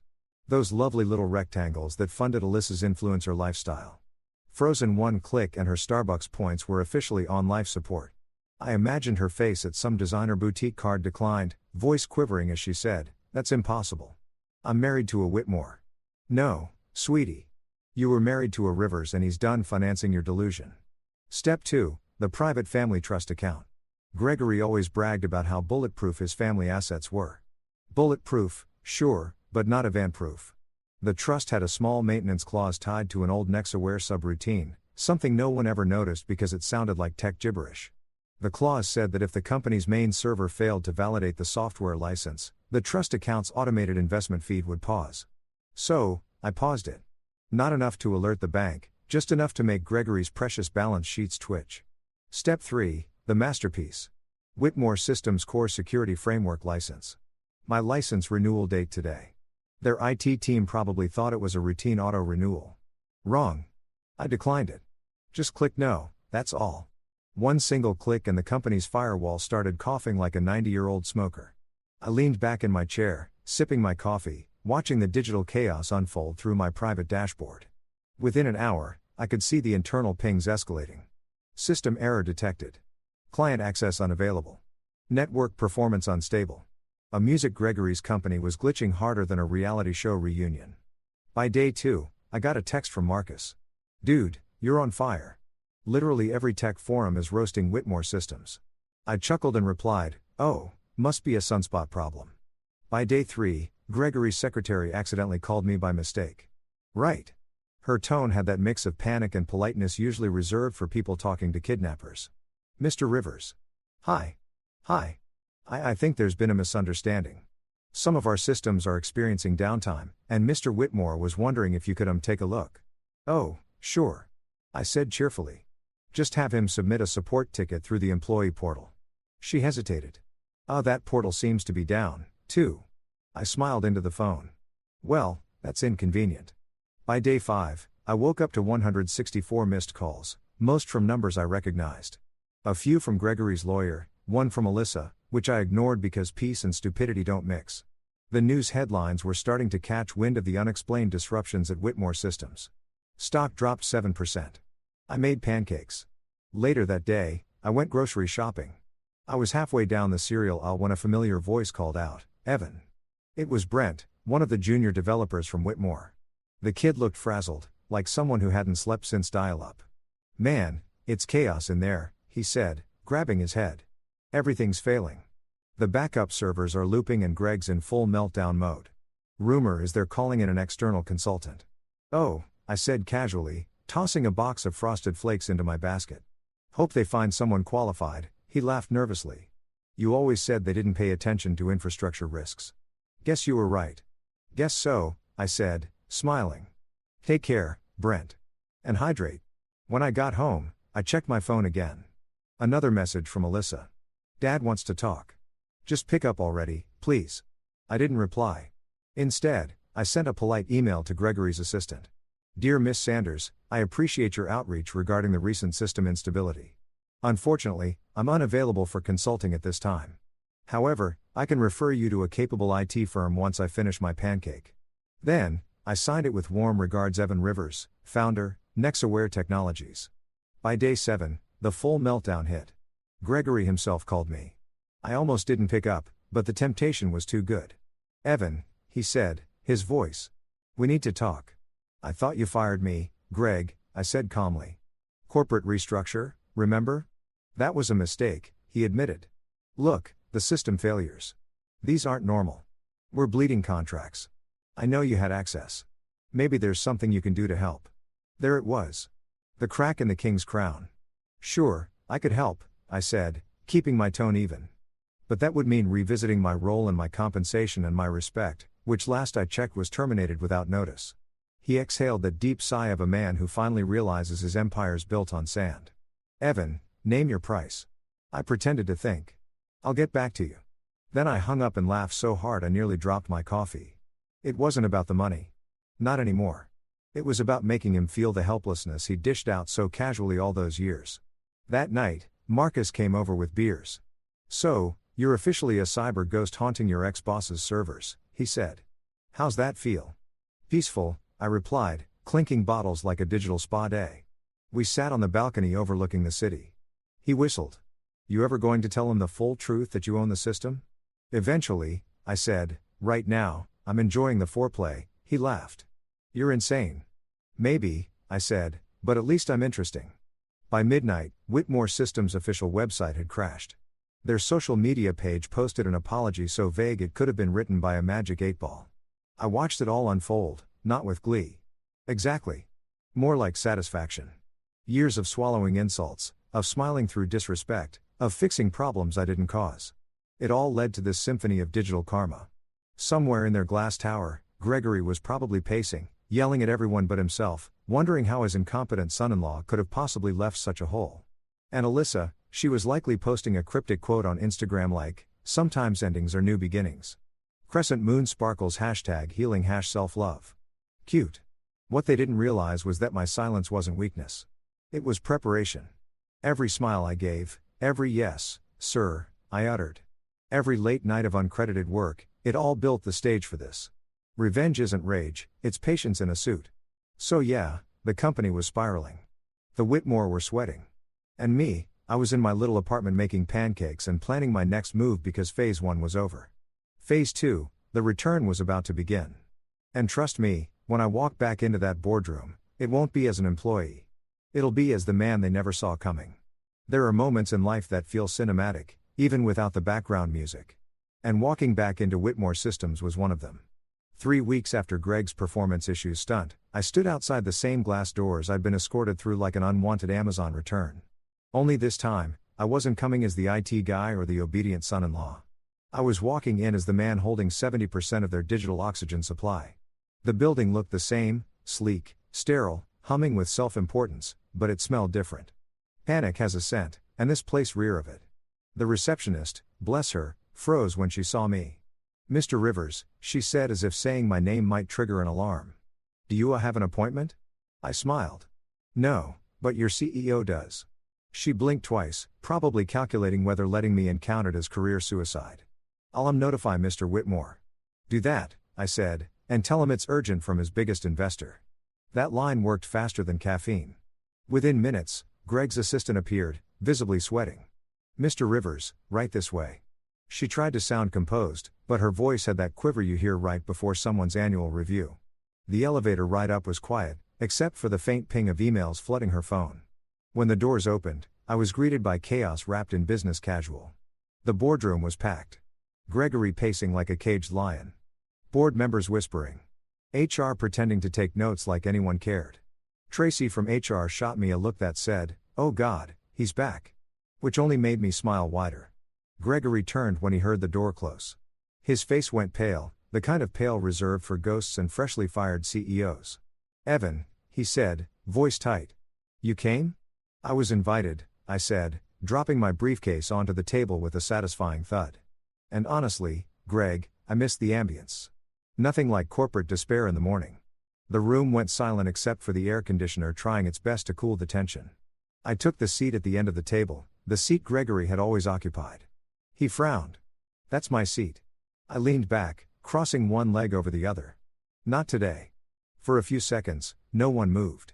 The board members shifted uncomfortably, unsure who technically outranked who at this point. I opened my folder, neatly printed financials, legal notices, and one thick envelope labeled license agreement. Nexaware Technologies. "Let's make this simple." I said 70% of your company's infrastructure runs on software owned by Nexaware Technologies. As of last week, that license expired, which means legally every major client contract tied to that software is in breach. Tracy blinked, her pen hovering uselessly over her notepad. One of the board members, a tall guy named Richard, who always smelled like expensive regret, cleared his throat. "You mean to say the company doesn't own its primary framework?" I smiled. "Oh, they thought they did. They paid for access, not ownership. There's a difference. You'd be amazed how many executives don't read the fine print." Greg's jaw tightened. "You deceived us." "No," I said. "I did my job. You just assumed that meant you owe me too." He slammed a hand on the table, his voice rising. "You sabotaged my company." "Correction," I said calmly. "Our company? You just didn't realize I was on the ownership side." The room murmured. Someone whispered, "Is this legal?" Another replied, "It's brilliant." I continued, sliding a few printed pages across the table. "Here's the fun part. While your team's been trying to fix your technical issues, I've been running an audit. Turns out your daughter's little consulting firm has been receiving quarterly transfers from Whitmore Systems, amounting to roughly $1.2 million. No invoices, no contracts, no deliverables." Greg blinked. "That's impossible." "Oh, I agree," I said. "That's why I printed the receipts." Literally, I flipped open a binder and turned it toward him. Neat columns of wire transfers, all linked to Alyssa's company. A Whitmore Creative Partnerships LLC. Tracy's jaw dropped. "That violates corporate ethics policy section." "Save it, Tracy." I interrupted. "We all know HR's ethics policy is mostly for decoration." Greg looked like someone had unplugged him. "You had access to all this." "Greg, I build all this. You gave me full back-end admin access when you made me your IT guy, remember? Said you trusted family. That was your first mistake." A long silence followed. You could hear the fluorescent lights buzzing. One board member finally spoke. "So, what do you want, Mr. Rivers?" I looked around the room, taking my time, letting them stew in the discomfort. "I want this company to run honestly, which as of now means Gregory Whitmore is suspended pending investigation into financial misconduct." Effective immediately, the board exchanged nervous glances. Richard cleared his throat again. "You can't just I can," I said, pulling out another document. For the bylaws of Whitmore Systems, any shareholder holding more than 10% of the company's intellectual property rights can call for an emergency board vote in the event of compromised leadership. Richard looked at the document, then at Greg, then at me. He's right, Greg's face turned crimson. You can't be serious. You're taking the word of him. Yes, Richard said, because he's the only one keeping us from bankruptcy right now. Gregory's lips parted like he wanted to argue, but all that came out was a choked laugh. You planned this? Of course I did, I said, closing the folder. You raised me in this shark tank and forgot I had teeth, too. Tracy, bless her nervous little heart, tried to regain order. Well, let's proceed with the formal vote. The vote took all of 10 minutes. 5 in favor of suspension, 1 abstaining, and Greg voting against himself.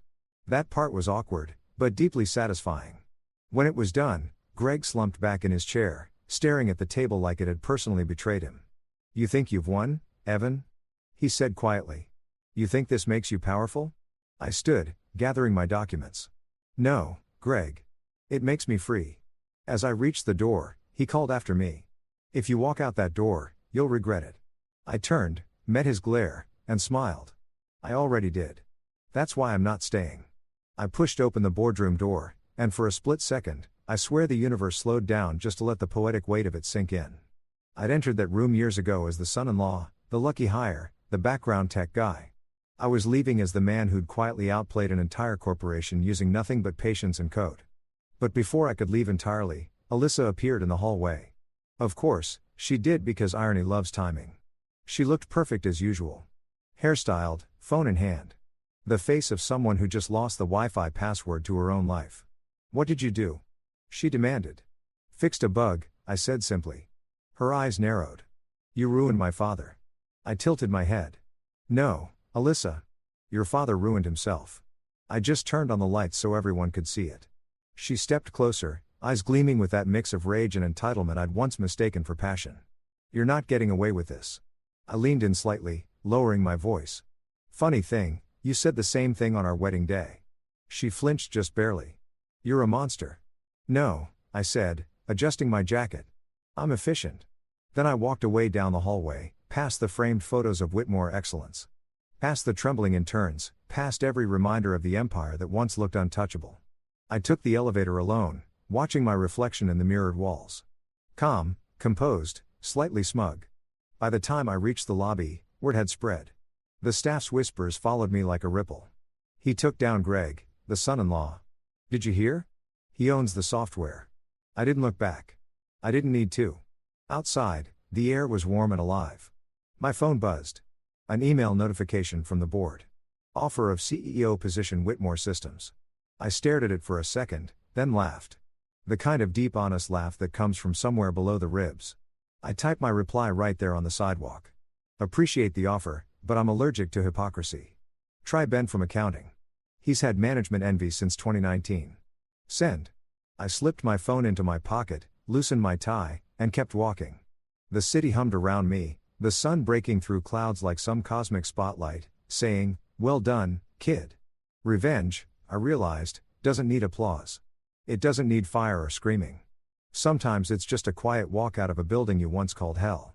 With your dignity intact, your enemies exposed, and the satisfaction of knowing you didn't just win. You rewrote the whole damn game. News travels fast when rich people fail. It's like oxygen for gossip blogs and blood for business news anchors. The morning after my little boardroom intervention, Whitmore Systems made the front page of every financial paper. Whitmore Systems under investigation for fraud and misconduct. The subheading was my favorite. Insiders claim whistleblower acted within rights as silent shareholder. Whistleblower. That's cute. They made it sound noble. It wasn't noble. It was personal. I sat in my apartment still in pajama pants watching the chaos unfold on live TV while eating cereal straight from the box. On screen, Gregory was doing that billionaire damage control thing, standing outside his mansion in a tailored suit, pretending to be calm while lawyers hovered like vultures. This is a temporary misunderstanding, he told reporters. The truth will come out. Yeah, Greg, it would. Unfortunately for you, I wrote it. By 10 a.m., Whitmore Systems stock had dropped 12%. By noon, it was trending on X, formerly Twitter, but still the same dumpster fire. The hashtags were merciless. Hashtag Witless Systems #Greg8 and my personal favorite hashtag Father and Flaw. Someone even made a meme of Greg's face photoshopped onto the Titanic captioned unsinkable. Huh? I nearly choked on my cereal. Meanwhile, Alyssa's name started popping up, too.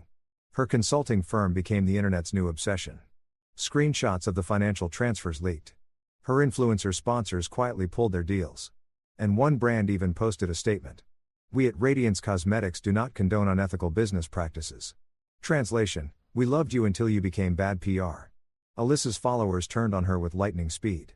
The same people who used to comment Queen Energy nail polish on her posts were now writing, "Guess karma doesn't come with a filter." She went from posting outfit of the day videos to posting nothing at all. Radio silence, which for her was basically an obituary. By mid-afternoon, I got a call from Marcus. "Dude, you seeing this? They're imploding." I turned down the TV volume. "I see it. They just announced Greg stepping down temporarily. And bro, Alyssa deleted her Instagram." "Now that's serious," I said. "The world might actually spin off its axis." He laughed. "You're a menace, man." "Correction," I said, leaning back on the couch. "I'm retired, but retired didn't mean disconnected. I still had access to their internal systems, which I checked out of habit. Their servers were holding for now, but their internal communication threads were pure chaos. Executives panicking. Investors threatening to pull funding. One email even read, 'Does anyone know who owns the Nexaware IP?' Spoiler. Nope. The next day, my phone buzzed with a message from an unknown number. 'Evan, please tell them I didn't know.' Alyssa. I stared at it for a good minute, thumb hovering over the reply button. Then I typed, 'You didn't know much, apparently.' And hovered again. My better self deleted it. Silence was heavier. Silence made people feel their mistakes in surround sound. Later that afternoon, I took a walk downtown. It was funny how the world kept moving while someone else's empire crumbled. People ordering coffee, walking dogs, honking at traffic lights, completely unaware that somewhere a man who once called me a charity hire was watching his empire burn. There's poetry in that kind of oblivion. As I passed a newsstand, a headline caught my eye. Tech Titan's son-in-law exposes corruption inside the Whitmore scandal. There was a blurry photo of me leaving the boardroom, mid-smirk. I laughed. "Great," I muttered. "Now I'm the hero no one asked for that night."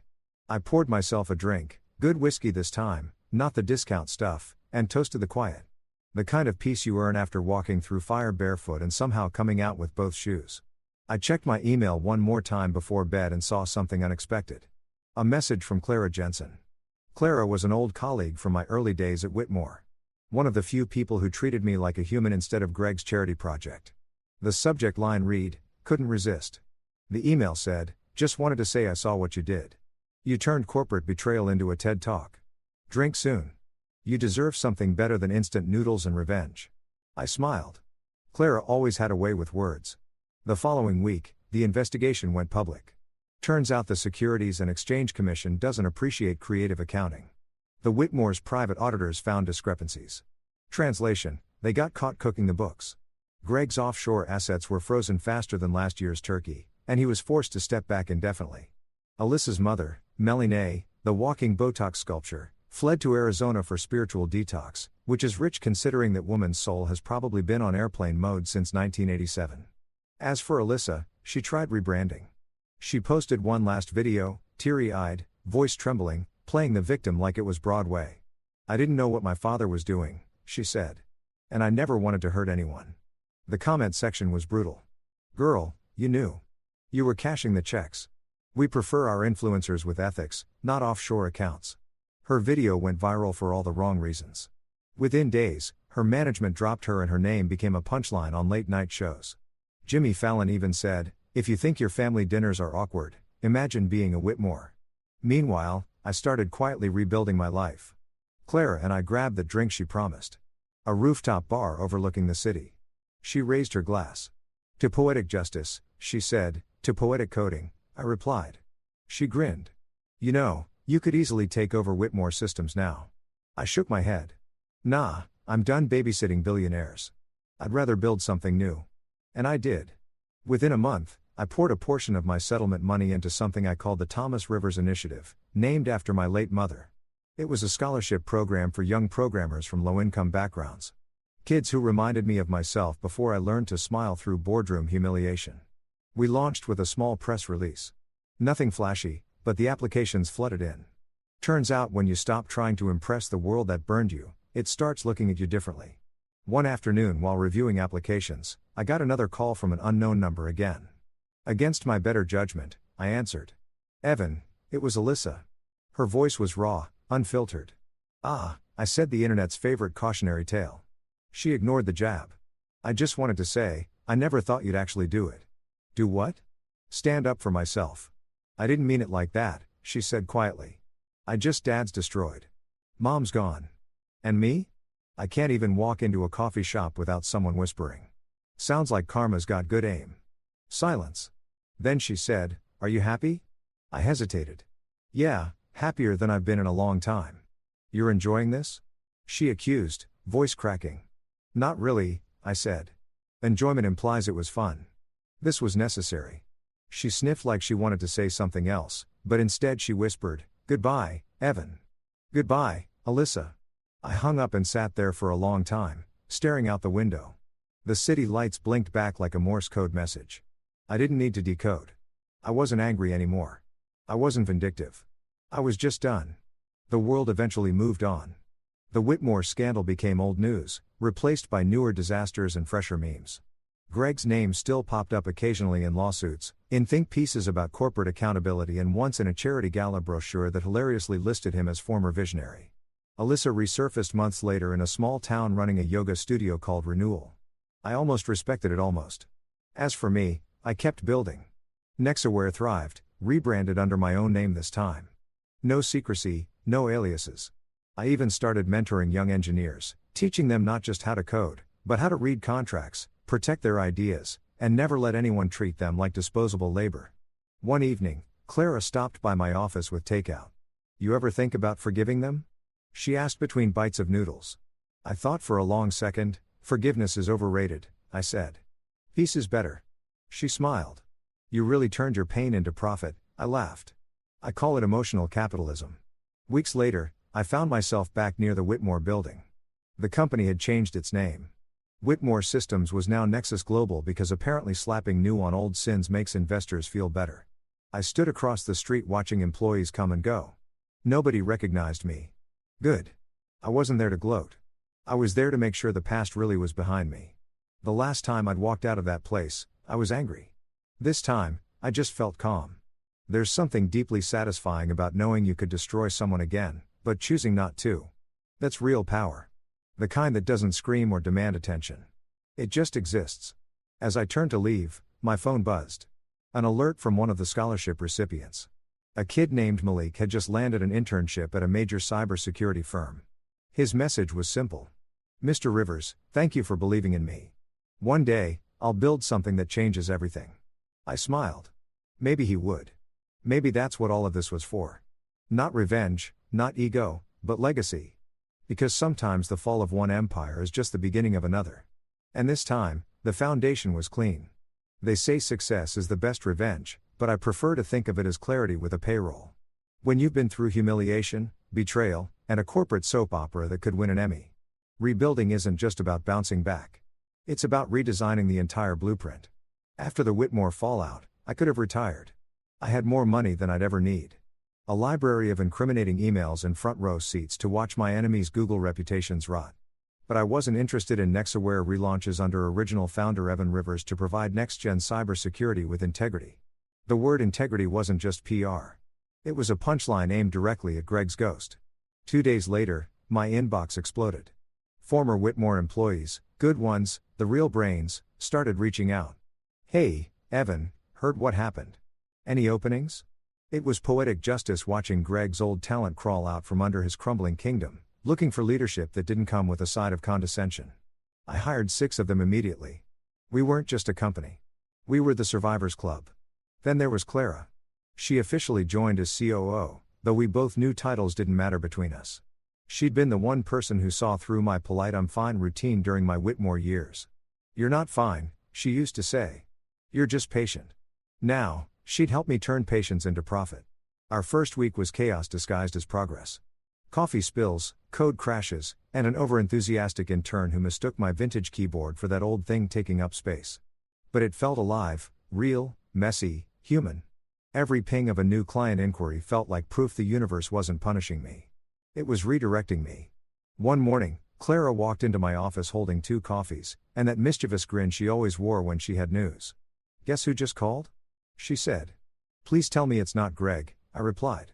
"I'm out of popcorn," she laughed. "Nope. Better. A Fortune 500 company wants to pilot our new security software. Said they saw your interview on CNBC. I blinked. "Interview?" She pulled up her phone. There I was on screen sitting in some studio looking calmer than a monk on sedatives. The segment was titled "The Man Who Outsmarted His Father-in-Law." I hadn't realized my quiet revenge had turned into a redemption arc. The anchor asked me what motivated my success, and my recorded self said underestimation. It's the most renewable energy source on the planet. I almost spit my coffee. Did I really say that? Clara smirked. You did, and it trended. The pilot deal went through. Suddenly, Nexaware wasn't just back. It was booming.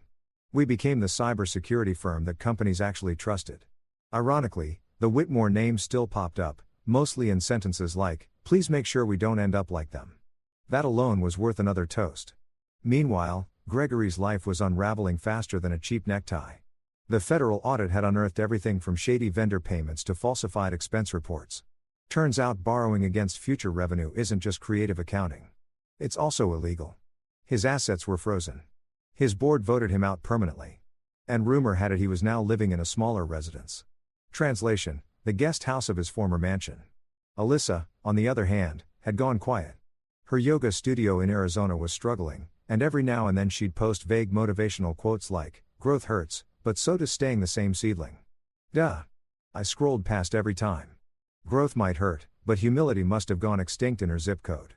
Then came something unexpected, an invitation, not from Alyssa, thank God, but from the Chamber of Commerce. They wanted me to speak at a tech conference about ethical innovation. I nearly laughed out loud.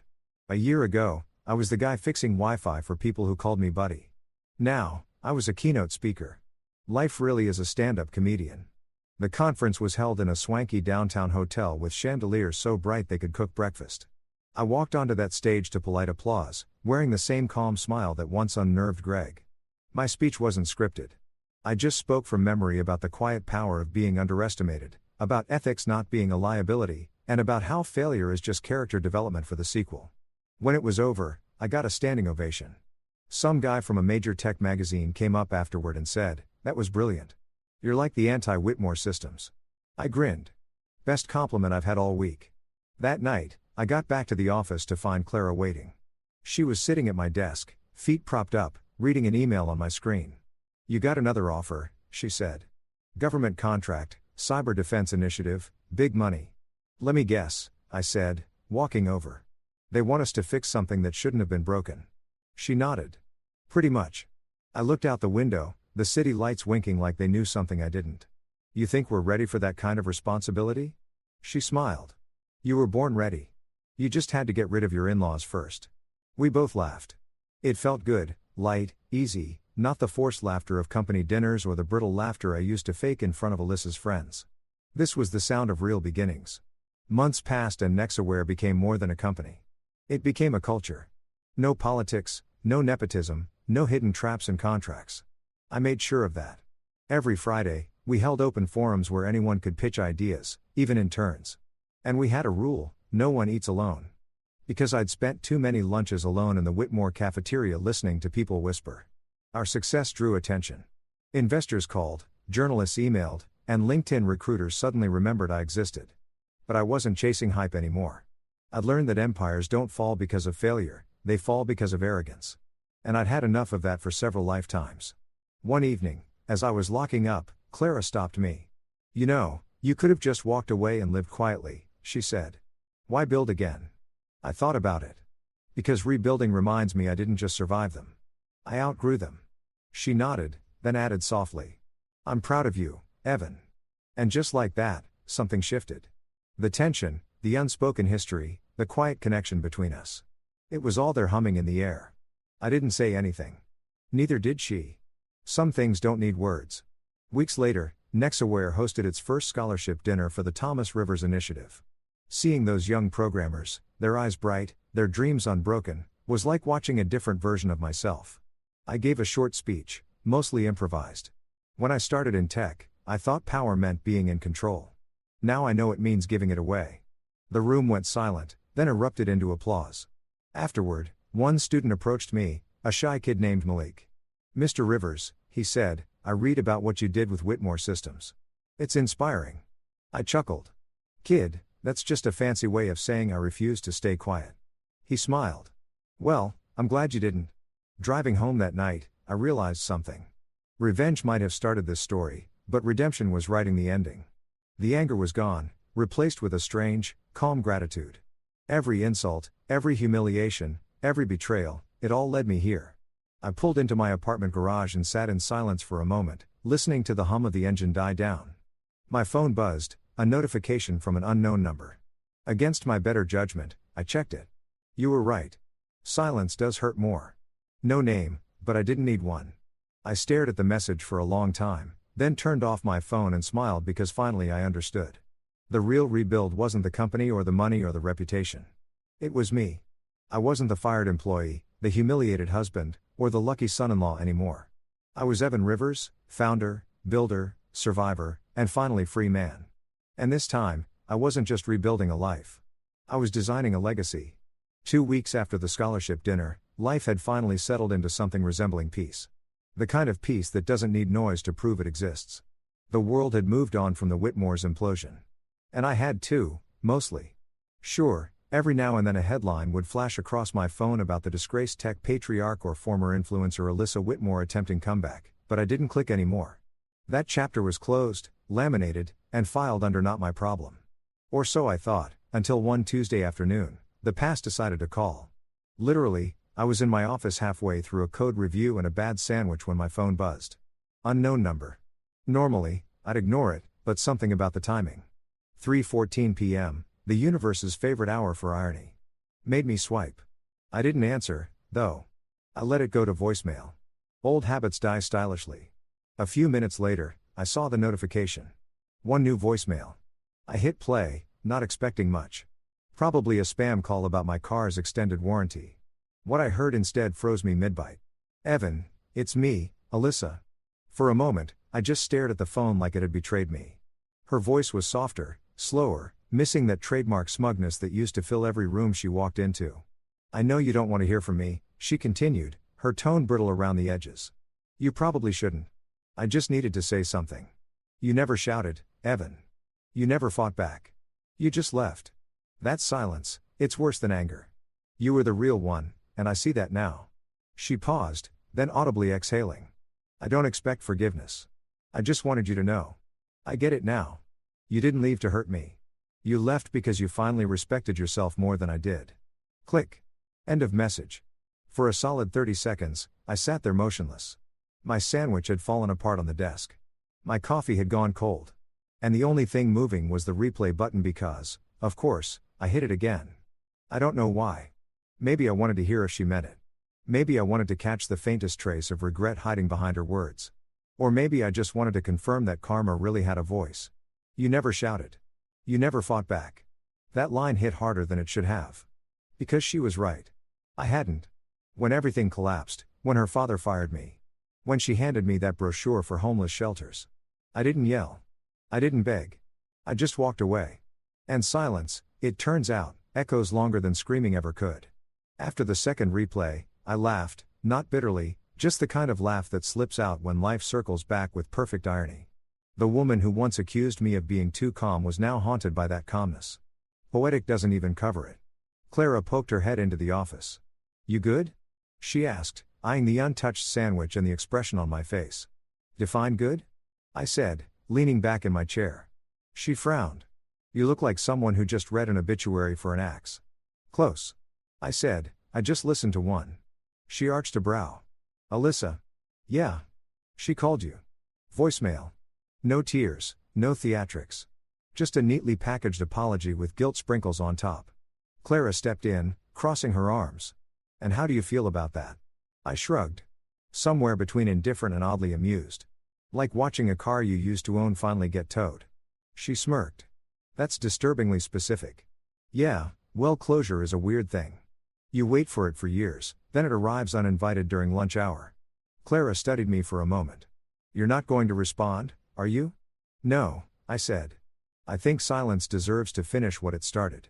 She nodded slowly, approving. Good. Because if you do, I'm confiscating your phone. Understood, ma'am. She laughed, gave my shoulder a quick pat, and left me to my thoughts. I hit play one last time, not for her words, but for the closure buried between them. You were the real one, Evan. That line lingered long after the message ended. I couldn't tell if she said it for me or for herself. Maybe both. That night, I didn't delete the voicemail. I just archived it like a relic, a digital tombstone for a version of me that used to need her validation. Then, because irony is my love language, I poured myself a drink, queued up a playlist titled Peace After Petty, and sat on my balcony, watching the city flicker below. The next morning, I got to the office early. Something about that voicemail had me wired in a strange productive way. I dove into work, tweaking a new Nexaware feature that used AI to predict cyber threats before they even hit. We called it the firewall that thinks ahead, kind of like me, really. Around noon, Clara popped her head in again. You're in early. Did you finally find your purpose or did insomnia win again? Both, I said. Apparently, heartbreak makes good caffeine. She laughed. So, what's next for the great Evan Rivers? You've conquered your demons, rebuilt your empire, made half the tech world jealous, and got a voicemail apology. What's left? I thought for a moment. Peace. Maybe some quiet success. No drama, no revenge arcs, just building something that lasts. Boring, she teased. Yeah, I said smiling. Beautifully boring. That afternoon, a journalist called asking for a follow-up interview. I said no. The last thing I needed was to become a soundbite again. They wanted to frame my story as from fired son-in-law to tech titan. I wasn't interested in the mythology. The truth was simpler. I got tired of letting other people narrate my story, so I wrote my own. Later that week, while reviewing scholarship applications, I noticed one essay that stood out. It started with, "Sometimes the smartest thing you can say is nothing at all." I read it twice, smiling to myself. The student talked about learning restraint, about choosing silence over reaction, and about how quiet strength often gets mistaken for weakness. I could have sworn fate was trolling me. I approved that application instantly. Life went on. The Whitmore name faded from the headlines, replaced by newer scandals. Greg was reportedly negotiating plea deals. Alyssa's yoga studio closed after 6 months. Her final Instagram post said, "Starting over again, this time for me." I didn't like it, but I didn't sneer either. Maybe she finally got it. Maybe not. Either way, I had work to do. One Friday evening, Clara and I closed up the office early and went for dinner. We ended up at a small Italian place where the lights were dim, the bread was free, and the wine didn't taste like disappointment. "You seem lighter," she said, swirling her glass. "Yeah, I admit it. It's weird. I thought I'd feel nothing after hearing that voicemail, but it feels peaceful, like finishing a book you hated, but still reading the last chapter." She smiled. Closure doesn't always come gift-wrapped. Sometimes it just shows up uninvited with bad timing. "Exactly," I said. "But I think I'm finally over it." "Good," she said. "Because you deserve someone who texts, not someone who leaves voicemails." I laughed. "You volunteering for the position?" She smirked. "Maybe, but only if there's health insurance." We clinkied glasses, and for the first time in a long time, I didn't feel haunted by the past.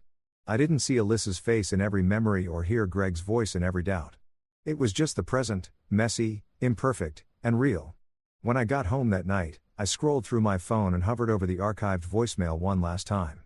Then I pressed delete, not out of anger, not to make a statement, just because I didn't need it anymore. It had served its purpose. The silence had spoken louder than her apology ever could. I stood by the window, watching the city stretch beneath me. Somewhere out there, people were still chasing the validation I'd finally stopped needing. That's the thing about betrayal. It breaks you. But if you're lucky, it rebuilds you better. I whispered to myself, "You were the real one, Evan." And for the first time, I didn't need anyone else to say it. The next morning, I woke up early, grabbed coffee, and headed to the office. The sun was rising, casting gold over the skyline. And for once, it didn't feel like another day to fight. It felt like another day to live. The voicemail was gone, the ghosts were quiet, and my future had never been louder. Because sometimes the best apologies aren't heard. They're outgrown. There's a kind of revenge people expect. The cinematic kind, you know, fire, shouting, lawsuits, headlines, maybe a dramatic, "I told you so" with thunder clapping behind you for effect. That's not the kind I went for. Mine was quieter, cleaner. The kind that doesn't need an audience because the victory plays out naturally, one consequence at a time, like dominoes politely collapsing in your favor. I used to think closure meant confrontation, but now I know it's peace with a side of profit.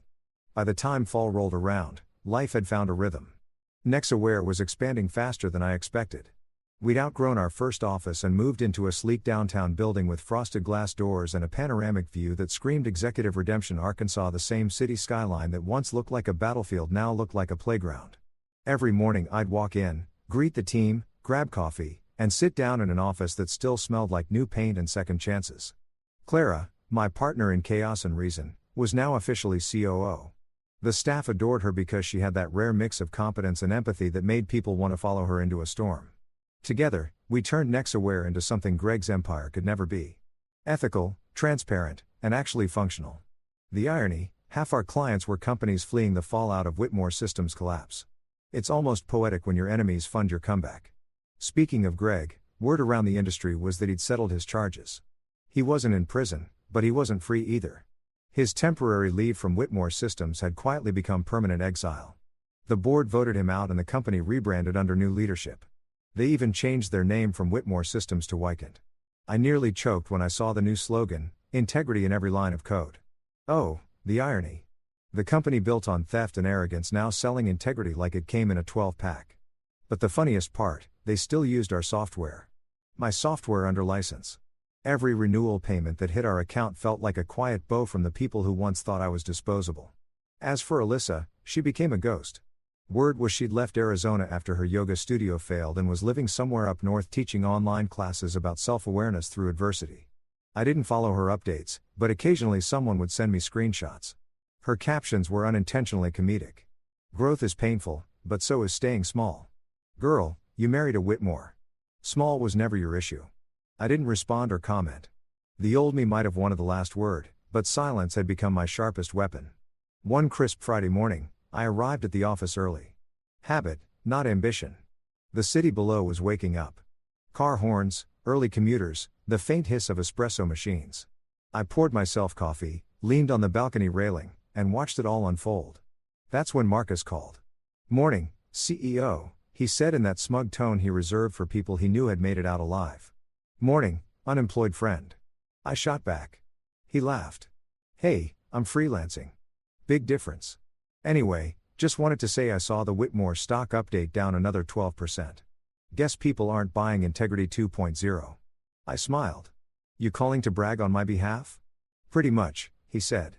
"It's wild, man. Remember when you were sitting on my couch, jobless, eating leftover pizza, saying you'd figure something out?" "Yeah," I said, chuckling. "Turns out revenge pairs nicely with entrepreneurship." He paused, then asked, "You ever think about reaching out to Alyssa? Like just to say whatever?" "No," I said immediately. She had her say, I had my silence. "We're even." "Damn," he said. "You're colder than my landlord." "Not cold," I said. "Just healed." He exhaled. "Man, that's deep. You're like the Buddha of payback." "Put that on my business card," I joked, ending the call. Later that morning, Clara walked in with her usual 2 coffees. "You look smug," she said, handing me one. "What's the occasion?" "I was just thinking about how far we've come," I said.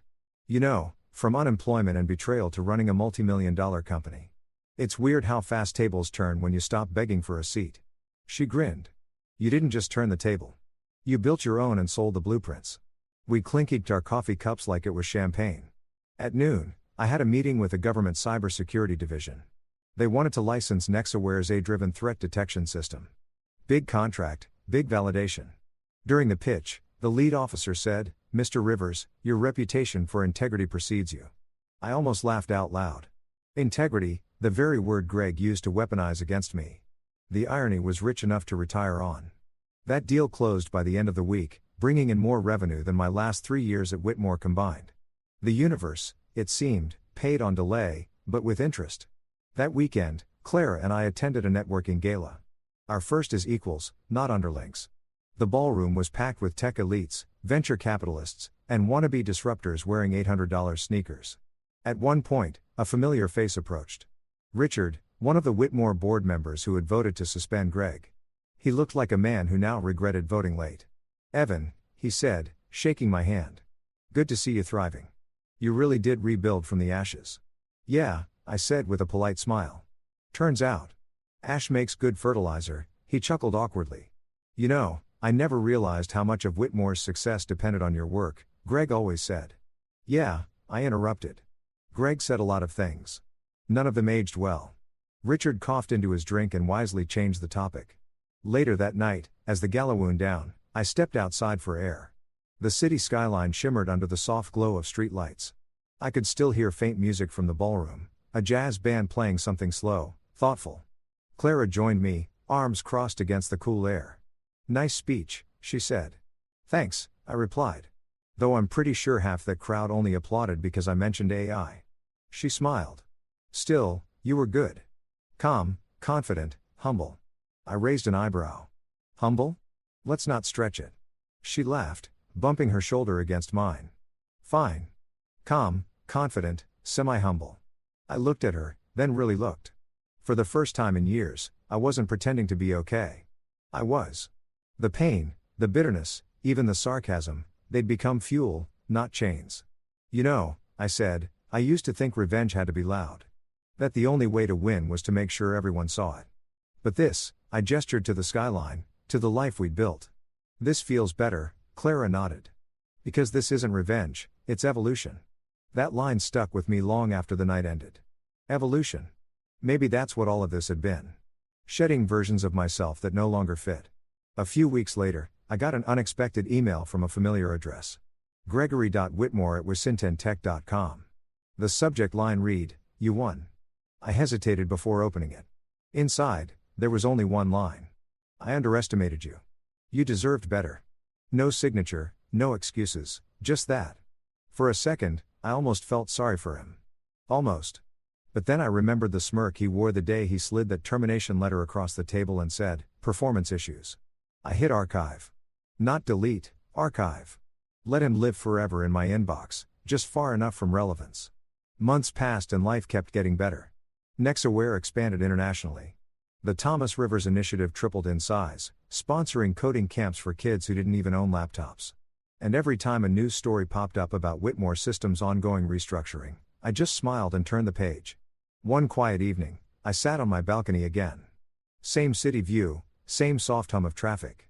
Clara had left after a long day of meetings, and I was alone with my thoughts.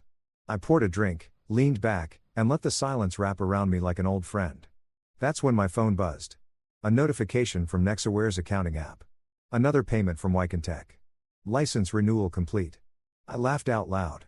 Every few months they still paid for access to the very system Greg once called overcomplicated nonsense. I raised my glass toward the skyline. "Cheers, Greg. Thanks for keeping the lights on." The night air was cool, the city alive, and for the first time, I felt something better than victory. I felt balance. Revenge had done its job.